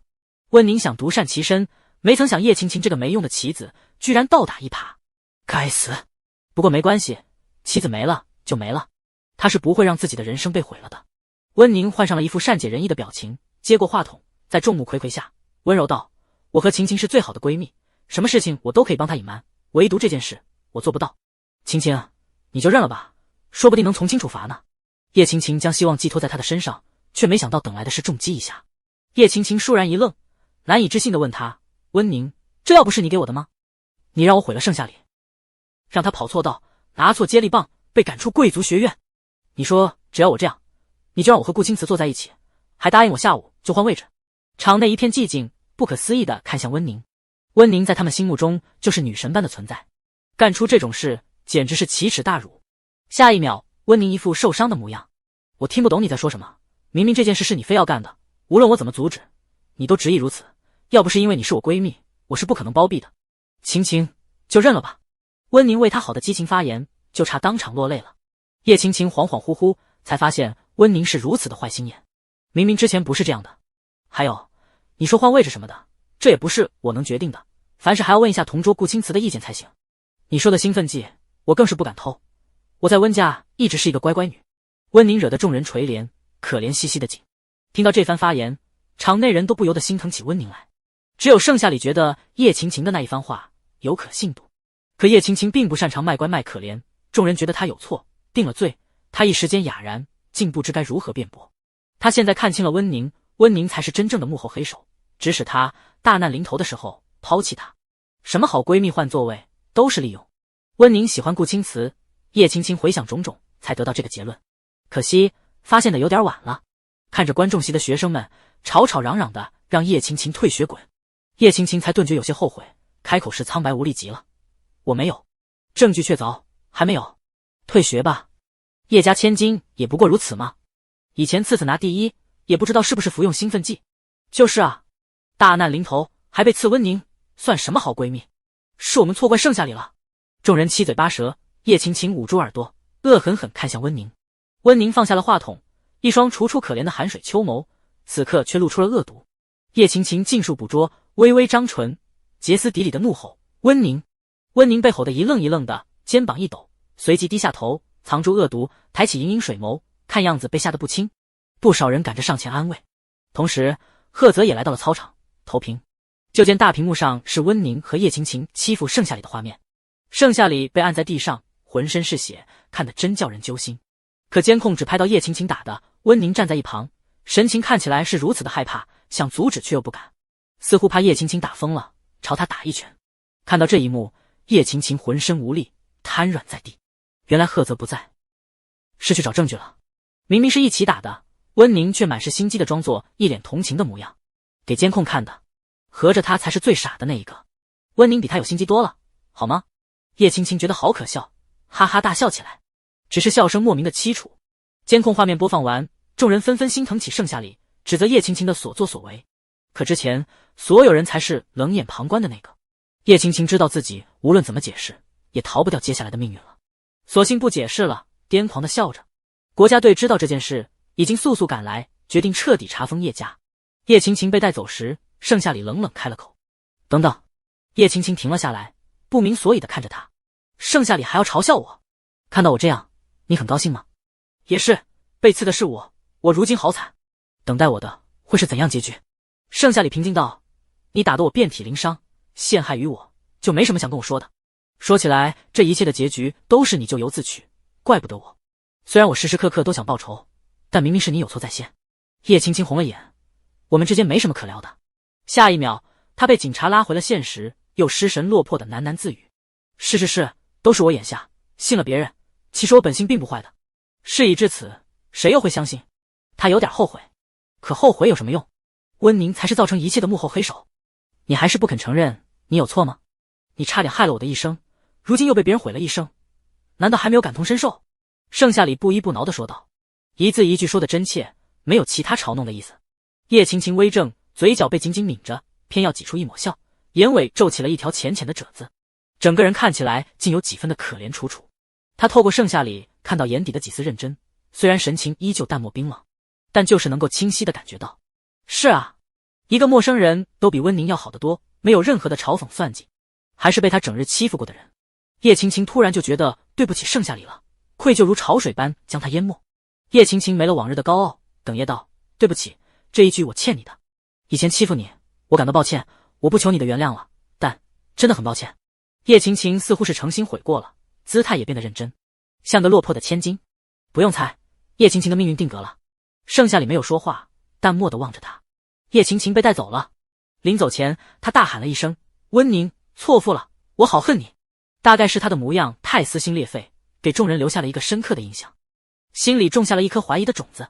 盛夏里回头，金圈太子爷们从观众席缓缓站了起来，立如松，大长腿一绝，身材比例堪称完美。他们站在逆光里，金色的光线勾画着侧脸的线条，俊脸一半隐在阴影里，看不出什么表情。即便阳光再灿烂，似乎也照不进心里去。盛夏里蹙着眉，缓缓被抚平，不易察觉的心跳动了一下。糟糕，这剧本里的男主们似乎有点魅力，还帮他接连报仇了。可他只是一个小女配，注定活不过3集，配不上这些，所以就不抢女主的位置了。说到女主，温宁正掐着大腿，善解人意，假惺惺抹眼泪求安慰，好像被天道养歪了。他不留痕迹地掠过温宁，面无表情地让穆老师来抉择这次的比赛。裁判谈了谈，当场决定盛夏里依旧是第1名，因为叶晴晴在比赛中不算重要，而他不一样了，即使跑错道接力棒错了，也一样拿了第1名。听到结果的时候，观众席发出了震耳欲聋的欢呼声。盛夏里拿着奖牌，这次后他一战成名了。温宁似乎消停了不少。至于叶晴晴，她主动退学了，据说叶氏倒闭破产了。盛夏里猜到了是5个男主干的。叶晴晴的仇报完了，就差温宁了。他惊，盛夏里还没想好拿他怎么办，或许对面会按耐不住，主动撞枪口上。这天，盛夏里在操场跑步，坐在树下面歇歇。上次拿了第1后，盛夏里越来越注重运动了，跑得多了，再加上护肤，他的肌肤变得异常白皙光滑，在阳光下，连肌肤下的血管都清晰可见。叮咚，盛夏里的手机发来一条消息，低头看了一眼，正是父母发来的约定时间。今天下午见面吗？阿姨想请教你。他斟酌1、2，回了个N字。放学后，盛夏里和傅寒生说了一声，自顾自离开。傅寒生没办法，只能答应了，即使真的很想和他待在一起。傅寒生轻叹一声，望着他潇洒离开的背影，逐渐消失在校门口。天空乌云密布，而他骨节分明的手上正捏着一把未拆开的伞。广场，盛夏里来到的时候，乌云被压得非常低，不时落下几滴雨来。父母打着伞，见到他，眼底划过一丝惊诧，立即就冲上去给他打伞了。你真的来了？我还以为下这么大的雨你会爽约呢。这个姑娘好真诚，他真是越看越喜欢了。走近一看，盛夏里如今变得肌肤透白，不再似第一次见时有些黢黑，他差点都要认不出来了，隐隐的有美人胚子的模样。重点是五官标致，跟宴会拍了照时一模一样。傅寒生当时都看呆了，却死不承认他比盛夏里那个丑女好上千百倍，所以他得让傅寒生那个混蛋掰正。既然答应阿姨了，那自然就要做到，我不是那种言而无信的人。盛夏里边说边拍了拍身上的水珠，父母满眼欣赏，都快溢出来了。跟我来。父母打着伞来到一处避雨的地方，两人坐在屋檐下，望着雨滴答滴答。不知想起了什么，父母将平板递给了他。盛夏里明了，教他。你讲的真通俗易懂，我一下子就学会了。为了表达感谢，阿姨想送一件衣裳，择日不如撞日，就现在，我们一起去逛逛商场，车都准好了。他还没讲完，盛夏里摇头，不用，我还要回家。话没说完，父母就拉着他坐进了车内，等会儿我给你亲自送回来，不就行了？难不成你怕阿姨卖了你？盛夏里想了想，还是点下头。父母面善，不像是坏人，宴会也有见到，如果是他，盛夏里能快刀斩乱麻，杀出重围。两人来到商场，这里24小时营业。父母挽着他的胳膊，亲昵的紧。盛夏里没办法，只能任由他挽着了，心里有股说不上来的奇怪。父母拉着他进了一家服饰店，为他挑了一件衣服，催促他换上。盛夏里盛情难却，换上后，父母简直眼前一亮又一亮。合适，合适了，简直是量身定做。盛夏里身姿清瘦，经过这么多天的补营养，隐隐的有了丰满的趋势。毫不夸张地说，简直就是天生的衣架子，穿什么都好看。闻言，盛夏里看着镜子中的人儿，他肤色是久不见光的冷白，近乎透明，能看到淡青色的血管蜿蜒在纤细的手腕。眉眼淡得像水墨画，唯有唇色是一点疏离的阴粉。变白后，她整个人仿佛一尊易碎的薄胎瓷，即使室内的灯光暖洋洋的，也驱散不开她眉眼间的一丝淡漠和周身散发的冷清气质。这一身纯白连衣裙衬得她整个人清冷如月，令人不敢亵渎。从镜子里，她看到店员们捂着嘴巴，满眼惊艳道：“好像小说里总裁那早死的白月光。”你瞎说什么呢？明明是清冷大女主，是女王。父母听见了，哈哈大笑。不愧是他选的未来儿媳，呼吸即爱上。对变美，心里又产生了某种强烈的想法。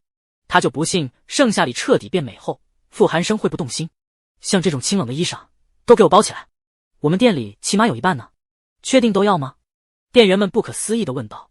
对，全部。父母豪迈地刷了卡，随后不顾盛夏里的想法，将他带去了一家变美的机构。这里主动通过找到合适的妆容、肤质、护肤品、衣裳、颜色、发型等等，来让一个女性改头换面。盛夏里不解，被按在了镜子前。父母不知说了什么，整个店里的变美老师都围着盛夏里转，斟酌和讨论。盛夏里蹙着眉，好奇地看向父母。父母安抚道：“你有变美资本了，好好记下来妆容，惊艳全场。说不定你还能成为贵族学院的校花，被无数个追求者追捧，想想就爽死了。”这番话似乎南半梦也对他说过，他已经完成了变白的第一个步骤，没有请教第二步骤。南半梦最近太忙了，忙着提升成绩，所以他不敢贸然约他出来。不过他对南半梦的要求，计划已经完成了一大半，到时候他欠顾青瓷的再一笔勾销。麻烦了。想到这里，盛夏里欣然接受了。父母对他太好了，还买了一堆的衣裳，到时候他一定要登门道谢，或者有什么要求，他一定尽量完成。父母见他接受，乐呵呵地坐在沙发上，在聊天页面呼唤傅寒生。傅寒生，这周末跟我来见一个人，不许拒绝，不容逃避。傅寒生蹙着眉，冷峻的侧脸在黑暗中棱角分明，只能看到唇被紧紧抿着，眼底是复杂的情绪。指尖迅速在键盘敲打着。不去。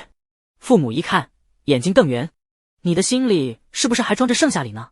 我跟踪你好几天了，你赶紧给我把他忘了，否则你就别想进傅家的门。还有你经常去图书馆教他，是不是对外隐瞒你是天才的事实，故意装出一副什么都不会的模样？我就说我和你爸这么优良的基因，怎么会生出来你这么一个废物？到时候赶紧给我恢复学习状态，学习理财，继承家业。傅寒生浏览着一条条刺眼的消息，将酒柜里的酒拿了出来，喝了一口，很苦很涩，跟他现在的心情一模一样。还是发现了吗？傅寒生喉咙上下滑动，语气没了百年寒彻的冰冷，剩下复杂苦涩，还有一丝预料之内的平静。他早就知道会有这么一天到来的，只是没想到父母这么的卑鄙无耻，居然偷偷跟踪他，还让他远离盛夏里。上次两人就大吵了一架，不欢而散。父母不知盛夏里早就成了他的港湾，唯独和他待在一起时，他才能感受到一丝的自我舒适。连这一点都不肯让我拥有吗？傅寒生捏紧了酒杯，下一秒愤怒地砸了，指尖触碰到玻璃的刹那间，流出了鲜红的血液，顺着指缝滴落在地上，可他却没有一丝的痛感，心里比这些痛得多了。这么逼我，好好的很。放开盛夏里，做回自我。他做不到，也不想做到。荣誉什么的，交给盛夏里就行了。家产，他一分也不想继承。父母盯着屏幕，对面没有再说一句话。他第一次陷入了自我怀疑，怎么回事？是逼得太狠了吗？上次他也反省过，转头就忘了，又变得强势起来，短时间内很难改掉了。就在这时，傅寒生发来一条消息：决裂，我与你没什么好说的。看到这句话的时候，父母脑海里一片空白，宕机了几秒钟，却也没听见化妆师叫他。等回过神，他的眼眶隐隐红了。真的是逼得太紧了，该怎么办？往日就算再怎么说他，把他的所有兴趣都毁于一旦，他也只是薄凉地看着他，像是在看一个死人。如今第一次说出这么狠的话来，让父母心头一跳，意识到该停止逼迫了。阿姨没事吧？盛夏里在他面前晃了晃五根葱葱玉指，面带好奇。父母将手机关掉，摇了摇头，我没事。他的目光重新放在盛夏里的身上，才顿觉美得出奇，和宴会时见到的一模一样。他忽然就心生悲悯，如果傅寒生执意要跟盛夏里好上了，不要傅家了，那生夏怎么办？他真心觉得这孩子哪里都不错。生夏都记住了吗？记得以后就是这副模样，惊艳全场。父母稀罕的又看了看，盛夏里点头，记住了。对了，阿姨想邀请你周末去野外聚餐，到时候你一定要来。我还邀请了我的儿子，说实话，我想让你们认识一下，多接触接触。他最近喜欢上一个丑女，跟你同一个声调的姓，但不是一个字。我不喜欢，可无论我怎么劝，他都执意喜欢他，颇有当舔狗的潜质。你说说气不气人？盛夏里没多想，应了声行，我帮你劝劝。欠父母的太多，这点小事他会毫不犹豫答应下来。回了家，盛夏里拎着大包小包的东西，累瘫在床。圣母睡熟了，他的脚步很轻，圣母并没有被吵醒。看着一地的包装袋，他的头不由自主地疼了起来。不知不觉间买了这么多，真是一个巨大的人情债。算了，先收拾吧。盛夏里正掏出衣裳挂起来，一道铃声就不合时宜地响了起来。男扮梦？他没多想，直接点开了视频。一张带着疑惑、冰冷而娇媚脸庞映入眼帘，把男扮梦美了一大跳。急忙摆出辟邪的姿势：你谁啊？赶紧把我好闺蜜的手机还回去，否则别怪我报警了哦。是我。盛夏里无奈回答。男扮梦没见过他这副模样，自然被吓了一跳，警惕中带着几分可爱。夏夏。听到这熟悉的声音，男扮梦直接从床上蹦起来了，一脸迷妹的模样，眼睛瞬间亮了，又带着难以置信，凑近又看了一遍，语气震惊：夏夏怎么突然就变成了大美女？我差点都没认出来。快，如实招来。盛夏里如同在古代衙门时被审批的犯人，如实回答。化妆穿搭还有发型。夏夏终于开窍了，要的就是这个结果。看来你已经完成了我计划的第2步，第3步嘛，变优秀。第4步就是变有钱，走向人生巅峰。当然了，第5步是最重要的一步，爱情也要丰收。告诉我，能不能做得到？盛夏里蹙眉，淡淡道：行行行，我尽量毕业后事业有成，爱情丰收。不过你也不赖嘛，已经完成了我给你布置的所有计划，接下来只需要把成绩提上去，跟我一起考个好大学就行了。男扮梦哈哈大笑。是。男扮梦突然向他敬礼，神情认真。到时候永远不分开。行啊。盛夏里毫不犹豫答应。男扮梦嘟嘴：夏夏，我最近好辛苦啊，没能和你说上话，也没时间联系你，一心学习，突然打电话才发现夏夏都貌美逆袭了，再也不是以前那个又丑又瘦的人了。好感慨。行了梦梦，还想不想顶峰相见了？盛夏里真想捏捏他的小脸，别让他这么愁眉苦脸的，都快皱成包子了，一点都不好看。男扮梦传来坚定的回应：想。又聊了一会儿，男扮梦才恋恋不舍挂了电话。隔日一早，盛夏里将记住的变美步骤一一复刻，随后穿上校服裙和鞋子。圣母叫他起床吃饭，恰在这时盛夏里推开门，他抬头就看到盛夏里的模样，顿时愕然在了原地。卷发披肩到胸前，一张白皙透亮又没有任何瑕疵的巴掌脸，眉目清绝，如若月色朦胧般模糊，叫人看不真切。他就站在那儿，眉眼清冷，眸若星河，碎发贴在脸上，衬得皮肤愈加的白。夏里，你……圣母震惊地咽了咽口水，喉咙里仿佛刚吞了一根银针，让他说不出话来，以至于后面也不知该如何说。良久，望着盛夏里拿上早餐，准备离开，他才迟迟地开了口：你怎么变了个人似的？之前盛夏里自卑到剪了头发，特意遮住了眼睛，如今盛夏里一下子就变美了，每根头发丝都发着光，似乎盛夏里想变成什么样就变成什么样，太令人惊愕了。不愧是他的女儿，终于想通了，终于要亮瞎别人的太驴和金狗眼了。楼下那些在背后嚼舌根的大妈，从今往后再也没有谈资了吧？盛夏里下楼，经过摘菜的几个大妈，有礼貌地打了一声招呼。几个大妈相互对视一眼，这谁啊？怎么没见过？新来的？就在这时，圣母在阳台大喊：夏里，早点回来啊！夏里，盛夏里，我去，圣母家的那个古怪丑陋的女儿，转身就变成大美女了。他们还到处告诉别的男生要娶，以后千万别娶盛夏里，太丑。啧，脸怎么生疼啊？盛夏里要去贺家时，电话里被管家告知少爷给他放了1天假，不用来了。那好啊，省得盛夏里麻烦了。谢了。道了谢，盛夏里来到学校。踏进学校的那一刻，所有人的目光齐刷刷地朝他看了过来，就连边走边喝饮料的男人看到他都忍不住张大了嘴巴，差不多能塞下一颗鸡蛋。饮料顺着他的下巴吐了出来。路上不少女人捂着嘴，眼睛瞪圆，给他让出一条路。女神，好漂亮，怎么没见过她？一个校服的，怎么比校花还要美丽？转校生吗？天哪，她要是跟我一个班，我学习一定专注。妈妈，我要谈恋爱了。耳边的声音络绎不绝，盛夏里清冷地走着。女神吗？这副皮囊的确是越看越顺眼了。爬上4楼，走廊里不少嬉笑打闹的学生，可一看到他都纷纷停止了动作，主动让开一条路。盛夏里心中感叹，丑的时候不仅会被嘲笑，还被故意捉弄。变漂亮了后，所有人都判若两人，一副欣赏的模样。可笑！进了教室，穆老师叫住了他，等等。盛夏里刚踏入教室的脚缩了回去，冰冷的神情带着一分不解。有事？你是哪个班的？怎么乱进教室啊？这副清冷的态度，穆老师觉得眼熟，却没往其他方面想。室内，同学们已经被盛夏里的样貌惊愕得说不出话来。有些人窃窃私语，觉得盛夏里比温宁这个校花还要漂亮好几倍，纷纷好奇的紧。盛夏里顿时恍然大悟，平静道：“盛夏里。”此话一出，连温宁脸上的善解人意笑容都碎裂了几分，似乎没想到盛夏里这个贱人会以宴会时的漂亮模样出现在大众人的视线里，害得他被拿去做比较。隐隐的心中有些不安，似乎这校花的位置有点不稳了，眼底划过一丝恶毒。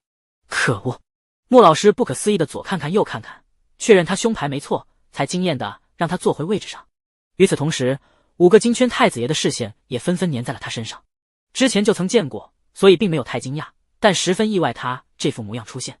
唯一的还有一丝不爽，怎么大家的眼珠子都粘在了他的身上？盛夏里坐下，穆老师让开玩笑道：“你们跟那个追星人一样，见到偶像眼珠子都快瞪出来了。我也知道盛夏里同学最近的变化非常大，不仅成绩提上去了，还获得了运动会第1名。今天我就在这里给盛夏里发放10万块钱的奖金，请各位同学给我做个见证。”穆老师笑得合不拢嘴。盛夏里心中一喜，捏了捏笔，10万块奖金一到手，再加上何家发的工资，他就不用担心养不起圣母了。今天晚上就让圣母辞职。5个金圈太子爷都默默注视着他，看到了他眼底的一抹兴奋。看来盛夏里真的很爱钱，这个重点记下来，以后留着追盛夏里用。他们最不缺的就是钱了。傅寒生轻叹一声，一双冰冷的深邃眸子散发着神秘的诱惑力。看来他决裂的话说早了，没钱他就不能跟这4个男人争宠，到时候盛夏里选择他们。想到这里，傅寒生就要抓狂了。这件事他必须从长计议。给你转过去了，你记得查收。盛夏里立即掏出有些破旧的手机，屏幕上有些许的裂痕，并不影响使用。看到资产的几个零，他冰冷的眼神瞬间融化，顿时一亮。谢谢老师，以后有这种好事一定记得找我。穆老师点头，神情莫测。还真有，你下课来我办公室一趟。好的。盛夏里的眼睛就没从资产上挪开。贺玉赶紧给他写了一张纸条：恭喜你，没毕业就拿到了第2桶金。后面是一张吐舌头的俏皮笑脸。盛夏里神情愉悦，连紧皱的眉头都微微舒展开了。不客气。他开心的捏了捏贺玉的小脸蛋，继续捧着手机，眼睛微眯着。哈哈哈哈哈哈哈，心里傻乐。贺玉微怔，捧着脸，一脸不可思议，旋即低下头，害羞的勾唇。他捏他脸了，心里犹如一股花蜜流淌，哪里都是甜的。贺泽捂着心口，也感觉到了共感，不服气的撇了撇嘴，捏弟弟的脸。也没见他主动和他发生肢体接触。顾青瓷和谢景南将这一举动尽收眼底，似笑非笑的微眯起深邃的双眸，目光久久停留在他的身上。温宁简直快要嫉妒疯了，这样的结局他打死都不认。偏偏5个金圈太子爷都向着他，该死！明明这一切都该是他的才对，如今他还不能轻举妄动。下课，盛夏里去了办公室，穆老师十分高兴地说：“有一个数学竞赛，你要不要参加？奖金起码这个数。”穆老师竖起2根手指。盛夏里疑惑：“20万？不，再猜，200万。”盛夏里心一横：“没错，这是在电视上，你可是要被无数观众审阅的，参加不？”盛夏里点点头，他还怕一身本领没处使呢。傅寒生常常补习，他的左右脑就像是开发了一样，特别好用。还有这次月考，你之前说超越叶晴晴后超越温宁，有没有信心？穆老师激动澎湃地问他。有。盛夏里坚定回答。温宁虽然是女主，但是屡次陷害伤害于她，让原身前世一世凄惨，跳楼而死。这一世他要替原身报仇，将霸凌者一一踩在脚底下，活出不一样的人生。好好，这次月考加油，后面我会通知你数学竞赛的时间地点，要好好准备啊。穆老师拍了拍他的肩膀，一脸欣赏。办公室的老师一脸惊愕，目送盛夏里走后，纷纷围了上来。穆老师，你们班又出了一个天才，连数学竞赛都代表贵族学院参加。天啊，运动会第1都让我们班羡慕死了。就是。穆老师赶紧让他们闭嘴，转而美滋滋地说：“俗话说，名师出高徒，我的身价也要蹭蹭往上涨了。”他倒是一点也不谦虚，把其他人羡慕的不行。回到教室里，刚坐下，就有不少同学挤破了头脑的跟盛夏里说话。之前对盛夏里爱答不理的，如今态度截然相反。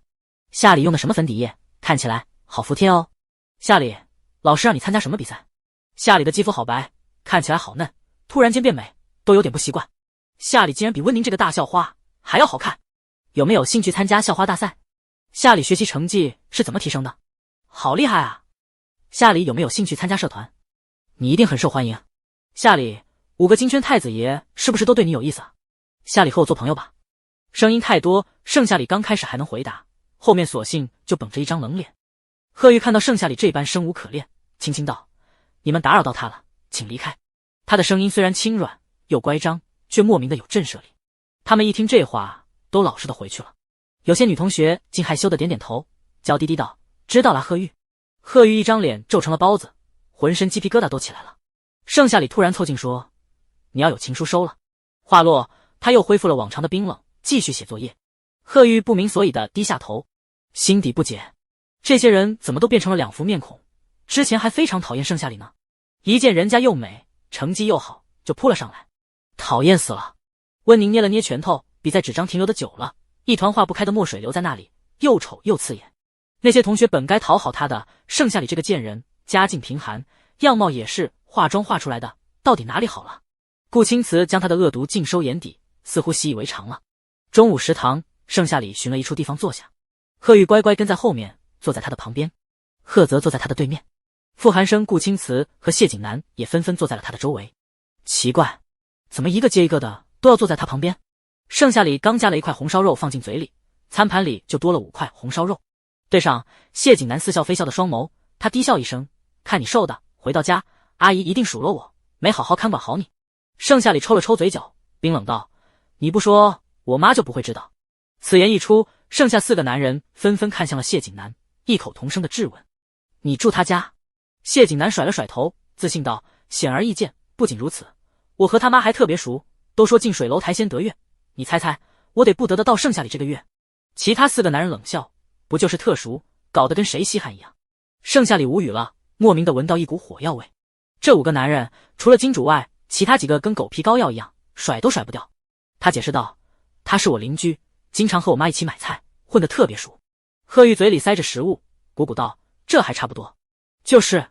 贺泽赞同的点头。傅寒生松了一口气，不是男女朋友就好，他还有机会。顾青瓷撑着下巴，笑盈盈的：“听说谢家家大业大，连谢景南谈恋爱什么的都不允许有一丝污点，你近水楼台应该也得不了月。”谢景南似笑非笑的双眸一沉，被戳中了心思，咬牙道：“不劳你操心，我自有办法。”不行，这4个男人都对盛夏里有意思，所以他必须想办法让盛夏里先绑在他的身边。至于别人说的，他根本不在意，是他的，一定要得到。闻言，4个男人心思各异。这时，有个女孩子跑过来，给贺玉递了一封情书。盛夏里挑眉，果不其然，猜中了。别看贺玉长得乖乖软软的，但拒绝起人来异常的冷漠。不好意思，我有喜欢的人了。如果你成绩不好的话，我建议你提升成绩，别浪费在这种事情上。女孩被训了一顿，失魂落魄的跑了。自从贺玉越来越好看后，不少女孩都开始关注。如今表白却被实打实拒绝。盛夏里没笑一秒，一群吊儿郎当的混子哥、腼腆哥、清纯哥等等，都纷纷朝盛夏里递出情书。盛夏里的天塌了，没有一个好看的不说，还全都长着一副不好惹的模样。不好意思，我没打算谈恋爱。那群人不依不挠，没事，跟哥在一起，让你改变这个想法，并每天都能吃到大餐，比你住在那个穷人区好上太多了。据说你还是单亲家庭，到时候给你找个后爸，你就幸福美满了。我家不一样，我妈说了，娶媳妇不管是不是富人的都没关系，婚后生个5崽就够了。你家这么穷，肯定是配不上我的，还拒绝，装什么清高？盛夏里忍无可忍，无需再忍。他拍桌而起，指节被捏得咯咯作响。5个金圈太子爷也纷纷站了起来，气场瞬间降至零下8度。本来递情书就有危机感，还威胁上了，真把 A 市当你家了。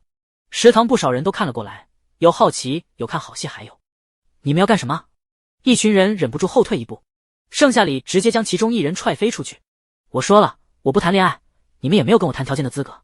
一群人不服，盛夏里一巴掌扇过去，男的一巴掌，男的被扇懵了，其他人纷纷不服。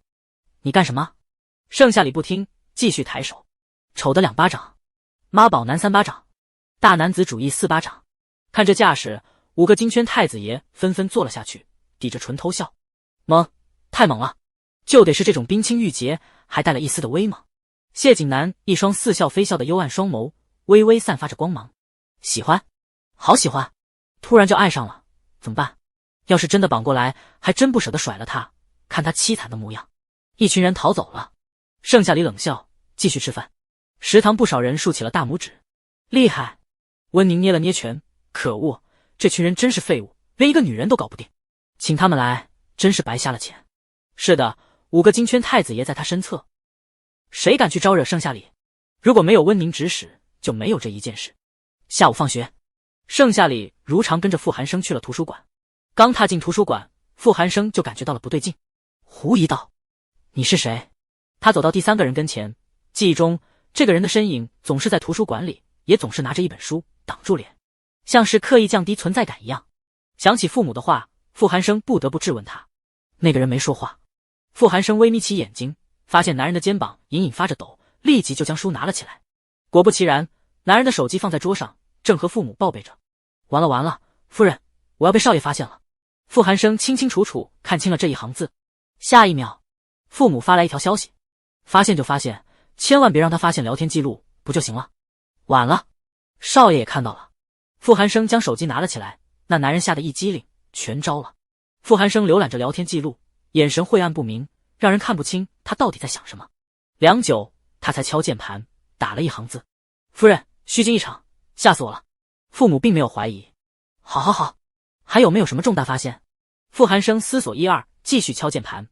不过我发现少爷不是在叫盛夏里，是盛夏里在叫少爷读书写字。父母困惑：你之前不都说傅寒生是装的吗？傅寒生冷笑，继续打字。错了，我那个位置不行，错位了，根本看不清。这次我离得近，还差点被发现，消息绝对可靠。父母看着满院郁金香，是不信的。行行行，信你一次，给你。傅寒生将手机递给他，补充道：接下来该怎么说，你应该知道吧？那男人一看聊天记录，吓得魂都没有了，想了想，还是点点头。少爷，我明白。盛夏里在学习，没有注意这些。傍晚，两人分别，他回到家洗了澡，继续解题。这时，谢景南和圣母一起回了家。盛夏里开门时，明显发觉到了圣母的不对劲。这几天，圣母都是笑眯眯的，似乎上班并没有受到委屈，而现在看起来很难过啊，眉心都紧紧的皱成了一团，眼尾仔细看还泛着红晕，像是刚刚哭过了似的。为了不让盛夏里发现猫腻，门打开时，圣母还朝盛夏里笑了笑，可依旧抵挡不住盛夏里的火眼金睛。妈，谁欺负你了？圣母摆了摆手，眼神逃避，装作若无其事的模样进了屋。谁也没欺负我，你多想了。不对，很不对劲，分明眼神装着委屈，隔了一层窗户纸，轻而易举就被捅破了，还装得恰似坚强。既然圣母不肯说，那盛夏里就换个角度思考，抓住了谢景南衣角，冰冷的神情尽碎，转而是从未见过的担忧。谢景南知道对不对？拜托你告诉我。谢景南似笑非笑的双眸微正，眼神从他担忧的脸上移开，落在他捏着衣角的手上。他想要看到的就是盛夏里凄惨哀求的模样，这不是哀求，可他的心却被这般难过的神情狠狠刺痛了一下，是说不上来的滋味。阿姨被傅家辞退了，突如其来的辞退让阿姨失去了工作，觉得养不起你了，所以才这般难过。不过路上我已经安慰许久了，阿姨看得也开，相信不会难过太久的，你也别担心了。盛夏里了然于心，原来是这件事，幸好他拿到了奖金和工资。刚准备和圣母谈谈辞职的事情，既然如此，那就不用他再麻烦了。谢谢你这么安慰我妈，今晚来我家吃饭吧。盛夏里主动拎走他手上大包小包的蔬菜，当指节触碰在一起，对面的男人浑身一颤，似笑非笑的妖孽双眸注视他，不知在想什么。我本来也想留下来的，如果你搞不定阿姨的话，就告诉我，我帮阿姨安排工作。谢景南走进室内，盛夏里淡淡哦了一声，不劳你费心了。他又恢复了往常那副冰冷模样。谢景南还以为刚刚的脆弱只是幻觉，好喜欢，却又忍不住的心疼，他真是没救了。盛夏里跑进厨房里，赶紧把圣母给拉了出来。妈，今天我下厨。你？圣母脸上的阴霾被藏了起来。盛夏里拍了拍胸脯表示，今天有一个好消息要告诉你，所以为了庆祝一下，当然给我下厨了。你就好好歇歇吧，我实在搞不定的话，还有谢景南呢。他将圣母按在了沙发上，随后勾了勾手指，过来。谢景南也不知道有什么魔力，勾了勾唇，就走进厨房内了。有什么事尽管吩咐。盛夏里也会做饭，为什么他感觉到了一丝危机感？帮我摘菜备菜。盛夏里毫不客气的使唤，实际上都是在圣母的面前装样子。他暗地里可不想和谢景南有一丝瓜葛啊。圣母不默许也不行了，他撑着下巴看着厨房内忙活的两人，心情慢慢好了起来，却又一想到以后没钱，眼尾又红了一片。悲伤和兴奋像是个蜘蛛网一样，密密麻麻的交织在一起，不知怎么地又破了个洞，情绪特别复杂。渴望着两人在厨房里忙活，圣母不止一次觉得两人很好磕了。可是还有傅家傅寒生，他想盛夏里和傅寒生应该是分手了，否则他妈怎么会把他给辞了？还怒吼着盛家今后都不允许踏进傅家一步。那时傅寒生刚到家，二话不说就维护着他，因此和他妈大吵了一架。为了不让矛盾继续恶化，圣母主动选择离开了。离开后的代价他根本承受不起。圣母无奈地抹了抹泪花，都过去了，大不了我去找工作，一天干5份工作，再苦再累都值得。他自言自语着，厨房内的两人根本没法听清。喂，你有病吧？谁让你甩我一脸水的？不知道沥干吗？盛夏里瞪着谢景南，谢景南一副无知的模样，妖孽异常的双眸透露着一股无辜。不好意思，我下次一定沥干。盛夏里冷哼了一声，继续炒菜。谢景南勾了勾唇，哪有半分可怜无辜，都是骗他的，就想逗他玩。看他被惹得恼羞成怒，他的心情豪爽，面上却恰恰相反，无辜的紧。油滋滋响，碰到了水后炸得更厉害了。盛夏里蹙着眉退后一步，谢景南顺势护着他，将火关了。你傻不傻？不知道多等一会，油和水不能相容，所以一遇到就啪啪的炸开了。让我看看你有没有被炸到油点。他不顾盛夏里的挣扎，径直看了看他玉白的胳膊，确认无伤才放松下来。盛夏里心头一跳，尤其是看到谢景南担忧到紧绷的神情，耳根不易察觉的红了。盛夏里冷冷开口，我知道了，我来炒菜吧，免得你笨手笨脚的。谢景南不顾他的反对，将围裙解开套在了自己的身上。盛夏里见他如此霸道，只能乖乖站在了一旁。圣母瞧着越发喜爱，要不使劲撮合两人在一起呢？这正是情窦初开的好年纪。不对，等等，盛夏里刚分了手，心情肯定很不好，这时候又谈恋爱，万一抓狂了。吃饭时圣母已经收拾好心情，盛夏里给他倒了一杯饮料，又举杯，眼神示意两人也一起举杯。谢景南和圣母虽然不明白，但还是按照他的命令举起杯子。当杯子触碰的一刹那间，盛夏里高兴地说道，妈，我拿到了第1个月的工资和校园组织运动会第1名的奖金，以后我养你，你在家里貌美如花，你女儿闯荡江湖，还有不少奖杯等拿呢。话落，盛夏里抿了一口饮料。圣母微怔，注意力都在工资上了。你何时找了工作？盛夏里解释道，我一直在给同桌当朋友，每个月和你的工资差不多。我同桌有自闭症，从小没爹没妈，非常可怜，但是他家很有钱，所以我就签了合同。闻言，圣母点了点头，也是，贵族学院哪有几个家境贫寒的，几乎都是少爷千金，像盛夏里这种太少，也没有他这般懂事。圣母觉得常常亏欠，原来我家夏里都已经成长这么多了，还拿了运动会第1，但是我不能一直啃女儿的钱，以后我得找一个性价比高的工作。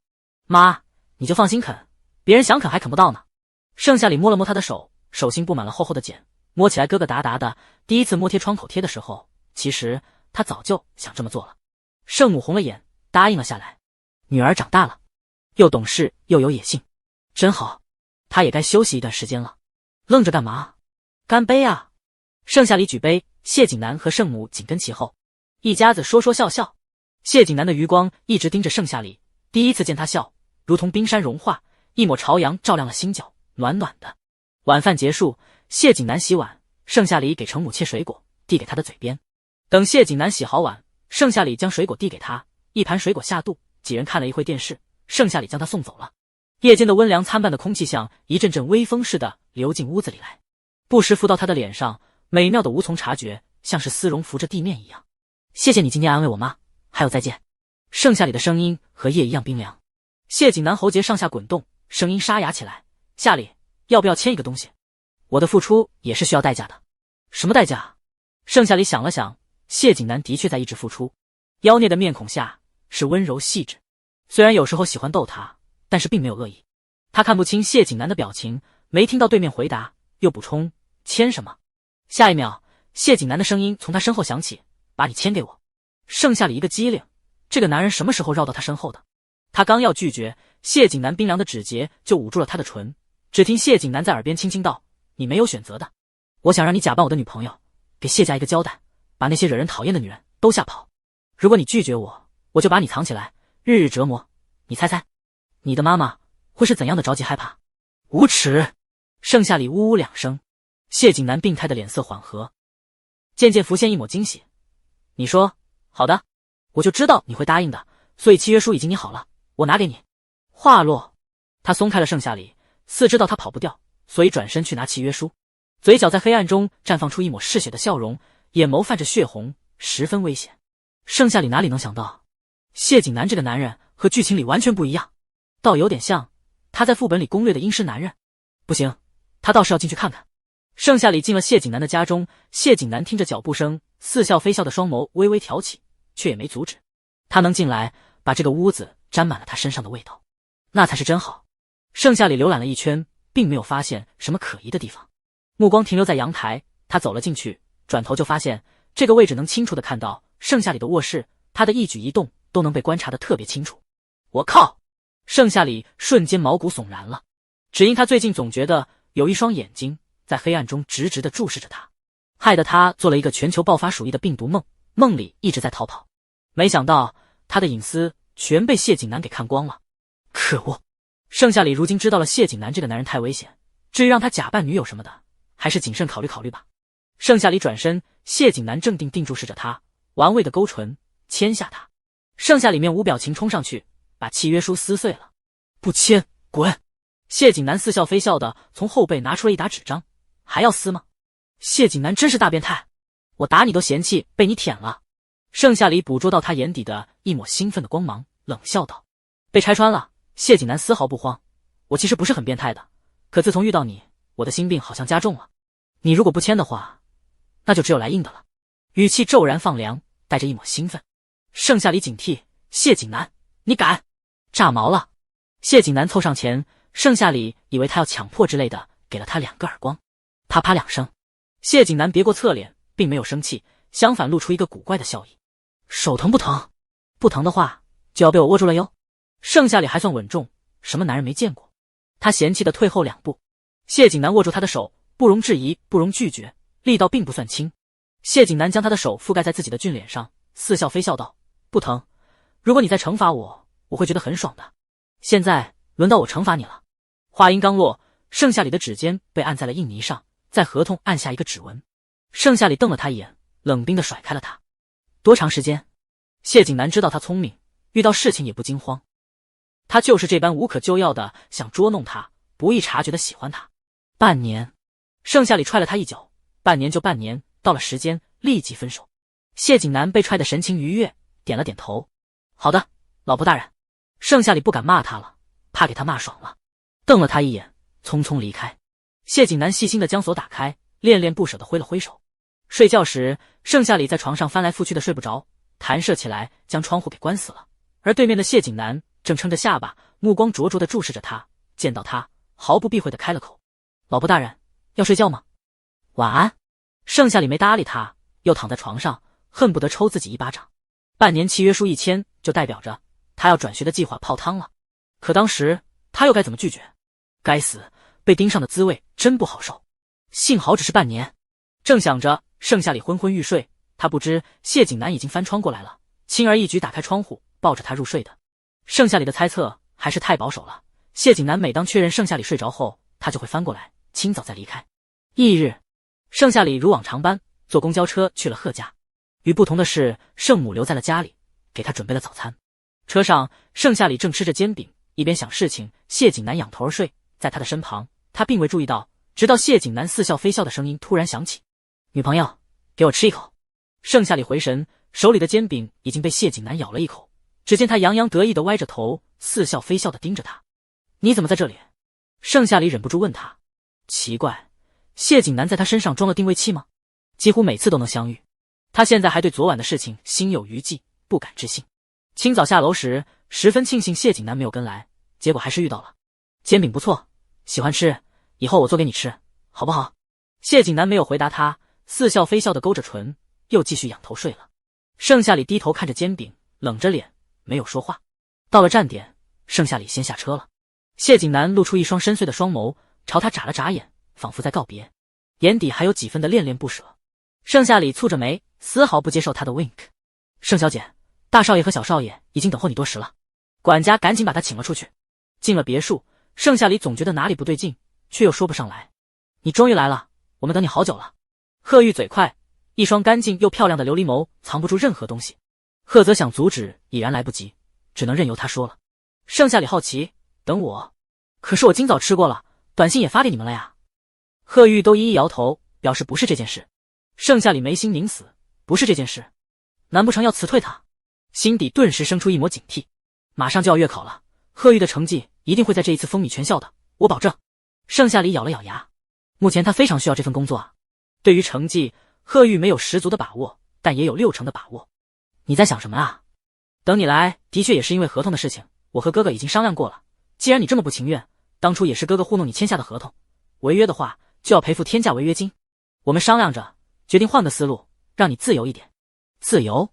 盛夏里实在猜不到贺泽贺玉的葫芦里卖的什么药。贺泽慢条斯理地擦了擦唇，解释是这样的，当初是我蒙骗了你，让你签了天价违约金的合同，你不情愿，如今我又给你了一份自由的合同，在这里，你看看吧。桌上有一份纸质合同，盛夏里拿起来翻了翻，又看了看最后一页，确保没有天价违约金的疏漏。看到他警惕的模样，贺泽轻笑了一声。合同上的内容大概是让他和贺泽贺玉成为男女朋友关系，期间不会强迫他做任何不愿意的事情，包括亲亲抱抱举高高，还有肢体接触。但如果他愿意的话，也不是不行。如有一方违约，赔付对方一个人就够了。人？什么人？契约时间半年，意思是和2个人同时谈恋爱。盛夏里蹙着眉，他和谢景南那个家伙已经签约了契约书，这要是被发现，那他不就完了？盛夏里不是那种贪图美色的人，他觉得还是谨慎考虑考虑吧。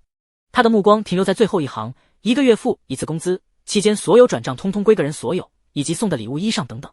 1个月工资100万，比他之前的工资还要多好几倍。盛夏里捏了捏纸张，深呼吸。不好意思，我觉得还是按照以前来吧。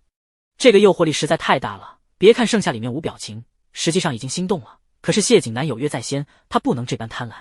没关系，我和哥哥早就猜到你会不愿意，所以还有一份合同。贺玉笑嘻嘻的将另一个合同递了上来，大概就是之前的合同资金减1半。这是非要逼他了。我不签。盛夏里将合同甩到一边，冷着一张脸。贺泽玩世不恭的抹擦着手心，语气威胁：那就2者选其一吧。如果都不选的话，那就都不签。不过这事好像要少了一个姓盛的。盛夏里冷笑：贺泽，你敢威胁我？算了，威胁对你也没用啊。贺泽摆了摆手，让管家把合同收起来，补充道：好了，我吃完了，一起去上课吧。我最近对学习很感兴趣，弟弟，你说我要不要请个家教？贺玉琥珀色的双眸微微一亮：哥，你对学习感兴趣了？那当然要请了。好，只可惜马上就有人要失业了。贺泽暗暗的在点盛夏里，他不知道这样威胁对不对，所以才和贺玉演了这么一出戏。非常害怕盛夏里摔门而去，也害怕见到盛夏里生气的表情，所以他们的心从盛夏里进来时就是提到嗓子眼的。管家将这一切暗暗看在眼里，急忙拉住盛夏里劝道：你就签了合同，不就是半年吗？这些钱都够你富裕半辈子了，而且大少爷和小少爷都十分的喜欢你，你难道看不出来吗？我从来都没有见过大少爷和小少爷对谁这么用心紧张过。你仔细看，大少爷和小少爷其实都紧张死了，就害怕你不同意，所以才威胁你的。他们2个从小就没了爹妈，哎，你就行行好，看在我面子上，同意了吧？管家一边唉声叹气，一边继续演戏，心中窃喜。哈哈哈哈哈！贺家终于要有夫人了。当初他就觉得要好好讨好盛夏里，虽然说关系是暂时的，但是保不齐就变成了真的呢。俗话说，演着演着就成真了，到时候盛夏里肯定不舍得离开。盛夏里冷着脸，陷入沉思，转身将合同签了。上学，贺泽贺玉同时站了起来，眼睛里是藏不住的喜悦。签了，盛夏里是他们的女朋友了。贺泽咽了咽口水，身上的玩世不恭收拢，走向管家身旁，掐了掐他。疼不疼？大少爷，掐的人是我，你当然感觉不到疼了。管家疼得龇牙咧嘴的。我只能告诉你，很疼，非常疼，特别特别疼。得到满意的答案，贺泽弯了弯唇，辛苦你是读了，奖金翻倍。管家一听，当即表示一点都不疼了。贺泽心情不错，没再计较。来到学校，盛夏里从车里下来，依旧是不少女同学凑上来，议论纷纷。换作以前，赫泽定然凑上去了，然后与盛夏里撇清关系。可如今，赫泽却无视了他们，和贺玉一起一左一右的护送他。一路，不少同学好奇的目光投射了过来，让盛夏里十分尴尬。赫泽、贺玉却毫不在意，乐不思蜀。顾青瓷在教学2楼将这一切尽收眼底。不对劲，盛夏里和他们怎么走得这么近？他们之间的关系变了吗？顾青瓷温和柔情的气场突然冷了下来，整个人仿若含着千年的冰玉，一靠近就令人忍不住的颤抖。偏偏这时候温宁没察觉到，他将一封情书递给了他，害羞道：顾青瓷，我家给你们顾家发了请帖句句，你母亲说是要给我们定亲，这是我的情书，其实我早就喜欢上你了。你喜欢我吗？顾青瓷却动也不动，双眸直视着前方，音色像淡淡清风，无波无澜。温宁，你觉得我喜欢你吗？温宁倒是没察觉到什么不对劲的地方，继续害羞道：你应该是喜欢我的吧？我们世家交好，在外人眼中我们是青梅竹马，在我眼中你就像是邻居大哥哥一样照顾我，每天我们都一起上学放学，分享彼此喜欢的东西，相信你也喜欢我吧。他合了合眼，眉头轻皱，转过身扫了他一眼，便垂下眼帘，让人看不清他眼底缓缓流过的情绪。一开口，声音也清冷几分：错了，都是你自以为是，我可没有你这么龌龊。喜欢邻居什么哥哥，我一直把你当做我的妹妹。至于今晚我们顾家会去的，提亲吗？就不一定了。温宁猛地抬眸，不解：顾青瓷，你不喜欢我？怎么会呢？你每次都这么温柔细致，难道对谁都这样吗？再说了，如果不同意定亲的话，你就是违反规定，顾家温家都不会放过你的。他垂着眼皮看他，嗤笑一声，轻蔑地问：温家大小姐，未免想的也太多了，我自己会解释的。还有你这一封情书，我不收也是为你好，你连我浪荡子的名号都不知道，结婚岂不是伤害你？顾青瓷哪里还有半分的温润如玉，浑身冰冷，还带着一丝嘲弄。在温宁眼里，这副模样实在太陌生了，他从未见过这般的顾青瓷，一颗少女心顿时碎了一地。情书因为没拿稳，而被微风吹掉在了地上。温宁回过神，朝底下的学生喊道：不要捡，晚了。已经有学生捡起来并拆开了，一群人正围着念呢。温宁捏了捏拳，气愤不已地跑下了楼。又晚了一步，大家都已经阅读完了，并纷纷嘲笑着。温宁将情书夺走，撕烂了。他的眼眶泛红，仍旧不敢相信自己被顾青瓷拒绝了，拒绝的理由还是顾青瓷这个大暖男是浪荡子，可笑。这时盛夏里从他的身侧经过，他伤心欲绝的情绪拢了拢。盛夏里，这一切都是因为他，不然顾青瓷怎么会拒绝他？等着瞧，他蹦跶不了多久了。放学后，盛夏里如往常去了图书馆补习。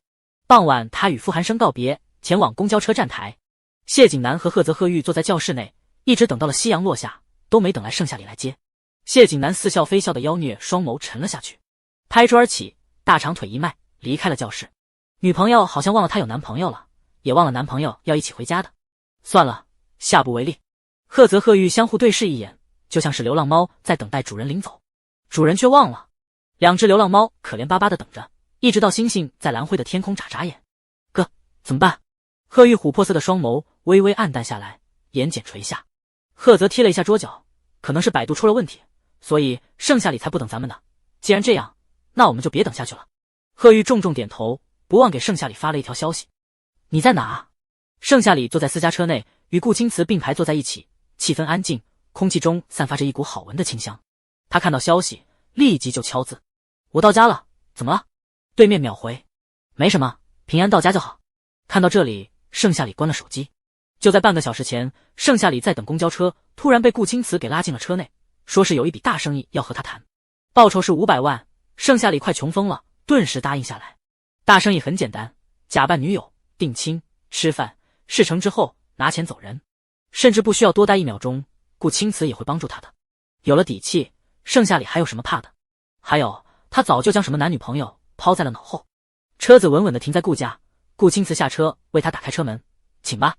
顾青瓷整个人散发着一股暖意，温润如玉的紧，一头毛茸茸的棕色卷发，看起来是如此的好摸。盛夏里心中被他的心细温柔所打动，在顷刻间又什么都没有了。家庭聚会马上开始，盛夏里赶紧去换了一身衣裳，顾青瓷则去应付温家。看到温宁乖巧地坐在一旁，他也没有任何情绪。温宁被忽略个彻底，想到顾青瓷拒绝的那一幕，至今心有不甘，指甲深深掐进了肉里。你们两个从小是一块长大的，如今一个郎才一个女貌，别提有多般配了。今晚啊，我们就商量商量，顺便问问你们的意见。温家主母手心握着顾家主母的手背，笑得合不拢嘴，似乎觉得这件事肯定要成了。顾家主母也哈哈大笑，亲家母说什么呢？还需要商量吗？事情已成定局，你我要注定结为亲家。我啊，在温宁小时候就特别喜欢，现在长大了也过分喜爱。看来温宁注定要成为我顾家的儿媳妇，先将这事情定下来，等以后上了大学或者毕业以后再谈婚论嫁。闻言，温母轻轻一笑，你说的没错，以后再谈婚论嫁。亲家母，你看好我家温宁，殊不知我也特别看好你家顾青瓷，成绩优秀不说，还从小就尊敬孝顺父母，是难得的女婿。以后我们两家的事业一定会蒸蒸日上的，肥水不流外人田，豪门都是这个规矩。顾母被夸得哈哈大笑，摸了摸温宁的发丝，过分喜爱。温宁害羞地低下头，指甲悄悄松开了掐着的肉。就算顾青瓷拒绝不喜欢又怎样？顾家还是只认他这个儿媳妇的，而他也只会是顾家儿媳妇。剩下礼啊，剩下礼，等着瞧。夫人们可以用餐了。管家温声提醒，将红酒倒上。顾母点点头，让温母赶紧坐下，心中却愈发好奇顾青瓷去哪了，于是问道：顾叔，顾青瓷还没回来吗？不尊重长辈也就算了，还迟到，之前可从未发生过这种事情，真是越来越目中无人了。管家摇摇头，少爷并未回来，短信也没回，这个小子真是越来越叛逆了。昨天就说的好好的，嘴上也应的好好的，现在居然反悔了。不行，今儿的亲事必须定下来，不然他在温家的脸面往哪里放？温家长女从小就是公主般的待遇，可谓是千娇万宠，被捧在手心里长大的，聪慧伶俐，有邻有舍都窥视于她，喜欢她的男孩想必都排到了法国。如果错过这次机会，那以后还能提亲吗？立刻给我联系到他，不管在哪里，立刻给我滚回来吃饭。顾母总是一副平易近人、温润如玉的模样，如今却罕见生了气。顾叔不敢多待一秒，立即就去联系顾青瓷了。结果还没联系，顾青瓷就挽着盛夏里出场了。盛夏里穿了一袭白裙，将身材凸显得淋漓尽致。他眼睛里饱含着说不出的深情，纯真与魅惑浑然天成的相融形，寻常人只一眼就能被勾了心魂。顾母和温母满眼惊艳，温宁却暗暗捏紧了手指，恨铁不成钢。怎么是他？该死！顾青瓷居然挽着他出现在提亲现场，真是乱了套了。他仿佛已经猜到了顾青瓷要干什么，心中一虚。顾青瓷嘴角噙着一抹笑意，温润极了。妈，这是朋友对吧？不知道是哪家闺秀千金，长得真标致，身段玲珑的。温母打断他的话，自顾自猜忌着，随后让盛夏里坐下，不给顾青瓷任何开口的机会。顾母眼神闪过一丝精明，已然发现了不对劲。能被顾青瓷带过来的，还举止亲密，肯定身份不一般。这到底是怎么回事啊？可此时他们为了提亲的事情，只能揣着明白装糊涂。对，快坐下吧。顾母斜斜睨了一眼顾青瓷，顾青瓷脸上的笑意漂亮又干净，嗓音清润。好的，母亲。揣着明白装糊涂，既然都不让他说，那他就等会儿再说，来个王炸。坐下后，顾母示意顾青瓷给温宁夹菜。顾青瓷是长辈们眼里出了名的热情温柔，并未拒绝。温宁神情紧绷，心不在焉地吃着他家的菜。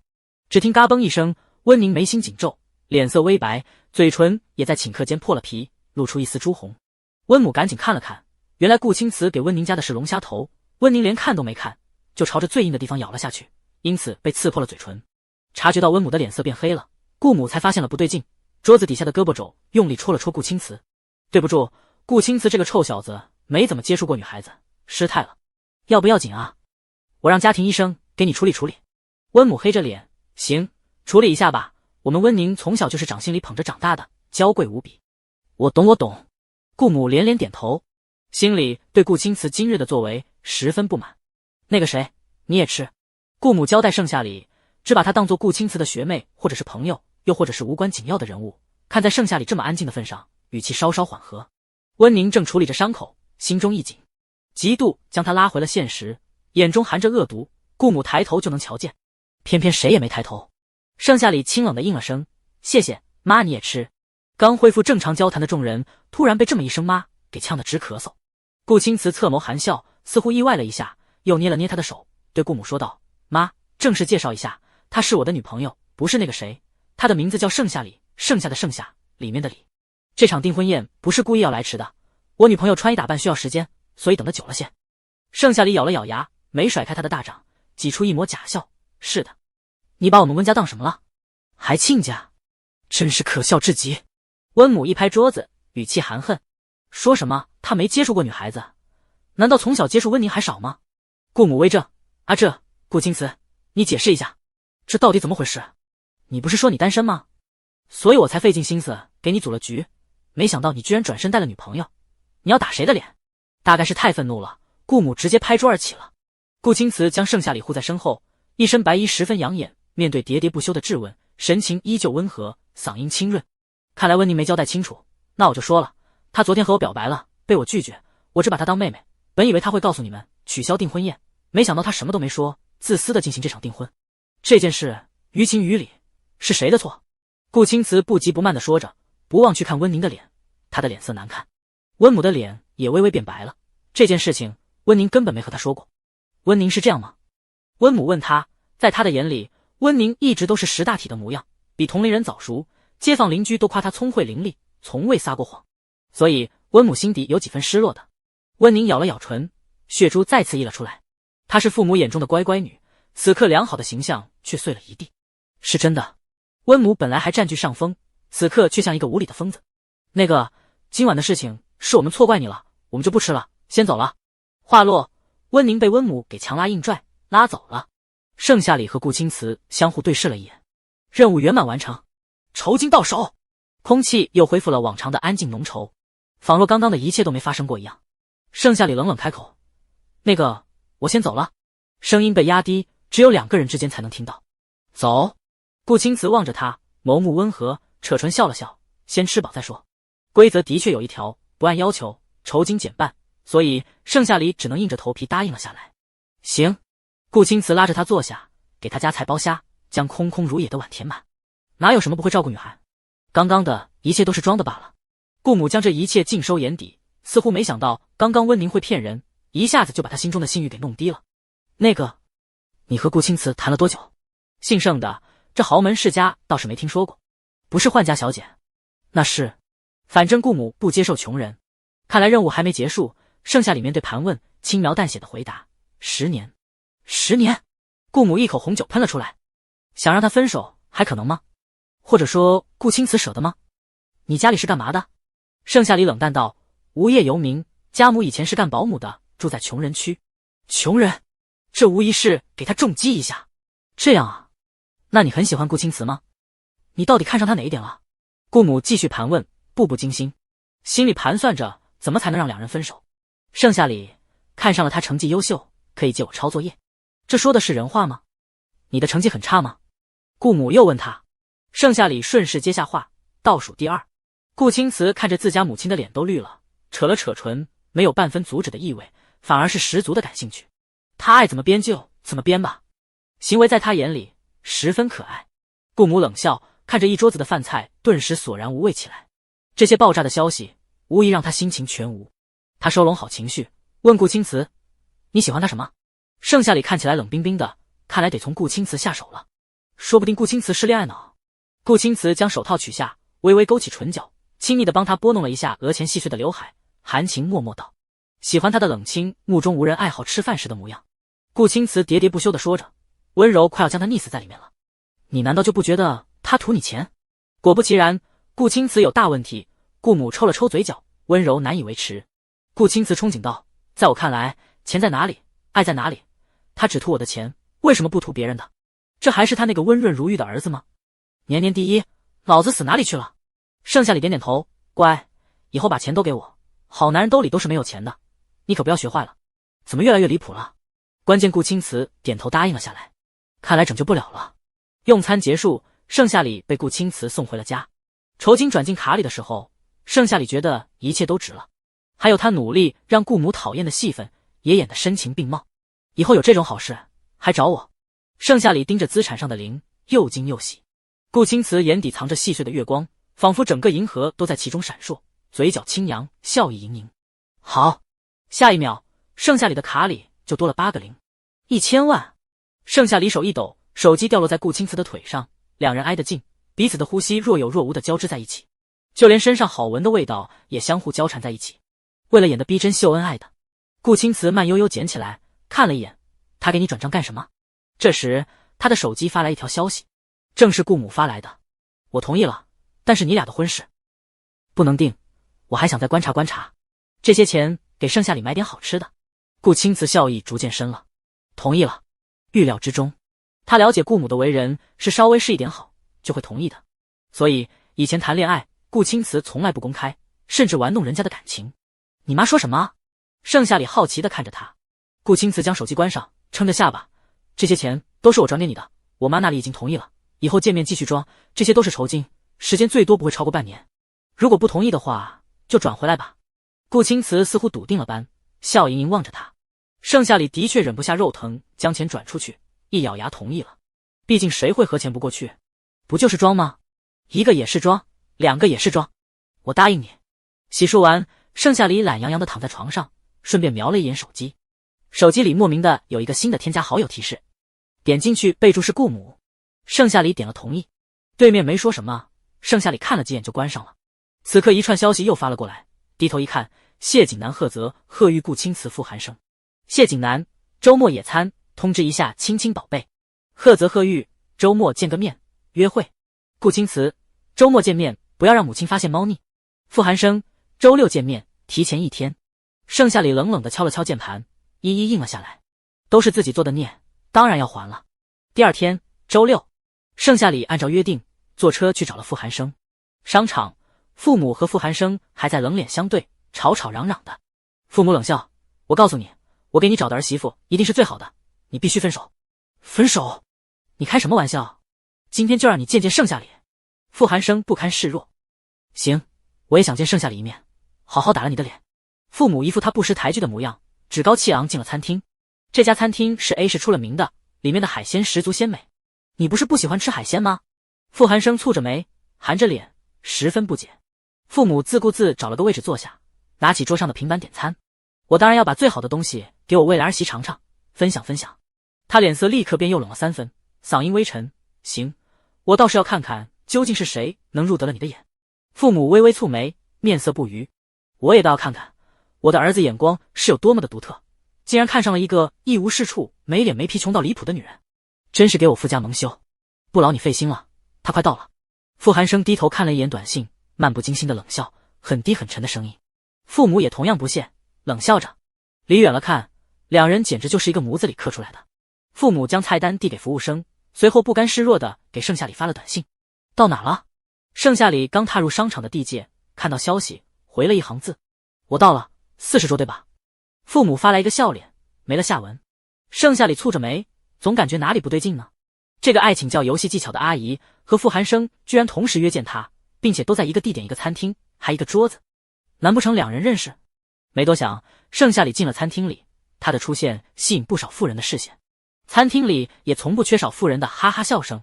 当盛夏里走进40桌时，傅寒生和父母同时转头，眼底划过一抹惊喜。看到没有，他就是盛夏里。父母和傅寒生异口同声地说道。后知后觉，两人都愣了愣。盛夏，靠，谐音字啊！两人此刻也都明白，闹了一场乌龙。在盛夏里困惑的神情下，傅寒生和父母脸色变得十分难看。你叫什么？父母依旧不敢置信。盛夏里。盛夏里如实回答。下一秒，傅寒生传来低声嘲笑。一向冷峻严肃的傅寒生忽然绽放笑容，如同冰山融化，卧蚕饱满，折出一道桃花纹，不近人情的冷酷感消失不见了，有几分的亲近，还挺好看的。父母也是久违的看到傅寒生笑，庆幸的同时又恨不得钻进地缝里去。你俩耍我呢？傅寒生早就知道对不对？闻声，傅寒生笑得更厉害了，眼尾上挑，眉梢间透着一股愉悦。妈，你怎么不告诉我，盛夏就是盛夏里啊？明明最忐忑的是我好不好？搞了半天，他们约见的是同一个人。父母没好气哼了一声。我怎么知道盛夏就是盛夏里？我又怎么知道盛夏里一下子变这么美了？盛夏里变美，他是有目共睹的，只是当时实在讨厌盛夏里，于是就听错了音，被儿子狠狠嘲笑，他真是无地自容。你叫他妈？你俩是母子？盛夏里即使再怎么不明白，此刻也懵懵懂懂。傅寒生收拢了嘲笑，是，所以你就是伯母。盛夏里分析，眉心紧紧锁在了一起。父母点头，真相大白了。那之前父母跟他说儿子看上了一个丑又瘦特别穷的女人，讲的就是他了吧？天杀的！盛夏里尽管冷着脸，但心里早就波涛汹涌了。父母似乎也想到了什么，尴尬又讨好的将他拉坐在旁边，赶紧将传家宝玉镯取下，塞进了盛夏里的手心里。盛夏里摸着光滑虽露的玉镯，神情不解：伯母，你这要做什么？你既然这么讨厌我，在我说出名字的时候又故意听成谐音，如今见了面，我们就没什么好说的。盛夏里将玉镯递给他，看向傅寒生。傅寒生低沉道：是啊，妈，既然这么不喜欢，何必讨好？我和盛夏里就先离开了。真是搬了石头砸了脚，父母悔的肠子都青了。但这也恰恰说明盛夏里足够优秀努力，所以才把母子俩都吸引了去。到嘴里的儿媳妇可千万不能飞了。他正欲离开，父母赶紧拉住两人的手，呵呵一笑，现在才真相大白啊。那之前妈一直说生夏虽然穷了点，但成绩一直努力提升，性格要强，样貌衣着都有提升，重点是对我对任何人都保持善意，我就十分的喜欢，所以才约见的。那件事的确是我的不对，来都来了，误会解开了，吃个饭再走嘛。傅寒生侧眸望着盛夏里冰如霜的眼眸，却在看盛夏里时格外的温柔溺爱。父母还从未见过傅寒生这一幕，特别是他刚刚的笑容，想要永远的留下来。望着父母真诚中带了几分祈求的模样，盛夏里点了点头，行，来都来了，肚子再走不太好。傅寒生拉着他坐下，服务生拉着餐车将菜都一一上齐。空气中扩散着一股粘稠的沉默，父母出声打断着沉默：那个盛夏里，这个鲍鱼很好吃，你要不要尝尝？父母将鲍鱼放进他的餐盘里，也不管他拒没拒绝。盛夏里冷冷嗯了一声，尝了尝，嘴边沾了一丝汁液，全然没有发觉。傅寒生瞥见，拿手帕给他轻柔的擦拭。盛夏里微愣，他低着头，鼻梁很高，额发自然下垂，半遮住漆黑狭长的眼，尾睫上扬，眼尾微挑，一双冷漠又多情的眼睛。擦拭干净。傅寒生很自然地将手帕放下，然后用刀叉将蛤蜊肉挑了出来，放进他的餐盘里。回过神，他似乎想到了什么，看向父母，就见父母双手捧着脸，满眼欣赏，磕 CP 的模样，显然已经误会了什么。盛夏里刚要解释，父母笑眯眯道：刚刚真是冒犯了，我哪里知道你是傅寒生的女朋友，还羞辱你。大脑经过飞速运转，已经想通了，我认下你这个未来儿媳了。这个玉镯是傅家传家宝，不值钱，就送给你。当然了，我同意你俩，得给你俩发个大红包。盛夏里被隔离呛得直咳嗽，什么鬼？他什么时候成了傅寒生的女朋友？还未来儿媳？你看，他兴奋的说不出话了。父母看热闹，不嫌事大。哎呀，我知道傅家是你攀登不起的，但没关系，凡事都有破裂，我一定会成为一个好婆婆的。像掉水里先救谁的话，肯定救你。盛夏里咳嗽得更厉害了，一张冷漠的脸被涨得通红。傅寒生赶紧给他疏通拍打背部，看向父母的眼神不善。妈，别说了。父母乐在其中，能娶到她，你就偷着乐吧。也对，你们年纪都尚小，不急于一时。盛夏里终于缓和了几分，捂着胸口不易言语。这都是什么跟什么啊？喝点水。傅寒生给他递上一杯椰子汁，盛夏里爽朗的一口干了，却不解心中的愁意。傅寒生仿佛看穿了他，低声：先别拒绝，他已经很久没这么开心了，这件事我们私底下解决。盛夏里咬了咬牙，随便。他是顾全大局的人，父母虽然在他的面前说他的坏话，又在他的面前表现讨喜，闹了一场乌龙笑话，但是父母的确是真心实意喜欢他，不惜将传家宝都拿了出来。饭后，盛夏里一秒都不想多待下去，推迟了传家宝的借口离开。父母亲自将他和傅寒生送了送，望着车子疾驰而过，消失在尽头，脸上的笑意才逐渐变淡，颇为赞同的点了点头。喜欢，太喜欢了，就得是这种冷酷无情的女人，才能制服住傅寒生那个混蛋。亲眼看到傅寒生为盛夏里鞍前马后，多年照顾傅寒生，而热脸贴冷屁股，好像在顷刻间好了不少。车里，盛夏里冷着脸：傅寒生，这就是你所谓的见面？低头看着资产又多出几个零，盛夏里顿时又气又恼。有钱人真是太不把钱放在眼里了。傅寒生眼底一贯的冷漠和清冷消失，透着一股温情和柔软。对不起，这件事情是我的不对，我没有事先调查清楚，让你为难了。这些钱你就拿着，以后还需要你多多帮衬我。在母亲的面前装样子。盛夏里冷笑，心中一紧。顾青瓷、傅寒生两个人都要在家长面前装，怎么感觉进了一个阴谋圈子？我知道你的顾虑，我们签契约书到期了，我们就随便找一个理由，比如我不会照顾你，思想不合，大男子主义，太冷漠等等，分手。盛夏里不易言语。契约书，贵族学院的一种契约方式，很久以前就开始流行，是给男女的一种保障，任何一条违约就会有一笔不菲的钱。盛夏里迟疑，这么多钱，好想要。他穷疯了。可是他这般恬不知耻，如果同意，就与5个男主又绑在了一起。到时候该如何脱身？等等，盛夏里灵光乍现，他有钱啊！契约一旦到期，他就挥挥衣袖，拿钱跑路、转学、搬家，从此隐姓埋名，让他们再也找不着他。然后剧情回到正轨，到时候他再创业赚钱，钱生钱，一辈子也花不完。美好的校园果然美好。行，我签。盛夏里紧皱的眉心被抚平，傅寒生心中一喜，冷峻的脸裂开，透露着一股欣喜若狂。他好了，他算是短暂的拥有他了吧。傅寒生赶紧将事先准备好的电子契约书发给他一份，然后签上名。盛夏里看了看，和谢景南的差不多，没有一条霸王的条例，立即就签了合同。傍晚出现了少许的云海，更加衬托了夕阳的绚丽。那缓缓下沉的斜阳，竭尽余力的把周围的晚霞烧成血红。天空中突然盘旋了几只飞鸟，扑腾着翅膀，看起来十足的快乐。送走了盛夏里，傅寒生才恍恍惚惚的让司机掉头离开，依依不舍的看了看盛夏里所在方向，恰时看到了一旁似笑非笑的身影，满心欢喜，立即沉了下来。谢景南，他找盛夏里做什么？傅寒生突然想起来，谢景南似乎跟盛夏里说过，他住在盛夏里的隔壁，还说什么近水楼台先得月。好在他提前签下了契约书，谢景南那个混蛋肯定没得到月。但是谢景南住在他隔壁，傅寒生一刻都不敢放松警惕，冷吃。拐回去，我让你掉头了吗？司机懵了，正想解释，可从后视镜看到少爷冷峻的神情，顿时吐不出一个字了。车子缓缓掉头，又拐了回去。谢景南正似笑非笑地问他：亲亲宝贝去哪了？嗓音像是刻意加过般，听起来诱惑十足。尤其是亲亲宝贝这4个字，别提有多酥酥麻麻了。盛夏里冷脸，需要向你汇报，可以吗？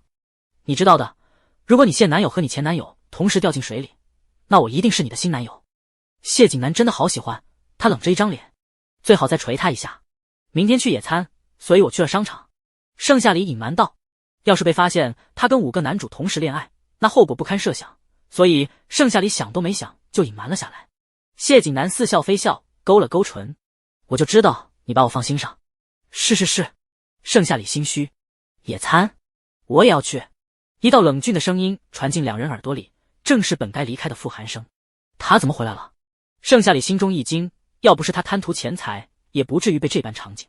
心底隐隐后悔，偷听别人说话真不道德，不像你傅家作为啊。谢景南似笑非笑的眸子一冷，暗暗戳他脊梁骨。傅寒生为了能跟盛夏里一起，什么也不怕了。那又怎么样？只要我能得到月的心，一切都是值得的。近水楼台先得月。谢景南知道自己有4个情敌，抿了抿唇，不知在想什么。似嘲讽，我祝你成功，野餐罢了，多一个又能怎？谢景南挑眉，进了盛夏里隔壁的房子，似乎在向傅寒生炫耀。傅寒生的确差点被气到了，在想要不要买下隔壁给他做邻居。我先走了，明日不见不散。火药味在空气中散开消失，盛夏里还以为是错觉。昔日，谢景南敲响了他的门，圣母赶紧打开门。景南来了，快进来。景南，看来在岳母的心里有他的一处位置了。都说近水楼台先得月，一定是他先得到。今儿可是他们野餐约会的最佳时间。心底在不断嘲讽着傅寒生。谢景南扯出一抹漫不经心的笑，岳母，我来找亲亲宝贝。圣母微愣，谁？岳母？还亲亲宝贝？不难猜出他叫的是谁，难不成谢景南和盛夏里偷偷谈恋爱了？圣母一时间没反应过来，直到谢景南收敛了快要漫出的眼底兴奋，似笑非笑的解释：岳母想的没错，我和盛夏里正式确定关系了，她现在是我的女朋友。说到这里，谢景南一张妖孽的俊脸上绯红尽显，似乎害羞了。圣母低下头，瞪了瞪眼，快速的接受了这个事实。本身对谢景南就不排斥，加上他优秀善良，还有孝心嘴甜，会哄人，乐于助人。之前圣母总觉得女儿和他莫名般配，没想到这么快就实现了。要不是怕盛夏里分手后难过，圣母恨不得帮2人促进的关系。原来是这样，所以你今天找盛夏里是去约会，对吧？圣母将门关上，坐在了沙发上，脸上浮现几分的八卦神色。是。谢景南点点头。正因为看出来圣母对他并不排斥，甚至是喜爱，所以喊岳母时才如此得心应手，仿佛这一切都在预料之中。我帮你把他叫起来，他这些天学习累坏了，说是要备战月考，现在都在睡懒觉呢。圣母想到了什么，补充：听说你是年级第一，那你能不能经常给他补习补习？我是他的男朋友，补习什么的就交给我吧。他答应了老师要这次月考进前5，所以才这么努力的。谢景南毫不犹豫答应下来，似乎特别满意男朋友这个名称。圣母放下心来，进房间喊盛夏里。没几分钟，盛夏里就顶着乱糟糟的头发出来了。没了妆容，盛夏里略显憔悴，懒洋洋地伸了伸懒腰，目光不自觉地转移，与沙发上似笑非笑的谢景南对视上。谢景南被可爱到了，抵着唇笑。他身上还挂着松松垮垮的睡衣，露出半个香肩。谢景南怎么在这里？想了想，盛夏里不急不慢地将睡衣整理好，视线漫不经心地转移，随后洗漱。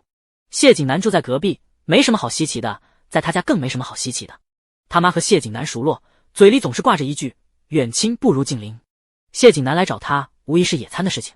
洗漱完，盛夏里进屋换衣服，见钟表时针一针一针的跑，圣母才猛然想起重要的事情。你俩好好玩啊，我去买点菜，等会儿菜就被卖光了，买不到新鲜的了。两人应了声，圣母赶紧溜之大吉。可没过一会儿，门又被敲响了。盛夏里将梳子放下，走上前，妈，你又忘了什么？傅寒生走近，冷峻的黑眸充满了侵略性，像极了一头戾气的野狼。见到他，眉宇间的冷峻瞬间消散，转而是温柔柔情。夏夏，我来找你赴约。声音沙哑。盛夏里退后2步，你们都来这么早吗？奇了怪了，又不是上学，结果谢景南和傅寒生起得比鸡早，害得他都没睡一个好觉。我们？傅寒生不解，视线在屋内扫了几圈，落在沙发的男人身上。谢景南休闲地靠着，大长腿翘起，正摩挲着骨节分明手指戴着的一个戒指上。你来得比我还早，怕是一夜没睡吧？傅寒生不止笑容轻蔑，眼神里面都像裹着刀子，语气更是不善。谢景南锁定在傅寒生眼眶里的红血丝上，似笑非笑，也不恼。兴奋一夜没睡的人是你吧？何况我就住在他隔壁，天天都能见到他，不像你还得跑这么远。被戳中了脊梁骨，傅寒生冷哼一声，身侧的骨节都捏得咯咯作响。就算故意激怒我，你也得不到他的心。傅寒生似乎想到了什么，神情轻蔑。他不气。谢景南这个男人又不是盛夏里的男朋友，等到盛夏里公开他的那一天，看他还怎么笑得出来。至于他们是邻居什么的，得意不了多长时间。傅寒生已经跟父母商量过了，用不了多久，隔壁就会装修完成。谢景南摊开手心，目露鄙睨地递了他一眼，说的你好像能似的。这股异常的火药味，盛夏里不止一次闻到了，起初是不在意的，可此时想忽略都不行，加上他烦躁不安，生怕事情败露，做贼心虚。行了，你俩别吵了，有完没完？是他先开始的。傅寒生真是讨厌死了谢景南那副似笑非笑的嘴脸，气得紧。谢景南面带浅浅的嘲讽的笑意，是我开始的又怎样？你不接话，默默忍着，不就没事了？他怎么没发现谢景南这个年级第一这么招人讨厌？搞得傅寒生有种想要压他一头的错觉，或者是认真考试，公开成绩，惊艳全球。不行，他绝对不能犯浑。忍，他忍。盛夏里看着傅寒生气场冷酷，方圆10里都跟着遭殃，立即踹了谢景南一脚，说话别阴阳怪气的。你俩要是再吵，就都滚出去。谢景南被踹爽了，误以为他是在奖励他，心情美得很。行了，我收拾完了，选个露营野餐的地点。盛夏里含着脸，穿上鞋，离开了家。这次放假3、4天，其中包括周6日，能好好的玩一阵了。可盛夏里却提不起什么兴趣。傅寒生和谢景南乖乖的跟在后面，闻声，谢景南风轻云淡道：早就选好了地址，就连餐食都做好了，全是你爱吃的。他又将车门给打开，让盛夏里坐进去，绅士有风度。傅寒生冷笑：马屁精。他也提供了场地，免费游玩。哪像谢景南，有一点功劳都说出来，不就是想被夸？等等，你怎么知道他爱吃那些？谢景南搂住盛夏里的肩膀，眼神似在嘲笑他。现在才发现，作为丈夫，知道他的全部喜好，难道不正常吗？他的妈妈也特别喜欢我这样有担当细心的人。这番话好似在宣布主权。傅寒生含着脸，10分啊不，12分，想立刻马上搬到盛夏里的隔壁了。谢景南竟然从圣母那里讨好，这个角度真是令人意想不到。呵呵，常在河边走，哪有不湿鞋？傅寒生咬了咬牙，我祝你成功吧。强烈的嫉妒像蛇一样咬着他的心。盛夏里蹙眉，打断了谢景南接下来洋洋得意的话。能不能安静？我接个电话。吵，脑子疼。如果能让他重来，他绝对不要贪图钱财了。盛夏里接了电话，喂。电话那头传来赫泽赫玉清润的嗓音：你是不是把我们忘了？没有，记在心里呢。盛夏里说谎不打草稿，一句话把对面2个男人哄得心花怒放。贺玉害羞地问他：那你什么时候过来？一旁的贺泽立即垂下了眼睑，脸也随即垂了下来，耳根却悄悄地红了起来。他比贺玉还害羞，所以让贺玉询问，他则躲在一旁偷听。盛夏里清冷的声音犹如一清泉，听了就让人舒心。马上。好。贺玉看了一眼贺泽，补充：你千万小心点，我们不急。话落，他挂断电话。贺玉和贺泽面面相觑，两人不易言语，耳根却红透了，暴露了此刻的紧张。一想到要和盛夏里约会了，两人就像是一个毛头小子无头苍蝇一样，没有头绪，全是期待和紧张。行了，有什么好紧张的？贺泽玩世不恭地瞥了一眼贺玉，呼吸一深一浅，贺玉听得清楚。哥，别嘴硬了。贺玉偷笑，一双琥珀色的双眸闪亮如宝石。话音刚落，一条消息发送了过来。贺泽梗着脖子不承认，顺势瞥了一眼，原来盛夏里要去野餐露营，给他发了一个地址，问他们来不来。盛夏里心都提到了嗓子眼，被发现是迟早的，到时候他就直接承认，道歉，祈求原谅。大事化小，小事化了，他一个人实在约不了这么多。贺泽、贺玉相互对视一眼，乖戾的脸上浮现几丝不解和兴奋，是不是足以说明他们能和盛夏里待上好几天？想都没想，贺泽、贺玉就答应了。顾青瓷在路口随时汇报。毫不意外的，几人都起得格外早。盛夏里在路口时看到了顾青瓷，冷冷开口：停车，我要去见一个人，你们先等等我。他没管两人同不同意，就自顾自下车，随后扯了扯顾青瓷的衣角。顾青瓷最讨厌和别人发生肢体接触，或是离得近，呼吸周身的一片空气，眼底迸发厌恶，温润气质消失，变得清冷不近人情。有事？顾青瓷转过身，看到是盛夏里后，清冷在顷刻间就消失无踪，又恢复了往常那副温润如玉的模样，仿佛刚刚的一瞬厌恶都只是错觉罢了。一双桃花眼，深情款款。没想到能在这里遇见你，我们算不算双向奔赴？顾青瓷骨子里扎，说起情话来实在轻松自在。换做别的女人早就被聊得面红耳赤，尤其看到顾青瓷这张斯文儒雅的俊脸，根本把持不住。约你去野餐，去不去？盛夏里根本不吃这一套，面无表情开了口。顾青瓷轻笑：你邀请我，我肯定是要去的。他声线缱绻，温柔到极致，入了骨的偏执，理转千回萦绕在唇齿间。盛夏里耳朵都要怀孕了，冷着一张脸点点头，一下把5个男主约在一起，也不知道这样做对不对。跟我来。盛夏里要走，顾青瓷轻轻握住他的手，十指相扣，不由得让盛夏里愣了一下。我想牵你的手，可不可以？话虽如此，可手已经紧紧握住，还能再甩开吗？顾青瓷的皮下真是一个狡猾的狐狸。不可以。话音未落，一个天旋地转，顾青瓷揽住他的腰肢，躲开了一辆车，而车里面坐的正是谢景南和傅寒生。两人亲眼看到顾青瓷揽住盛夏里的腰肢，前者又笑嘻嘻的将盛夏里十指相扣，实在刺眼。于是傅寒生冷冷地对司机说道：开过去，撞死他！贱人！司机为难，谢景南似笑非笑的眼眸也含了下去，怒斥：看什么看？让你撞死他！你是没听见吗？杀人是犯法的。司机瑟瑟发抖，瞄了一眼后视镜，两人的脸黑成了炭，周身的气场如冰霜般吓人。司机咽了咽口水，眼一闭，心一横，撞了上去，被顾青瓷躲了过去。没撞到，你个废物！谢景南冷笑，打开车门，直接下了车。傅寒生紧跟其后，一左一右的将盛夏里从顾青瓷的怀里拉走了。顾青瓷笑盈盈道：好巧啊，你们也是去野餐的。看到两人在这里，他还有什么不明白的？2个少爷让盛夏里盛情难却，所以约他去野餐，不就是不想跟他们待在一起吗？谢景南和傅寒生将盛夏里塞进车里，神情轻蔑：你还真是人不要脸，天下无敌，连野餐都打听到了，还想死皮赖脸的跟我们一起？就是顾家也不像是连野餐露营都出不起的。谢景南冷笑。顾青瓷丝毫不害怕两人嗜血的神情，打开前车门坐了进去。悠悠道：跟你们在一起，这个假期才有意思吗？你……傅寒生被气狠了，连话也不知该说什么。谢景南蹙眉，见他不请自来，很是不喜。首富5家，顾温谢傅贺都在合作，他们还世家交好，因此谁也不敢得罪谁。饶是死皮赖脸，却也毫无办法。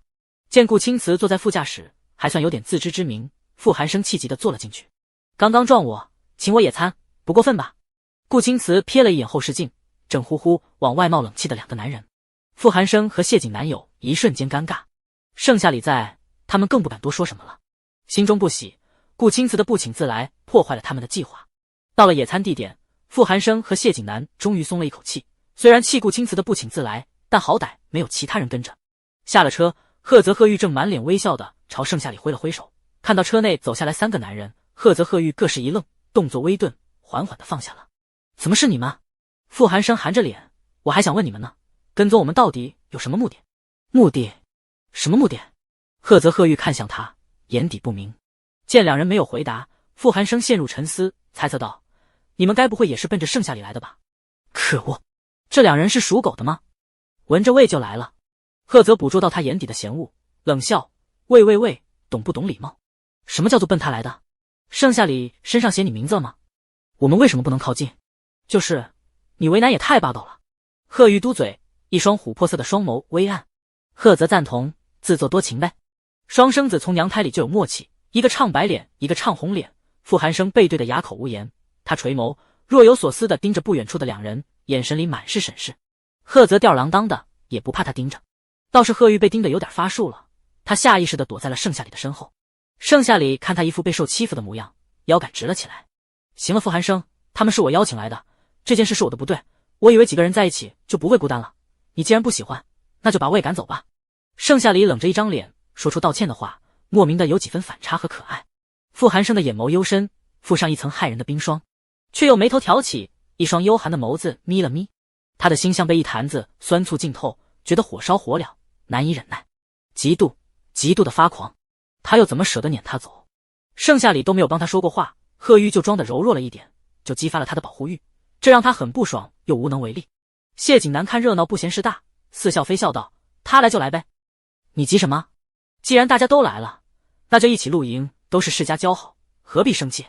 作为一个局外人，顾青瓷和谢景南看得一样透彻，自然也发现了新奇的点，那就是盛夏里有保护欲，在面对任何弱小的群体，这点好极了，他们可以利用这点博取关爱。都聚集在一起，他正好可以观察观察盛夏里比较倾向谁。傅寒生神色冷冽，黑眸深处涌动几分薄怒。随便。盛夏里暗暗松了一口气，进了房车。房车很大，该有的设施一一都有。盛夏里将包放在柜子里，下了车。此刻谢景南把准备的餐食给摆放在了桌上，美名其曰爱心餐。4个男人心思各异。赫泽死装，傅寒生贱人，顾青瓷怎么不撑死他？贺玉，这是新的勾引方式。想到这里，不甘示弱，各自拿出餐食，一张长桌被摆得满满当当。看到这幕，盛夏里都不知该坐在哪里了。谢景南眼尖，看到他立即就将人儿按在了离自己最近的位置上，心里正得意，殊不知这些小把戏已经被4个男人看穿了。真精，跟狐狸精一样。4个男人想阻止显然晚了，并不气馁，动作迅速的像是在玩抢板凳的游戏，快准狠的在盛夏里最近的位置上坐下。你有病吧？快把你的屁股从我腿上挪开！赫泽没好气的说道。傅寒生像是一个老干部一样，动作缓慢，眼看只有这个位置最佳了，当然不能让。不，你先挪开。我挪开了，你不就得逞了？赫泽不悦的气息毫不掩饰的扩散着，神态已然没了之前的玩世不恭。傅寒生冷笑，让我怎么了？似乎想到了什么，傅寒生暗暗夹了夹嗓子，开始收拢嚣张的气焰。赫泽浑然不知，暗暗较劲，想把他给挤出去，我凭什么让你？盛夏里才后知后觉，神经大条迟钝的发现5人在争争抢抢的，难怪之前氛围一直都很奇怪。早知道他就不约5个人了，这不是一下子搬石头砸了自己的脚，后悔。这时一个相对可怜的眼神朝他投射过来，抬眸撞进傅寒生含着淡淡忧伤的眼眸，盛夏里的心头一跳。傅寒生从来都是一副高冷的模样，外人看起来冷冰冰的不可一世，如今可怜楚楚的盯着他，与往常一点都不一样。如果傅寒生趁机提出任何要求，盛夏里甚至都无法拒绝。你怎么了？他清冷的声音软了下来，连他自己都未曾发觉。傅寒生撇嘴，眼睑微垂，我想和你坐在一起，可以吗？什么死声音？4个人纷纷朝他看了过来。谢景南和顾青瓷也停止了剥虾的动作，空气一片沉寂。下一秒，可以。盛夏里答应下来，对赫泽说道：赫泽不要小孩子气，让他。赫泽茫然中带着几分的不服，嗤笑：让他滚！可恶，3言2语就把盛夏里给收买了，偏偏他想装也装不出。傅寒生继续耷拉着脸，委屈极了。盛夏里还想说什么，贺玉一双琥珀色的眸子里漫出倔强，哥哥也想坐这个位置，真的不行吗？声音清润，视线黏糊糊的落在他的脸上，与生俱来的气质和容貌比傅寒生好了几倍。盛夏里心一下又软了下来，真的好像他养过的一只小狗，水汪汪的眼睛眨啊眨。傅寒生，下去，不许耍无赖！盛夏里毫不留情将他踹了下去，半路杀出个程咬金。傅寒生微微侧头，冷漠又沉稳，嘴角轻扬克制又隐忍，眉头紧皱，黑眸危险的眯起，不爽地从地上爬起来。这件闹剧终于收场了，而他的做法无疑让众人了解到了可信度。谢景南和顾青瓷不易言语，贺泽给贺玉竖起了一个大拇指。继续吃饭，谁也没有理会谁。微风徐徐吹着，云朵露出太阳，洋洋洒洒照在地面，并不热。谢景南将虾给他包好，满满一整碗。一双暗色的眼眸掺杂着雀跃，骨节分明的手捏着虾仁，亲自喂盛夏里。盛夏里下意识地咬住，含在嘴里。虾是专门腌制过的，入口即化。好吃吗？要不要再吃一个？谢景南捕捉到他眼底的一丝亮彩，边问边将虾又捏起，递到他唇边。一双似笑非笑的深邃眼眸盛满了笑意宠溺。盛夏里嗯了一声，面对美食，甚至不需要过多引导，再次含住虾。咣当一声，砸出刺耳的声音，不知是谁没拿稳筷子，掉在了餐盘上。空气中突然散发着一股浓墨重彩的沉寂。他似乎察觉到空气陷入一片死寂的沉默中，转头看向众人，就见众人都是一副吃惊的模样，还有对谢景南偷家的嫉妒和不屑一顾。盛夏里显然也意识到和谢景南这家伙表现得太亲近了，嗨嗨两声，坐直了身体，不动声色地离远了点。谢景南被他这个小小的反应可爱到了，似笑非笑的双目笑意深了，像是丝毫没有危机感似的，继续吃饭，仿佛刚刚的一切都是错觉。四人心思各异，纷纷效仿起来。虾有什么好吃的？这是我亲手给你包好的蟹，尝尝吧。傅寒生将一碗的蟹肉蟹黄递给他，似乎想到什么，又收了回来，拿起勺子喂他。一向冷峻严肃的傅寒生嘲讽起人来异常毒舌。傅寒生忽略盛夏里的尴尬，愣着干什么？还是只吃他喂的？言外之意，我才是你的男朋友，刚刚吃他喂的，我不高兴了，现在就立刻马上吃我给的。盛夏里有几分的茫然，还是乖乖吃了。怎么感觉他处于被动了？算了，被动总比发现好。一碗见底，傅寒生给他擦了擦唇，动作轻柔，像是在对待什么奇珍异宝。可在众人眼里，这就是赤裸裸的炫耀。偏偏这时，傅寒生还挑衅一句：“看到没有，夏夏喜欢我喂的。”谢景南冷笑两声，将手套取下，没再说话。讨厌精，炫耀精，每次都破坏他的好事。迟早有一天，他要让傅寒生输得很难看。作为局外人的顾青瓷轻笑一声，将这一切尽收眼底。温润儒雅的俊脸上，除了温柔，再没其他神情。谁也不知他内心深处想的究竟是什么。这个是我亲手做的鱼丸，上次你拒绝我了，这次应该不会再拒绝了吧？贺玉将装在精致的碟子中，拳头大的鱼丸递给他一个，神情害羞。上次那不就是贺玉带去学校的餐食，被盛夏里倒进了垃圾桶里？那时盛夏里只顾着不让5个金圈太子爷近身，毁了贺玉的心意，还浪费了粮食。除了贺泽、贺玉知道这件事外，其他3人各是茫然。盛夏里没办法，只能接过，随后抱着一颗拳头大的鱼丸啃了起来。这鱼丸太紧实了，里面没有汤心，全是肉，估计吃一颗就饱了。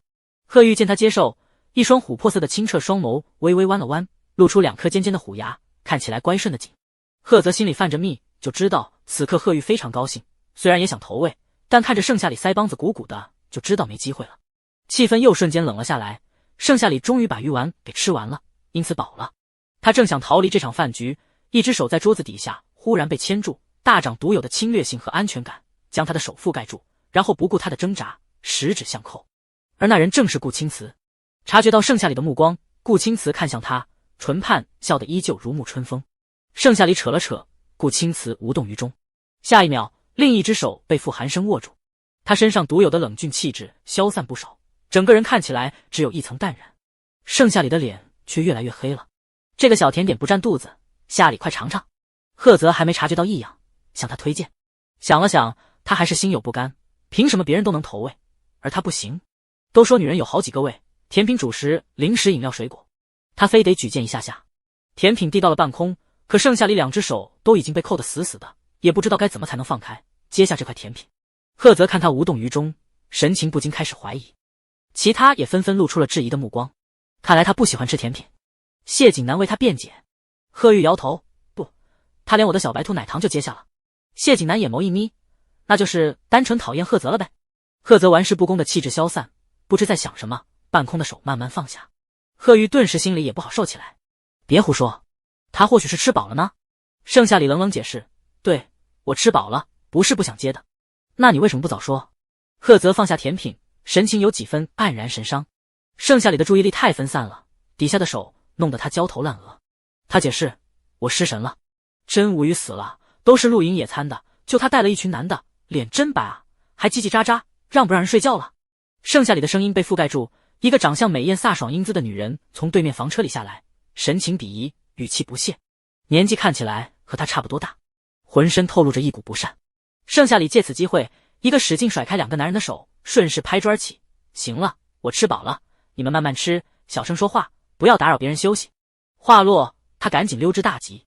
对面的女人不依不挠，继续嘟囔，还算有点识相，但还是把我给吵醒了，现在劝诫又有什么用？不过话锋一转，这个女人倒是有点姿色，居然能找到5个极品美男。奶狗纯情妖孽，放荡不羁温柔，几乎每种类型都有。我怎么没想到露营带男人来？看着男人们争风吃醋也不错，可惜了。但是他记住剩下了。女人自顾自说完，跺了跺脚，进了房车。刚刚的鄙夷不屑消失殆尽。盛夏里还想过去道歉，现在看来也不是那么需要了。他抽了抽嘴角，进了房车。临近中午，盛夏里换了一身浅白的连衣裙，衬得身形优美，别具一格。特别周身清冷的气质，令人有种想欲拒还迎、魂牵梦绕的感觉，忍不住的想要靠近多看几眼。好不容易放松一下，当然是好好享受了。盛夏里舒适的躺在摇椅上，面前是清澈的河流和一望无际的草地。草地绿油油的，又软又长，随着风摇摆不定，仿佛要誓死追随于风。阳光洒下来，照得湖面波光粼粼，微风煦煦，吹皱了湖面，也狠狠牵动着某人的心弦。盛夏里任由被阳光炙烤着，不动半分，也不怕肌肤被晒得黑了，只想安静地享受这一瞬间。墨镜遮住了那双清冷的眼型，耳朵窸窸窣窣的声音越来越响。盛夏里蹙着眉，将墨镜摘下。贺玉一张脸近乎白的透明，在阳光下隐隐的都能看清楚青紫血管。看到盛夏里疑惑不解的神情，他主动解释，夏，中午想吃什么？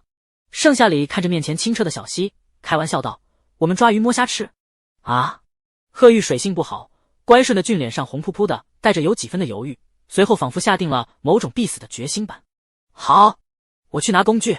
贺玉咬了咬唇，眼神里的慌乱消失不见，他头也不回的跑了。盛夏里没想到自己只是开个玩笑，贺玉就当真了，性格当真是纯情好骗，突然有点后悔开玩笑了。然而这个玩笑话也没让他失望，贺玉、贺泽、傅寒生、谢锦南都来了，手中各自拿着捕鱼的工具，满怀期待的站在盛夏里的跟前。盛夏下扶额，平静道，我骗你的，其实我随便吃什么都行。闻言，贺玉仿佛有2个耳朵，一条上翘的尾巴同时耷拉下来了。真的不去吗？我可以抓很多鱼，亲手烤给你吃的。他的声音软糯而颤抖，像是小奶猫在撒娇。每次开口说话，总让人心生怜爱，想把他紧紧拥入怀中，好好呵护。盛夏里现在就有这种莫名的情绪，但他只觉得这是同情心罢了，可依旧是无法拒绝。盛夏里张了张唇，还是答应了下来。其他几人全然没有异议，心里正盘算着怎么才能和盛夏里有单独接触的机会，毕竟这些人就像是狗皮膏药一样，紧紧缠着盛夏里不放，而他们心知肚明，对方是情敌。贺玉灰暗的眼睛立即就亮晶晶的，2颗虎牙露了出来，特别耀眼。他们早就将裤脚和衣袖别了上去，必要时恐怕会直接脱掉衬衣。盛夏里随着他们来到了小溪前，谢锦南有些迟疑，贺泽一看他们扭捏的模样，暗喜，立即就下水试试了。小溪很浅很清，里面的鹅卵石也非常光滑，湿脚丝毫不觉得硌得慌。贺泽表现的机会来了，他朝盛夏里伸出手掌，有我扶着你，别怕。谁怕了？盛夏里小时候就是个魔王，天不怕地不怕，阎王都得退避3舍。贺泽看他冷着一张脸，虽然看不清表情，但十分肯定他就是怕了，还在嘴硬。他小时候特别矫情，连小虫都怕，因此有不少女孩子捏虫吓唬他。后来妈妈死了，爸爸出轨，他才变成了一个真正的男子汉，还要照顾弟弟，受尽其他家族的冷眼，受过太多苦了，所以每当遇到令他害怕的事情，贺泽就下意识的嘴硬，把情绪隐藏起来，脸上是一副丝毫不在乎的模样。如果那时候也有一个人温柔的安抚他，陪他克服恐惧，他就不会处处隐瞒真情了。盛夏里将手放在他的手心里，缓缓下了水，水面被晒得温热，但深处却带着几分凉意。他将手抽回，冷笑，我不怕任何东西，真正害怕的是你吧？我才没有。赫泽眼神闪躲，偏要嘴硬。盛夏里勾唇，嘴硬。他能看出来，他一直觉得情绪是特别好隐藏的，也从来没有人会拆穿他的狼狈。罢了，肯定是巧合。赫泽回了神，将贺玉扶了下来。谢景南和傅寒生在岸上面面相觑。怎么？你不敢？我只是有一点洁癖罢了。傅寒生冷冷睨了他一眼，随后下了水。谢景南似笑非笑的眼眸沉了一瞬，不知在想什么。他紧跟其后的下了水，觉得牺牲点没什么。盛夏里已经开始专业的找鱼捞了，谢景南盯着他，觉得荒诞，怎么可能一捞就能把鱼给捞起？然而下一秒，盛夏里就迅速的将一条鱼给捞了起来，快速的放进了桶里，没有半分的拖泥带水，整个动作形如流水。鱼在桶里翻滚几圈，加了水才安静下来。谢景南暗惊，盛夏里居然还有这技能。谢景南勾了勾唇，真是令人大吃一惊啊！看来他的眼光不错，盛夏里身上藏了许多未知的秘密。好厉害，能不能教教我？贺玉眨巴眼睛看着他，眼底像是有亮光在闪烁。盛夏里毫不犹豫地答应下来，跟我来，我带你去一处鱼儿多的地方。贺玉亮晶晶的眼睛像是混了胶水般黏糊糊的。没问题。盛夏里心都快化了，真想摸一摸。两人去了别处，谢景南和赫泽傅寒生大眼瞪小眼，看着本少爷做什么？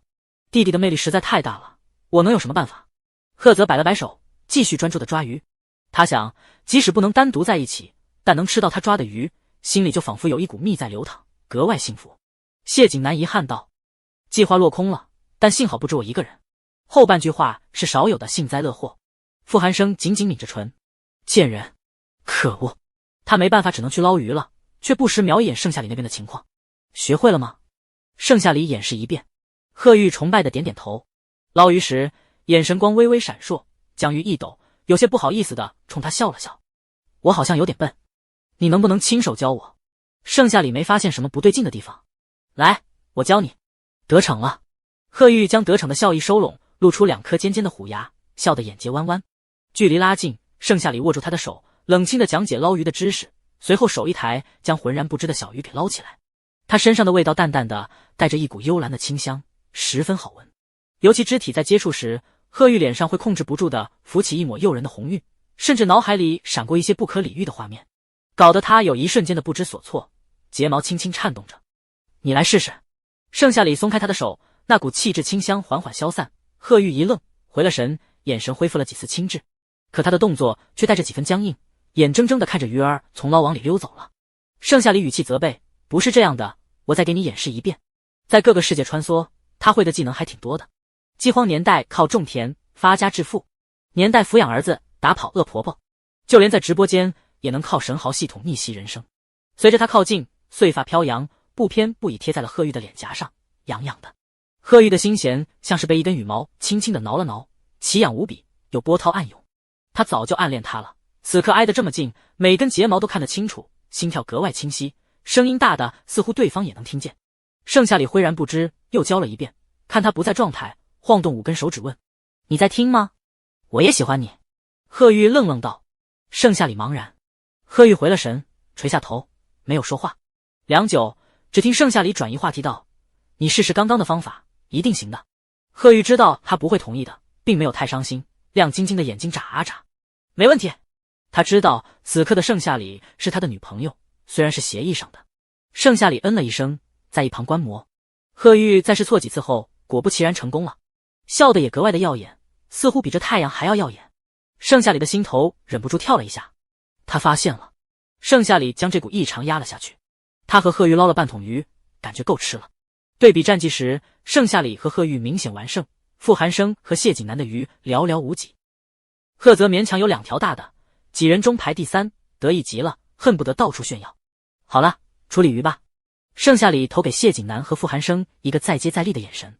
贺泽贺玉笑了笑，如同一个模子里刻出来的。谢景南似笑非笑道：先别得意，我能处理鱼，厨艺也不错。贺泽说的好像谁不会一样。贺玉学过1、2。傅寒生这题我熟。3人自信爆棚。谢景南有了危机感，我不信，你们都会处理鱼，然后烤鱼，接受事实很难。傅寒生神情鄙夷，语气不屑，居高临下看着他。谢景南瞬间哑口无言，手里的鱼儿也被抢走了。三人离开，谢景南不服气地追了上去。盛夏里想帮忙，几人都纷纷劝他不要来添麻烦了，好好休息。盛夏里没办法，只能回房车换鞋了，心里疑惑顾青瓷人呢？早上见过后就再没见到他，难不成出了什么事？顾青瓷有主角光环，应该不会出事吧？盛夏里不放心，去了顾青瓷的房车，见他靠近，工作人员走上前问：“你找谁？”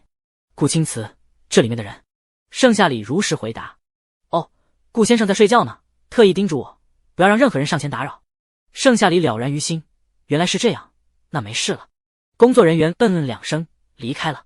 房车里，顾青瓷眼尾通红，那双琉璃般纯净的褐色眼眸闪过薄凉，脸颊挂着一抹粉，静静躺在床上，美得像一幅画。体温滚烫，绵软无力，虽然意识模糊，但听着外面的对话，也知道是盛夏里来找他了。顾青瓷支撑着身体，艰难地坐起来，呼吸灼热，声音哑得不像话。夏里，声音细若蚊蝇，让人听不清。顾青瓷想喝水，无比艰难，动作吃力，身体昏沉沉的占据了主导权。他以为他要昏睡过去了，然而门却开了，一道盛满光意的人儿闯了进来，将他给抱住，轻放在了床上。顾青瓷仿佛抓到了救命稻草，温润如玉的眼眸此刻变得嗜血占有。可，好可！他眼中的人儿轮廓模糊，可他却希望是盛夏里，只能是盛夏里。盛夏里凑近了他，才勉强听清楚，倒了一杯水递给他。顾青瓷喝得一滴不剩，由于动作急促，不少水顺着唇角流了出来，整个人看起来秀色可餐。盛夏里没有一丝波澜，将水擦干净，摸了摸他的额头，很烫，非常烫，不只是发烧这么简单了，估计烧糊涂了。换他也不答应。盛夏里记得每个房车都佩戴医药箱，赶紧去找药了，将发烧药拿了出来，递到他唇边。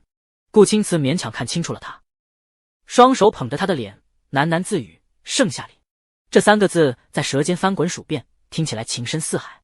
趁这个机会，盛夏里赶紧将药投进了他嘴里，手动捏住他的嘴，看到顾青瓷咽下，才暗暗松了一口气。行了，睡觉吧。盛夏里将他摁在了床上，不容置疑地盖上被子。顾青瓷痴痴地望着他，俊脸一变，苦，好苦。盛夏里不解，苦？要苦？没事，你忍忍就好了。那也请你忍忍我。顾青瓷将他按在身下，在他还没反应过来时，枕在了他的腿上，舒服地睡了过去。盛夏里一个天旋地转就这样了。想推开他，顾青瓷总是无意识地哼唧，用脑袋蹭了蹭他。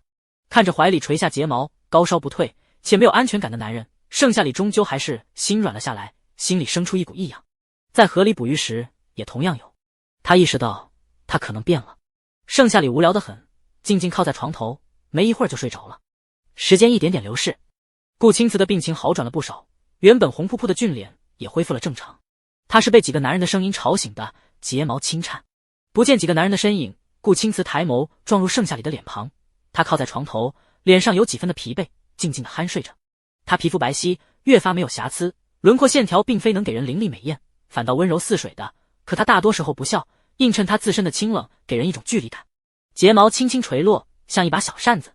顾青瓷不知不觉看了许久，等反应过来，盛夏里已经醒了，并关心他：“你终于醒了，还有哪里不舒服？”他下意识地去摸顾青瓷的额头，确认温度不再滚烫，一颗心才算放下。意识到姿势亲密，盛夏里不动声色地将他移开，为他盖上被褥。退烧了，但也不能掉以轻心，我去给你拿点食物果腹，明天我亲自给你找点菌菇吃，你先好好休息。盛夏里推开门去拿了食物。几个男人分别躲在房车的后面，心思各异，不知道究竟在想些什么。他们观察盛夏里又进了房车，才跃跃欲试。你们难道就不怕打扰了顾青瓷休息，被夏夏赶出来？傅寒生突然说了这么一句，其他人纷纷觉得非常有道理，迟疑的离开了。见众人离开，傅寒生打了头阵，一下子进去了。盛夏里正坐在床边盯着顾青瓷吃东西，听到门锁打开的声音，不由自主的看向傅寒生，疑惑：“你来这里干嘛？偷偷摸摸，还鬼鬼祟祟的。”傅寒生就是见不惯盛夏里照顾顾青瓷，吃醋：“我为什么不能来？”他理直气壮。下一秒，门外有几道声音，其中有一道特别熟悉。傅寒生几乎竖起了耳朵听，然后动作迅速地躲进了衣柜里面。他知道房车紧闭，没什么好藏的，也知道有一个柜子可以藏进去。盛夏里和顾青瓷的脸上写满了困惑。然而门被推开，谢景南走了进来，似笑非笑的妖孽双目看了一遍，最终落在了顾青瓷的身上，审视：“你还真病了？难怪盛夏里在照顾你，都说了不让你来，你偏要跟来，身子骨这么弱，拖累谁呢？还是说你想占他的便宜？顾青瓷嗨嗨两声，喉咙发干，连一个字也说不出来。盛夏里冷冷开口：谢景南，不许胡闹。灯光下，他的侧脸半明半暗，狭长的眼睫垂落，头下一片阴影，唇角似笑非笑的勾着，却让人不敢直视。那笑意未达眼底，像淬了冰的刀，稍一靠近就会被割伤。我说的是实话。谢景南抿着唇补充：他没事了，你跟我走。他走近想拉盛夏里的手，动作一顿，耳朵微微竖起，门外传来几道声音，其中有一道他十分的熟悉，除了工作人员以外，就是贺泽了。谢景南顿时收回了骨节分明的手指，视线一转，落在柜子上。傅寒生敏锐地察觉到，仿佛冥冥中有人透过柜子朝他投射过来了。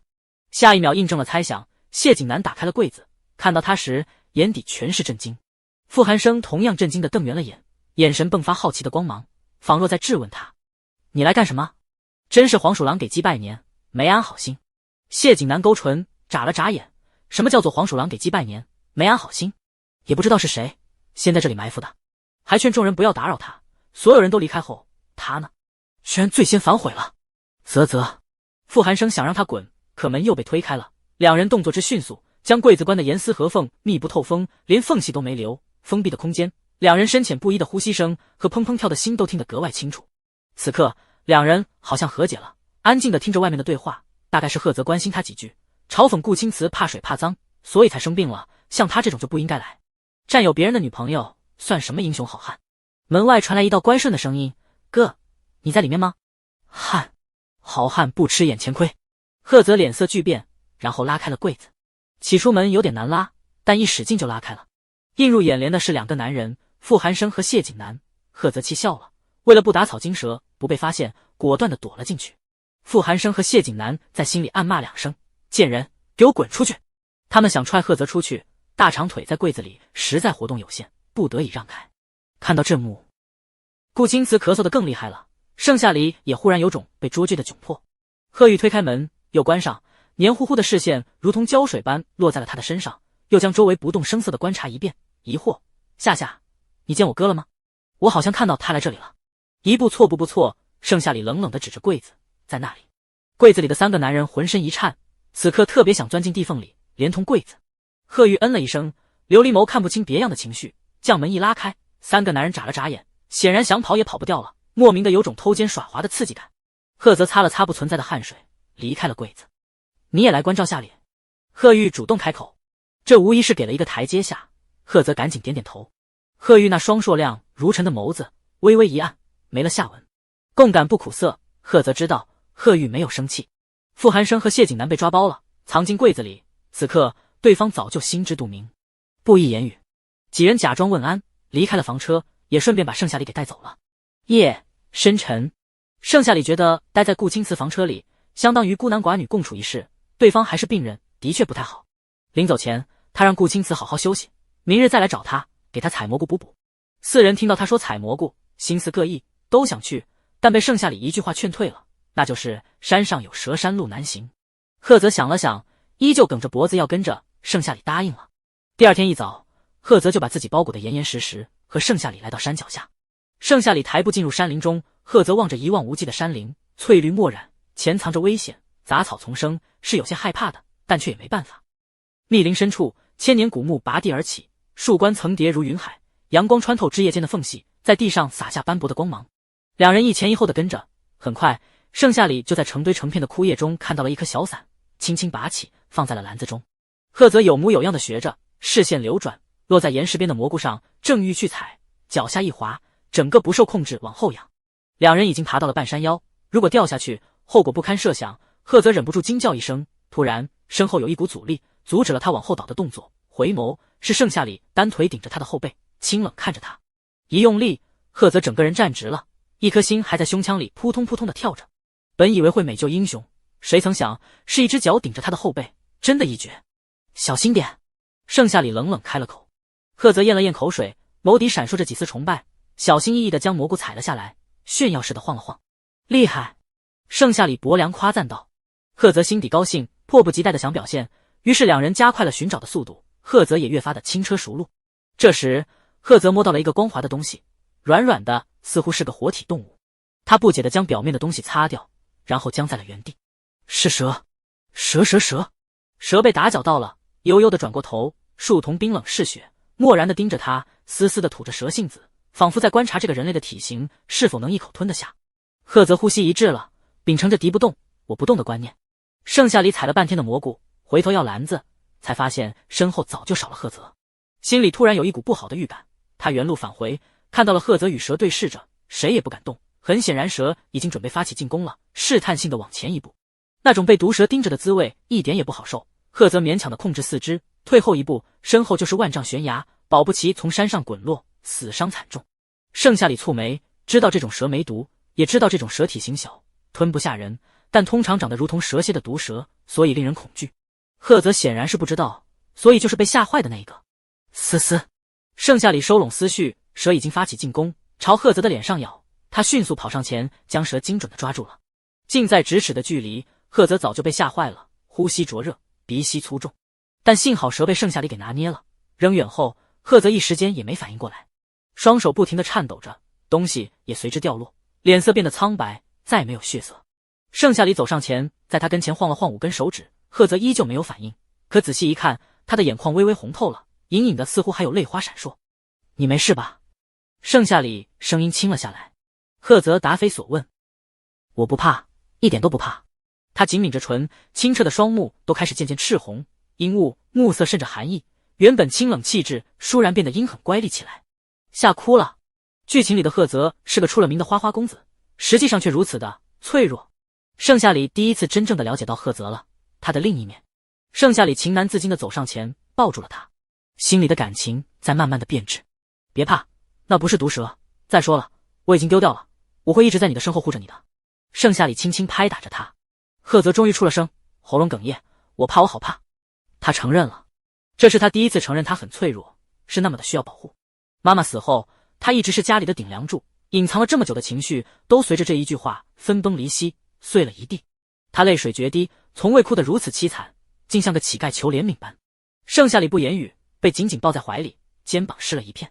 许久，赫泽才哭够了，松开了他。正午，烈日当头，树林里虽然比不上外面炎热，但也枯燥得令人心烦，恨不得马上逃离这里，躲在一处阴凉的地方。盛夏里为他轻轻抹去眼泪，主动牵着他跟我下山。赫泽微怔，似乎想到了他刚刚温柔安慰他的模样，举止亲密，就如同现在一样，主动牵起他的手。原来冰山融化会是那么的温暖。赫泽微微扬起了唇角，他还是等来了这一刻。盛夏里牵着他下了山，才轻轻松开手去烤蘑菇了。傅寒生、谢景南、顾青瓷和贺玉看着他们手牵着手，还是有几分嫉妒和艳羡的，视线落在赫泽泛红的眼眶上，特别不解。傅寒生，你怎么了？你被打了？谢景南，我就知道你采不到蘑菇。顾青瓷温润如玉，说出来的话却是零下8度。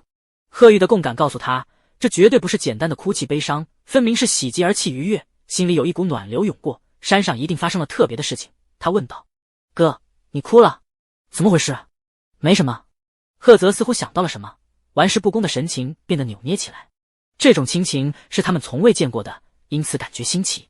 见套不出话，几人都纷纷失了兴致。傅寒生不知想到了什么，拍桌而起：你该不会是被盛夏里狠狠欺负了吧？他的话让众人忍不住的浮想联翩。盛夏里把赫泽带到深山老林，将他壁咚在百年枯树前，玩味的捏着他的下巴，然后吻了上去。赫泽眼眶泛红，像个被强迫的人儿，可怜又无助，同时承担着甜蜜的负担。顾青瓷观察这么久，温柔道：我觉得夏里不是那种人。傅寒生总是多想，嫉妒就像毒蛇一样啃噬着他的心，让他无法往好处想。可仔细想想，盛夏里的确不是那种人。赫泽不允许冰清玉洁的盛夏里被胡思乱想，将采蘑菇的前因后果说了出来。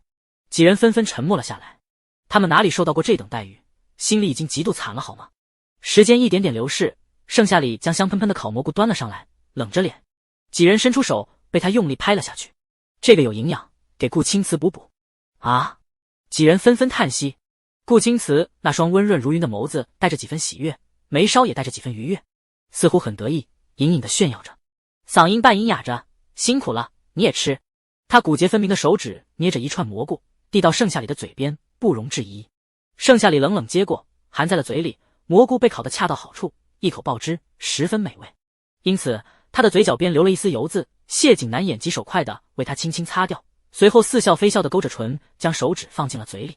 傅寒生冷笑，在心里给他的评价是像狗奴才一样，服了。强烈的嫉妒像蛇一样咬着他的心，光盯着也不是办法，他们只能准备其他食物了。炭火在烤架下噼里啪啦的响，映照出旁边食材诱人的色泽。新鲜的肉片在火焰中轻轻卷曲，释放出令人垂涎的香气。空气中扩散着一股沉默，谁也不想搭理谁。在他们眼里，双方都是情敌。可即便如此，他们配合依旧默契。巨大的蓝宝石似的夜空，点缀着无数萤火虫似的星星，美极了。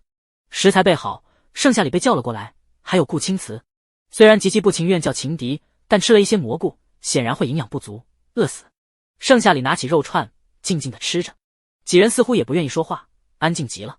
这时，一颗流星划过，贺玉还以为是眼花了。又有一颗流星划过去了，转瞬即逝的光亮如一条飘忽不定的银线。有流星雨！贺玉惊呼，那双清澈的琥珀色眸子亮了起来。在场人纷纷抬起了头，恰时看到了，都不觉得稀奇。据说向流星许愿可以实现。贺玉科普道。众人不一言语。贺泽放下肉串，双手合十，那我就浅浅的许一个吧。如果实现不了，星星给我等着瞧。许愿前，贺泽恶狠狠地说着，随后闭上了眼，那股戾气消失无踪，心里有万分的真诚。求你让我和盛夏里成为真正的男女朋友，让这些该死的情敌都滚，跟个狗皮膏药一样，走到哪年到哪。贺泽睁开眼，发现贺玉也闭上了眼，真挚地向上天许愿。求你让我和哥哥得偿所愿。其他人都觉得幼稚，可看到盛夏里的眼神里有一瞬间的笑意，还是向流星许愿了。傅寒生，让我梦想成真，许愿成真，还有这些该死的情敌都滚蛋吧。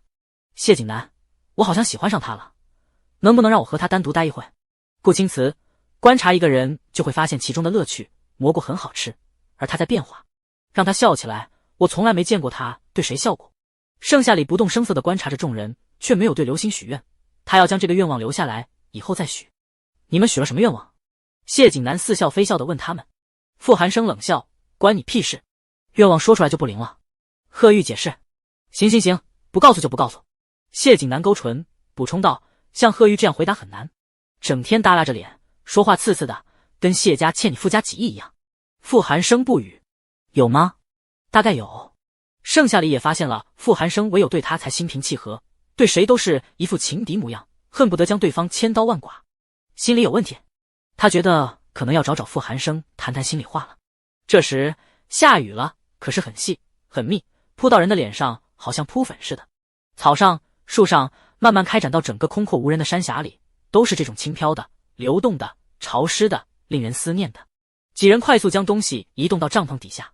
雨也越下越大，天忽然回过脸来，漆黑的大脸，尘世上的一切都金黄遁逃，黑暗里雷铃碰龙，雷电疾走。盛夏里没了谈心的兴致，赶紧饱餐一顿，将顾青瓷送回了房车里。几人也纷纷回了各自的房车。第二天，天空放晴，空气中混合着泥土和鲜花的清香，湿湿的，温度令人舒适。盛夏里起床洗漱，下了房车就看到傅寒生在外面坐着，不知在想什么，似乎心事重重的模样。傅寒生，陪我走走吧。他走上前，嗓音清冷，如同湿湿的温度。傅寒生回了神，极其愿意的，终于能和盛夏里单独待一会了，没有一群跟屁虫和烦人精。殊不知，其他人下了房车，看到傅寒生和盛夏里并肩离开，鬼使神差的跟了上去，手里掰了2根树枝。一条小路上，盛夏里终于开了口：你告诉我，是不是不喜欢这里？这几天你的状态明显不对。傅寒生轻嗤一声：怎么可能？我一直都是这样的。真的。盛夏里停住，眼神定定注视着他，仿佛能在顷刻间看透他。傅寒生嗯了一声：心虚？难道被发现了？他只是对那些人感到不高兴，甚至是嫉妒到发狂。盛夏里没有说话，不知信了没有。两人继续走着，突然盛夏里主动的、缓缓的牵过了他的手。傅寒生懵了，幸福的宇宙爆炸。你讨厌他们，对吗？盛夏里的声音冷清，可他的耳朵里就如同蛊惑般，令他魂牵梦绕，不由自主想回答。是。盛夏里继续问，为什么？因为他们霸占了你，我嫉妒的发狂。傅寒生如实回答，却一瞬慌张。我开玩笑的，我一点都不嫉妒。盛夏里会觉得他可怕，从而远离他的。盛夏里不语，松开了他的手。他就是想套话罢了。好不容易露营一次，当然要好好享受一番。保不齐因为他嫉妒惨了，口不择言，说出那番他是他女朋友的话。那他岂不是当场翻车了？盛夏里真是头疼。嫉妒没什么不好的，这是一种情绪的表达，而我尊重你，也希望你不要太受伤。傅寒生微怔，你不讨厌？盛夏里摇了摇头。傅寒生心里仿佛有一股暖流涌过。两人继续走着，只听身后传来咣当一声，两人回头，树后面倒了3个男人，尴尬的笑着，还有不远处站着一个顾青瓷。顾青瓷身姿挺拔，晨光将他半张侧脸照亮，眉眼神情镀了一层暖。你们？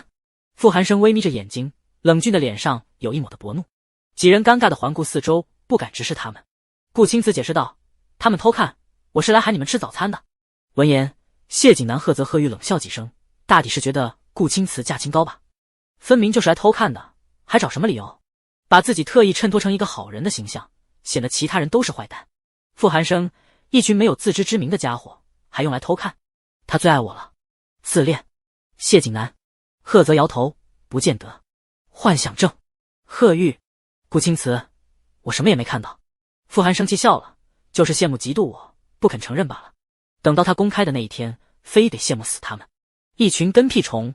盛夏里真怕他说漏了嘴，赶紧转移话题。我想去吃饭，快饿死了。傅寒生点点头，其他人理直气壮地跟了上去。望着他们离去的背影，顾青瓷总觉得哪里不对劲。大家都在追盛夏里，为什么他感觉盛夏里和他们都谈了？算了，这种可能性很小。顾青瓷不想了，跟着去了。吃了早餐，盛夏里晕探地拿起一本书，坐在摇椅上翻了几页，看得正入神，书突然被一双骨节分明的手拿走了，一张妖孽的俊脸浮现在眼前，嘴角微勾。谢景南撑着腮，若有所思地瞟了一眼书名：开局天崩，我靠嘴甜哄8个老公。念完，谢景南陷入了短暂的思索。盛夏里扶额，心中觉得羞耻。内容挺好看的，就是这个名字有点难以启齿。谢景南随便翻了2页，一目十行。两人贴得那般近，呼吸灼热，空气中散发着暧昧的气息。男主，你喜欢他？还是我？女主，我喜欢你。你犹豫了。男主用锁链扣住她，随后俯身亲吻着，唇瓣贴在一起。谢景南看到这些，脸颊没由来的烫红了，耳根也悄悄的红透了。他的语气带着几丝的难以置信。喜欢看这些？男主们扯头花。女主还有8个老公。盛夏里神情尴尬，将书抢了过来，不看不知道，一看吓一跳。谢景南的手气没谁了，一翻就翻到了刺激的名场面。没有打发闲暇的时间。盛夏里抿唇。谢景南撑着腮看他，脸颊还粉扑扑的。哦，这样，那你喜欢我吗？亲亲宝贝。他的声音不大，但在场人却纷纷转过了头，好奇地看着他们。盛夏里害怕被发现那复杂的关系，急忙捂住他的嘴。谢景南，你给我闭嘴。谢景南似笑非笑的双目深意了几分，不让他回答，就不允许他抗议了。于是他舔舐着他的掌心，让他痒得不得不松开，那种难以启齿的感觉和软嫩的粉舌。盛夏里怒瞪了他一眼，抽出纸巾擦了擦手心。谢景南，你太无耻了。宝宝，你是我宝宝，不让亲还不让问吗？谢景南无辜道。盛夏里偷瞄了一眼其他人，语气含恨，闭嘴。谢景南似乎也察觉到他的心虚，特别想逗逗他，语调不由自主的拔高。宝宝，我们去采花好不好？宝宝。4人晒背的动作停了下来，怀疑的掏了掏耳朵，都以为是听错了，可相互对视一眼，才顿觉根本没有听错。傅寒生最先反应过来，捡起一块石子朝他丢了过来。贱人，放开他！调戏谁不好？调戏他女朋友？贱人，跟屁虫！石子落在2人脚边，傅寒生又去捡了一块砖头，想蓄力砸过去。几人见状，赶紧阻止了他。谢景南似笑非笑的撑着腮，似乎在欣赏这狗急跳墙的一幕。其他人心思各异，并不好受，只是不像傅寒生直接骂了出来。盛夏里咬了咬唇，这都是什么事？我带他去做一下思想教育。他拽着谢景南赶紧跑了。傅寒生像个疯子一样，不可一世为了狗，跑到一片野花茂盛的地方，才停了下来。谢景南勾唇，宝宝，我就知道你也喜欢我，我说采花，你就带我来了。盛夏里扶额，别自作多情。可谢景南根本不听，埋头采花去了。一束紫色的花用梗打了个结，递给他面前，不管他接不接下，都自顾自地继续采花。盛夏里继续道，你到底有没有听我说话？宝宝的话就是命令，我怎么敢不听？谢景南嘴里说着，继续采花。盛夏里冷着脸，不许叫我宝宝，那叫你什么？亲亲？老婆？也是，作为丈夫叫这个是应该的，毕竟你早晚都是我的老婆。谢景南自顾自说着，嘴角高挂。话说老婆什么时候公开我？公开？盛夏里真是有贼心没贼胆啊！如果公开，他不得被其他4个男人的唾沫星子淹死。财富收走。盛夏里目前只是走一步看一步，含糊其辞的回答，看心情。这朵花是最好看的一朵，给你戴在头上，你心情怎么样？谢景南突然凑近，给他戴上花，深情流露。那双眼睛不再是似笑非笑的，反而是他从未见过的深情款款、温柔。盛夏里看入了神，心情不自禁地跳了一下。这几天他身体发生着翻天覆地的变化，似乎喜欢上他们了，但他依旧在压制这股力量，不肯承认，觉得一定是魅魔体质作祟，以为快到发情期了，月考后就是发情期，所以他现在情绪波动是正常的。唇上绵软一热，谢景南含住他唇，又蜻蜓点水般松开了。盛夏里心中一惊，退后一步。谢景南不知怎么地，就想十分想，特别想吻上去，像是被勾住了魂魄，满脑子都是。我控制不住，给你钱，给你人，什么都给你，再让我亲一下。说罢，谢景南搂住他的腰，往身上贴，吻上唇。他缩了缩脑袋，谢景南就跟上。大腿间有一条毛绒的尾巴缠绕，勾得他心痒难耐。他的呼吸微沉，捏住他的下巴，强烈的占有欲像是要将他碾碎。下一瞬，他的吻重重落下，声音低哑，伴随着含糊不清的话：喜欢你。空气瞬间凝固，他的唇滚烫，他的回避令他发狂，恨不得将他揉碎、嚼碎吞进肚子里。等等，他的身体在迎合。盛夏里回了神，猛地推开谢景南，视线转移，落在了小腿上，那里缠绕着一根黑绒的细长尾巴，只有他能看得到，这是他的尾巴。谢景南的眼神灼热，似乎是欲求不满，嘴角噙着一抹似笑非笑。怎么了？你看起来挺喜欢的。盛夏里扇了他一巴掌，滚！那是魅魔体质在作祟，他根本就不喜欢谢景南，也不想喜欢，可是被逼签了契约书，不得不。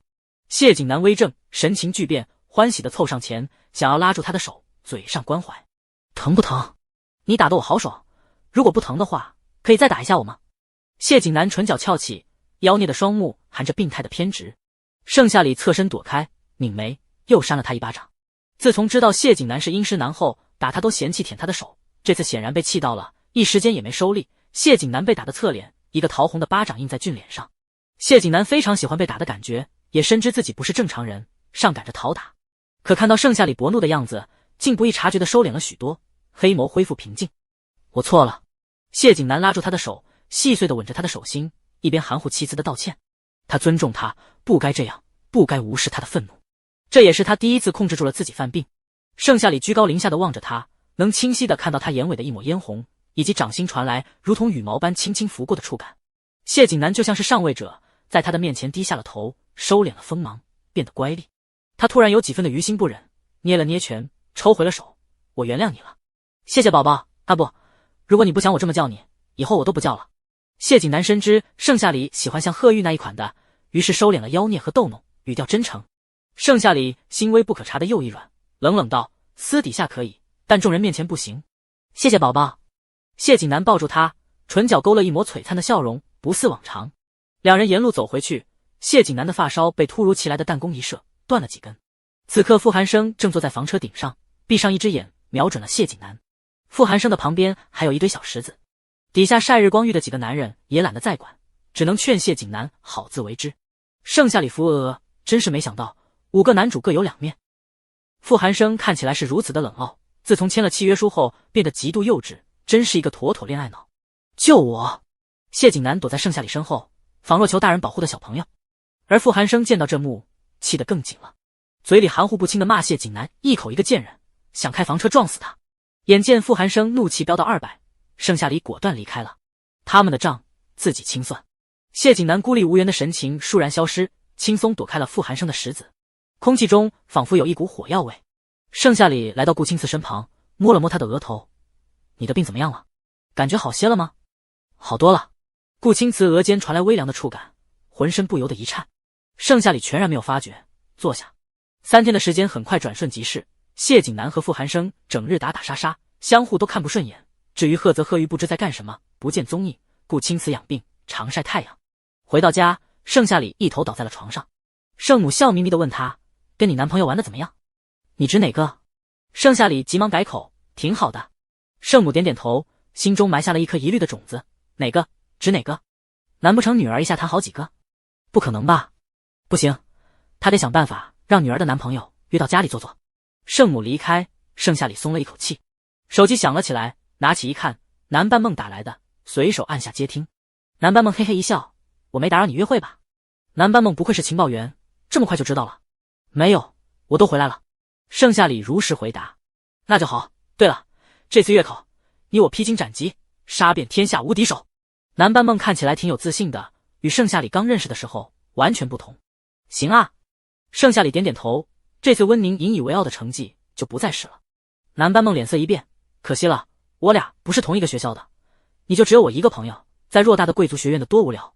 我允许你在校内有一个朋友，但我俩永远天下第一好。行行行。盛夏里随口答应，却根本没放在心上。两人又聊了一些别的，南半梦依依不舍挂了电话。第二天，盛夏里直奔考场。奇怪，赫泽赫玉最近有点忙，不知在干什么，也不让他去贺家了。算了，考完试他还要给赫泽补习，暂时走一步看一步，只要不扣工资，一切好说。来到考场，盛夏里坐下，周围人都在安慰温宁，觉得被盛夏里超越，没什么大不了的。盛夏里越来越厉害了，据说还报名了大赛，那是温宁都不曾参与的。一定是穆老师看中盛夏里，所以温宁善解人意的面具都快碎成一片一片的了，这根本不是安慰好吗？这是在往他的心口上扎刀子。他可不像叶晴晴那么傻，那么掉以轻心，成为贵族学院的笑话。这几天他一直在报复性的学习，为的就是让盛夏里高傲自大的滤镜碎一地。什么超不超越，他永远都是前五。盛夏里啊，盛夏里，咱们走着瞧。温宁低下头，睫毛遮住眼底蕴藏的恶毒，眉头紧锁，面目狰狞，嘴角还缓缓勾起一抹古怪的笑意。顾青瓷病好了，坐在他旁边越发不自在，更别提又捕捉到他眼底的狠毒。看来得换位置了。考试前，温宁善解人意地向盛夏里祝福，语气中却带着隐隐的嘲弄：你要加油呀！顺便提醒你一句，就算你进了前五，我依旧也在前五。谢谢提醒，管好你自己。盛夏里冷冷开口，并没有惧怕的意思。盛夏里知道，想挤出温宁需要天和地利时间，但也不是没有办法。温宁看着他嘴硬的模样，恨不得抽上去。月考即将开始，贺玉将一颗幸运星递给了他，加油，我看好你。他琥珀色的双眸微微亮起，脸颊红晕。盛夏里点点头，收下了。考试开始，教室里安静下来，连大家的呼吸声都能听得很清楚。盛夏里翻了一页，从大题开始写。穆老师监考非常的关注盛夏里和温宁以及其他几个优等生的状态，相反的还有几个倒数的学生，尤其贺玉、贺泽还有傅寒生。贺玉从前遇到考试都是乖顺的趴在桌子上睡觉，额间的发丝遮住了眼睛，谁也不知道他的表情和情绪是怎样的。如今开朗许多，据说心理问题越发浅淡，也开始学习了，不知道这次考试会考到第几名。穆老师非常期待。时间一分一秒的流逝，考试铃声响了起来，盛夏里提前交了卷，温宁紧跟其后，两人先行去了下一个考场。路上谁也没有说话，心思各异。第二场考试开始，盛夏里又提前交卷，温宁开始有些难以置信了。文章1万字，真不知道盛夏里是怎么写的，手速难道比八爪鱼还快？第三场考试，温宁比盛夏里先交卷，还没等得意，穆老师就从他的试卷上扫了两眼，惋惜的摇了摇头。而盛夏里不紧不慢交上去，却被众老师赞赏有加的点点头，似乎非常满意答案。温宁捏了捏拳头，跟着他的节奏也不行，不跟也不行。盛夏里究竟进步了多少？最后一场考试开始，温宁不比了，他要按照自己的速度来，分数见分晓。第二天依旧是考试，盛夏里的速度遥遥领先，已经成了学生的饭后谈资。他们这次甚至是下了钱的，压温宁的不占少数，压盛夏里的不计其数，谁赢就可以获得返利，输了相反。贺泽虽然不怎么会答题，但也开始认真的思考问题了。顾青瓷很看好盛夏里，谢景南非常期待名单里两人的名字并排，于是想让几分给盛夏里。然而傅寒生气的牙痒痒，却不想暴露学霸身份，选择倒头就睡。最后一场考试结束，温宁终于第一个交卷了，盛夏里是第二的。两人站在走廊上，暂时不能离开。温宁对他又气又恨，盛夏里，别自以为是了，你比不过我的，一定能。盛夏里冷笑，他们是死对头，原身的死，温宁干的。叶晴晴被利用退学，叶家破产，也是温宁干的。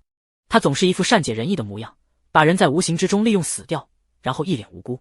温宁的嘴脸永远那么丑恶，盛夏里少得意了，谁知道你是不是抄答案，或者提前去办公室偷档案袋，又或许你都没有，只是拿走了贺玉给你的小纸条，那里写满了答案。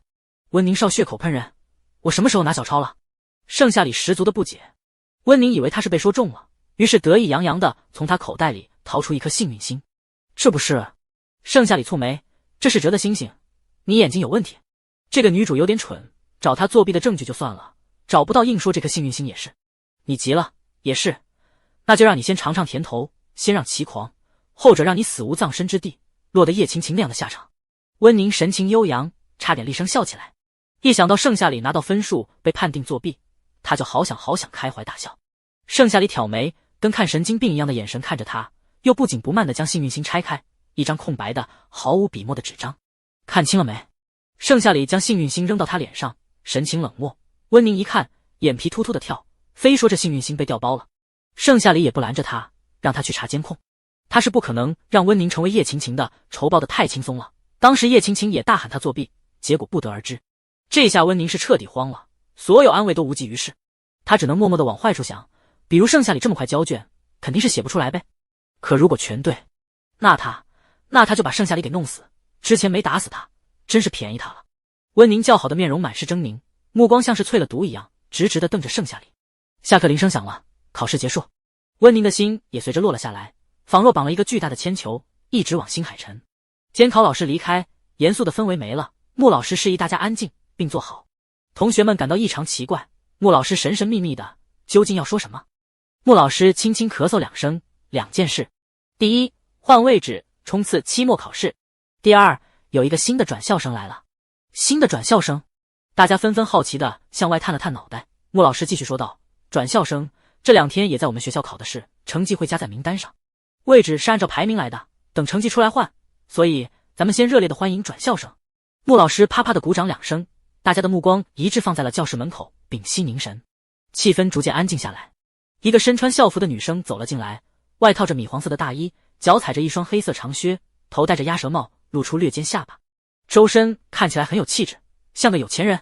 女生将鸭舌帽摘掉，一张精致的瓜子脸，五官端正，看起来拽拽的。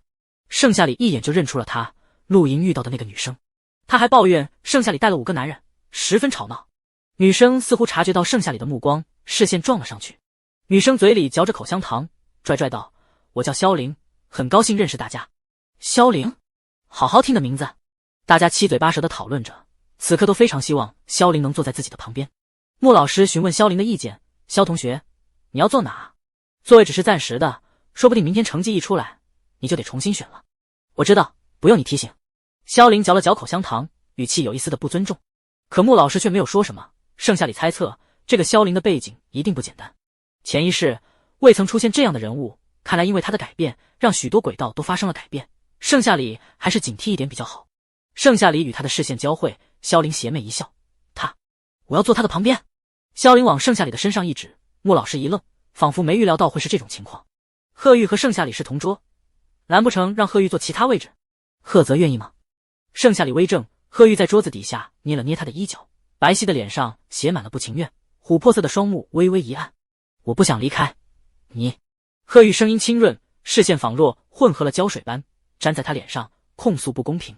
明明是他先来的，凭什么换位置的也是他？还有明知道这是最后一天了，贺玉也许不能和盛夏里坐在一起了，转校生就不能随便找个位置坐吗？恰时贺玉眼神充满了幽怨，盛夏里心中一软，正想为他说话。贺泽一听，顿时拧死了眉，警惕地看着萧玲：不好意思，贺玉不换，你可以去找其他空白的位置坐。好强势。泽。萧玲撇撇嘴，心底记住了贺泽，眼底的兴致盛满，视线一转，落向别处。贺玉揪起的心顿时垂了下来，感激地看了一眼贺泽，他就知道哥哥永远站在他这边。夏夏一定也非常舍不得他。贺泽嘴快，提前他一步解决事情。盛夏里不再言语，继续观察着萧玲。就见萧玲选中了温宁，故意挺了挺胸膛，神情轻蔑：你让开，我要坐帅哥的旁边。温宁以为他要坐他的旁边，心中对顾青瓷还有万般的不舍，以及傲娇萧玲的目光不错，知道谁才是校花。谁知萧玲说出来的话，让他善解人意的表情瞬间4分5裂，碎了一地。你说什么？温宁难以置信，嗓子不由自主的尖了。萧玲挑起眉毛，郑重其事的说道：我想跟他坐在一起，你让开。温宁面有愠色，似乎正强忍着心中的怒气，眼看穆老师心有力而气不足，不想管萧玲，温宁顿时气炸了，刚刚看戏的愉悦心情消失得一干二净。萧玲可不管这些，他转头又问顾青瓷：“帅哥，我想坐在你的旁边，行不？”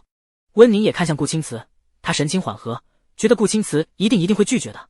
顾温两家交好，又是青梅竹马，同桌坐了这么长时间，早就有感情了。顾青瓷一定不会抛下他不管的。然而下一秒，顾青瓷的回答令所有人震惊。他同意了，并温润儒雅地对温宁说道：“温宁，多一事不如少一事，换了位置，后面也会再换回来的。你这么心地善良，一定会同意的，对不对？”温宁脑袋宕机了几秒钟，不可置信这番话是从顾青瓷的嘴里说出来的。此刻他神情坚定，不像是拒绝的样子。温宁心顿时凉了一片。装善解人意，就是为了让别人把好处都让给他。顾青瓷从来都不会因为他的善解人意，就让他把好处让给别人。现在顾青瓷变了，可在他的眼里，温宁依旧是一副善解人意的模样。所以顾青瓷没变多少，这么做肯定是以大局为重。温宁却犹豫了，他不想和顾青瓷分开，因为其他少爷太难撩，都眼瞎喜欢盛夏里，唯有和顾家联姻，他才能继承温家产业。萧凌眼神轻蔑地审视对方，目中无人道：“喂，快给本小姐让位置。”莫老师见顾青瓷都答应了，也跟着附和，好言相劝温宁让位置。比起温家，更惹不起的是萧家。温宁知道他越是不答应，在顾青瓷心里，善解人意形象就会碎裂几分。由于化为主动，温宁又恢复了往常那副善解人意的模样。萧同学这么想坐这个位置，那作为班长就把这个位置让给你，希望萧同学看在这个位置的面子上，不要为难其他同学。他指的是萧凌这副嚣张跋扈、目中无人的拽样子。其他同学一听，纷纷感动的紧，对萧凌的印象差了不止一点。萧凌全然不在意，拽的等着温宁收拾。这个班长看起来如此善解人意，实际上茶言茶语，令人讨厌。看来以后得提防着点了。温宁心中不快，收拾完就离开，坐在了仰慕自己的男同学的旁边。男同学笑的嘴就没合拢过，因此把温宁丢失的自信心找了回来。他就知道他是贵族学院最受欢迎的校花，无论学习还是样貌，都是女生里最顶尖的，剩下里能比得过他哪点？这转校生作为女生居然这么傲娇，他倒是要看看萧凌能得意多久。温宁对萧凌充满了敌意。莫老师看位置已经分配好，放大家离开。贺玉、贺泽邀请盛夏里去贺家，有礼物要送给他。盛夏里想了想，行，不行。谢景南装聋作哑地走近。贺玉咬了咬唇，他说行，不行。谢景南似笑非笑地逗他。贺玉脸颊爆红，被气着了，行，去我家。谢景南。贺玉没有犹豫，行。顾青瓷大长腿3步并2步走来，桃花眼深情款款，带着溺死人的温柔。谢景南别逗他了，人家都生气了。谢景南无所谓地挑了挑眉，勾唇。贺玉这才意识到被耍了，躲在盛夏里的身后，扯了扯他的衣角。盛夏里蹙眉，行了，你别逗他了。谢景南勉为其难地答应了。傅寒生悠悠走来，你哥被调戏了。贺玉一愣，你哥才被调戏了。他以为傅寒生在逗他，并没放在心上。直到亲眼看到贺泽188厘米，身姿健硕男高，被一个165厘米，身姿娇弱的女生给按在了墙上壁咚，众人才沉默下来。贺泽脸红的就像关云长转世似的，外人看起来贺泽是被调戏了，实际上贺泽是被这个疯女人给气疯了，眼眸猩红，眼下微微泛着一丝桃红。萧凌一只手壁咚他，另一只手挑起他的下巴，漫不经心道：“你叫贺泽，你喜欢盛夏里，和他又是什么关系？”萧凌瞥了一眼他胸前的校服牌，神情轻蔑。他们的角度新奇，看起来如同霸道总裁在索吻一样。贺泽就是小娇妻了，堂堂贺家大少爷被一个疯女人按在墙上，还逼着回答问题，简直史无前例。贺泽拧着眉，含着脸，神色异常凝重。喜欢，她是我女朋友。他以为这个疯女人就是想破坏他和盛夏里的感情，因此回答时不情愿，语气也冰如霜，没了往常的玩世不恭。萧凌朝他靠近，贺泽脸瞬间黑成了墨。A 是男人都尊重女人，骨子里的教养在这里，贺泽即使想踹开他，也得忍一忍。贺玉捂着胸口，闷闷的，带着十足的厌恶与烦躁。是共感，哥哥想远离萧凌，并十分厌恶他。谢景南、顾青瓷和傅寒生看到这幕，神情毫无波澜，静静观察盛夏里的情绪，就见他面无表情地看着，宛如一块千年寒玉，连一丝一毫的情绪都没有。可眼底难以察觉的划过一丝异样的破碎，还是被细心的顾青瓷尽收眼底。顾青瓷勾了勾唇，依旧温和地笑着。盛夏里终于要陷进爱河了吗？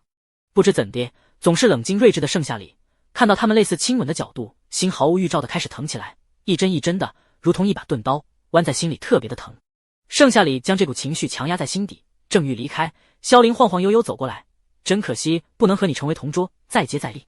这句话说的莫名其妙，萧凌却潇洒地乘坐豪车疾驰离开。一阵风掀起盛夏里的碎发，他的心被吹得凉飕飕的。赫泽身侧的拳头被捏得咯咯作响，神情紧绷。这个疯女人居然要让他和盛夏里分手，他连盛夏里的嘴都没亲过几次，连手都牵过几次，气死他了，气死他了！他倒是要查查萧凌是什么来历的。旁观者离得远，并不知道他们之间聊了什么。盛夏里没了兴致，告别离开。谢景南跟在他身后，两人一前一后。傅寒生乘坐私家车直奔盛夏里的小区，下了车，傅寒生走到盛夏里隔壁的房子前停下，不紧不慢地从兜里掏出钥匙，打开了门锁。恰在这时，圣母回到家，经过他，看到这么一个190厘米帅小伙，情不自禁看了几眼。不看不知道，一看吓一跳，这不正是傅家傅寒生吗？之前圣母就是被傅家给辞退的，觉得天都塌了。好在傅寒生人品不错，总是维护着他。圣母想，应该是父母发现了他和盛夏里在谈恋爱，所以让两人分手，并将他辞退。如今圣母已经放下了。奇怪，傅寒生来这里干什么？难不成住在这里了？和父母闹掰了？圣母放下菜，语重心长道：傅寒生，凡事要往好处想，傅夫人辞退我也是为了你好，你不能一时赌气就住在穷人区这小破庙里面吧。再说了，你养尊处优，含着金汤匙出生，你能习惯吗？突如其来的训斥让傅寒生一愣，冷峻的脸上挂着一抹浅淡的笑容，驱散了周身的清冷气质。这可是未来丈母娘啊，打不还手，骂不还口，一定要哄开心了。伯母，我和盛夏里是男女朋友，住在这里方便照顾他。当然了，你说我和我妈的事情已经征得同意了，那件事是我妈做的不对，她不应该辞退你的。如果你想回去上班的话，随时都可以去，我妈一定会热烈欢迎你，并给你许多补偿和升职的。闻言，圣母心中一惊，她和盛夏里又恢复男女朋友了。那谢景南和盛夏里算什么？不过听傅寒生说可以回去上班，他还挺心动的，毕竟父母这么有钱，都清晰地认识到那件事做得不对。算了，还是先试探试探盛夏里吧。傅夫人真是宽宏大量，既然你住在这里，咱们又都是邻居，晚上就别做饭了，来我家蹭个饭。圣母热情地邀请他，对傅寒生的印象不错。傅寒生一听，当即双手双脚都同意。他跟随圣母来到了家中，观摩室内的摆设，然后拿笔记下什么。圣母要进厨房准备晚饭，傅寒生就屁颠屁颠跟了进去，表示要露一手。圣母欣然同意了。下一秒，盛夏里回来了，圣母赶紧接过他的书包，看他脸色有点难看，给他倒了一杯热水。盛夏里脸色缓和，他坐在沙发上看着圣母出去，没2分钟就带回来了一个妖孽的男人。盛夏里似乎习以为常了。谢景南换了鞋，很自然地进厨房，只听啪的一声，有什么东西掉落在地。盛夏里和圣母同时转过头，就见傅寒生和谢景南大眼瞪小眼，空气中扩散着一股难言的火药味。而地上正躺着一个锅盖，谢景南抽了抽嘴角，正欲弯腰去捡，傅寒生冷笑，将他拽到了一边，两人谁也不让谁。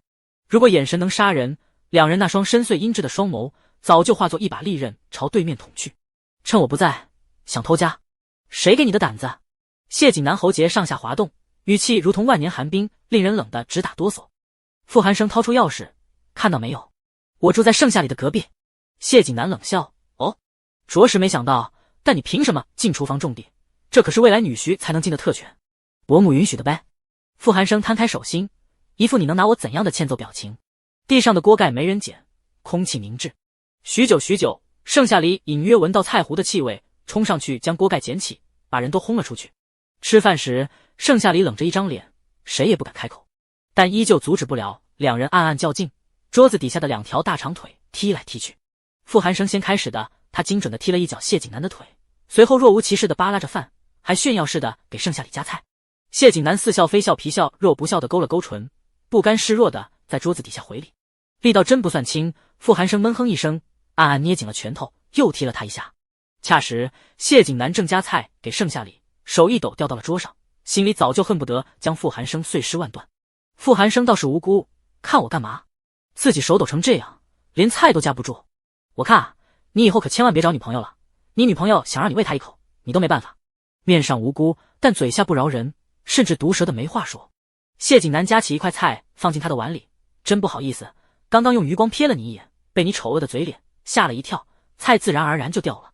至于女朋友什么的，我还是那句话，不劳你费心。我家住海边，都没你管得这么宽，控制欲太强，没人喜欢。傅寒生咬了咬牙，目光冰冷地盯着对方，眼里满是嫉妒，心里却像有一团火焰在燃烧，嫉妒的情绪不断膨胀。贱人！此刻他真想将这些饭菜都塞进谢景南嘴里，让他永远的闭嘴。吵赢他就如同打了胜仗。谢景南原本俊美的脸庞阴翳全无，愉悦的紧，空气中的火药味不减。盛夏里看起来有些无奈，没有阻止。圣母默默将这一切尽收眼底，觉得这种争抢的戏码实在精彩。可惜年轻的时候没有几个男人为他争风吃醋。圣母觉得谢景南博学多才，又觉得傅寒生家境显赫，一时间难以做主。圣母立即又想到了其他办法观察两人，只见他轻咳两声，拉回所有人的思绪。那什么，这个鱼汤特别鲜美，你们两个一定要尝尝。谢景南似笑非笑道：好的，伯母。伯母的手艺比我妈妈亲手做的还要美味，有种家的感觉。傅寒生，圣母惊喜，是吗？那你赶紧尝尝。马屁精。谢景南冷笑，拿起汤勺。傅寒生冷嗤一声，马屁精，嘴甜招人爱，懂不懂？乡巴佬，你！谢景南真恨不得把他踹出去。夏里，要不要让你男朋友给你盛一碗？圣母带着暗示的说道。盛夏里刚要拒绝，下一秒好似有一阵风吹过，谢景南和傅寒生不仅同时答应了，还同时抢到了汤勺。谢景南不放手，傅寒生只能握着他的手盛。两人姿势看起来有些暧昧，实际上全是对对方的恶意。圣母懵了，都是他的男朋友，还是都想成为他的男朋友？圣母对这次的测试十分意外，两人完全是靠掰手腕的力量盛汤的，因此洒了不少。盛夏里本就心情郁闷，拍桌而起，冷冷道：你们两个不吃就别在这里捣乱，行吗？跟你说话呢。谢景南将汤勺抢了过来。傅寒生神情轻蔑，明明是跟你说。圣母虽然不确定这次测试，但是磕 CP 爽了。盛夏里毫不留情的两人轰了出去，继续淡定的用餐。谢景南和傅寒生站在外面，大眼瞪小眼。都怪你，都怪你。两人异口同声，相互看不顺眼，各自回屋。入睡前，盛夏里蹙着眉，翻来覆去的思考，他对赫泽是不是有不一样感情？看到他被别人强吻，心宛如被上千根银针扎着，密密麻麻，痛心疾首。作为魅魔，盛夏里从未动过心，有些难以置信，意外这种异常的感受。算了，到时候亲自确定一下，即使动了心，也要快刀斩乱麻。第二天，雨点连成线，密集地下城白茫茫一片，大街上很快空旷了。盛夏里照常洗漱上课，刚出门就碰到了谢景南和傅寒生，两人上前一左一右的将他夹在中间。盛夏里仿佛又回到了那个车里，被一左一右的夹在中间，像个夹心饼干。起得挺早。傅寒生轻嗤一声，谢景南打了个哈欠，没有你早。对方抬眸就撞入那双冰眸似笑非笑的眸子里，眼下是一片罕见的乌青。两人异口同声道：心机，心机。坐公交车，两人谁也不让谁，都想坐盛夏里的旁边，可他坐的是双人位。两人争抢无果，只能坐后面了，脸庞如冰窖，谁也不想理对方。耳边终于安静下来，盛夏里闭目养神。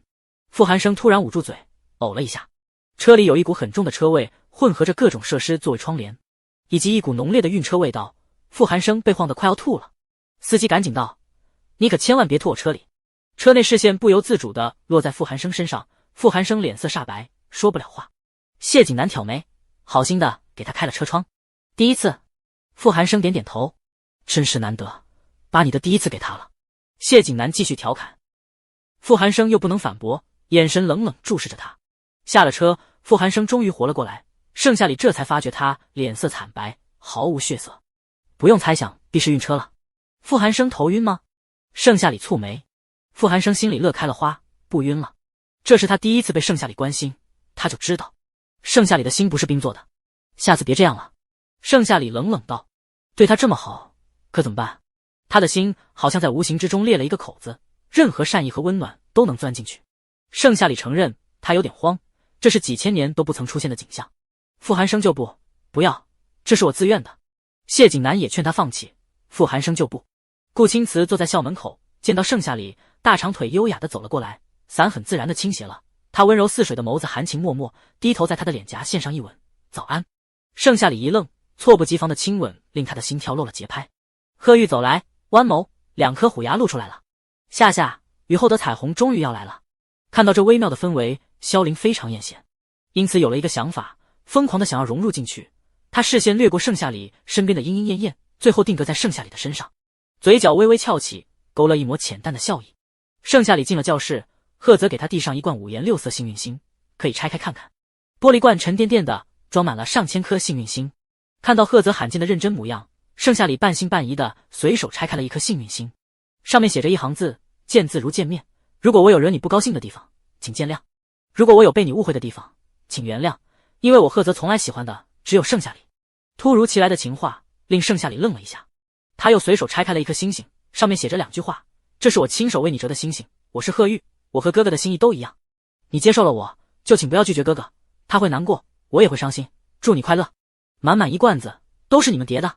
盛夏里的心湖像是被扔了一块巨大的石头，还在泛着波澜，一圈又一圈。在他直白的质问下，赫泽情不自禁地红了脸。是，我们准备了好久。难怪盛夏里那几天都见不到赫泽贺玉的身影，这一切都说得过去了。随着上课铃声响起，穆老师进了教室，赫泽才稀有的支支吾吾道：还有，我有一件事要澄清一下，萧凌没亲我，我的唇也只留给你亲。话落，赫泽回了座位，一个没留神，大长腿磕到了桌角，脸色顿时一变，神情尴尬的装作若无其事。贺玉偷偷一笑，眼睛里装满了星星。盛夏里垂眸，不知在想什么，那心底的一丝酸楚和酸涩消失全无了。穆老师示意大家安静，并亲口念了每个人排名。总之非常令人期待。温宁觉得也自己势在必得，眼神里迸发出恶毒的光。盛夏里啊盛夏里，即使再厉害也挤不出他前5名的位置，他依旧是最厉害的，到时候他就按照名次继续和顾青瓷坐在一起。啊对，还有新来的转校生萧凌，他的成绩想必也进不了前5名。区区一个转校生，第一天就嚣张跋扈，居然敢如此对待他。看他成绩出来，不狠狠把萧凌打一顿。第1名谢景南，第2名顾青瓷，第3名盛夏里，前2名正常发挥，第3名。大家瞠目结舌，震惊地张了张嘴，顿时引起一片哗然。天哪，我没听错吧？盛夏里这个倒数第2，逆袭了前15不说，如今又逆袭了前5，他该不会把校花温宁给挤出去吧？怎么可能？盛夏里就算再厉害，温宁也早就在这个位置坐了许多年。就是啊，那我压盛夏里的钱该不会全盘皆输吧？安静课堂成了讨论小组，同学们七嘴八舌窃窃私语的交头接耳着，逐渐把穆老师的声音压了下去。穆老师示意大家安静，继续念道：第4名萧凌。萧凌不就是那个转校生吗？没想到他的成绩这么高，那温宁岂不是被挤到第5名了？第5名也在前5，没掉出去，剩下里的赌注就是输了。同学们一副早就如此的模样。穆老师看大家一副不用猜都知道第5名是谁的模样，勾了勾唇。第5名徐胜。话落，全班安静如鸡，1秒2秒3秒。第6名温宁。全班更安静了，纷纷看向温宁。再看温宁，他脸色煞白，恨不得找个洞钻进去，同时面带难堪，感到尴尬震惊难以置信，努力装作不在意的模样。只有他自己知道此刻他有多么的惊愕。他堂堂霸榜多年的校花女神学神，是全校师生喜爱的对象，不曾想有朝一日居然被挤出了前5，这像话吗？还有区区转校生居然成绩这么好，温宁简直要嫉妒疯了。周围的声音在不断的刺激他。穆老师继续念前20名的排名，其中温宁听到了贺玉。贺玉明明是倒数第1，怎么和盛夏里一样逆袭了？盛夏里，这一切都是盛夏里的错。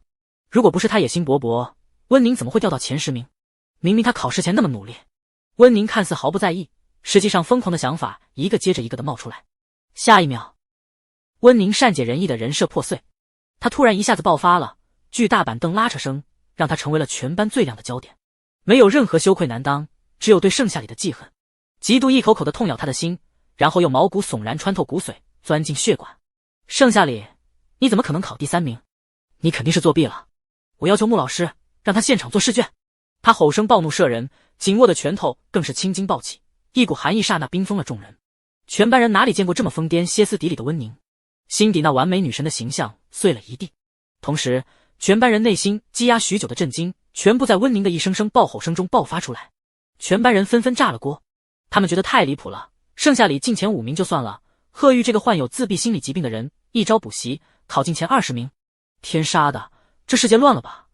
面对声声质疑，穆老师让大家安静下来，也让眼红的温宁坐下，顺势答应温宁的要求，盛夏里会在下课后到办公室亲自做试卷。当然了，如果贺玉也愿意做，澄清一下也不错。贺玉同意了。在听到成绩的时候，他满眼都是震惊，指尖紧紧捏着衣角，略显不安。一双柔弱无骨的指尖握住了他手，给予了他安慰。许久才消化这个今天的喜悦，一双琥珀色的眸子瞬间亮亮的。贺泽真为弟弟感到自豪，同样也对温宁这个女人感到十足的厌恶。这一刻，心里下定了某种决心。穆老师忽略温宁狰狞的表情，贺玉进步非常大，老师为你高兴。好了，接下来我们该换位置了。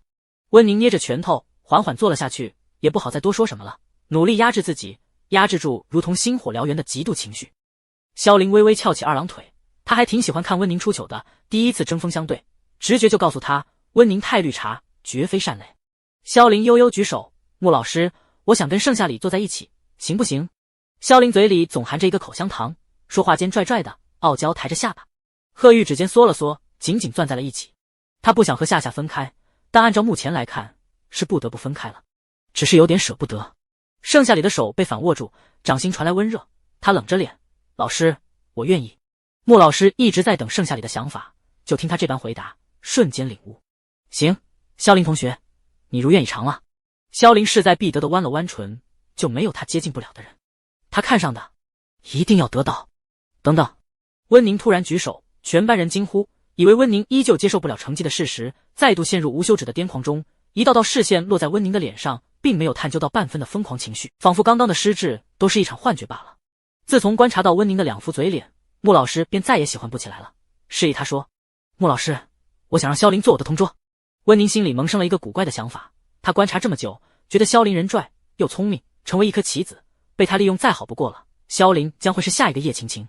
为了对付盛夏里，让盛夏里退学，温宁自愿放弃和顾青瓷坐一起的权利，这倒是令盛夏里感到意外，毕竟温宁上次抢位置就是为了顾青瓷，这次居然不和顾青瓷坐在一起了。奇怪，温宁的葫芦里到底卖的什么药？萧凌同学，你愿意吗？穆老师问。萧凌眼神轻蔑地审视着对方，成绩差，态度差，人品差，哪都差。我妈说了，不让我跟这种极品差生坐一起，因为配不上我。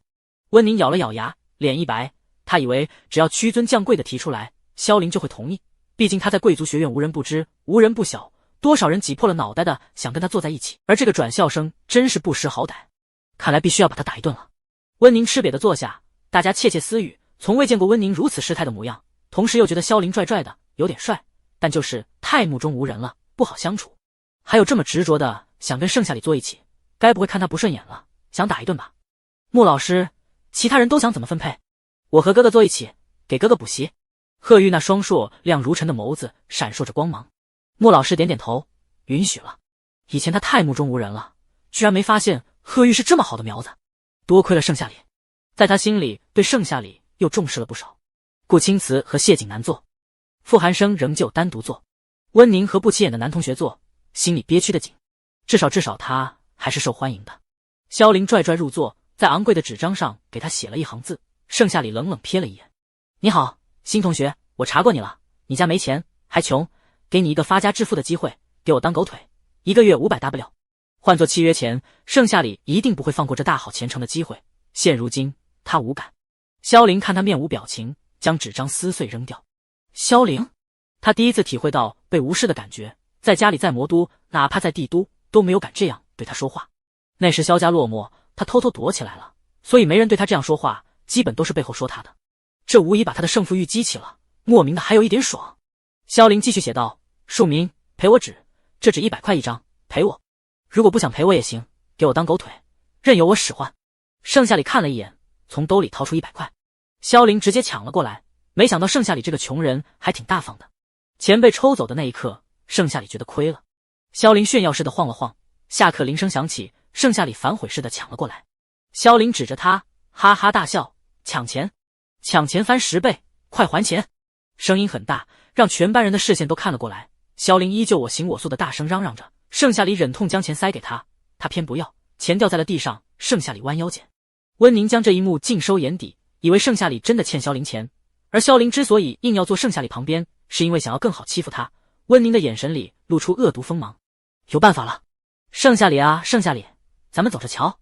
萧凌居高临下的看着他将钱捡起来，环抱手臂，拽拽的嚼了嚼口香糖，在心里面已经想好了无数次撒钱的办法，直到逼他同意当狗腿的要求。下一秒，等来的不是钱，是温宁。萧凌，我们单独谈谈。谈什么？恋爱？我没兴趣。萧凌不屑一顾地打量了一遍他，语气不善。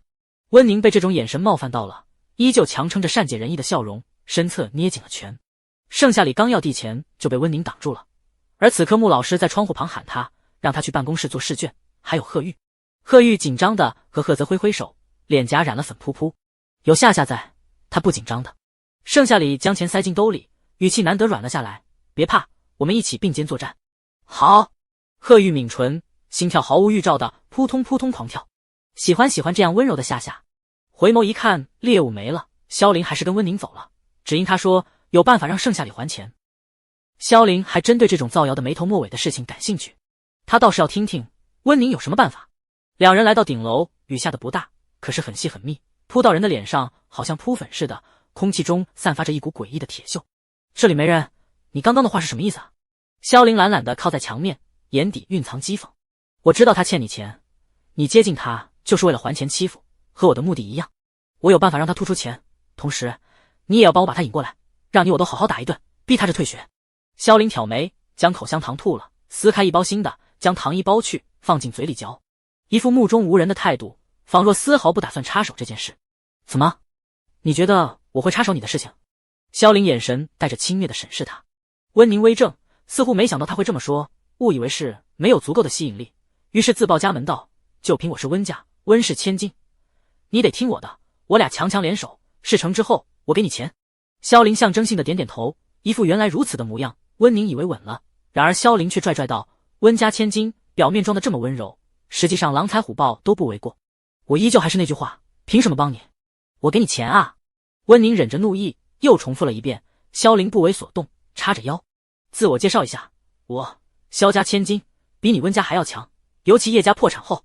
温宁一愣，他的确没有查过萧凌，并不知原来萧凌的身份竟这么厉害，真是小看他了。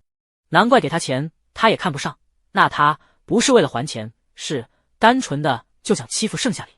温宁变了方法，循循善诱，我们是同僚，目的是同一个，你不缺钱，我们就做朋友，生意也能往来，怎么样？他非要欺负盛夏里不可了，还真是一个茶又坏的女人。萧凌神情更加不屑一顾。萧凌冷嗤一声，脚抬起抵在了墙面。温宁脸色一变，你要干什么？我对你不感兴趣，也不想跟社会蛀虫有任何关联，还有小小温家有什么资格跟我谈条件？温宁显然不知道萧凌自我介绍时现实有多残酷，萧家该多么的厉害，多么闻风丧胆。不过多亏了温宁，萧凌转校前就查了叶家破产的原因和温宁有密切的关系，而叶家之前一直压着萧家，如今叶家破产，萧家生意一日比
那又怎？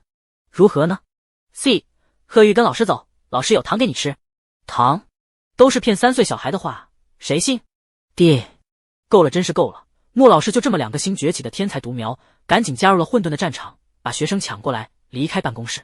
室外的同学们一直有注意室内的动向，看到老师们突然尖叫着，面红耳赤的模样，还拽着2人的衣角不肯放开，就知道老师们在抢人了。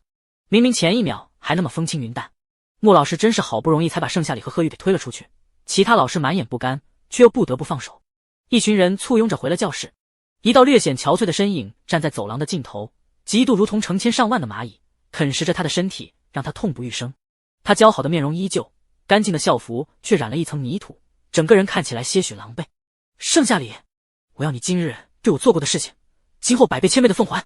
温宁把萧凌对他做过的事一股脑的怪罪到了盛夏里的身上，眼里含着一抹浓烈的恨意。萧凌慢悠悠靠在窗边，听着室内穆老师惊心动魄的回忆，真是差点就把办公室给拽塌了，恨不得把墙皮也拆了，只为留住我的学生。没了以前那嚣张跋扈，穆老师语言举止间全是骄傲与炫耀。全班人起哄，对盛夏里有了一丝尊重和敬佩，对贺玉也没了歧视。萧凌就知道查到的盛夏里如资料那般一笔封神，带出来的学生更是一段佳话。不错不错，不愧是他看中的人。去食堂的路上，贺玉身体紧绷地走着，脸上还有没褪去的绯红和恍惚，一双琉璃眸正正的，整个人看起来是那么可爱。贺泽倒是越发好奇弟弟怎么了，共感怎么可以那么复杂，酸甜苦辣各有一种。他问时，贺玉才回了神，颤抖着声音对贺泽说：哥，我第一次被这么多人重视过，成绩好，真好。这些感受他以前从未有过。哦，那我可要好好找盛夏里补习补习了。贺泽是个大学渣，兴致在贺玉的话语中又猛然窜了一截。坐下用餐，盛夏里坐下，谢景南便像雷达遇到探测仪一样自动追踪，并坐下，似笑非笑的眼眸浮现一丝温柔。宝宝，你真厉害。余光似乎瞥到了顾青瓷走近，谢景南收拢笑意，装作若无其事的模样，仿佛刚刚什么都没有说。盛夏里眉稍带着几分愉悦，还没来得及道谢，顾青瓷就在他的身侧坐下了。本来是不热的，可突然一左一右，盛夏里莫名的觉得有点热。今天的表现太令人吃惊了，必须好好补补。顾青瓷温柔似水的眸子似要把他溺死在里面，慢条斯理的用公筷将肉夹给他。是了，今天的表现令全班人震惊，师生也震惊，抢着要他换班，无意间还打了温宁和其他人的脸，就一个字：爽。谢景南眼疾手快的夹过来，塞进嘴里嚼了嚼，谢谢，我爱吃。盛夏里淡淡道：给他吃没关系。什么叫给他吃？这叫强，强盗。顾青瓷将心底的一丝气咽了下去，依旧温柔体贴的笑了笑，保持风度。夏夏，银耳汤给你的。贺玉端着一碗汤，献宝似的递给他，身后则跟着一脸黑黑的贺泽，一手端着一个餐盘。看着贺玉这般，盛夏里嘴角竟不易察觉的上扬了。傅寒生和萧凌一同坐下，2人分别冷笑一声，谁也不搭理谁，仿佛他们之间有什么过节似的。很奇怪，萧凌与他们并不熟，但却能很自然的一同坐下，将盛夏里围得水泄不通。即使有空调在，盛夏里依旧热得大汗淋漓。萧凌正是观察到了这一点，起身给他贴上冰凉贴，盛夏里瞬间凉快不少。傅寒生蹙眉，别碰他，这个讨厌的女人，招惹贺泽还招惹他，真当他是花心大萝卜，勾勾手指就走。得知勾引不了他，就想办法的接近盛夏里，如同一块狗皮膏药似的，粘在身上甩都甩不掉，惹人厌恶。萧凌对此毫不在意，他向来目中无人，如今却对盛夏里格外体贴，真不知道葫芦里到底卖的什么药，碰一下就心疼了。萧凌神情鄙夷的坐下，瞬即不及掩耳之势，又摸了摸盛夏里脑袋，我就碰怎么了？你想碰还碰不到呢。萧凌傲娇的抬着下巴，把傅寒生气的嘴巴上翘，周身散发着一股诡异的不悦。这个讨厌的女人行为举止真是太讨厌了。说实话，傅寒生连盛夏里的脑袋都没摸过，好处都让别人占了，傅寒生不生气才怪。萧凌，你果然很嚣张，有本事跟我出去，我们单独谈谈。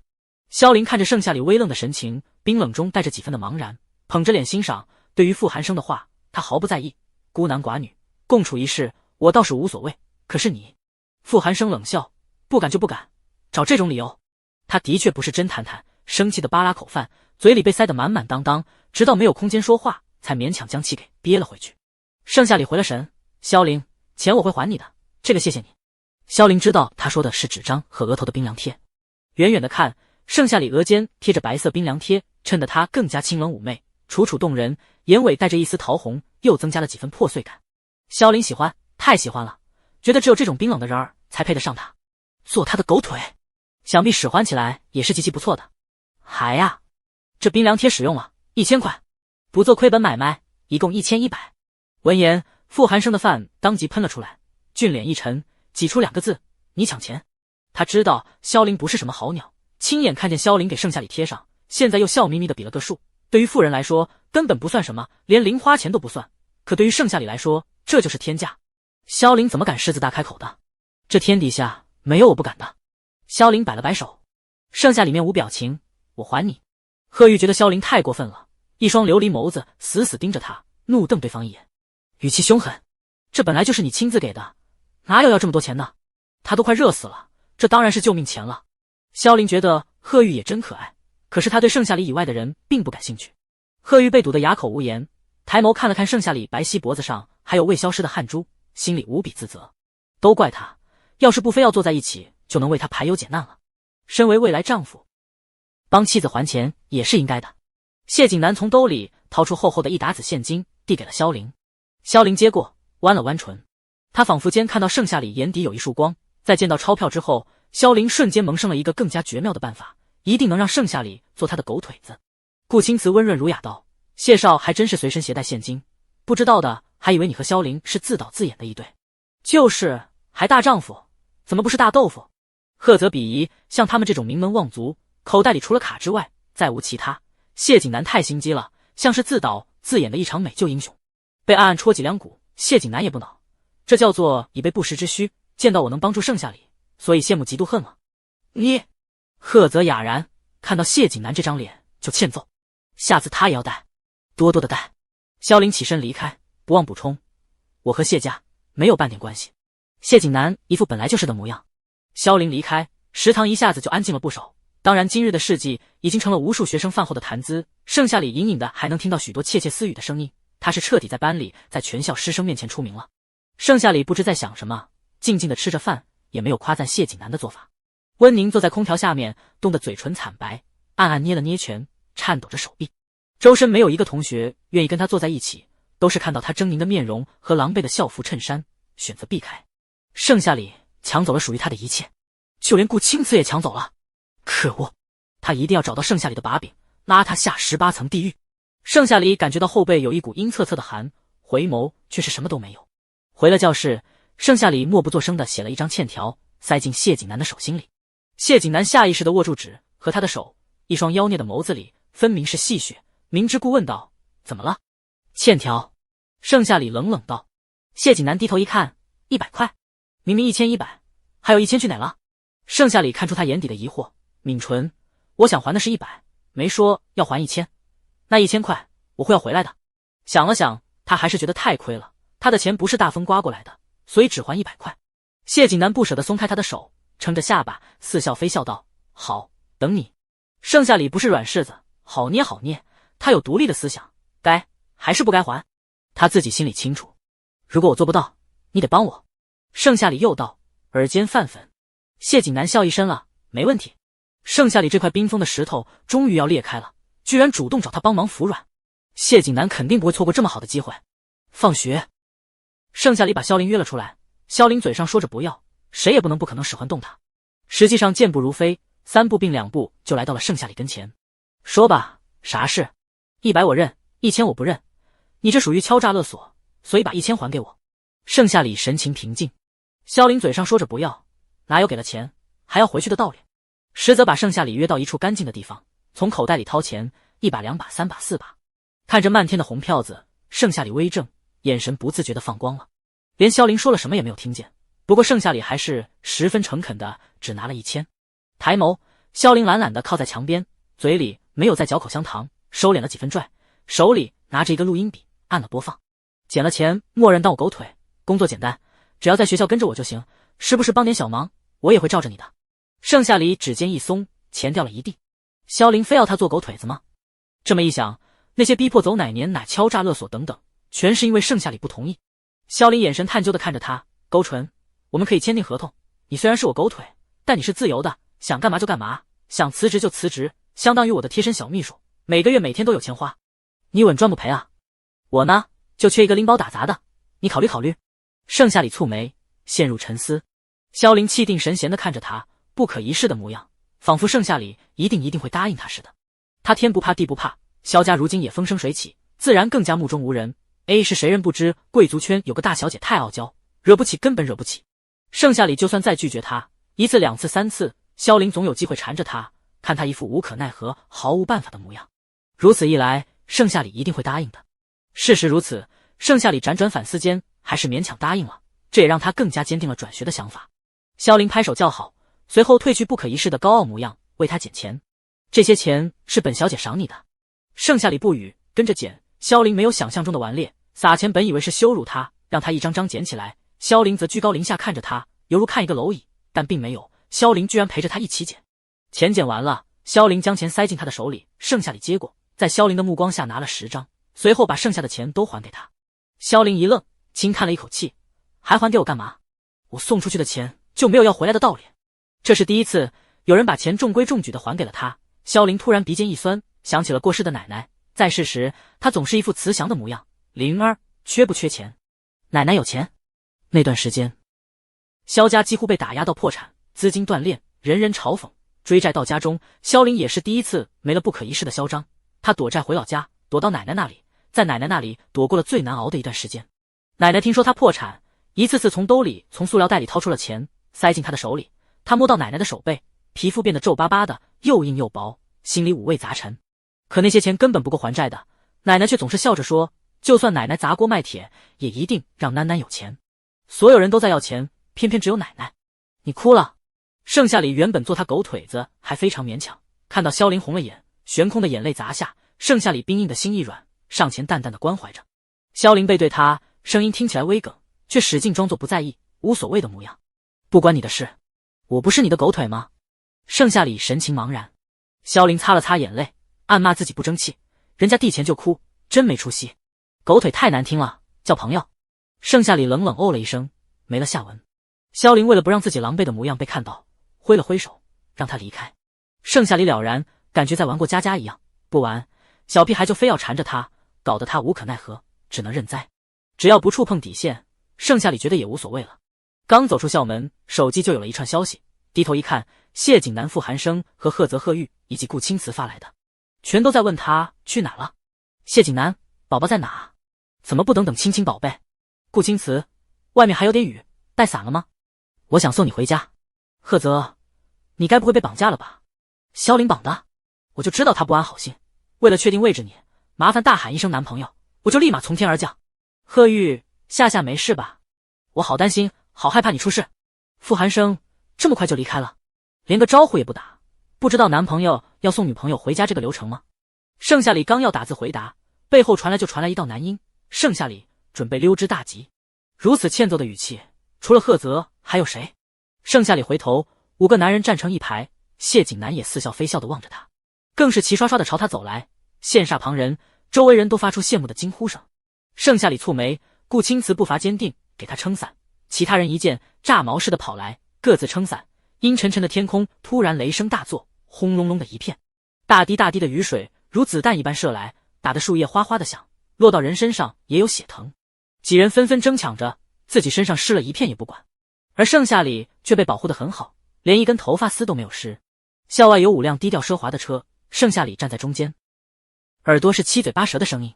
谢景南，坐我车里，我车宽敞。你车连个顶都没有，司机都淋成什么样了？傅寒生嘲笑道。坐我车吧，我车有顶。顾青瓷，你车？你究竟是贴了什么车膜？颜色看起来居然如此骚包。傅寒生嘲笑，这走在路上，路人都得对你行注目礼吧？依我看，还是坐我的车吧，我和夏是邻居。此话一出，众人沉默，除了谢景南外，其他几人还真不知道这件事。真偷家啊！他整天骂别人贱人，他们觉得他才是真贱人，不讲武德。贺玉嘴瓢，住我家。话落，众人又是一阵沉默。顾青瓷看起来温温柔柔的，贴这么骚包的车子也就算了，贺玉平时看起来软软糯糯的，怎么这么野？太有反差了，就连贺泽都情不自禁愣了一下，有些震惊。贺玉意识到说了什么的时候，已经晚了，脸腾的一下红了。就在众人各怀鬼胎时，盛夏里说话了：我自己走回去，伞给我一把。顾青瓷递上伞，盛夏里单独站在一旁，几人见他心意已决，相互都看对方不顺眼，骂骂咧咧离开了。望着车子消失在雨幕，盛夏里拐进校园里，将伞递给了在角落里哭泣的萧凌。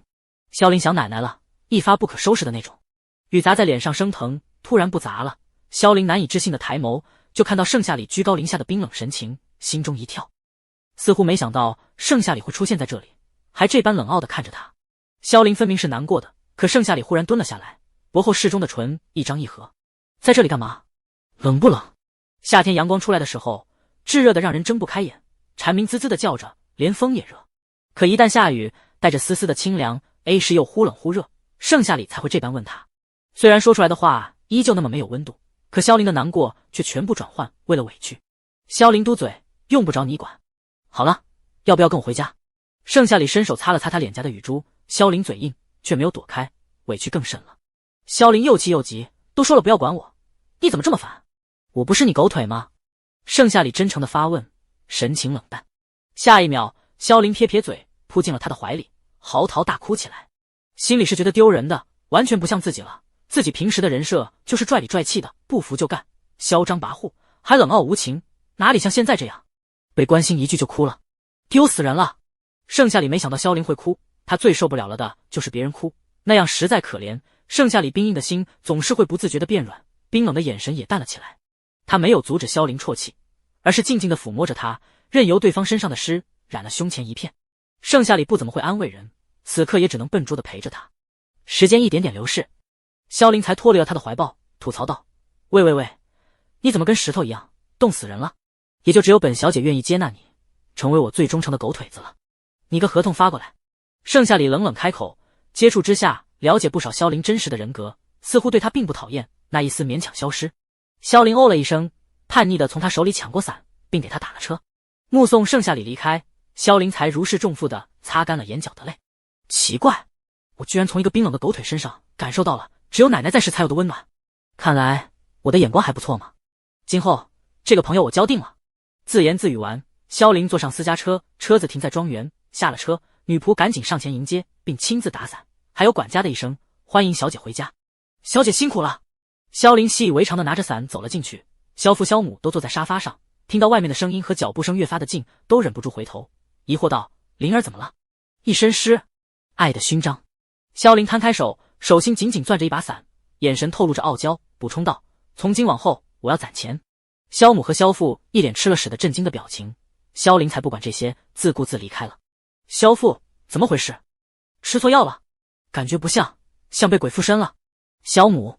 萧父放下茶杯，有点道理，往常女儿恨不得把钱都花光，哪怕给使镶金边，如今突然来这么一句，好不适应啊，感觉就是被鬼附身了。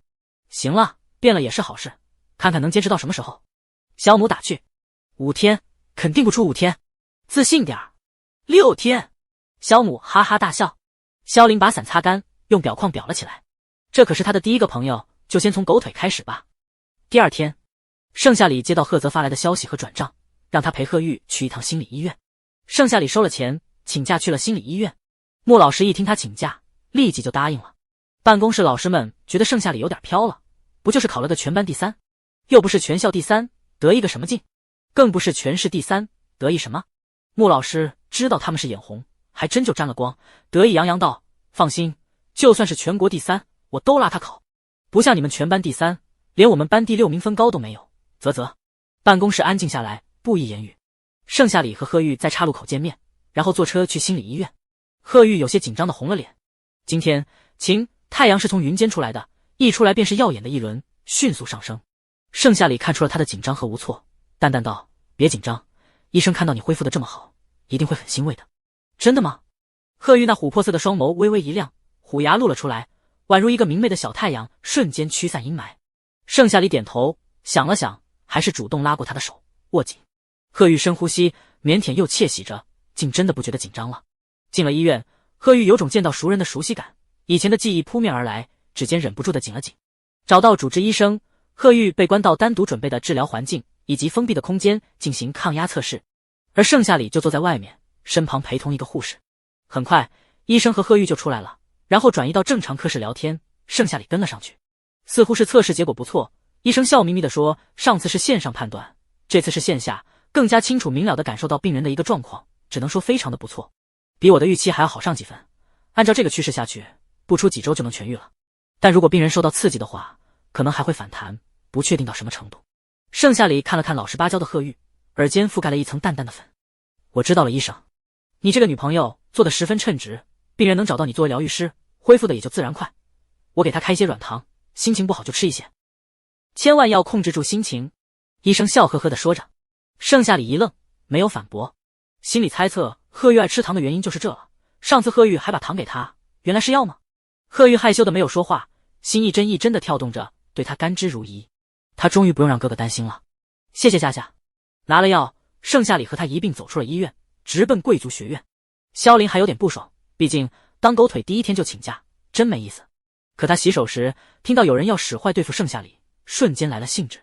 果真吗？于是萧林立即擦干手躲了起来。听到他们的把戏就是让盛夏里喝下安眠药，放学给送到混混的手里，正好混混们都几月不见荤腥，实在馋得慌。这时隔壁打开隔间走了出来，温宁善解人意的嘴脸猛地一变，那几个女生全都习以为常了，甚至欢乐的打了个招呼。温宁冷冷开口：你们真的可以让盛夏里名誉扫地，毁了清白？温姐还用说吗？我们可从未失手过。那几个女生有点心虚，除了上次泼盛夏里她在厕所自带伞外，谁能想到一个上厕所的人手里还拿着一把伞？真挺装的，但是这次保证万无一失。温宁不知信了没，只冷笑着：赏金1000万，拍照片视频发给我，我要看到他名誉受损，被全校嗤笑，让他的青云部就此停止。得嘞。几人笑了笑。贵族学院虽然都是有钱人，但却并没有10大家族有钱，何况是温家。不要白不要，10个月的零花钱啊。这时有人进来，温宁立即就收拢了恶毒，善解人意的打了声招呼。那女生害羞钻进了隔间里。温宁扯了扯唇，又很快放下，离开了洗手间。那几个女生也识趣的离开了。萧林打开门，扑哧一声，哈哈大笑起来。他好像听到了什么不得了的事情，那就让事情变得有趣起来。萧林走进教室，不经意的一瞥，看到盛夏里正带着贺玉走过来，停住了脚步，嘴里塞了一颗口香糖，懒散的撑着下巴，毫无淑女样子的趴在栏杆上等着他们。盛夏里上楼，萧林拽拽道：小跟班去哪了？医院。盛夏里回答的言简意赅，谁也没有提起昨晚的事情。萧林看了看贺玉，瞬间明白，将盛夏里拉到一边，低声道：小跟班该发挥你的作用了，去参加校花比赛。每年校花大赛都在这时候开始，温宁一直霸占着，所以就没开展过。但现在不一样了，盛夏里的样貌比温宁还要漂亮，气质中带了几分清冷绝尘，偏偏又在清冷中带了几分妩媚，想必一笑，世界最硬的冰川都能轻而易举的融化了吧。贺玉在一旁乖乖等着，看到盛夏里冰冷的神情划过一丝愕然，纠结几许，还是点头答应了。答应什么？萧林会不会欺负盛夏里？贺玉有点担忧，眼睑垂落，想上前质问，盛夏里却转身拉着他离开。萧林一想到温宁快要被气死，然后没得逞，就想笑。想就想了，萧林捂着肚子哈哈大笑起来，路人纷纷朝他投来不解的目光。贺玉放下了心，坐下，贺泽迫不及待地问他怎么样了。贺泽翘起二郎腿，玩世不恭地拿书挡着，生怕别人听到似的。医生说，按照这个恢复速度，不出几周我就会痊愈了。贺玉眼睛里闪烁着细碎的光芒。贺泽很高兴，不错不错，盛夏里值得表扬，赶明儿让他来贺家庆祝一番。好。贺玉点头，犹如小鸡啄米似的。萧林一屁股坐下，时间转瞬即逝，来到下午倒数第2节课，报名校花大赛的时间到了。当有人进来问谁报名时，第一个就看到了温宁。他依旧那么善解人意，温柔含笑，让人一见如故，舍不得把视线移开。只见温宁举手：你好，我依旧参加校花比赛。全班人都习以为常了，那人羡慕的紧，点了点头，写上名字就要离开。萧林拍了拍桌子，引得众人回眸。萧林一拉椅子靠在后排的桌角上，随后一屁股坐了下去，2条腿翘在了桌子上。不好意思啊，我呢，这边有话要说。萧林哈哈一笑，把盛夏里的胳膊举了起来，全班人的视线无一例外地投向了盛夏里，目光好奇。唯有温宁心头咯噔一下，莫名觉得有一种不好的预感。他低声对盛夏里说：今天什么我也没让你干，是时候回报了。盛夏里原本对校花大赛丝毫不感兴趣的，可作为的萧林狗腿子只能答应下来。我要参加校花比赛。他清冷的声音一响起，全班陷入诡异的寂静当中。温宁难以置信，仿佛失去了所有力气，捏紧的拳头忽然松开。贺泽玩世不恭地踢了踢桌角，打破沉默。我觉得这个想法不错，我支持他。贺玉板板正正的举手，语气坚定。谢景南，这么有趣的事情，当然选择参加了。都看什么看？都说了参加，一群人跟没见过新人参加似的。傅寒生冷峻地从酣睡中醒来。顾青瓷，温宁这般善解人意，一定也会支持盛夏里参加校花的吧？有6大家族支持，全班人根本不敢多说什么，就连温宁的脸都绿了，只能善解人意地嗯了一声。往常有人参加校花比赛，大家只觉得痴心妄想，事实也是如此。所以每年的校花依旧是温宁。如今盛夏里要参加的还有家族的支持，全班才赫然发现盛夏里背后靠山有这么多，而且盛夏里名气大，刚破了考试前5的极限，压温宁的人全都输了，而那些压盛夏里的赢得盆满钵满，四处炫耀，因此学校里出现了一小部分盛夏里的迷妹迷弟。再看盛夏里似乎早就变好看了，尽管是化妆变美帝，依旧有资格参加校花比赛。全班人压根没有异议了，纷纷表示支持。那人看了看盛夏里，心里觉得盛夏里比温宁还要漂亮妩媚，赶紧签下了名。老师在一旁喝茶，没有打扰。等人走后，全班才炸了锅，讨论盛夏里和温宁到底谁能当校花。自从盛夏里变了个人似的，就和温宁是死对头了，处处压他。温宁竟意外的每次都输给他，好在温宁善解人意，只发了一次脾气。昨天考试证明后，温宁就变得沉默寡言了。不知道这次到底谁赢呢？好期待啊！要不这次我们压盛夏里吧？行，上次温宁发脾气太撕心裂肺了，吓死人了。放学后，萧凌值日，但是他懒懒地坐在椅子上，递给盛夏里1沓钱。小跟班交给你了，今天干得不错，钱是赏你的，我先走了，明天见。盛夏里微怔，将钱收下了，合同早就发了过来，没什么问题。夏夏，校花大赛，你一定可以赢的。贺玉走来，大眼神真诚地看向他。盛夏里淡淡道：谢谢。那今晚能去我家吃饭吗？贺玉腼腆地低下头，看着脚尖，有些不好意思。盛夏里想了想，我可能没时间了，不过周6可以去贺家补习，到时候请我吃饭。贺泽嗯了一声，愉快地离开了教室。到时候他就学好多好吃的，然后做给他吃，顺便庆祝一下考进前3名和前20名。他不喜欢强迫别人，尤其女朋友。不过他和夏夏的关系好像更近了。贺泽的共感告诉他，弟弟十分愉快，没有多想，贺泽披着书包离开。傅寒生伸了个懒腰，决定和盛夏里一起值日，有时间独处，不干白不干。伯母应该喜欢他。顾青瓷的眼眸温柔似水，仿佛能包容世间一切温柔与哀愁，鼻梁挺直，唇角总是挂着一抹浅笑，如同春日暖阳，温暖人心。心里早就想好了良策。顾青瓷离开后，谢景南也将书本给收拾好了，跟盛夏里告别。他可不敢跟傅寒生抢，傅寒生哪次没扬言要撞死他，还一口一个贱人，啧。不过他也不是吃素的，程母的菜还等着他买呢，搞定伯母事半功倍。温宁抽了抽嘴角，将这一切尽收眼底，觉得盛夏里得意不了多久了。这次他要让盛夏里输得很难看，再毁了他清白。到时候顾家肯定看不上一个又穷又没有清白的女人，顾家未来太太的位置仍旧是他的，也只会是他的。等着瞧吧。也都怪萧林那个贱人，突然转学来了，还和盛夏里走得那么近，想拉拢也拉拢不过来，真是气死他了。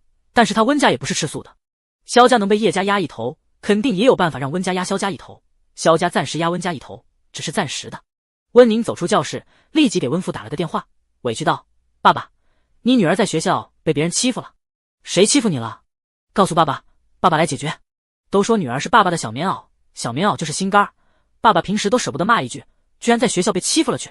那可不，这还是萧家的女儿萧玲，她在学校天天造谣我，处处压我一头，还抢了我前5的名次，我都快难过死了，一直不敢告诉爸爸，怕爸爸担心。现在我都被全班人孤立了，毫无办法了，才告诉爸爸的。温宁赶紧挤出2滴眼泪来，语气充满了委屈，果真像是被欺负了似的。可温宁分明就是笑着说的。他一想到萧玲因为站在盛夏里那边破产，就止不住的嘴角上扬，到时候肯定后悔死了，后悔站在盛夏里那边。电话那头犹豫，萧玲，你确定吗？爸爸，我难道还会骗你吗？他转到贵族学院了，还总是对我冷嘲热讽的，又拽又令人讨厌。就是他组织全班人欺负我的，我整日都开心不起来了。他还让人把我的校花位置挤掉，呜！电话那头心都软了。爸爸不是不相信你，只是萧家如今得力，正是厉害的时候，连温家都超越了，还和贺家平起平坐。爸爸，你是不是不爱我了？那我就不找你帮忙了。温宁跺跺脚，佯装非常生气。没有，爸爸还是有办法的。如果能找到他们偷税漏税或者其他证据，就能让他们破产，面临倒闭。那如果找不到呢？温宁啜泣。那爸爸就伪造证据，让他们进监狱。爸爸，到时候我们被发现了怎么办？请说情节严重者也同罚。温宁语气担忧，面上表情依旧不变，显然已经被极度腐蚀入骨了。无论用怎样的代价，萧家必须破产。没事的，爸爸自己进去，绝对不拖累任何人。爸爸最爱的就是宁儿了。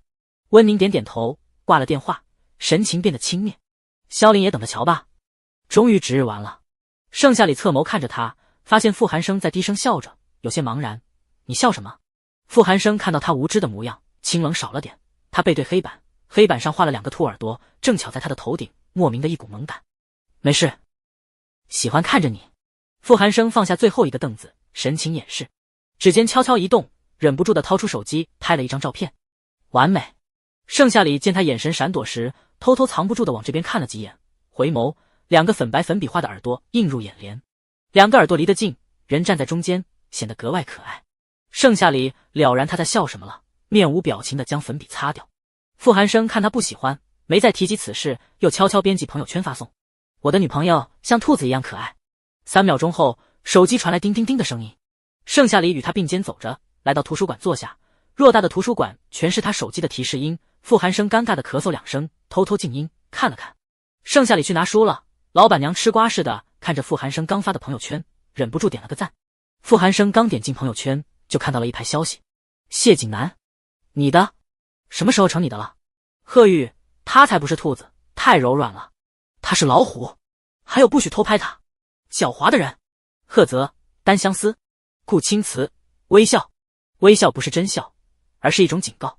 伴随的还有顾青瓷发的一张照片，不好意思，在陪丈母娘逛街。他说喜欢我这样的。傅寒生上翘的嘴角撇下，回了几个字：贱人，少得意。气死他了，顾青瓷看起来是最温柔的，怎么杀伤力这么大？表里不一。盛夏里拿了书坐下，傅寒生赶紧将手机装进口袋里。今天我们学，随便学学。盛夏里如今的实力越来越高了，尽管还保持着原本的谦虚，盛夏里自然没发现什么异样，冷淡答应。学习完，2人走出了图书馆，风铃叮叮作响，一片树叶落在了傅寒生的头上。盛夏里余光一瞥，低下头。啊！突如其来的一句话让傅寒生满是不解，虽不解，却还是非常诚恳地低下了头。距离拉近，他闻到盛夏里身上的清香，贪婪的想要占为己有。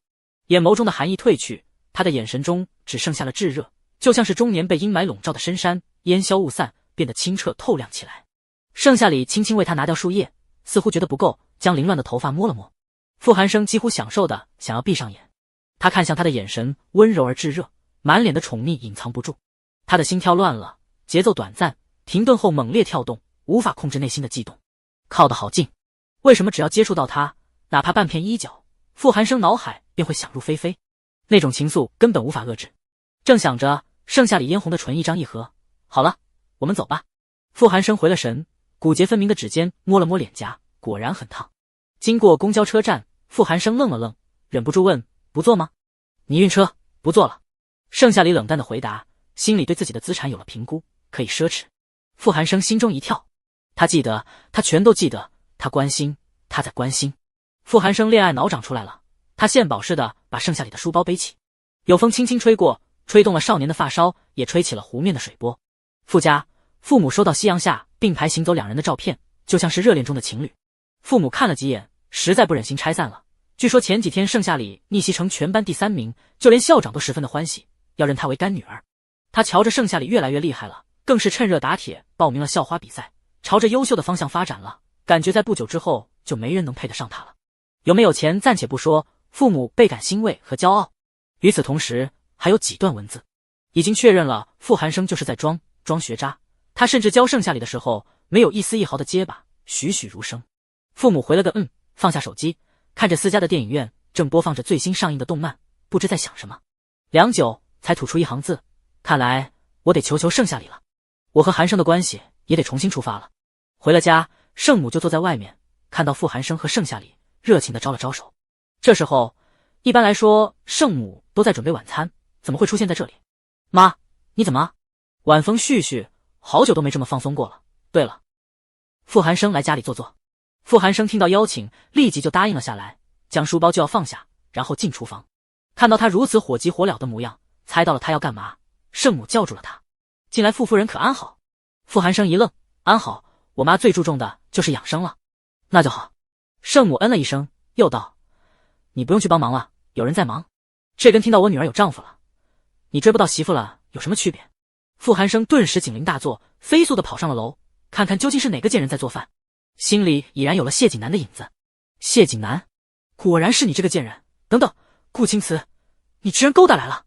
傅寒生难以置信地丢下书包，撸起袖子，一副势不两立的模样，嘴巴都快气歪了。谢景南倒是无所谓的模样。顾青瓷温柔一笑：伯母知道我是夏夏的同学，所以就让我来了。有什么问题吗？有问题，大问题。傅寒生正愁气没处撒，进厨房把顾青瓷给拉了出来，一个过肩摔，顾青瓷躺在了地上，奄奄一息。谢景南惊呆了，这下不得不重视了，那双似笑非笑的眸子里全是惊讶。傅寒生有病就去治，别在这里发癫，要是被伯母看到，我们都得滚。谁不讨厌亲爹？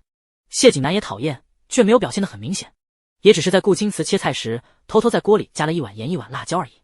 傅寒生这么做就太过了，万一顾青瓷伤了，那做饭的黑锅就是谢景南背了。傅寒生哼了一声：哪有你说的那么严重？还有我这不是发癫，我是惩恶扬善。顾青瓷总是温柔似水的模样，看得人心里直呕。笑面虎，早就看他不爽了。下一秒，屋外传来脚步声和讨论声。妈，你还叫了谁？我怎么感觉屋子要被掀翻在地了？圣母如实回答：顾青瓷啊。眼看就要走到门口，推开门，岌岌可危，傅寒生被吓出了一层薄汗。谢景南眼神玩味，勾了勾唇，而顾青瓷则躺在地上，手臂遮住眼睑，看起来像半死不活，又像是在耍帅忧郁。帮我！傅寒生急了，声音小得跟蚊子似的。谢景南勾唇：求我呗，求求你。傅寒生小声道。谢景南：行，帮你。两人走近，要拉顾青瓷，把他拖到一边睡，在这里真够碍眼的。顾青瓷被摔得的确有点疼，但经常锻炼身体，看似温柔柔弱，实际上早就躺在地上缓好了。至于为什么不起来，装的。他就要让圣母进来，就看到他这个受害者，然后加倍关心。情敌之争素来如此。谢景南和傅寒生要拉顾青瓷，却发现这家伙跟死猪一样沉，顽固地趴在地上，宛如吸盘一样，在暗暗较劲。正巧这时，门外的圣母和盛夏里停下，不知在聊什么，声音也小了。傅寒生和谢景南就加强了力量，把顾青瓷给拖到了衣柜里，关上门。下一秒，圣母和盛夏里推门而入，盛夏里的表情有一瞬的难看。你们都站在这里干嘛？圣母好奇。傅寒生神情尴尬，胡编道：我帮不上忙，所以想单独站一会。谢景南勾唇：厨房有我。辛苦你了，小谢。圣母给他倒了杯水，脸都快笑烂了。谢景南勾了勾唇：不用谢，都是我应该做的。随后他进了厨房，又是一阵忙活，却对那锅浓烈的盐汤感到一阵头疼，真是搬起石头砸了自己的脚。傅寒生站在那里一动也不动。盛夏里好奇：顾青瓷呢？你怎么知道他来了？傅寒生顿时警铃大作，特别心虚。他怎么知道？大概是刚刚在外面，圣母非常严肃八卦地问他：顾青瓷到底和你有什么关系？怎么一个接着一个的都要来家里做客，并且都是豪门世家？盛夏里：没关系。我不信。圣母根本不信，补充：你告诉妈妈，妈妈肯定不往外说。其实我和他们签订了契约书，你懂的，他们是名义上的男朋友。圣母真是火眼金睛，盛夏里见隐瞒不了了，于是轻叹一声，如实招来。圣母的脸犹如变色龙般五颜六色的，心中有一道惊雷炸响，炸得圣母有点茫然，最后担忧地问：五个，还有两个是谁？赫泽赫玉。盛夏里神情平淡。圣母顿时想到前不久傅夫人打电话过来，好言相劝的让他回去上班。之前傅寒生提出来，他不是没有考虑过，也只是当作玩笑罢了。毕竟一个堂堂豪门世家，傅夫人脾气可察，怎么可能来劝他？兔子还不吃窝边草呢。可令圣母没想到的是，傅夫人居然真的如此低三下四的跟他这么一个无名小卒、穷困潦倒的小保姆说。圣母到现在脑子还晕乎乎的，当时还给拒绝了。女儿，你玩脱了，那可是5个。任何一个发现，即使5个男人不把他怎么样，但5个家长都足以让他受不了了。圣母真为盛夏里担心，盛夏里也有些后悔，可早就为时已晚了。妈，契约书半年后我都想好了。盛夏里算是个富婆了，到哪都能活下去。圣母尊重她的选择，勉强将这个巨大的瞠目结舌的难以置信的消息给咽进了肚子里，心里想，这是不是对5个男人不太公平？算了，船到桥头自然直，这些都不是他该关心的。不过女儿还真是一鸣惊人，直接谈5个。难怪他总是感觉有火药味，明明家里没有火药，真是奇怪。盛夏里推开门，事情就变成现在这样了。我妈说顾青瓷来家里做客了。傅寒生背后的冷汗直流，感觉到柜子里隐隐的躁动，忍不住抵住，随便编了个理由。哦，这样，顾青瓷上厕所去了吧？盛夏里哦了一声，不知信没信。盛母恍恍惚惚地走进卧室，拿起纸笔，将5个男人的名字记了下来。今天是他见到的第3个，感觉都不错。不知道女儿半年后只想逃离，还是怎样？他作为母亲，眼睛可得放亮一点。万一女儿到时候反悔了呢？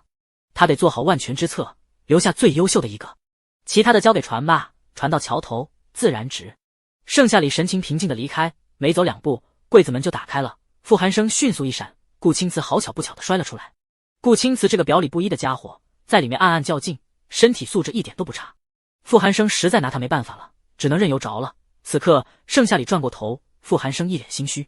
顾青瓷细碎的额发扮演着眉毛，一双眼眸深邃，眉宇间透着一股子温和之意，饱满的唇张合，吐出2个字：好疼。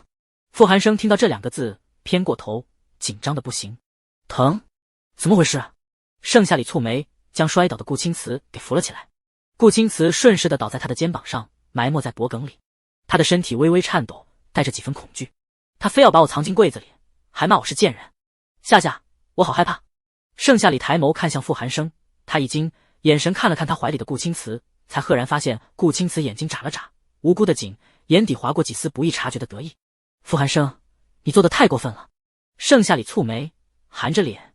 傅寒生立即就炸毛了，指着顾青瓷说：他装的，你也信？夏夏，被关进去，我真的很怕黑。顾青瓷牵过他的手，温润的眼神变得锐利，又转换间变得可怜兮兮。对，我就是装的，你千万别怪傅寒生，他或许不是故意关我的。他抹挲着他的手心，带着几分的挑逗。盛夏里低头时又变得无辜，将这一切尽收眼底。傅寒生惊呆了，你真的信？事实就摆在眼前，傅寒生，你真的有点过分了。盛夏里冷笑，带着顾青瓷去卧室里。顾青瓷抬起水眸，水雾雾的看他。第一次进了盛夏里的卧室，他的眼底划过一丝狡猾，贪婪的将摆设尽收眼底，却又装作无辜纯良的模样。盛夏里给他检查一下脑袋，确认没受伤，才放下心来。你也真是的，任由他那么对你。盛夏里的眼底划过不易察觉的担忧。顾青瓷嘴上说着我都没关系的，眼神却四处张望着，落在一封情书上，抿唇。我休息一会就好了。顾青瓷又道，这件事不全是他的错，你就是在包庇他。如果你不介意的话，就睡在我床上吧。盛夏里没发现什么怪异的地方，掀开被角，顾青瓷躺下，他才离开。盛夏里的床小，顾青瓷的脚露在外面，不过顾青瓷并没有一丝一毫的嫌弃，反而轻轻嗅了嗅被褥，上面都是盛夏里身上好闻的味道。确认盛夏里离开，顾青瓷轻轻掀开被，将情书捏在了手里，打开。起初他也只是觉得上面写着各种油腻腻的甜言蜜语，毫无兴趣，可句句含情，比任何人递给他的情书都要热烈。顾青瓷忍不住的妒忌了，那种强烈的感受几乎要将他给淹没。顾青瓷眼尾泛粉，一行行扫过，落在尾款的名字上，写给自己。顾青瓷一怔，强烈的妒忌消失无踪。这一刻他确定他喜欢盛夏里。盛夏里出去后，傅寒生已经在厨房忙活了，企图用这种方式将功补过。盛夏里蹙着眉，还想说什么，圣母让他有什么话都别说。他倒是觉得傅寒生挺有诚意的，都这么努力弥补了，就不要再找不快了。盛夏里冷着脸，神情中有一丝的无奈。妈，别妈妈的了，等会儿就吃饭了。圣母打断他。总之他觉得这3个男人都挺懂事的，非要选一个白头偕老的话，圣母还真是一时纠结。就是没见过其他2个，真是为盛夏里感到烦恼，真是甜蜜的负担。盛夏里将话咽了下去，没有说话。这时有电话响起，正是南半梦打来的。盛夏里按下接听。夏夏，听说你要参加校花比赛，真的假的？还有，你居然考了前3，真是了不起。还有，你在学校有新朋友了，等些日子介绍给我啊。盛夏里听着他诡计的发言，绷着脸道，参加校花大赛是真的，考进前3也是真的。我做这些一部分是打脸和报仇，问您之前打得我遍体鳞伤，也是时候反击了。朋友这件事传到你耳朵里还挺快的，我的确交了一个转校生朋友，也不知道你们合不合得来。南半梦哈哈大笑，能和你合得来，和我就一定能合得来。我也有好消息要告诉你，我考进前25了。老师现在对我刮目相看，就连以前对我不管不顾的妈妈也开始拼命想见我，幸好我不心软，仇都记在心里呢。盛夏里淡淡道。不错，那是当然了。南半梦语气中充满了自信，与盛夏里聊了一会儿家常，挂了电话。盛夏里有片刻的失神，他没告诉南半梦交朋友的原因，但目前来看萧凌并非坏人，他只是有些小孩子气，还喜欢各种撒钱，就是一个妥妥的提款机。吃饭了，快去洗手。圣母赶紧去端菜了，不敢让谢景南和傅寒生烫着，可两人执意帮忙，圣母也拿他们没办法，心里明白这是他们展现的好机会，因为他们都喜欢盛夏里。女儿一出马，调了5个金龟婿回家。金爷。盛夏里去洗了手，想到了室内的顾青瓷，他轻轻敲响了门，里面传来温润而泽的清脆嗓音：进来。顾青瓷，你现在感觉怎么样了？盛夏里走近，顾青瓷眼神中带着朦胧，眼尾染了一层粉。顾青瓷撑着身体坐直，我没事了。那我们去吃饭吧。盛夏里若有所思，语气依旧清淡。等等，这个是什么？情书吗？顾青瓷叫住他，一脸纯良的问。情书躺在桌子上，盛夏里看了一眼，是写给我自己的。顾青瓷温柔一笑，能不能送给我？你要干什么？盛夏里狐疑。你是我女朋友，我也喜欢你，想留作纪念，这都不行吗？顾青瓷想到了露营那段时间，能拿捏盛夏里的只有楚楚可怜的劲儿，于是他的声音放缓，听起来又脆弱又温柔，令人忍不住的垂怜。盛夏里感觉被溺死在了温柔乡里，冷硬的心突然一软，答应了下来。顾青瓷心满意足的将情书给收下了。夏，你以后能不能叫我青瓷，这样更亲近一点。顾青瓷走近，一双含情脉脉的桃花眼注视着他。盛夏里应了声。顾青瓷很高兴，撩拨似的走上前，在他的脸颊落下一吻。谢谢你。吻是那么的轻，那么的柔，犹如蜻蜓点水般，转瞬即逝。盛夏里依旧冷着脸，可耳尖却稍稍的红了，连他自己都没有发现。这件事发生的太猝不及防。顾青瓷看着他耳尖泛红，勾了勾唇，是一抹温柔似水的笑容。夏里一定也会为他着迷吧，终有一天他会得偿所愿，将人儿勾入自己的怀中。这个番茄牛腩汤十分鲜甜，看着一点都不柴。夏里，快尝尝。程母连喝都没喝，就举荐盛夏里尝尝，说话间给盛夏里盛了一碗。余光掠过盛夏里的耳尖，没有询问。顾青瓷坐下，傅寒生暗哼一声，悄悄离远了一些。是他的错又怎么样？他是不会承认的。无差别冷眼相看所有情敌。谢景南似笑非笑，眼神充满了深意。盛夏里喝了一口，差点吐了出来。谢景南眼疾手快的拿纸巾递上，似乎早有预料。而顾青瓷的速度也相当快，只是递的是空空如也的掌心。傅寒生虽然慢了一拍，却也真诚的将空碗递了上去，示意他吐进来。面对3个温柔细心的男人，盛夏里一愣，心不自觉地跳动了一下，随后心湖恢复平静，湖底早就暗潮汹涌了。怎么了？圣母一惊，努力抑制住笑容，真是磕到了。谢景南，吐出来啊。汤很烫吗？顾青瓷。傅寒生茫然，怎么是这副表情？不要勉强自己。盛夏里不语，将咸掉牙的汤硬生生咽了下去。3人懵了，有些疑惑，这汤到底怎么了？直到顾青瓷拿起盛夏里的碗，浅尝一口才发现，咸了，特别咸。顾青瓷实在没忍住吐了出来，可两人的手早就收了回去。顾青瓷吐在了垃圾桶里，温润的脸上浮现了异常。谢景南，盐不要钱，你放了多少？谢景南实在没预料到顾青瓷这家伙会被傅寒生给拉出去，嫁祸无果。好在谢景南又留了一手，是傅寒生接手这趟的哦。谢景南似笑非笑地看着傅寒生，盛夏里也看向傅寒生，傅寒生就搅和了几下，哪有放盐？这才意识到被坑了。傅寒生一气不打一处来，贱人，你陷害我！谢景南妖孽的双眸一暗，少诬陷我。够了，傅寒生，你有完没完？盛夏里漱了漱口，嘴里的咸淡了不少。傅寒生闭了嘴，久久才吐出一行字：我错了。但这盐肯定是他谋害我。盛夏里根本就不信，汤不能喝了，真是有点浪费。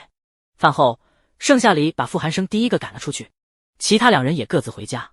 圣母坐在沙发上，夏里，你看起来有点讨厌傅寒生啊。师徒之恋没一个好结果。师徒恋？圣母震惊的差点从沙发上弹射而起。我学习成绩之所以这么好，全都是因为拜了他为师，每天放学下午补课，偶尔周6也补。盛夏里淡淡的说着，似乎习以为常了。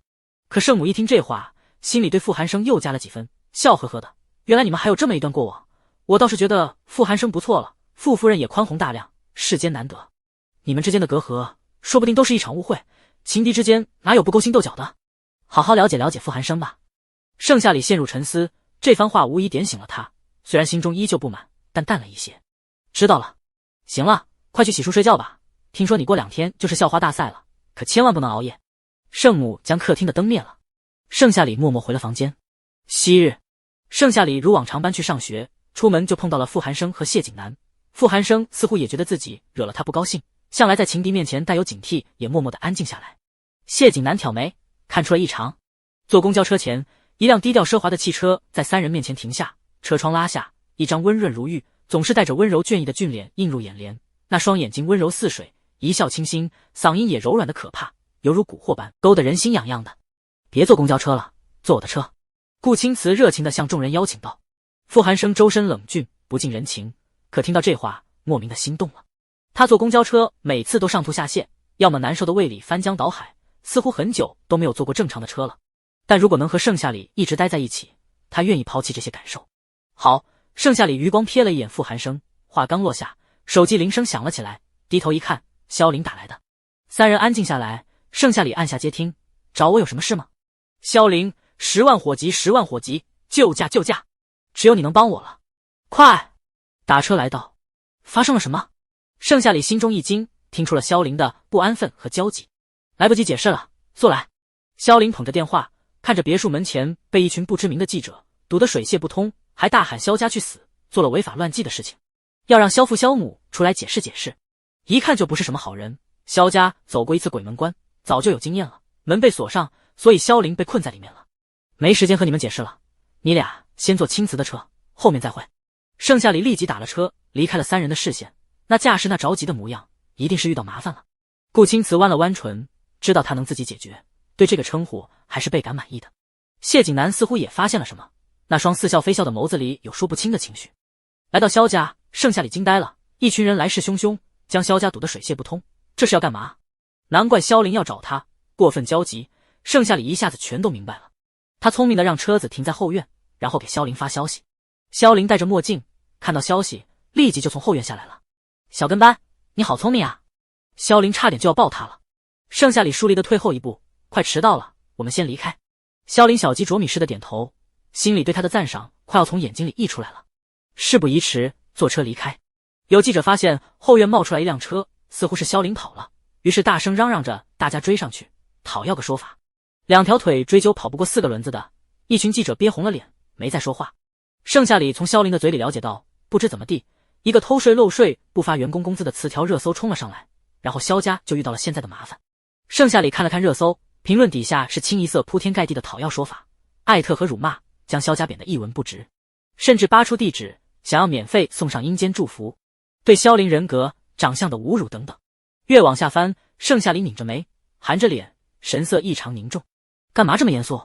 萧凌无所谓的摘下墨镜，放在胸前领口上，随后掏出一把现金塞进他书包里。赏你的。盛夏里不语，也没有拒绝，不知究竟在想什么。到了学校，2人下车，盛夏里神情依旧凝重。回到教室，铃声刚好响起，萧凌舒服的伸了个懒腰，小腹胀胀的疼，立即含了一颗口香糖，问小跟班愿不愿意再早读，给我打一杯热水来。愿意。盛夏里自然的拿起他的卡通水杯，无视穆老师出去了。穆老师也不生气，笑呵呵的目送他离开。如果可以，他愿意给盛夏里打水。盛夏里回来的有些晚了，萧凌不解，盛夏里将暖水袋和红糖茶一并递上。萧凌一愣，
脸都不自觉地红了。就算顾青瓷做了什么出格的事情，他们也只会被那张脸迷晕了。顾青瓷转过头，那双璀璨动人的眼眸暗了下来。他好像对这些人都不感兴趣了。以前总是忍不住地逗逗他们，带着他们满市跑，却也不做什么过分的事。如今聊了两句，心里便生出隔阂来。接下来是最后一位选手，盛夏里。随着主持人的声音落下，盛夏里从阴影处走了出来。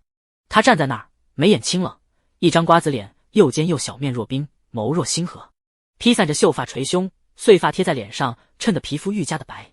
可是抬眸撞入他眼睛时，一股若有若无的妩媚便涌上心头，令人忍不住多瞧一瞧。殊不知吉言早就被他勾走了魂魄。在场人都忍不住屏住了呼吸，目光如炬，数不尽炽热目光投向他，就连主持人的眼神都毫无保留地沾了上去，难掩惊艳。这种气质的冰雪美人倒是第一次见，果真是拒人千里，又令人控制不住的想靠近。温宁温柔高贵的笑脸突然冷了下来，面色漠然，低下头，眼里凝着压抑的恨意。得意不了多久了，还有这些人都得烂脸出丑。评分系统嘛，自然也被他动了手脚。贺玉一双琥珀色的眼眸亮晶晶地落在他身上，犹如黏糊糊的胶水般。喜欢，好喜欢夏夏。在贺玉眼里，除了他，其他人一眼都瞧不上。好了，接下来我们开始打分，按下手里按钮。就是喜欢的意思，如果不喜欢就不用按了。我们会根据人数数量决定喜欢和不喜欢，数量多的就是赢了。温宁勾了勾唇，收拢了恶毒。主持人会从前到后的开始郑重介绍女生，谁知下一秒，第一个女生的脸就开始奇痒无比，忍不住的想抓。主持人还没搞清楚什么情况，一个接着一个的女生便面露难色，受不了的挠了挠脸，脸上顿时浮现一道道尖锐的指甲红印，在大屏幕上特别显眼。有其女生还遏制不住的骂骂咧咧，场面一度混乱，只有温宁和盛夏里还镇定地站在那里，一个温柔，一个冰清玉洁。在场人看到这一幕都纷纷震惊了，不知道这究竟是怎么回事。于是第一个女生的喜爱人数直线下降，也只有几百个。第一个女生边骂边站在台上，形象也不顾了，一直在挠脸。第二个女生的评分开始了，观众开始投票。温宁用余光瞥了一眼他们，心里得意的如同盛开了一朵娇艳欲滴的花朵。跟他争？再吃几年饭？奇怪，盛夏里怎么一点事都没有？似乎察觉到温宁的视线，盛夏里扭过头，神情淡漠，令人捉摸不透。温宁突然有种抓包的错觉，心中一虚，不动声色地转过身。难道被盛夏里发现了？不可能，如果他发现就不会化妆了。想到了萧凌给盛夏里用的是便宜的化妆品，应该是规避了风险。温宁冷笑，算他走运，但便宜的说不定也烂脸。等等看吧，好戏还在后头呢。就算不烂脸，盛夏里也会落选。温宁又动了手脚，没关系，他不怕。盛夏里看穿了温宁，镇定地站在那里。随着一个接着一个的女生情不自禁地骂骂咧咧，挠了挠脸蛋，场面陷入一片混乱中。因此第二个女生的评分也就比第一个多了一些。第三个、第四个评分都出乎预料的低，大概是他们都不符合校花的评准，不准说脏话，不许气质不达标。直到温宁时，评分一下子到达了往常到达不了的高度，全场人爆发震耳欲聋的欢呼声，似乎觉得温宁非校花莫属了。那些人莫名其妙的烂脸，一看就是天意啊，这还用比吗？盛夏里包输的。主持人看着场面无法控制，就连观众席也无法控制，走到盛夏里旁边，温声嘲讽道：接下来就是你打分机制了，你觉得你能过吗？盛夏里是除了温宁以外第一个什么事都没有发生的，站在那里隔绝了所有风尘。主持人觉得这种人太不好亲近了，不如温宁，人如其名，温柔高贵，家境显赫，常常助人为乐，是师生眼里的优秀学生，学生眼里默认的校花。盛夏里冷冷开了口：能？哟，你这也太有自信了吧。主持人是不信的，所以没礼貌的开始嘲讽起来。盛夏里抿唇，懒得跟这种没脑子的主持人多说一句话。主持人却觉得他太目中无人了。接下来就请大家开始为盛夏里打分，让我也看看这位目中无人傲娇自大的女学生能否成为贵族学院的校花。话音刚落，场内一片嘲笑声。盛夏里啊，那个丑小鸭呗。化妆本就是邪术之一，校花要的是化妆前和化妆后都好看，她行吗？听说她考进了前5，学渣逆袭成学霸，但不能说明她人品好呀。谁投她一票，我都觉得她脑子被驴踢了。嘲笑声此起彼伏，拉帮结派的孤立和嘲讽她。温宁一脸温柔高贵，耳边听着这些流言蜚语，都快忍不住笑了。盛夏里等着落榜吧，他失去的从来都是片甲不留的找回来。温宁盯着大屏幕，上面也只有寥寥无几的几个喜爱人数而已。他赢定了！哈哈哈哈！ 5个男人一点都不慌，他们相信盛夏里独有的魅力一定能逆风翻盘的。贺玉还是不放心的转头对学姐们说，学姐们，拜托你们一定要投盛夏里一票，我可以请你们吃饭，拜托他们。贺泽将贺玉给拉坐了回来，玩世不恭的脸上全是嘲弄。刚刚又不是没听见，就是他们在嘲笑盛夏里，你拜托他们有用？贺玉失落的垂下眼睑，哥哥，难道要眼睁睁的看着夏夏输掉吗？贺泽看着贺玉水汪汪的大眼睛，心里也不忍，别扭的低声道，我叫我前女朋友帮帮忙吧。你能有几个前女友？贺玉嘟嘴，贺泽却没听清楚什么。贺泽在久违的前女友群里发了一条投票消息，大屏幕上的投票迅速增长，把贺玉看呆了。谈了几百个？贺泽将他的下巴手动合上，惊讶什么？又没牵过手。顾青瓷也在招揽人，只是温柔一笑，再叫几声姐姐，那些人看在他的面子上就都同意了。投票人数持续增长，谢景南和傅寒生只是冷冷地坐着，都无动于衷。谢景南年纪第一，却不善交际，虽然长了一张招摇过市的俊脸，却没怎么用过。傅寒生倒数第一，整日睡觉，在老师眼里相当于透明人，不能轻易得罪，但也不轻易喜欢，所以基本没什么人际关系。两人就如同废物似的板正地坐在那里。经过努力，盛夏里的评分给拉了上来，乍一看竟然与温宁平起了，这怎么可能呢？主持人脸都绿了。温宁才是真打脸，不过好在还差一个人数才超过他，而时间连1分钟都不够了。他们做这些显然都是徒劳无获，尽管2次都算计不了盛夏里，但他也照样会赢下比赛。倒计时10秒，温宁捏着的拳头缓缓松开，露出一个更加温婉的笑容，赢定了！哈哈哈哈！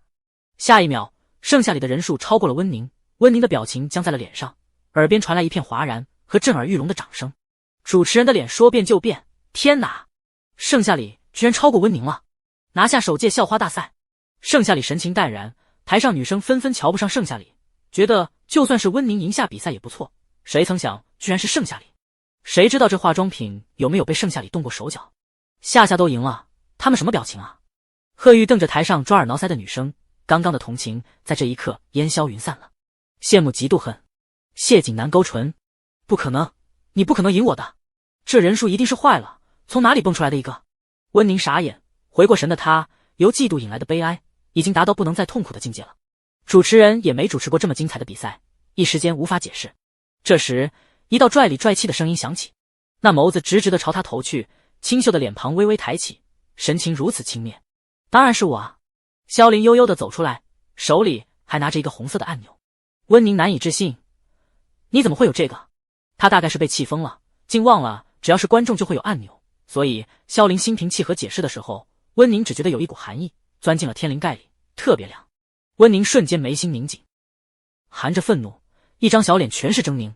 不可能，我说了，这不可能，我要求卸妆，全部都给我卸妆，素颜好看才是真的好看。他发了疯似的，尖锐的声音刺破天空，连他自己都没发现有多么恐怖。大家都是一副震惊的模样，似乎从未见过这样的温宁，在印象中他总是善解人意的，从未这般狰狞，比考试那次还要阴质恶毒。众人都安静了下来，萧凌靠在台上，懒洋洋地看着他。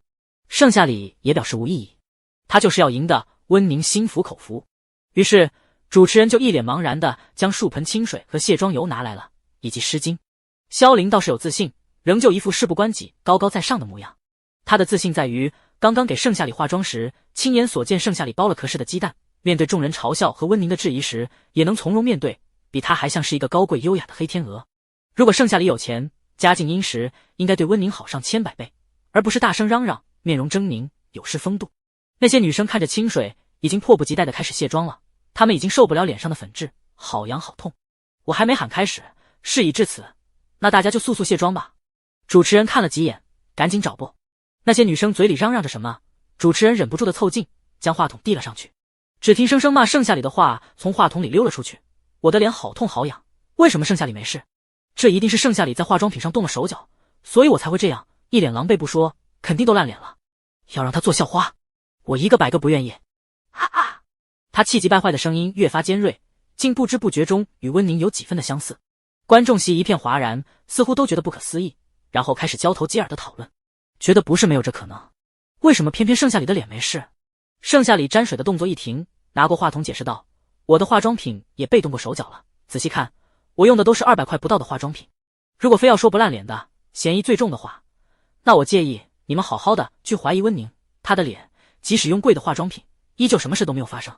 观众席安静下来，台上的女主也不再嘟囔，似乎觉得说的有道理。但他们就是因为不敢怀疑温宁，才去质疑盛夏里的啊。萧凌知道盛夏里有嘴，没想到对起人来这么爽。温宁刚卸了妆，神情中有一丝的慌乱，不过都被他隐藏得很好。镜头转过来时，藏匿了心虚。他不紧不慢地将脸擦干净，露出白皙透亮的脸蛋，温婉动人，让观众席美了一跳，纷纷觉得温宁不可能做出那种事情。我也不知道大家为什么烂脸，明明我跟大家用的一样，难道下毒害我们的人不忍心伤害我吗？温宁楚楚可怜地对着镜头说话，在场人都不忍心说他了，更别提下药的人了，谁见了不得心疼心疼。大家立马帮他摆脱了嫌疑，倒是有一个女生无心插柳柳成荫，想起了温宁在化妆室鬼鬼祟祟的一幕，如此诡异，倒是有点像盛夏里口中所说的。盛夏里卸了妆，擦了擦脸，似乎早就预料到温宁的主角光环会如此强大，强大到随便一句话，不管对错，大家都觉得是对的，只要是温宁。证据的话，他可以查。我写好了，可以开始打分了。随着一道清冷的声音落下，主持人开始评选，镜头却未照射过他，因此观众不少有人怀疑盛夏里是太丑，所以才没有镜头给。果然是化妆好看，卸妆丑，还想要校花的位置，简直是痴人说梦。镜头依次从东往西，温宁倒数第二，盛夏里倒数第一。前面那些女生的脸无疑是全烂了的，满是痘痘，密密麻麻的，瞧着鸡皮疙瘩都要起来了，还有大片大片的泛红。镜头给到温宁的时候，有种洗眼睛的错觉感，大家纷纷挖出了声，觉得温宁女神赢定了。看到场内炽热的目光，温宁也以为自己赢定了，不由得敛了敛眼睑，勾唇得意笑着。评分依旧那么高，镜头一转，一张比温宁还要美丽的脸就那么猝不及防地出现了。如此清冷角色，犹如冰山上难得一见的雪莲，晶莹剔透中散发着潋滟的光芒。巴掌大的小脸，五官比例刚刚好，侧脸时弧度也非常完美。不知究竟怎样保养的，肌肤光滑，坐在上面滑滑梯都不成问题。这是盛夏里。妈妈，我见到仙女了。盛夏里化妆比温宁好看就算了，怎么卸了妆还这么美？是啊，在我印象中她一直都是丑小鸭，刘海遮眼，连路都看不清楚，没想到一转眼变白天鹅了。盛夏里身上还有一种与生俱来的高贵感，站在温宁的旁边秒杀一切。也难怪盛夏里会同意卸妆，不是盛夏里整容了吧？怎么比女神还要好看？在场人发出尖锐的报名声，不少人否决了整容的事情，因为盛夏里太穷了，即使有5个男人帮衬也不会去整容的。他可是连1天假都没请过，上次也只请了几节课去带贺玉看心理医生，最霸凌的那些天风雨无阻的来学校，浑身是血也没曾缺席过。全校谁人不知谁人不晓。天哪，要恋爱了。温宁侧手看着盛夏里，才蓦然发觉盛夏里在不知不觉中逆袭了，模样如此的俊俏绝美，犹如神仙下凡，周身气质清冷，令人忍不住的远离，又忍不住的靠近。和几个月前那长相不明所以丑陋不堪的模样完全相反。温宁一时间微怔，转而是强烈的嫉妒，强烈的嫉妒像蛇一样咬着心，让他捏了捏拳，指甲嵌进血肉里，染了一片血红，也没有痛感。耳边全是惊艳的声音，此起彼伏，如此浩浩荡荡。温宁恨得不能再恨了。评分出来的那一刻，他仿佛失去了所有力气。是的，温宁输了，2-1的输了。刚刚的算计在现在早就失去了作用。温宁难以置信地瘫倒在地，听着主持人宣布盛夏里成为首届校花，他紧紧咬紧了牙关，没有刚刚的歇斯底里，目眦尽裂，仿佛要将对方看穿，心底的憎恶与恨意犹如熊熊烈火。盛夏里，你凭什么抢走我的一切？这些本该是我的，偏偏是你。你为什么没有烂脸？究竟是为什么？盛夏里神情轻蔑地看了他一眼，如同高高在上的上位者。你果然承认了，就是你下的毒。温宁已经被气疯了，什么话都说得出来。就是我怎样？你能把我怎样？都是因为你，我才变成如今这副人不人鬼不鬼的模样。你害我失去了全班前5的名额，现在又害我失去了校花的名额。盛夏里，你怎么不去死啊？为什么还要逆袭？为什么还要博取眼球？那女生惊叫出声，温宁，果然是你下的药，我看见你鬼鬼祟祟的了。场内一片寂静，温宁的话犹如一个重磅炸弹，炸得众人不易言语。那女生的话无疑坐实了温宁的坏种，女神一招变恶女，众人难言，比吃了黄连还要难受。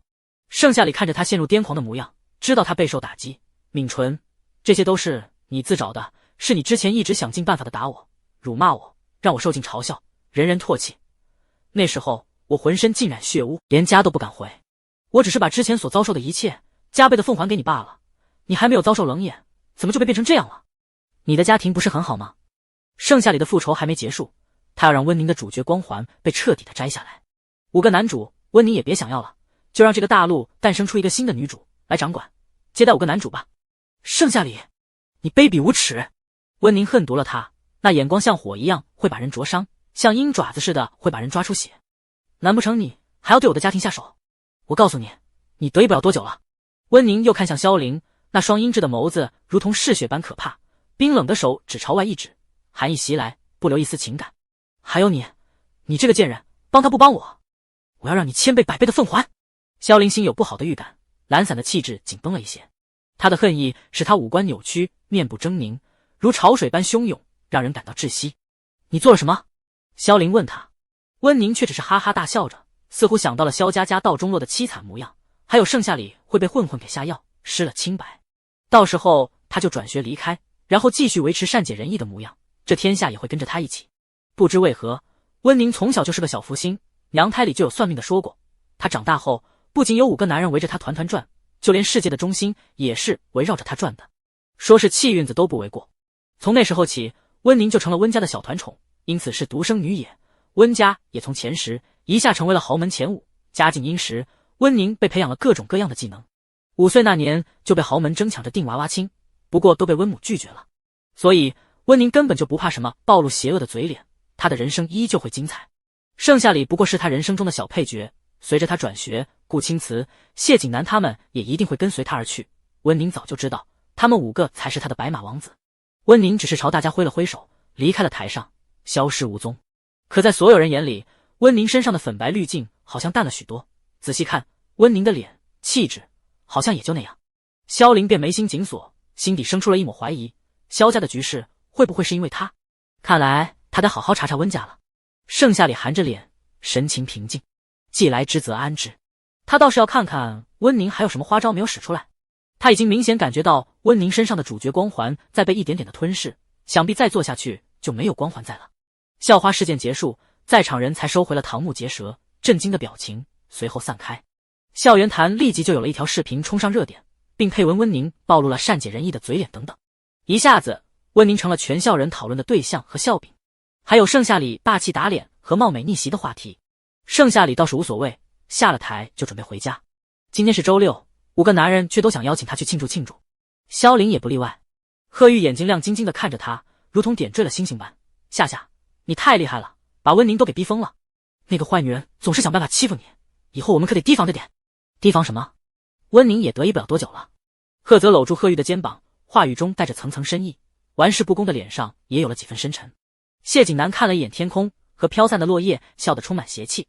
秋天快到了，温家要破产了，装什么霸道总裁？你还没继承家业呢。傅寒生含着脸吐槽，却不敢直视盛夏里，犯了错一直铭记在心。顾青瓷神情依旧温柔，夏夏的肚子饿了吧？等会去吃饭。萧凌拽拽道，小跟班说拿第一就拿，不愧是我带出来的兵。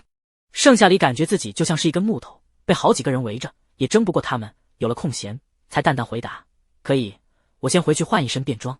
他身上还穿着萧凌的高贵礼服，萧凌倒是大方的直接送给了他。知道盛夏里不方便，萧凌松了嘴，给他打了车。公主请上车。盛夏里回眸看着萧凌和5个男人，冰冷的心再次有了动容，就好似女将军凯旋而归，众将士喜极而泣。他也不再是孤零零的一个人，明明和萧凌认识的时间是最短的，却也感到亲切。盛夏里换了一身衣裳，来到指定的地点。在他看不见的角落里，有一群混混在蹲在那里，目光如炬，锁定了什么美味可口的猎物似的。而温宁也乘胜追击，换了一身衣裳，显得更加温柔高贵了，仿佛白天歇斯底里的人不是他一样。盛夏里进了一个巨大的包间，已经被包下来了，几张桌子竟还有同校的学生，温宁就在其中。菜都是你爱吃的，快坐吧。顾青瓷精明又温柔的把他牵到身边坐下。盛夏里看了一眼桌子上满满当当的饭菜，竟全都是他爱吃的。夏夏，我给你包些吃。贺玉黏糊糊的看向他，动作不停。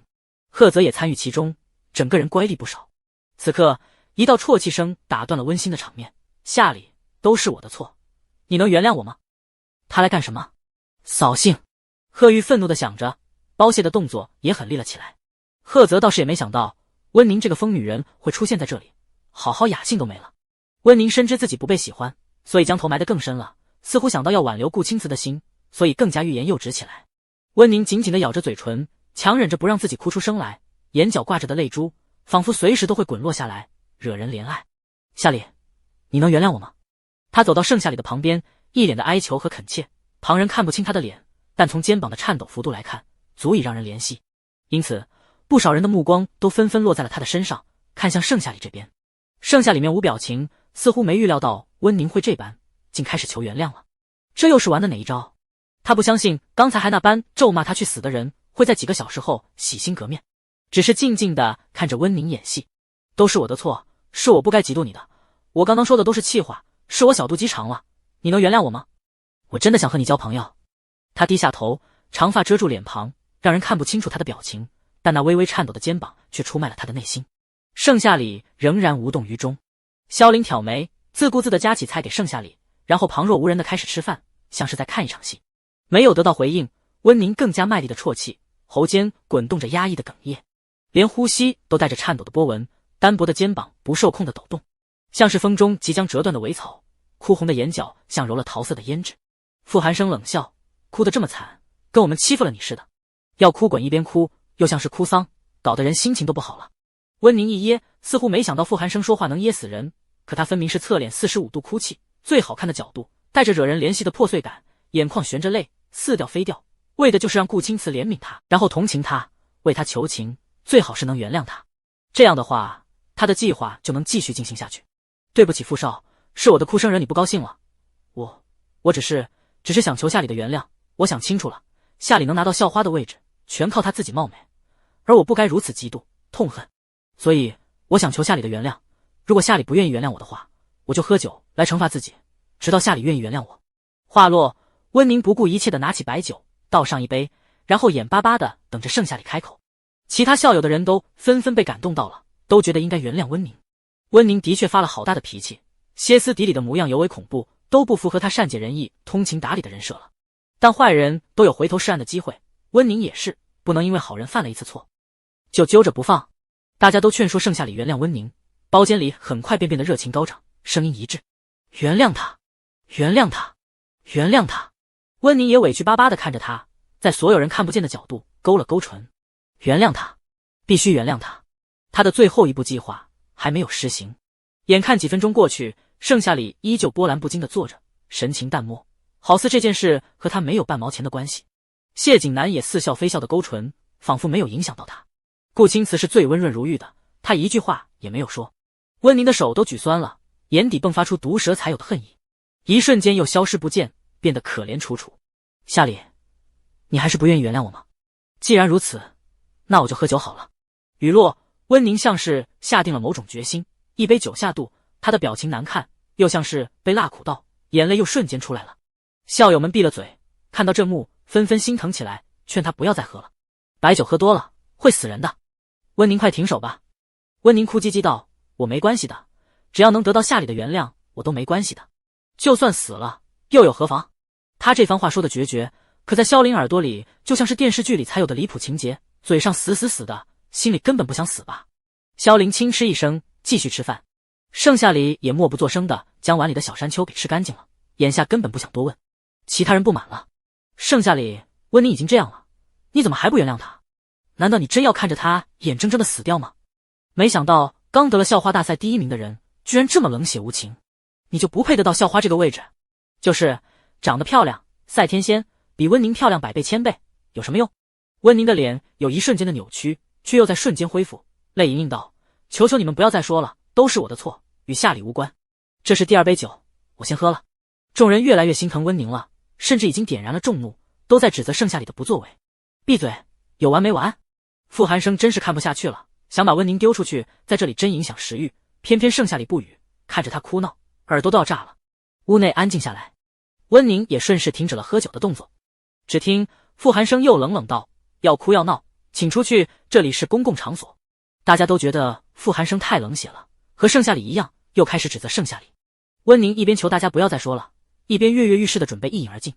吵，好吵，好，我原谅你了，这样总行了吧？盛夏里神情冷漠，只是这么敷衍的一句话，让温宁眼睛一亮，随后把酒杯放下，欢快地抱住盛夏里。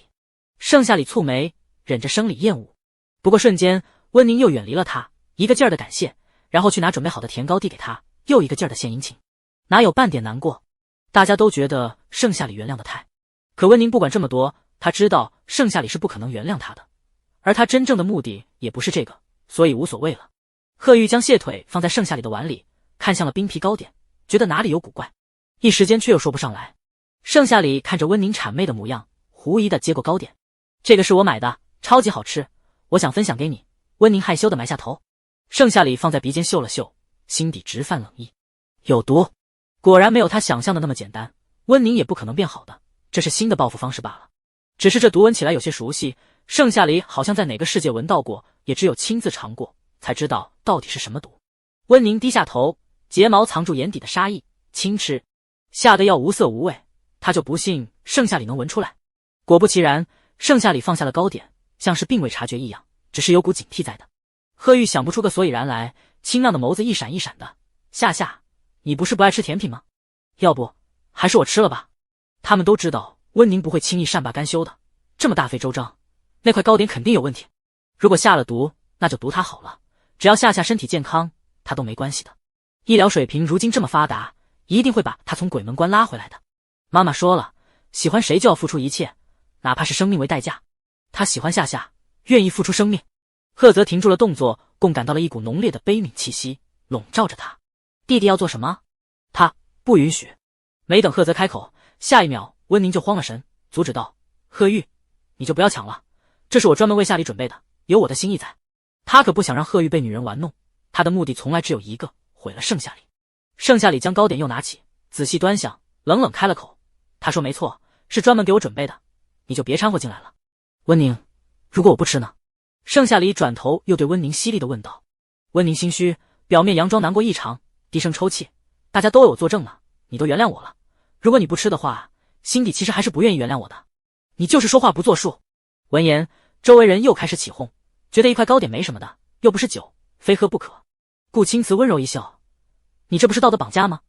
温宁脸色一变，委屈极了，心底却极度的发狂。顾青瓷又给盛夏里撑腰，那个贱人有什么好？顾青瓷又道，如果非要吃的话，就给我吃吧。谢锦南挑眉，一块糕点而已，我也可以享用的，谁知道有没有下毒？傅寒生冷笑。三人邀功式的争辩，盛夏里脑瓜子又开始疼起来了。都别吵了，我吃。下了什么毒，尝尝不就知道了。温宁一喜，其他人心思各异，周围人顿时也没了看热闹的兴致了。盛夏里吃了一口，便知道是什么毒了，低头一看，毛茸茸的细长尾巴浮现，缠绕在大腿间，中和了毒素。而唯有中和毒素的，那便是媚药迷药了。魅魔体质自带媚，所以把毒素给轻而易举吸收了，对他并没有什么副作用。也难怪盛夏里会觉得熟悉，这不正是3000世界有人对他下的药吗？原来温宁葫芦里卖的是这样。啧啧，果然是坏中一个，偏偏又是气运子，摘掉光环果然是对的。正当盛夏里吃第二口时，一个骨节分明的手指迅速捏走了糕点，一口塞进嘴里，冰冰绵绵的口感十分不错。赫泽嚼了嚼，很快就咽下去了。盛夏里甚至都没有反应过来，糕点就下了肚，难以置信地看向赫泽。赫泽装作无事发生似的夸赞了一句，糕点不错，在哪买的？温宁面有愠色，似乎正强忍着心中的怒气。他怎么全吃了？盛夏里吃一口，一口的作用微乎其微吧。可恶，干嘛这么看着我？他吃是吃，我吃不是吃了。赫泽慢条斯理地擦了擦手指，讨厌甜腻的感觉。弟弟向来喜欢吃甜食，让他吃倒是不错，可是他两边都不想失去，一边是弟弟，一边是挚爱。不用猜，也都知道这糕点不一般，不然盛夏里怎么会如此扭捏，都不像他清冷的性格了。还有温宁，如此诡异多端，还和好，一定不简单。他吃了，也许就能解决两难的境地。温宁尴尬笑了2声，将地址报了出来，随后找了个借口偷偷溜走了。他倒是要回去问问，这吃一口的效果如何？如果真的是微乎其微，那就只有强绑了。哥，你干什么？你就不怕他下毒吗？贺玉担忧的紧，两条秀眉被死死地揪到了一起，眼角闪烁着泪花，眼睑下垂。赫泽共感到他的悲伤和害怕，安慰似的摸了摸他的脑袋，又在想到什么以后收了手。怕什么？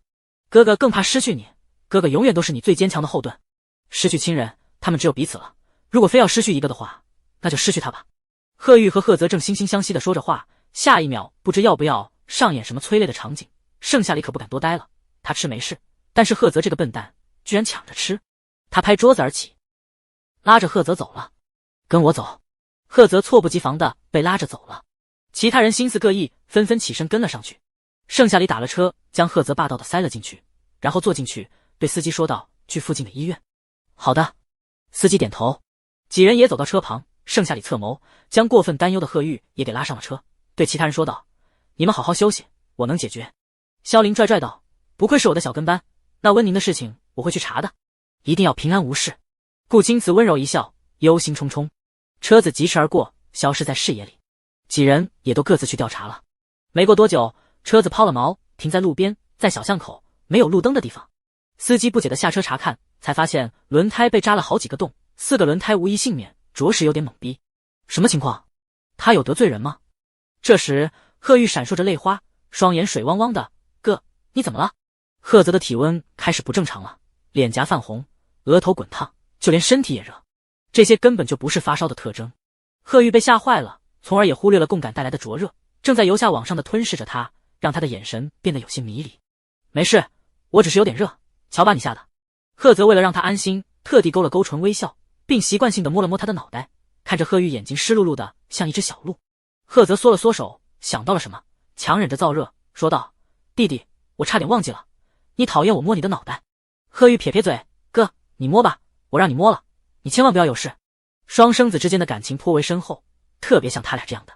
药性越演愈烈，贺泽微眯着眼睛，脸颊红晕，迷离地注视着他，逐渐心不从心，呼吸灼热，随手扯了扯领口，露出大片锁骨，却也没有半分的凉意。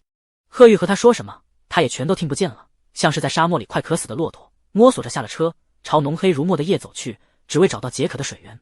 哎，乘客，你怎么跑了呀？司机听到动静，瞬间一愣。盛夏里正在和司机查看轮胎故障，贺泽突然走了，头也不回，让他顿时心底一揪，眉心不易察觉凝死。看来药效发作了，这轮胎明显有人故意为之，他现在无论用什么办法，都得让贺泽平安，只因他是男主之一，而男主的身注定要献给女主的。至于温宁，他不配。还有弄坏轮胎的人，肯定就在附近。车钱给你了。盛夏里知道司机怕损失，如今也损失了，拿出现金补偿他，随后马不停蹄地跑向贺泽。贺泽走起路来摇摇晃晃的，并未走多远，却身在了小巷子里。路灯格外的黄，照得短发镀了一层暖光。贺泽嘴里一直呢喃着：“好热，如同一个不省人事的小孩。”盛夏里将他拉走，指尖相互触碰的那一刻，贺泽缩了缩，又像是抓住了救命稻草似的，拼命回握住，然后不顾一切往他身上凑。盛夏里蹙眉，不过眨眼间自己就被一个八爪鱼缠上了，下一秒贺泽嘟起嘴巴就要吻上来，盛夏里眼疾手快地捏住他的唇，而耳边传来一阵脚步声，将他们包围住了。一群混混从阴影里走出来，自以为痞帅的朝他吹口哨，实际上是屁眼。一群痞言，个个手里拿着棒球棍，气势汹汹，眼神粘在他的身上，无端的让盛夏里心生作呕。你们是谁？敢拦我？盛夏里森冷的眸子如鹰一般锐利，射得刀疤流氓有些害怕，心里壮胆，觉着一群人打一个小娘们简直轻而易举，于是嚣张道：“盛夏里，你是盛夏里吧？为什么不敢拦你？老子拦的就是盛夏里。一个小娘们还带着一个中了药不省人事的拖油瓶，就算你是哪吒，有3头6臂，也逃不过我们的手掌心。我劝你乖乖就范，别被打得太伤，瞧你这细皮嫩肉的，我都不舍得打了。老大说的没错，看在你是女人的份上，可以饶你不死，前提是你得把我们给伺候高兴了，还有乖乖束手就擒，把这个男人给我们，你就能无伤离开了。”一群人七嘴八舌地讨论着，眼神猥琐，游走在盛夏里的身上，又窃窃私语起来。盛夏里一听，无非就是谁先 S 他之类的，评价他的长相，猜忌他的家庭以及感情史，还有成绩。盛夏里冷笑一声，不想浪费口舌，正好他的体能跟上来了，就让他漂亮的把这群人给打得落花流水。也不难听出，这群人就是扎破轮胎，导致如今局面的罪魁祸首了。而他们的背后指使人会是谁呢？盛夏里心里已经有了一个答案。贺泽委屈地嘟着嘴，嘴巴被捏得扁扁的，像只小鸭子，无助又可怜。而他满脑子都是眼前的冰川，想抱，想啃，想留住。之前的理智也在药效的作用下消失殆尽了。盛夏里想要他，从我尸体上踩过去，不然我倒是要问问你们，能把我怎么办？他将贺泽3下5除2的推开了，无视赫泽要缠着他的动作，手抵着他的脑袋，神情自若。臭娘们看着弱不禁风的，口气倒是不小。既然如此，那我们就不怜香惜玉了，非得打到你服为止。为首的黄毛混混撸起袖子，目眦欲裂，面容狰狞，举起棒球棒朝他打来。其他人见软的不行，自然要来硬的了，也纷纷跟着打了起来，场面极度混乱，甚至令人分不清左右。盛夏里冷笑，不紧不慢地应付着，体能也能跟上，一躲二踹三摔，整套动作行如流水，把混混们都搞得晕头转向，不知天地为何物了。更别提此刻盛夏里的还一手制服着赫泽，大大增加了挨打的风险。十几分钟过去，那些混混一脸恐惧地盯着眼前的女人，仅仅被一个寒彻的眼神一扫，都纷纷吓得不敢再有任何动作了。老大，现在该怎么办？有小弟扭头问。混混头子已经被打得鼻青脸肿，吐了一口血唾沫，骂骂咧咧：怎么办？天天就知道问怎么办。西红柿炒鸡蛋行不行？那人不敢再说话了。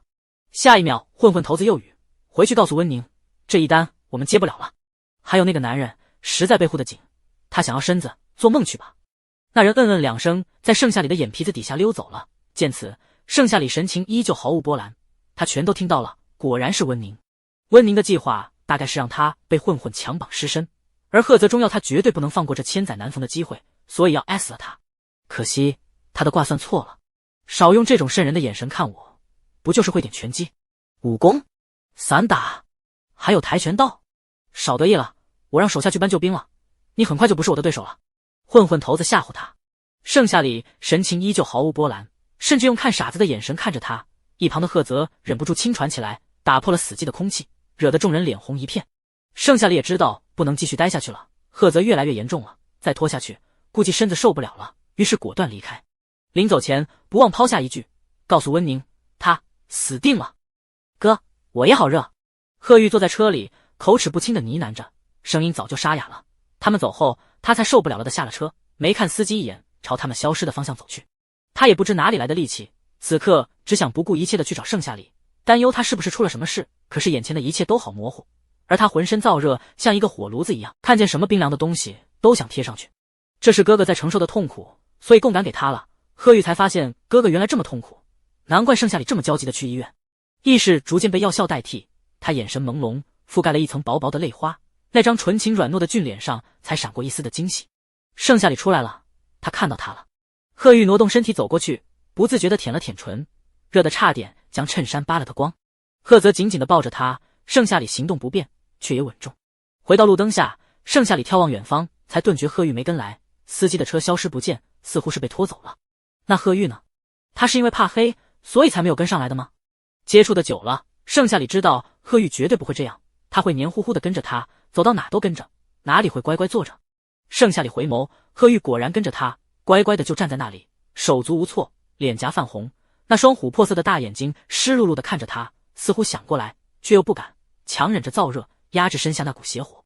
他知道盛夏里是不会相信他和哥哥有共同的感受，所以怕一旦接触后就露馅，或者被盛夏里当成妖怪，只是乖巧的站在那里，力所能及的地方。实际上破碎的快哭出来了。你站在那里做什么？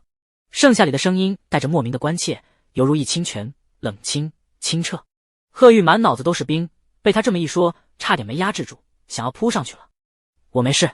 声音娇羞沙哑，但凡离得近，贺玉就暴露了，偏偏离得远，他的语气还很小。盛夏里自然没有发现什么不对劲的地方，给贺家管家发去了消息，如此偏僻的地方是打不到车了，管家充当司机来得也快。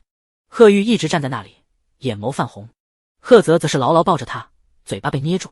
看到这一幕，管家觉得哪都奇怪，先不说小少爷，就说大少爷，他人前一副面孔，人后跟盛夏里一起又有一副面孔，绝不会像现在这样，看到他来了还无动于衷地抱着盛夏里。还有小少爷，平时最喜欢盛夏里了，恨不得扑上去，如今却孤零零地站在那里，可怜兮兮的。车窗拉下，管家让盛夏里上车，盛夏里把赫泽扒拉下来，发现赫泽抱得实在紧，没忍住蹙眉，含着声音命令道：坐进去。本以为赫泽不会听了，他现在早就丧失了理智，可一听到盛夏里的声音，赫泽便不由自主地坐进了车里，乖得竟有些不像话。管家瞄了一眼后视镜，看着大少爷乖戾的模样，心里啧啧感叹，妻管严，绝对是妻管严。只是大少爷瞧着也太不对劲了。贺玉，你站在那里干嘛？过来。盛夏里再度对贺玉说道。贺玉也听话地挪了过来，脸颊绯红，和贺泽简直是一个模子里刻出来的，只是少了几分力气，多了几分乖顺。贺玉深呼一口气，坐在了前面。管家一看，一摸他额头、脸颊、脖颈，立即就发现了不对劲，一边启动发动机去医院，一边又问盛夏里：“盛小姐，我家大少爷、小少爷怎么了？感觉不太对劲。”他觉得大少爷、小少爷固然是病，但也得看什么病。事情是这样的，盛夏里将来龙去脉说了一下，又道：“是春病。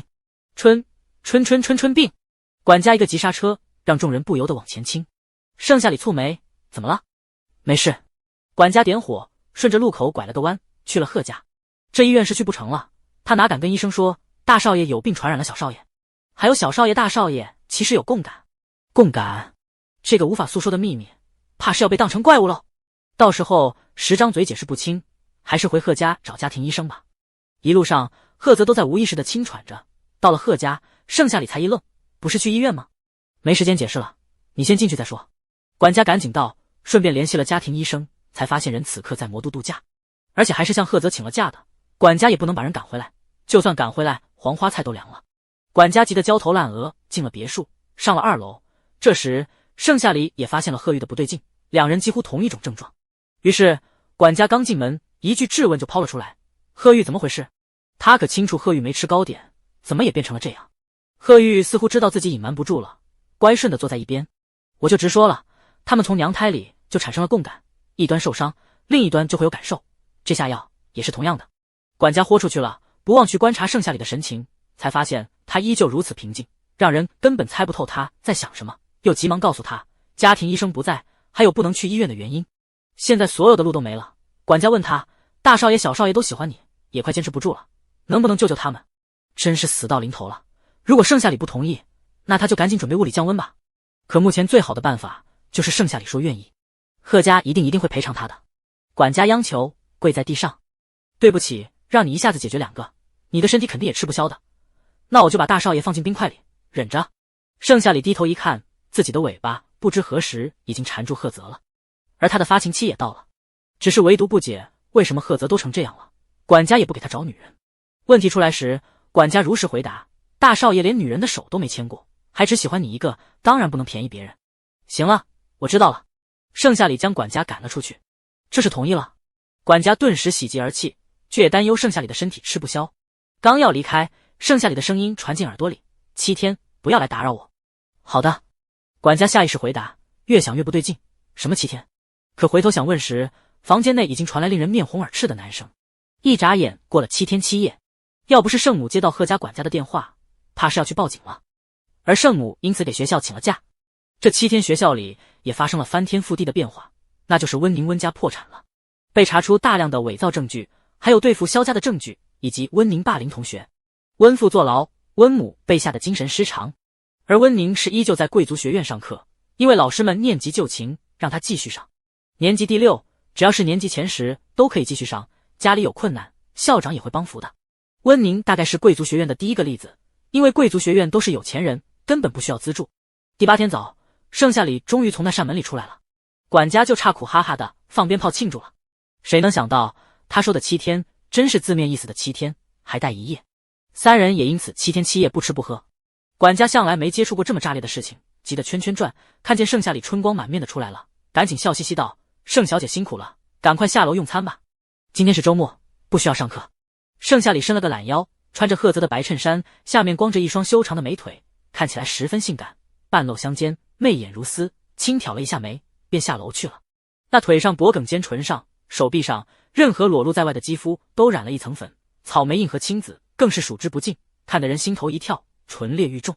可想而知，这7天7夜究竟发生了什么事情？管家不敢进去，只能在外面小心翼翼地喊着：“少爷，少爷，你们怎么样了？起床了没？”“不。”贺玉和贺泽一前一后分别从浴室里出来，短发湿漉漉的耷拉在头上，那双琥珀色的清澈双眸因为碰了不该碰的东西而染了一丝疯狂。两人各自穿上衬衫，舔了舔唇，那张脸本就是一个娘胎里自带的，此刻却像得吓人，连神态举止都一样。“管家，你管得有点宽了。”一道漫不经心的声音从里面传来，管家还没来得及搭话，门就开了。贺玉轻轻扫了他一眼，下楼去了。而说话的正是贺泽，要不是因为长时间生活在一起，管家还误以为刚刚跟他说话的是贺玉呢。“好的，大少爷，我只是担心你罢了。”管家不敢待下去了，急忙溜走。没想到大少爷小少爷开了荤，就像是从头到脚变了个人似的。也是，那可是7天7夜，换做其他人早就受不了了。哪曾想2个少爷才高中，年轻气盛，这都能受得了，精神气还十足，瞧着都是他担心多余了。管家走后，贺泽才从屋内走出来，乘坐电梯下来的。他在盛夏里的右侧坐下，不语。贺玉将热乎的粥端给盛夏里，这是他每天都要吃的东西，厨娘每天都做，不同于其他的粥，这个更加有营养，做起来也耗费时间，耗费心血，里面也加了许多的补品。夏夏，给你吃。盛夏里没有拒绝，冷冷嗯了一声，吹了吹，尝了一口，味道不错。那一双狐狸眼，眼尾上勾，下睫毛略作点缀，似样着陈年美酿，似含着无尽情思，却总给人一种冷漠感。直到这7夜，贺玉才看到他媚眼如丝的模样，身段妖娆，就像是电视剧里的魅魔，一旦沾上，便再也无法令人自拔了。管家刚站在身后，蓦然听到贺玉的声音，简直是太沙哑了，又像是许久未说话，带了一丝青涩，不敢想象这7夜究竟发生了什么。于是在几人吃得正欢时，管家问小少爷，你等会儿要不要喝点清嗓的药？不用了。贺玉再度开口，仍旧沙哑的不像话，听起来尤为成熟，根本都不像软糯稚嫩的小少爷了。管家，可你的嗓子，按照你这么说的话，那我是不是也得喝了？贺泽玩世不恭，吊儿郎当全部消失，整个人乖戾不少，细看银色耳钉被摘掉了，耳坠泛红，冷漠地扫了管家一眼。他的声音就比贺玉好那么一点。管家思考道，听起来是的，不需要。贺泽惜字如金，也懒得说太多，他们叫得太厉害了。这7夜黑白不分，贺玉又怕疼，自身又带着共感的能力，颠倒了督，压根没想到盛夏里会那么厉害。现在看着盛夏里，脑海里还能想到那些场面，只能害羞地低下头。管家哦了一声，识趣地闭了嘴，这年轻就是好，大少爷和少爷都没事，只是他们脖梗上的草莓印太多，只是一眼便知道他俩昨晚干了什么，有点尴尬，看得人气血上涌。不过管家也很高兴，贺家终于有女主人了，等到大学毕业，大少爷小少爷就会把她带回家，所以他对盛夏里的态度要再谦卑一些，直接喊夫人怎么样？盛夫人，盛太太，哈哈哈哈！见了第一面，他就知道盛夏里会是女主人了，所以一直以来都格外尊重，果然没看错人。管家沾沾自喜着。饭后，盛夏里被贺家司机送回了家，而从明天，对于贺泽的补习也正式开始了。盛夏里下了车，看到邻居门前坐着的正是父母和盛母，两人一边吃茶一边聊家长里短，说说笑笑着。看到盛夏里的身影，还有他身穿的男士衬衫，都猜到他去干嘛了。父母也正因为这件事过来，终于开门见山地说道，盛太太，我来找你就是因为盛夏里和傅寒生的事情。我也知道盛夏里这7天都在贺家居住，然后也为贺泽解了药。温宁的事情败露后，这件事人尽皆知，都猜测这种药没有哪个医生有解药，所以盛夏里才会如此的见义勇为。只是可怜了傅寒生，他强装镇定，实际上难过死了吧。难过盛夏里现身的不是他，谁能想到盛夏里的魅力居然如此的大。他这才算是彻底明白了，明白傅寒生看上他哪一点了。聪慧漂亮还善良，冷是冷漠了一点，但态度从容，能在任何场面都保持着冷静睿智，一点都不输给宦家的大小姐。如果出生在富有的家庭，是难得的一遇天才少女，还多才多艺。他真是越发的喜欢盛夏里了。只是这以后还能成为富家儿媳妇吗？傅寒生不介意，盛夏里介不介意。盛母，傅夫人，你想说什么？盛母以为他要说女儿不检点之类的话，态度明显冷了下来。虽然面对的是富家主母，人人尊敬，但任何说他女儿坏话的，一律按黑名单处理。父母见他警惕，笑了笑，我就是想知道，你喜不喜欢傅寒生这孩子？留给你做女婿怎么样？他非常的喜欢盛夏里，你应该知道的。盛母一愣，没想到父母居然会这么说，一时间竟不知该如何回答了。傅寒生这孩子当然好了，除了学习哪里都积极，家境殷实，我女儿能不能配得上都另说。父母哈哈大笑，握住他的手，那就是可以了。至于学习，我正要找夏里谈谈傅寒生学习的事情呢，保证和你的女儿在一个层次上。还有什么配不配得上的？傅寒生只要喜欢，就算是乞丐窝里的乞丐，仓鼠里的花生，还有学渣，我都不会阻止他进傅家的门的，还会特别感谢他。父母这番话倒是让圣母有些茫然，你还要反过来感谢他？傅夫人别说笑了，家女哪有那样的本事？实不相瞒，我和傅寒生的关系有点不好，有一种上司下达了任务，属下必须照办的感觉，10年如一日，对他的要求也异常的严格，长大了必须继承家业，学习成绩必须要好。父母耐心地解释着，这一直以来的亏欠都成了习惯，发现时想改变，却不是一朝一夕就能改的了的。直到这7天，傅寒生突然给他打了电话，他问他好多问题。那时候父母才终于意识到必须要做出改变了。特别是听到傅寒生啜泣和笑声，他忽然觉得家业也不是那么着急继承了，凡事还是要以傅寒生为标准吧。所以当得知盛夏里解药时，第一反应不是不检点，而是太善良了，值得。所以父母想为傅寒生争取一下，顺便看看傅寒生对于未来的决心在哪里，只要试过，他绝对不后悔。原来傅夫人和傅寒生之间还有这么一段感情，但是我也比较尊重他的决定，他要是喜欢就喜欢，不喜欢逼着也不太好。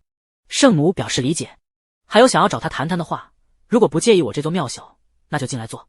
心里美死了，女儿真有出息啊，金龟续掉了好几个，连傅夫人这样的大人物都亲自来了，还卑躬屈膝，接地气的跟他这样讨论事情。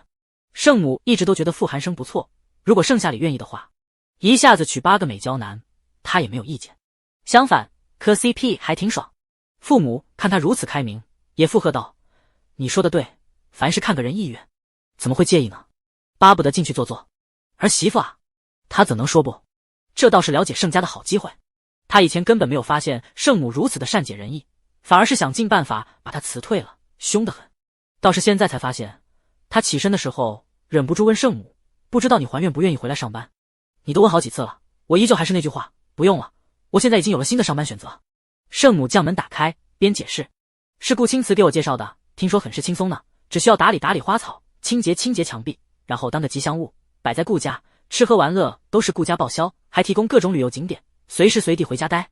圣母一口气说完，脸都快笑成一朵花了，真是沾了女儿的光了，如今也是好起来了，这待遇放在富人区和穷人区都是极其不错的。父母点点头，暗想顾青瓷这个混蛋居然把亲家母给抢了，而且这工作这待遇明显就是在针对他，他都已经改了，也能让圣母当个吉祥物，加，一直加工资。没想到啊，没想到。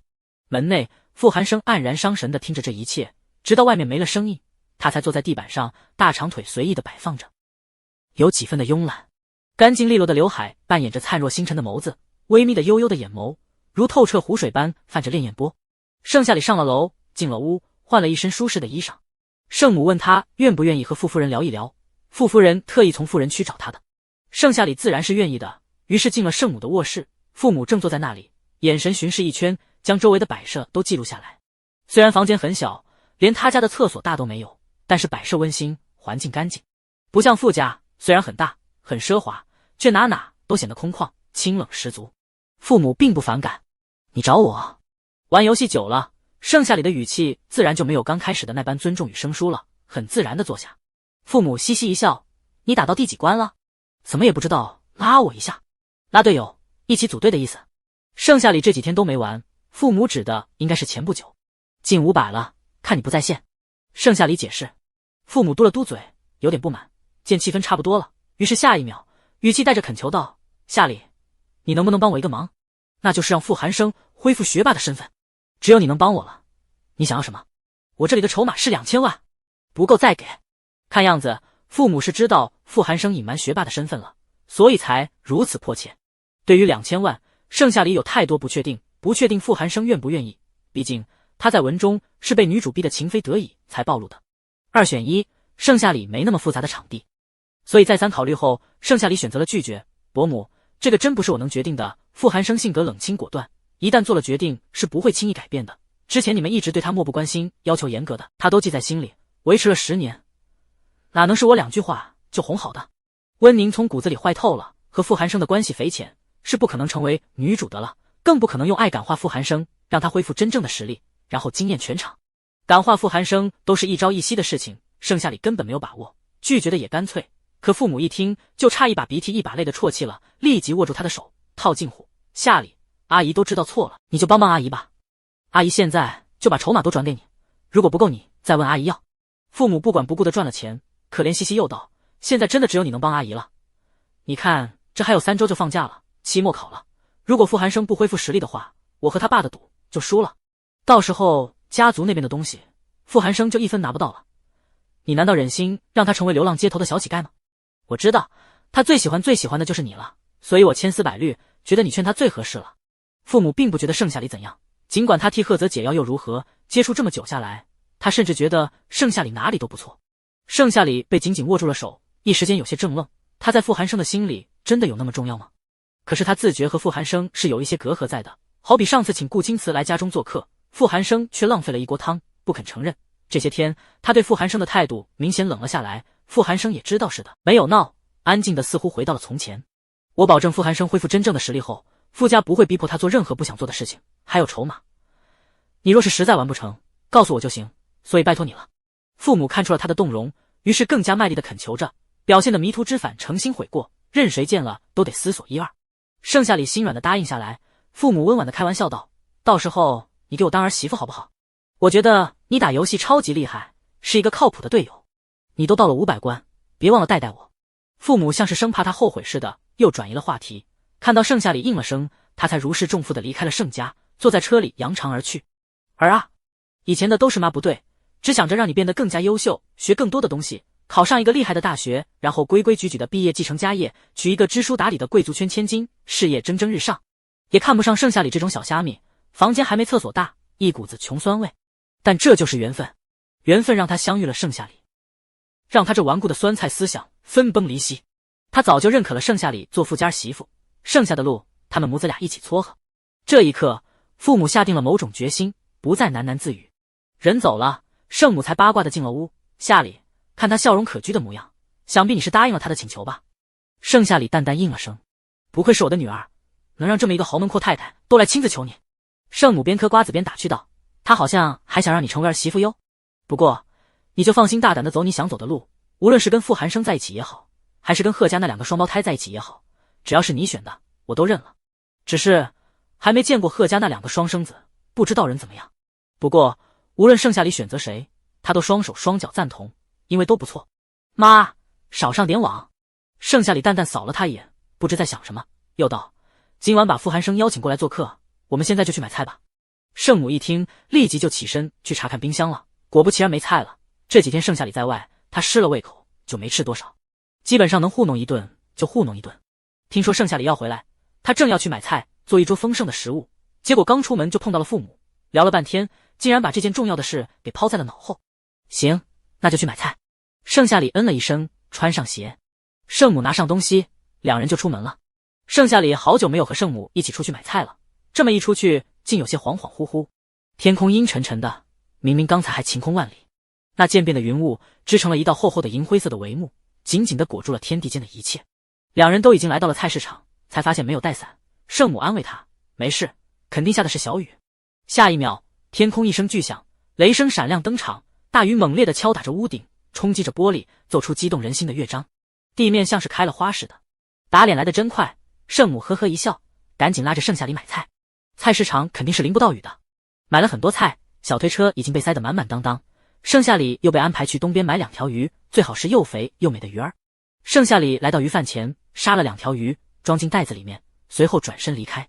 只是雨更加的猛烈了，像是一个粗鲁的访客，不论用什么办法都要狠狠砸到他身上似的。斜斜的雨水卷着残风，打在他纤瘦的身体上。顷刻间，盛夏里的发丝就散开了一团，拉着他往外面走，裙子也被斜斜的吹着，犹如悬崖上一朵摇摇欲坠的冰莲花，被暴风暴雪肆虐着。盛夏里及时蹲下，才避免被风给吹跑了，手里的鱼一不留神就跑了。盛夏里蹙眉，没想到如今的身形居然连一个小小台风都抵挡不住，他还是太瘦了。盛夏里眼睁睁看着鱼没了，心里总算有了另一种情绪，焦急。下一秒，一个宽肩窄腰的男人映入眼帘，他拥有仿若金雕细琢般的脸庞，英挺秀美的鼻子和樱花般的唇色。米色呢子大衣被他穿在身上，双排扣披风大衣敞开着，风一吹，里面白色衬衣前的黑色领带就张扬地舞动着。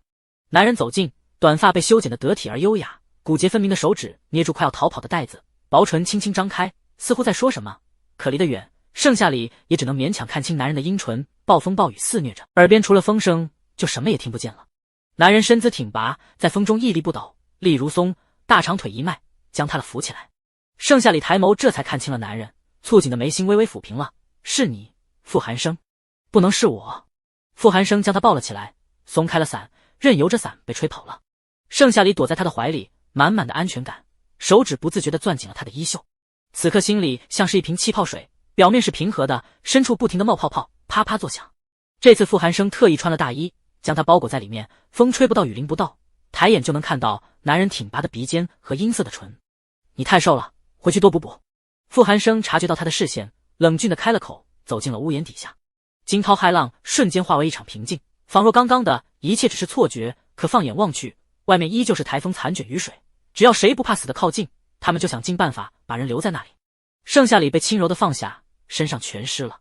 傅寒生将大衣脱下，披在了他的身上，不再言语，态度冷清，好像淡了许多情绪，如同第一次认识那样。冷硬的语气中却透着关怀。我给你打了车，你和伯母回去吧，我也要回去了。说罢，傅寒生转过身，没有一丝留恋的朝雨中走去。盛母看到盛夏里被风吹走，买了菜就匆匆赶了过来，正不知所措时，傅寒生就犹如一个救世主般的降临，把盛夏里从恶劣的环境中救了出来。可还没来得及感谢，看样子就要离开了。盛夏里，等等！傅寒生果然停住了，侧眸睫毛轻颤，却令人看不清眼底的情愫。今晚来我家吃饭吧。盛夏里又道。傅寒生答应了。好。妈妈到底跟他说了什么？居然让盛夏里主动邀请他吃饭了？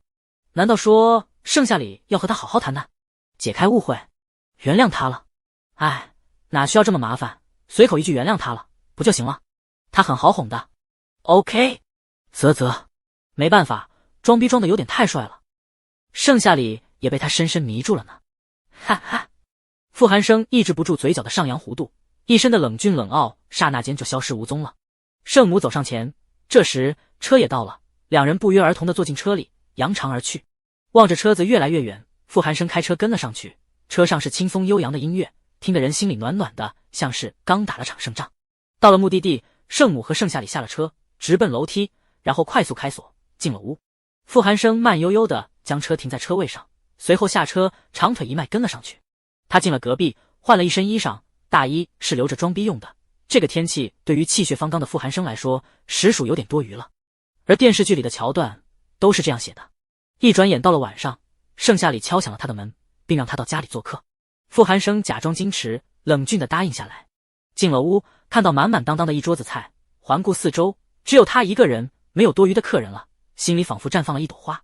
盛夏里只邀请了他一个人，盛夏里只邀请了他一个人，盛夏里只邀请了他一个人。重要的事情说3遍。谢景南那个骚包就住在隔壁，没有邀请他，说明了什么？说明了盛夏里只想跟他增进感情。他的好日子终于要来了吗？傅寒生净了手，镜子里是冷峻男人不争气的傻笑着，一眨眼又恢复平静。看到他坐下，盛母才悠悠道：夏里，给他盛汤。给你。盛夏里将汤盛了，端给他。傅寒生接过，道了一声谢，语气疏离，透着淡薄，空气中散发着一股清冷寂静。盛母又道：这个鱼特别好吃，寒生快尝尝。谢谢伯母。傅寒生淡淡的回应着，夹了一块鱼肉放进嘴里细细品尝，伯母的手艺一如既往的好。盛母笑了笑，心想这孩子怎么越来越冷漠了。傅寒生继续吃着，不再言语。怎么样，装得够矜持了吧？盛夏里接收到盛母的眼神示意，给傅寒生夹菜，看着碗里堆积如山的肉菜，傅寒生面上冷峻，实际上心里乐开了花，恨不得当场发朋友圈，最好是能和谢景南那个混蛋炫耀1、2。再装逼的配文，哎，这就是甜蜜的负担，你们都没有吧？你们都没有吧？饭后，傅寒生依旧冷清的紧，提出要洗碗，程母同意后，他就顺理成章的洗碗去了。盛母坐在沙发上，小声道：夏里，这次真是你做的不对了，人家就是浪费了一锅汤，你至于冷漠相待？现如今人家也跟你一样了，像极了一块石头，硬邦邦的，连多余的话不肯说。你可别忘了，你还答应父母的请求呢。知道了。盛夏里淡淡应了声。傅寒生收拾好，看着沙发上正直勾勾盯着他的母女，心如击鼓，强装镇定地提出离开，实际上是让盛夏里有话多说，最好是挽留他。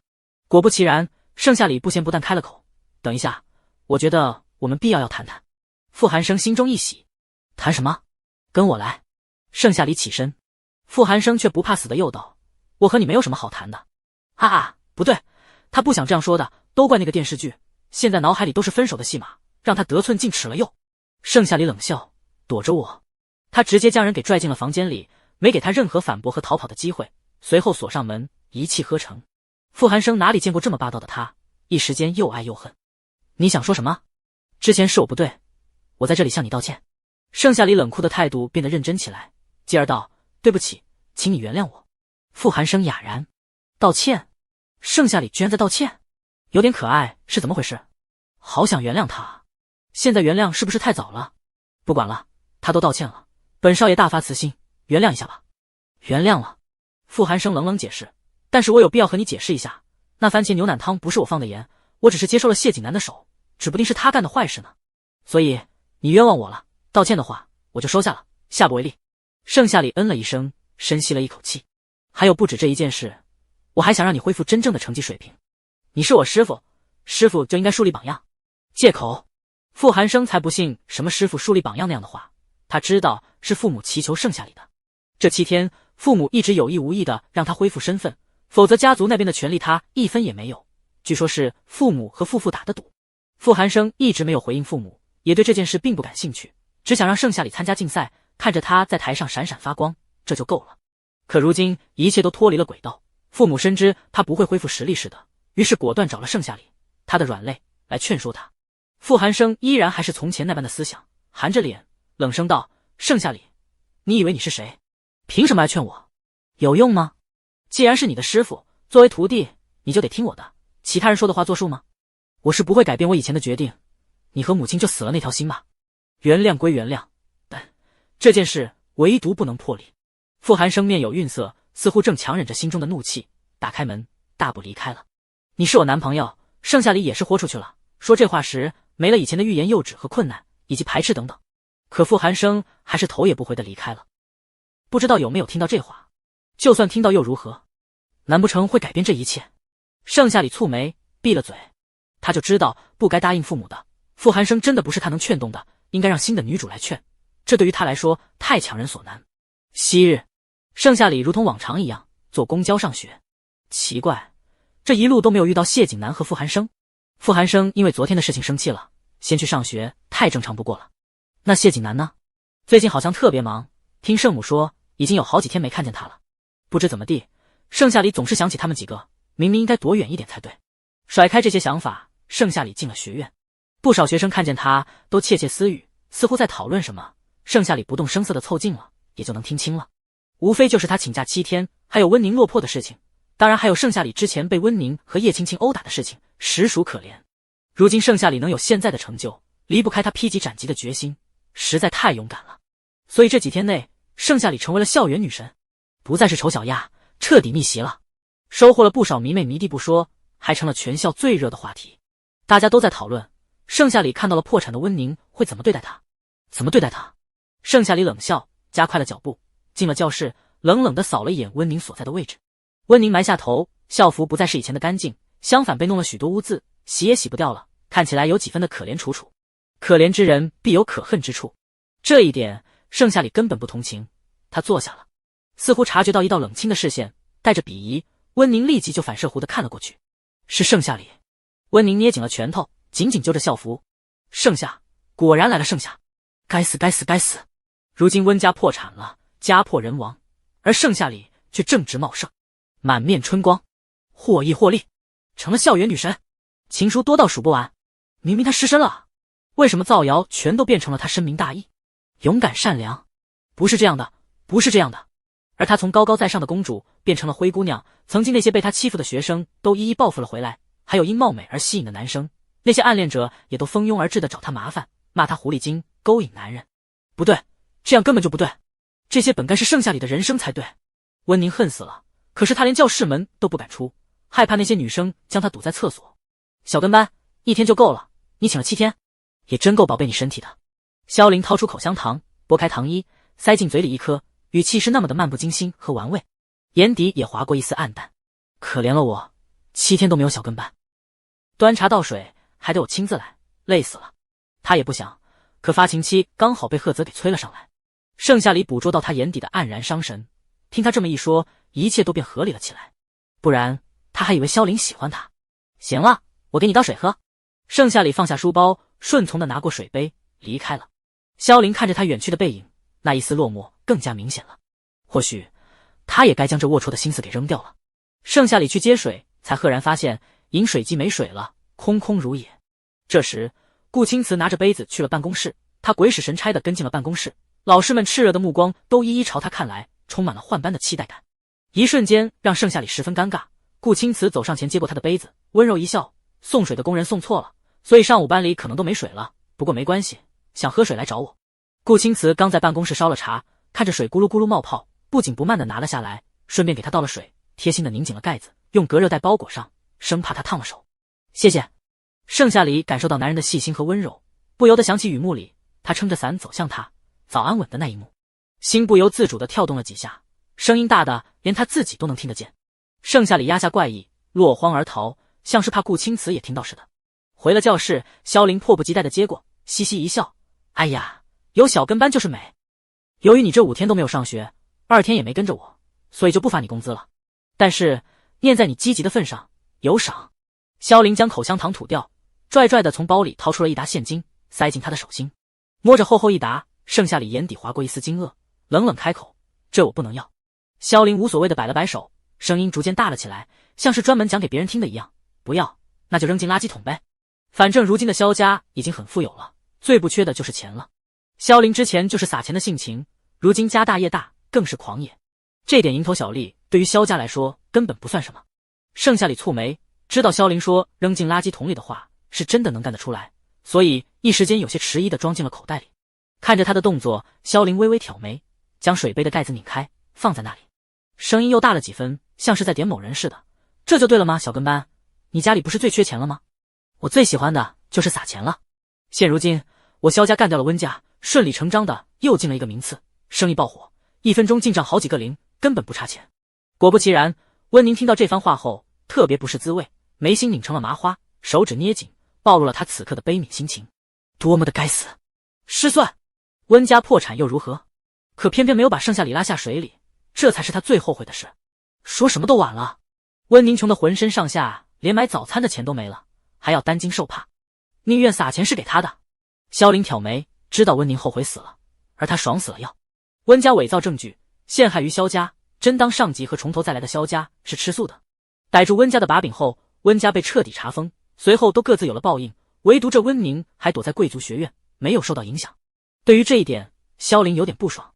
下了课，温宁不知吃了什么药，又急忙跑到盛夏里的桌前，开始一个劲儿的道歉。盛夏里面无表情的看着他，温宁更加卖力的掉眼泪：“夏里，我真的知道错了，我家破人亡并不怪你，都是我的错，求求你原谅我。”本质上还是在怪他，凭什么他失去了一切，盛夏里却蒸蒸日上？他不服，眼下只能道歉。如果盛夏里原谅他了，那些打他的女人就会停手，保证人身安全。后面他会想尽办法的卷土重来，将盛夏里拉入地狱。喂，你哥这唱戏呢？这么假惺惺的，真是眼泪一滴也不掉啊！萧凌抿了口茶，将腿翘到了桌上，吓了温宁一跳，肩膀都快抖成了筛子。一看这幕，萧凌就止不住的想笑，一惊一乍的，神经！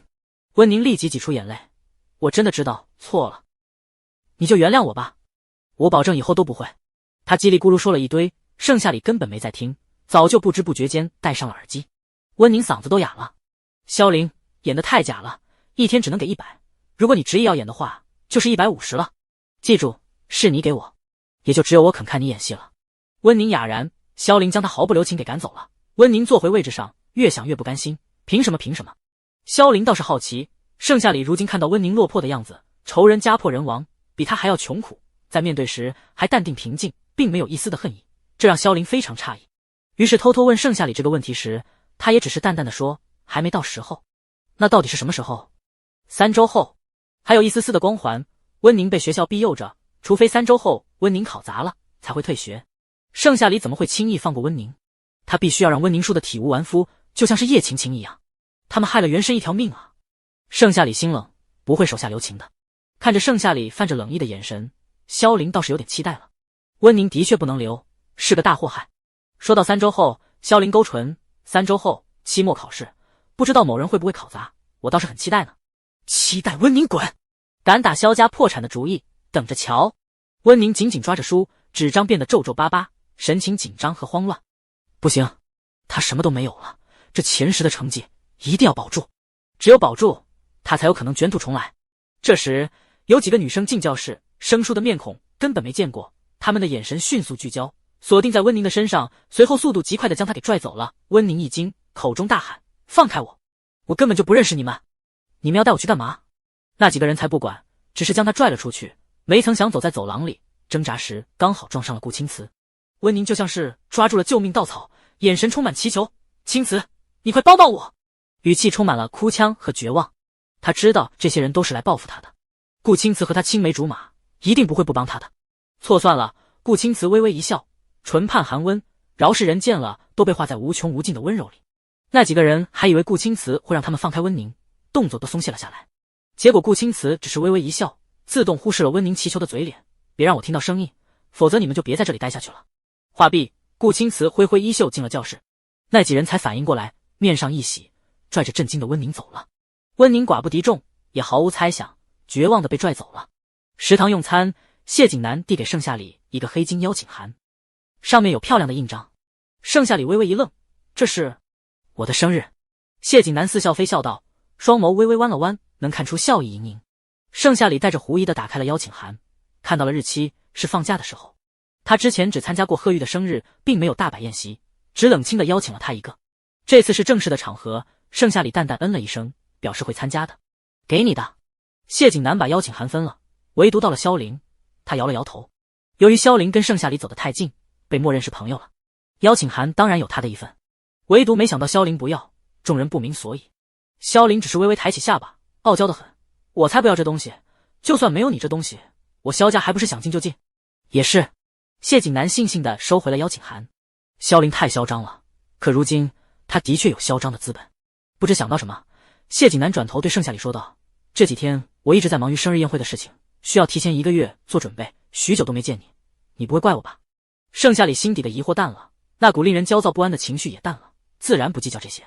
谢景南似笑非笑地勾了勾唇：“我给你选了好几套礼服，到时候别忘记来试试。”不用这么麻烦。盛夏里一愣，闻声在场几人的目光都聚焦在了他的身上，眼神仿若在说：如果他同意的话，就死定了。盛夏里婉拒了谢景南，谢景南依旧不死心，不急不缓地凑到他耳边，呼吸喷洒在耳朵上，痒痒的、灼热的，声音带着几分蛊惑人心的魅惑，势必要勾得他心痒难耐。你不能拒绝，我只给你挑，因为你是我的宝宝。你给赫泽解药，我可都记在心里呢。女朋友给其他男人解药，这听听都不像话。要不是看在 A 市真的没有解药，还要让盛夏里去解，他1000万个不愿意，并让赫泽死了就算。灼热的呼吸把他的耳尖都烫红了，盛夏里浑身一颤，冷声：“知道了。”喂喂喂，凑这么近干嘛？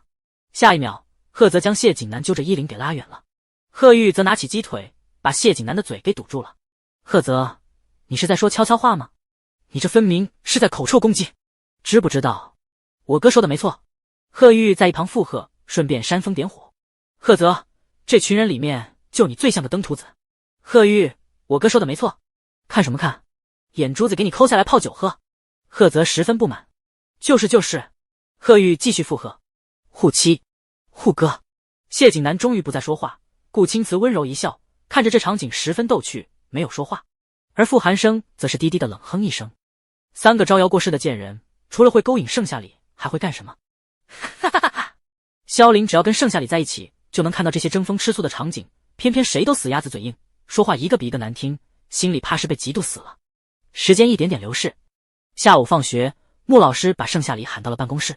夏里，竞赛的时间已经确定了，在开学，你放假这段时间一定要好好的复习，争取一鸣惊人。盛夏里淡淡嗯了一声，有90%把握。对了，换班的时间也出来了，在开学，名次由这次期末考的成绩来。穆老师又道，并不担心盛夏里会考砸之类的，相反，一想到惊艳全场，他心里乐开了花。盛夏里回到教室继续收拾书包，萧凌凑上前问他：“老师跟你说了什么？换班，还有竞赛的事情？”盛夏里如实回答。萧凌弯了弯唇，猜到了。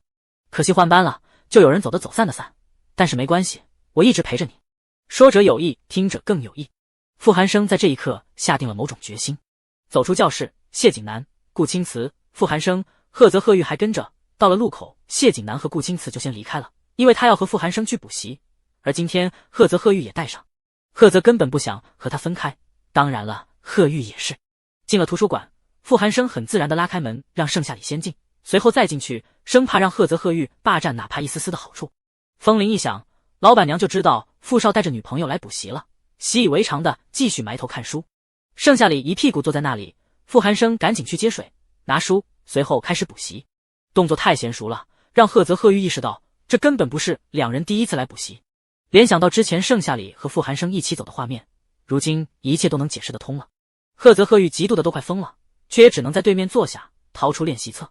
似乎察觉到两人极度发狂的眼神，傅寒生大发慈悲道：“少用那种眼神看我，我给你们补习，就偷着乐吧。”什么？盛夏里困惑的抬头，赫泽收拢了充满恶意的眼神，不语。贺玉低下头，垂下眼睑，实在无辜。他们都以为是盛夏里给傅寒生补习，没曾想居然是相反的。这个信息量有点大，两人都无比震惊，陷入沉思着。盛夏里没看出什么，又继续翻书。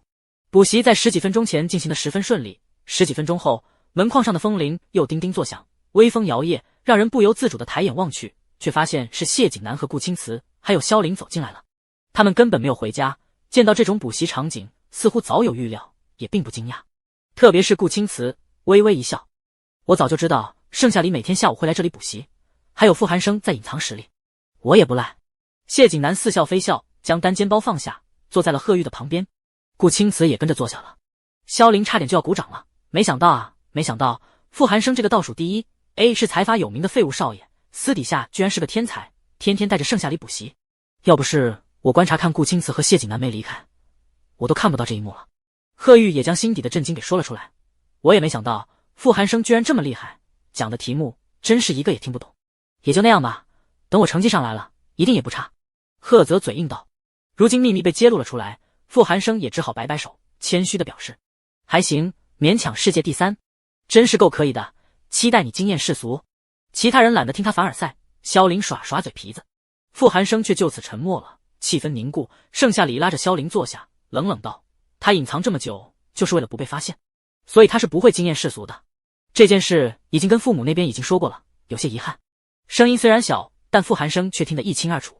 真的不会被发现吗？那如果是他主动揭开这个秘密呢？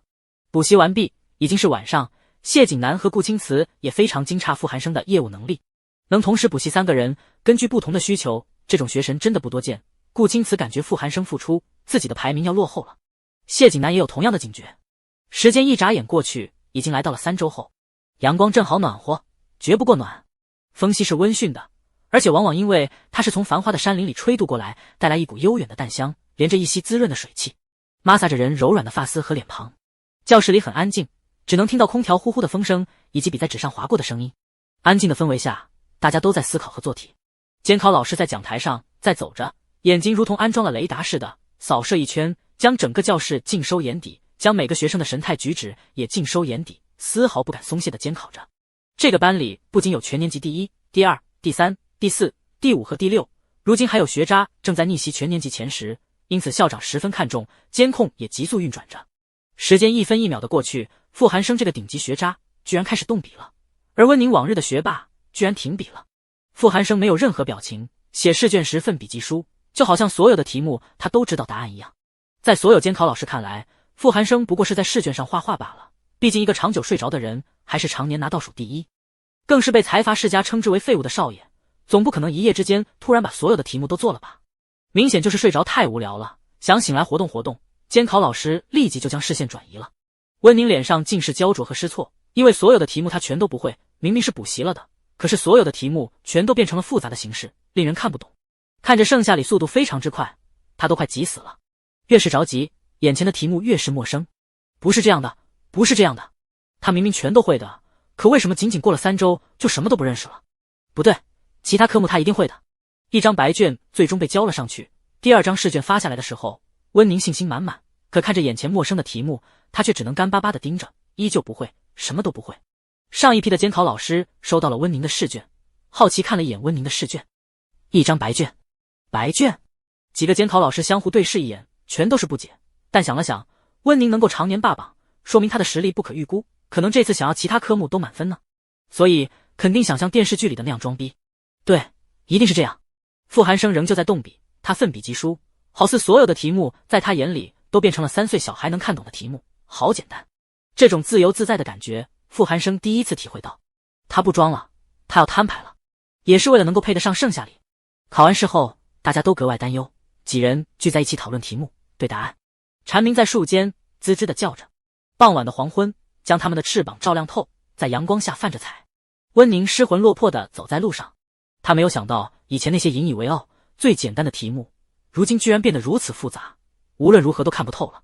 也因此交了好几张白卷，勉强地将一门科目写完了。这一切的错，温宁全都怪在了盛夏里的头上。要不是因为他，温家怎么可能发生了如此大的变故？他在学校受人欺负，又怎么会胆战心惊，学不了习才会造成这样的下场？盛夏里都是盛夏里的错。温宁眼底划过一抹毒蛇般的恶毒，饶是谁被缠住都发不出一丝声音。第二天，成绩单出来了，所有学生都聚集在一处，紧紧盯着栏目上的成绩单，陆续寻找自己的名字。这一次的成绩关乎到开学时的换班。第一名盛夏里、傅寒生，第二名谢景南、顾青瓷，第三名萧凌，第四名贺泽，第五名、第九名贺玉，倒数第五温宁。有人念出了排名，语气中满是不可思议。盛夏里上一次月考还是前5，这一次直接上了第一名。因为他的排名，其他人的排名也跟着有了变化，这并不奇怪。傅寒生倒数第一，这次居然拿了第一，从这里一切都变得奇怪起来。贺泽常年稳居倒数第3，这次居然拿了前5，就连贺玉补习第1个月才拿了前20，他倒是出生不怕牛犊，直接进前5。更令他们震惊的是，温宁这个学霸，常年霸榜不说，善解人意，这次居然倒数。天哪！当我看到这个排名的时候，我已经震惊到说不出话了。我也是，这还是我第一次看到贵族学院这么内卷，同时拥有2个第一名和2个第二名，还有其他人，竟然都是我猜不透的名字。傅寒生不是倒数第一吗？怎么会考出这样的好成绩？该不会是抄袭吧？众人七嘴八舌地讨论着。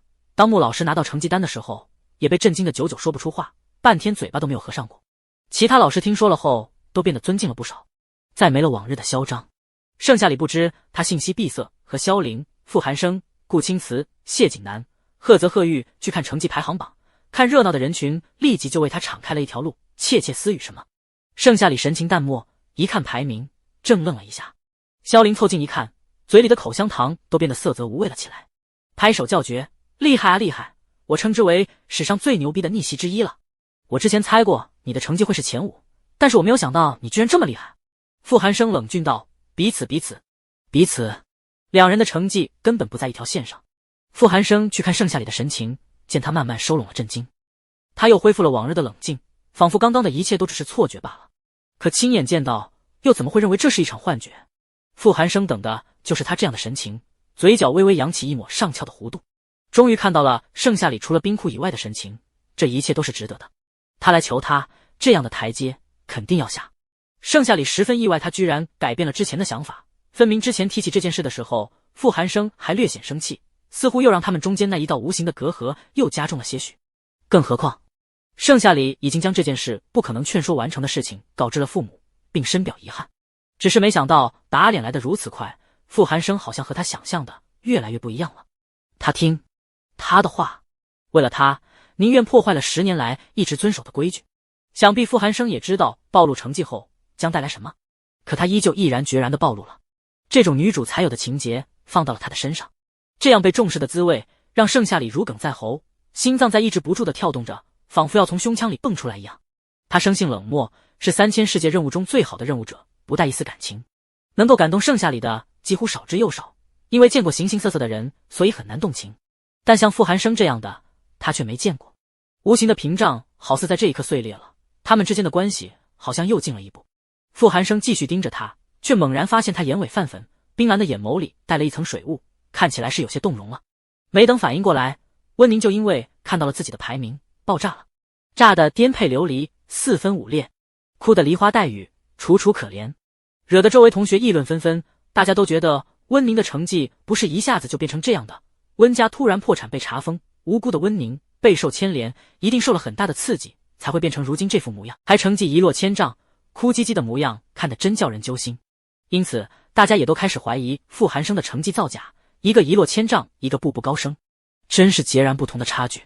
学校一时间都传开了傅寒生的成绩肯定是造假得来的，但是造谣人不带脑子，那可是 A 班监考的，造假根本不存在。温宁像是备受打击，接受不了这样的结果，他一口气跑到了办公室，恳求老师校长宽容。由于舆论过大，傅寒生、贺泽等人也被叫到了办公室。教室外依旧站满了学生，在透着窗户观望，叽叽喳喳地讨论着。盛夏里、顾青瓷和谢景南、贺泽以及萧凌都站在外面。萧凌吹了吹泡泡，插着兜，神情轻蔑，带了几分看戏的意味，抬着下巴对盛夏里说道：“小跟班，你的死对头看来要退学了呀。”也是，我刚见到温宁的第一眼，就感觉此人不善。没办法，火眼金睛。盛夏里嗯了一声，心里快意，恩仇终于解决了。温宁将要面对什么，不言而喻。办公室内，温宁听到了校长和老师遗憾的话语，无非就是赶走他之类的。学校不会庇佑倒数的差生，还交不起学费，尤其家里人都进了监狱，罪过可就大了。贵族学院实在不敢收，让他赶快找个地方转学，最好是在开学前，否则学校有权利将他的一切私人物品丢出校外。温家一朝落魄，温宁这个贵族大小姐住进了寝室，3周后却还要被学校赶出去，她的面子是挂不住的。复仇计划是没有卷土重来的，怎么让她能安心？于是温宁恳求道：“穆老师，我求求你了，你千万别把我赶出去，我们家已经破产了，我已经没有居住的地方了。如果贵族学院都不要我的话，那我又该去哪里？我连学都上不起啊！不可以，绝对不可以被赶出去。”他还没有看到盛夏里那个贱人摔进泥潭里，他怎么敢提前一步离开？还有那5个金圈太子爷都应该是他的才对，他们都在这里，温宁凭什么要转学？穆老师蹙眉看着他，明明长着一张乖巧精致的脸，浑身上下却散发着轻浮低俗的气息。以前可从未对他说过一句狠话，可如今要说狠话，发现是那么轻而易举。温宁，校方已经给过你一次机会了，是你自己不中用。明明你的成绩明明那么好，可以永远的留在这里。等到以后考上大学，贵族学院也会资助你一切学杂费，还有住宿问题。可你就是抓不住这个机会，既然抓不住这个机会，就要把机会留给下一个人。你那么善解人意，知书达理，应该明白这个问题吧？温宁摇了摇头，哭得更加卖力了。老师求你再给我一次机会，我一定可以逆袭的。别人可以，唯独你不行。穆老师字字句句戳心窝子。这些天他不是没有观察过，温宁从来都是心不在焉的学习，假努力着。就算再听1万遍上课铃声，他也再也回不到当初学神温宁的位置了。他变了。几番哭泣无果，温宁知道自己已经彻底失去了留在这里的机会。横竖都是离开，他强压下心中的怨恨，看了一眼窗外站着的盛夏里身上，勉强挤出一抹令所有人都心疼的笑容。容不下我，我一定离开，不会和贵族学院有任何的牵扯了。但走之前，我想让所有老师评评理，为什么傅寒生和贺泽能够逆袭呢？他们一定是采用了某种不正当的手段，才获得了这么理想的成绩。他笑着将眼泪擦干，从地上爬了起来，笑的是如此的狠厉，那张分明没有攻击性的脸此刻充满了狰狞。他不好过，也不会让傅寒生好过，贺泽也别想好过，任何跟盛夏里有关的人都别想好过。盛夏里那个贱人就应该天生为别人做嫁衣。天生。傅寒生和贺泽简单的跟校长聊了几句话，闻言纷纷转过了身，神情淡漠，像是在看什么死人。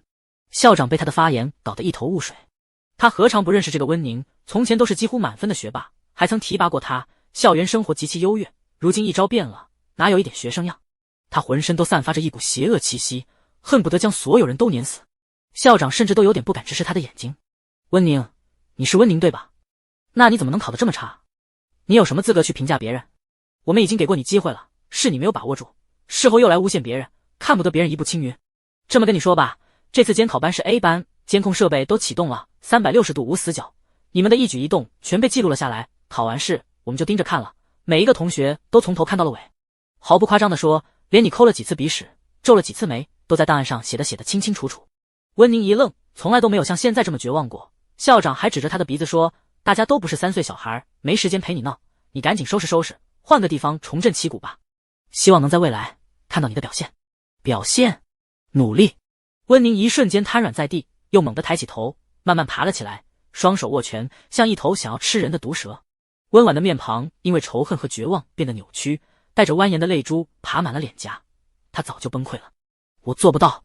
温宁恨毒地扫过每一个人，最后定格在窗外的盛夏里身上，毒蛇的视线缠着盛夏里，与他视线交汇。温宁勾唇，我的世界一片黑暗，你的世界也别想有一丝光亮，我们就同归于尽好了。哈哈哈哈！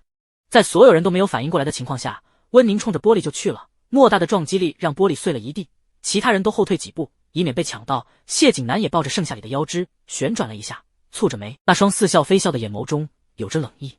玻璃到处飞，温宁的额头被砸出了一团鲜红的血液，顺着脸颊流，染红了白色衬衫，一如盛夏里刚穿来时穿的血污衬衫，在这一刻形成了完美闭环。众人都不敢说一句话，屏息凝神。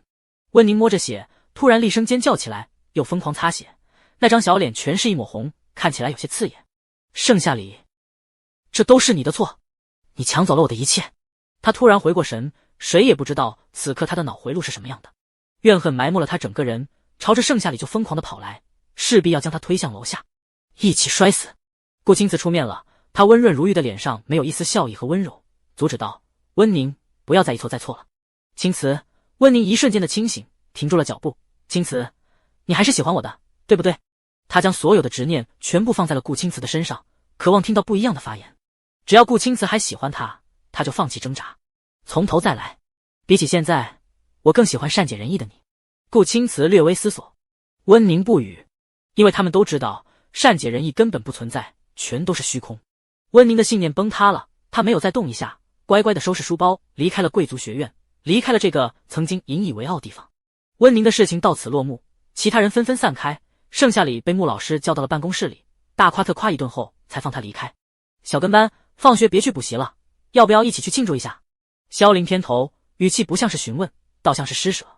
盛夏里斜睨了他一眼，没问题。哎呦，小跟班总算有点活人的气质了，还挺顺眼，这些钱赏给你了。萧凌一喜，面露一抹傲人的笑容，不容置疑的将钱塞进他的书包里。盛夏里不接受也没办法，继续上课。萧凌低着姿态的扫了他一眼，眼神晦涩不明，带着几分不舍。凑 CP 了，夏里终于不是他的了，但是彼此的关系似乎进步了不少，也许是目前最好的结果了吧。不过一瞬间，眼神又被迅速拉拢，盛夏里扭过头，只能看到他傲娇的侧脸，什么也没有发现。放学后，盛夏里和萧凌去了餐厅，5个太子爷在后面悄咪咪跟着。萧凌很无语，喂，你们有病？跟踪狂？想要一起庆祝的就跟上来。是了，这次庆祝成绩步步高升，还有温宁这个敌人终于得到应有的惩罚了，一切都在往最好的方向发展。就连表白墙都在热议傅寒生逆袭这件事，隐藏太深了，是放假季最牛 X 的消息，没有之一，所以只能在手机上偷偷讨论。几人听闻，迅速的跟了上去，随后打车，车子没来，一群人站在骄阳下等着。这时，一辆黑色摩托车在盛夏里的身侧停了下来，一个漂亮的旋转。几人不明所以，盛夏里也是。那人将头盔摘下，露出一张妖孽的面庞，似笑非笑道：夏里，快上车，带你体验体验新鲜玩意。几人相互对视一眼，这才发现人群里不知何时少了一个谢景南。再次回神时，盛夏里已经坐上了车，抱住谢景南的腰肢，一个猛冲离开了几人的视线。几人吃了一嘴灰，一脸的嫌弃。车子姗姗来迟，赫则蹙眉，真是一个贱人，居然干出这种偷偷摸摸的事情。终于有人懂我了。傅寒生点点头。萧凌坐上车，没事，我们也挺快的。随后甩出一沓钱，朝司机的脸扔过去，命令道：跟上前面那辆车。司机本想拒绝，可看着一沓金币，于是一辆车紧紧跟在了摩托车的身后，还有一辆车在后面慢悠悠的开着。傅寒生和顾青瓷相对无言，谁家好人出门带现金刷卡，司机又没有刷卡机。我靠，我们家傅寒生考了全年级第1。傅家别墅，父母接收到了最新消息，瞬间从沙发里一蹦3尺高。谁能想到那个不学无术的儿子一步青云，震撼全市。父母太激动了，手动掐着人中，大口呼吸着。父父被叫回来，气喘吁吁的上楼，看到这一幕的时候，一脸懵逼的问道：老婆，你怎么了？看起来有点不对劲，还有，把我叫回来干什么？有什么天大的喜事不成？我可是有1个亿的合同等着签呢。老婆的话他不敢不听，就算是1个亿的合同也是暂时放放，等解决这边的事情之后再去签合同。老公，你快掐掐我感觉在做梦。父母很自然地忽略他的话，丢下手机，拿起父父的手，做事要朝脸颊捏去。父父吓得一激灵，哪里敢捏他的脸？父母保养花了挺多钱，捏坏了咋弄？老婆你中蛊了！父父猛地抽回了手，一脸惊愕，到底怎么了？有什么事能比我1个亿的合同还重要？父母见他迟迟不捏，于是顺势地往他腿上掐了一把，听着父父嘴里传来尖锐的报名声，他才从激动中回过神。有一个天大的喜事，当然比你那1个亿的破合同还要重要了。话落，父母继续道：傅寒生居然考了全年级第1，他应该不用被家族踢出去了吧？何止不用被赶出去？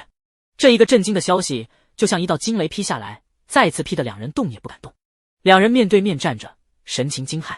一瞬间，父父激动地跳了起来，然后赶紧抱住父母，感慨万千：老婆，这是真的比1个亿的合同还要重要。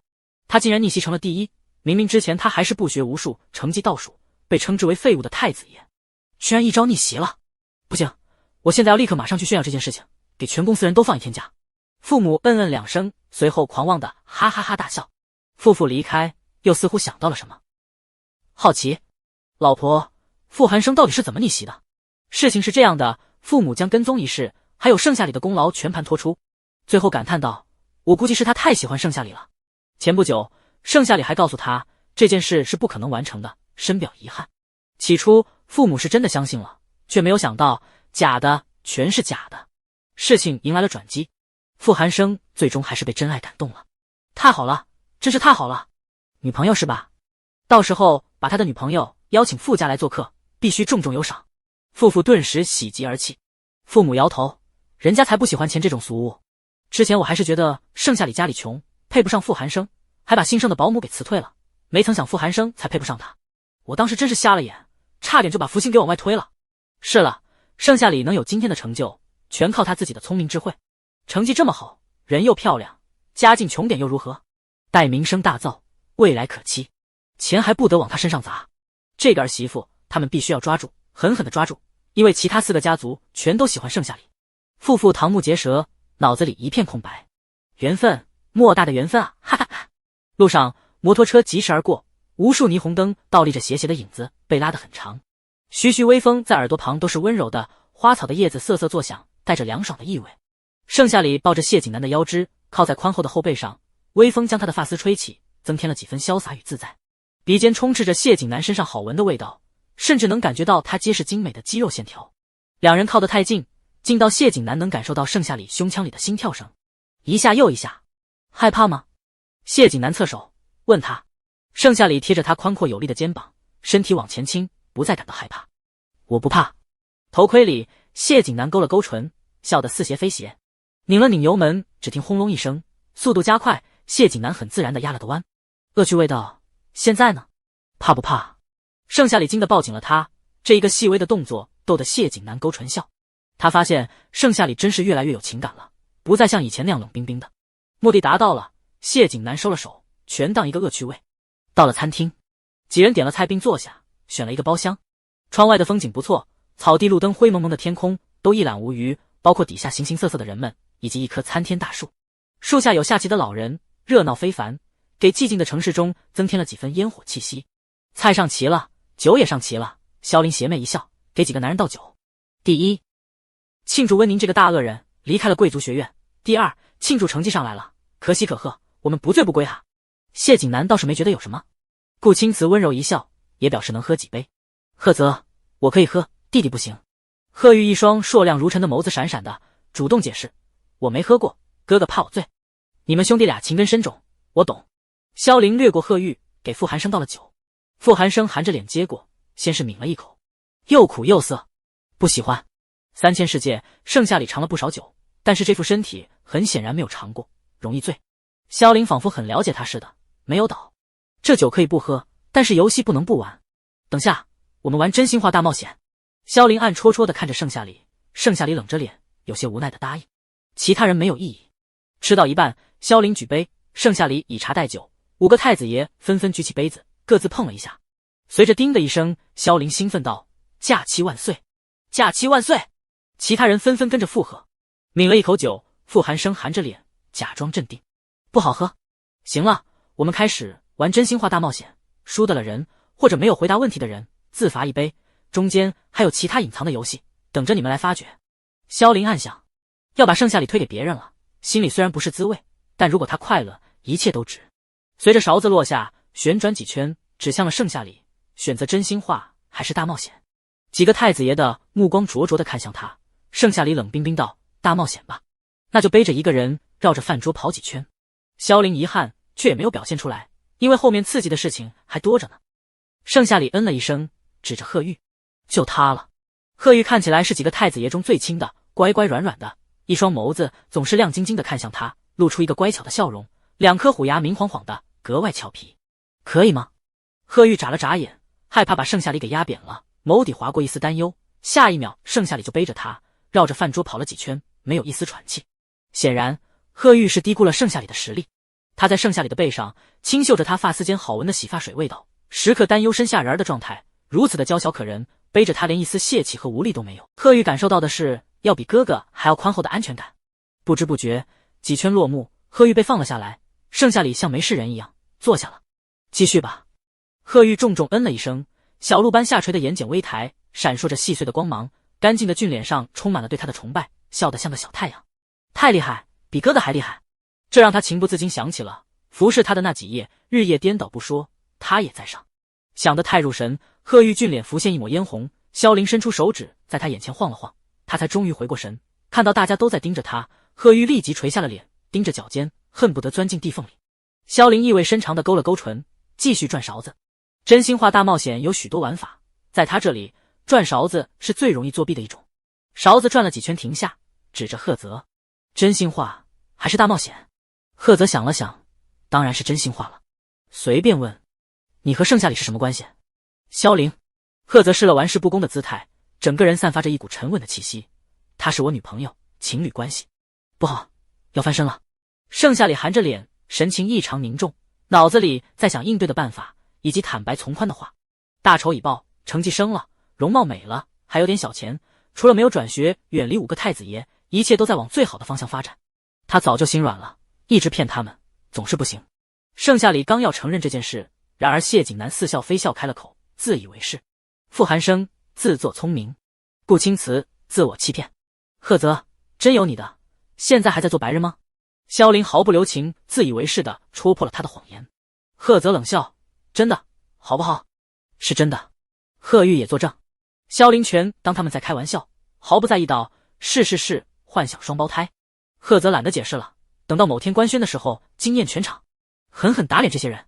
下一轮，勺子指的是顾青瓷。萧凌含了一口菜，兴致勃勃地问了同样的问题，你选真心话还是大冒险？大冒险。顾青瓷温柔一笑，真心话不必多说，他喜欢盛夏里已经人尽皆知了。萧凌鼓了鼓掌，挑眉，那就去洗手间。女生门前对进来的第一个女生说，欢迎光临。不了，作为 A 市有名的金圈太子爷，从小的教育和环境告诉我，不能惊扰和骚扰女生，要有最起码的尊重。顾青瓷果断拒绝了，唇畔依旧笑得如沐春风。萧凌死鱼眼对准了他，行，你清高，那就自罚一杯。盛夏里的追求者还真不错，交给他们他就放心了。喝了一杯酒，顾青瓷唇畔潋滟，泛着细碎的光泽，似乎是被呛到了，眼眶憋了一抹薄粉，在薄肌上特别显眼。萧凌一点都不带心疼的，继续转勺子，食指指着傅寒生，到你了。还没问问题，傅寒生就自问自答了，选真心话还是大冒险？我选真心话。行，萧凌没意见。在场人里面，你最讨厌谁？最喜欢谁？假如你最讨厌的人和你最喜欢的人在一起了，你会怎么办？傅寒生毫不犹豫道，谢景南、顾青瓷、贺泽、贺玉，我都讨厌。他们就像是被点菜名似的，被一个不落的点了。最喜欢盛夏里了，这些贱人，其中的任何一个要是和他在一起了，我都会疯掉的。无法接受，不能接受。正说着，傅寒生的眼围染了一层极度的粉红，看起来是真的无法接受了。萧凌哦了一声，看向盛夏里，才发现盛夏里神情有些黯然，令人琢磨不透。实际上，盛夏里有在认真的思考这个问题，他心里仿若有一根紧绷的弦，是关于5个人的。他真的和5个太子爷恋爱了，虽然是契约。这个问题无疑戳中了盛夏里本人如今的状况，突然变得有点担惊受怕。萧凌继续转，谢景南，到你了。还真是雨露均沾啊。谢景南笑得发邪，眼神示意萧凌。萧凌收到信息，立即就拍桌而起，揉了揉酸疼的手腕，这样玩有什么意思？现在发牌，一个小王一个大王，抽到的2个人要进行一轮甜蜜的惩罚，其他人没抽到也不要灰心，能看戏。萧凌才不管大家愿不愿意，奸诈的嘿嘿一笑，心底有些不甘，加剧了想要把盛夏里推给5个人的信念。推给1个他能抢，推给5个他抢不了。几人都没有不满，直到傅寒生看了一眼牌，喂，谁让你擅自做主的？经过我们同意了吗？你就换游戏。萧凌目中无人的抬了抬下颚，顺势瞟了一眼牌，超过3秒算默认。傅寒生冷哼一声，算了，下一轮他肯定能抽到。不对，就算能抽到，对面肯定也不是盛夏里。一想到2个大男人，傅寒生心里直犯呕。萧凌瞥了一眼5颜6色，最后恢复平静的傅寒生，勾了勾唇，一切尽在掌握。行了，大家都看到了自己的牌，大王和小王要接受的甜蜜惩罚就是盛夏里一怔，他是大王。谢景南邪魅一笑，小王到手了。不得不说，贿赂萧凌就是好，相当于开了 VIP。一起吃红烧肉。萧凌拿出了事先准备好的红烧肉，用一根筷子插着。暧昧的场景要来了，前方高能，好刺激！现在把大王和小王拿出来吧。随着话音刚落，盛夏里就乖乖的把大王给亮出来了，顿时让所有男人都捏了一把汗，好恨，恨自己不是小王。到底哪个贱人是小王？谢景南就这么奉承别人的心思，将小王慢慢悠悠亮了出来，似笑非笑道：“真不好意思，我才是小王，怎么感觉好欠揍？”好了，惩罚开始。萧凌得意的勾唇，也不看看他是谁。像这种小把戏，换牌简直轻而易举。谢景南轻咳一声，站了起来，妖孽异常的俊脸上都快笑成一朵花了，眼尾折成两道褶子，几人深邃各异的双眸微微眯着，心思各异。他率先俯身，含了一小部分。本来没什么神情变化，突然间，盛夏里被萧凌推推搡搡，猛地凑近了他，呼吸交织在了一起，周围流动的空气和指针上滴答滴答转的时间都停止了，弥漫着一股令人陶醉的气氛。彼此身边像是被一张编织的网笼罩，隔绝了周围的一切。盛夏里轻轻含下一口，瘦而不柴，肥而不腻，是京城 A 是最好吃的红烧肉，价格也昂贵，以前他可吃不起。对方的心跳声在胸腔里炸了锅，甚至都不敢盛夏里一眼，他却如此淡定地品尝着红烧肉，仿佛根本不在其中。几人纷纷盯着两人的一举一动，发现只有谢景南在自以为是地动情着，那他们就放心了。下一秒，萧凌哎呦一声，故作不小心推了盛夏里一把，盛夏里毫不意外地碰到了谢景南的脸，谢景南的脸早就又红又烫了，这时碰到更如同火上浇油般，谢景南心里炸开了一朵花，顿时有些不知所措和喜不自禁。盛夏里撑着手臂要直起身子，拉远距离，唇瓣无意识地轻抚过谢景南的下唇，他本人注意力不集中，全放在离开上，而谢景南心里又炸开了一朵又一朵的烟花。见他要走，谢景南有些心急地将后脑勺给扣住，逼得他不得不低头含下红烧肉，与他一起。肉已经被吃得很小，两人的唇瓣几乎快要触碰到了一起，呼吸喷洒在两侧，两人都能感觉得格外清晰。盛夏里一愣，不由自主地看向他，才发现谢景南也在看着他，一瞬间他心里紧绷的弦毫无预兆地断了一根。不得不承认，他真的喜欢上这个男人了，是无论如何压制都无法骗过自己的那种，也是第一次有这种感觉。可他不能这么自私，新诞生的还有女主。谢景南捕捉到了他眼底的一丝情欲，也怔了一下，这是他从未见过的。难道说盛夏里也喜欢他？窗外黑夜里，一道电紫色的烟花在夜空里炸开，砰的一声炸了满空，细细碎碎的流光看起来无比的美艳，一瞬间又消失无踪了。黑夜恢复寂静，仿佛一切都没有发生过似的。谢景南松了手，盛夏里后退，拿纸巾擦了擦唇，睫毛垂落，遮住了那一丝破绽和脸红。暧昧的氛围渐渐消失，谢景南回眸，这才发现正被几人死死盯着，目光灼灼，恨不得扒了他一层皮。谢景南太集中，根本就没有发现自己如同菜板上待宰的羔羊，如今一见实属一惊，心底被吓了一跳，却暗喜着挑了挑眉，勾唇挑衅道：“要怪就怪你们手气差，如果眼神能杀人，想必他已经死了100次、1000次了。可惜啊，可惜，太可惜了，不能。等会还有2局游戏，要都是他和盛夏里，这群人岂不是要被气疯了？”一想到他们恨不得将自己活剥的模样，谢景南就差点笑出声来。萧凌洗牌中，行了，接下来开始第2轮。要总是让谢景南和盛夏互动，他会疯的，所以他不会再如谢景南的意了，扮猪吃老虎也得看看是谁厉害。傅寒生冷笑：“见人别说话，惹人烦，有什么好炫耀的？真的搞不懂。”贺泽慌乱无措地将拍照的闪光灯按灭了，手动编辑着照片，将谢景南 P 成了害人精，随后发了朋友圈。顾青子本来不想掺和进来的，谁知道这游戏居然这么刺激，就差一点谢景南就吻上他的唇了，突然好嫉妒。这是千载难逢的机会，他自然要好好炫耀一下，不像我们每次都有机会。对此，谢景南毫不在意，不愧是温柔学神，讲的话还真是有攻击力。萧凌将牌发了下去，嘴角微微翘起，给了顾青瓷一次机会。萧凌拿出事先准备好的小白兔棉花糖，这第2关就是一起吃棉花糖，依旧是小王和大王。翻牌吧。随着话音落下，几人分别将牌给翻了出来，没有再看。小王顾青瓷，大王盛夏里，怎么又是盛夏里？你耍无赖了吧？我不管，下一局我来洗牌发牌。傅寒生一看，眼珠子都快瞪出来了，这该死的缘分，为什么总是与他擦肩而过？竟然不是他！谢景南妖孽异常的俊脸上浮现了一丝质疑。破罐子破摔了，同意，下一局让傅寒生发牌。萧凌谋反了。好好好。为了不被发现，萧凌只能勉强答应下来。然而盛夏里看到自己有王的牌时，紧绷的弦在微微颤抖着。又是他。不用猜，萧凌一定是故意的。或许是抽2个大男人同时玩这种游戏显得太辣眼睛了，所以才倒是有点为难他了。几人心思各异，看表情都有些嫉妒对方。这游戏真没意思，太没意思了。你们2个愣着干嘛？吃啊！经过这么一提醒，盛夏里顿时缓过神，硬着头皮俯下身去吃棉花糖了。棉花糖带着甜丝丝的味道，不浓烈。顾青瓷慢条斯理地含了一口，向来洁癖的他，面对喜欢的人时早就消失得无影无踪了。顾青瓷默默地观察着他，发现对面的人儿不再冷冷地注视着他，眼底藏了其他情绪，碎发垂落也全然不知。我带了发夹。男人忽然开了口，甜丝丝的味道充斥在鼻尖，盛夏里几乎没有反应过来，发丝间就多一个发夹，他的指节实在轻柔，令他一点都没感。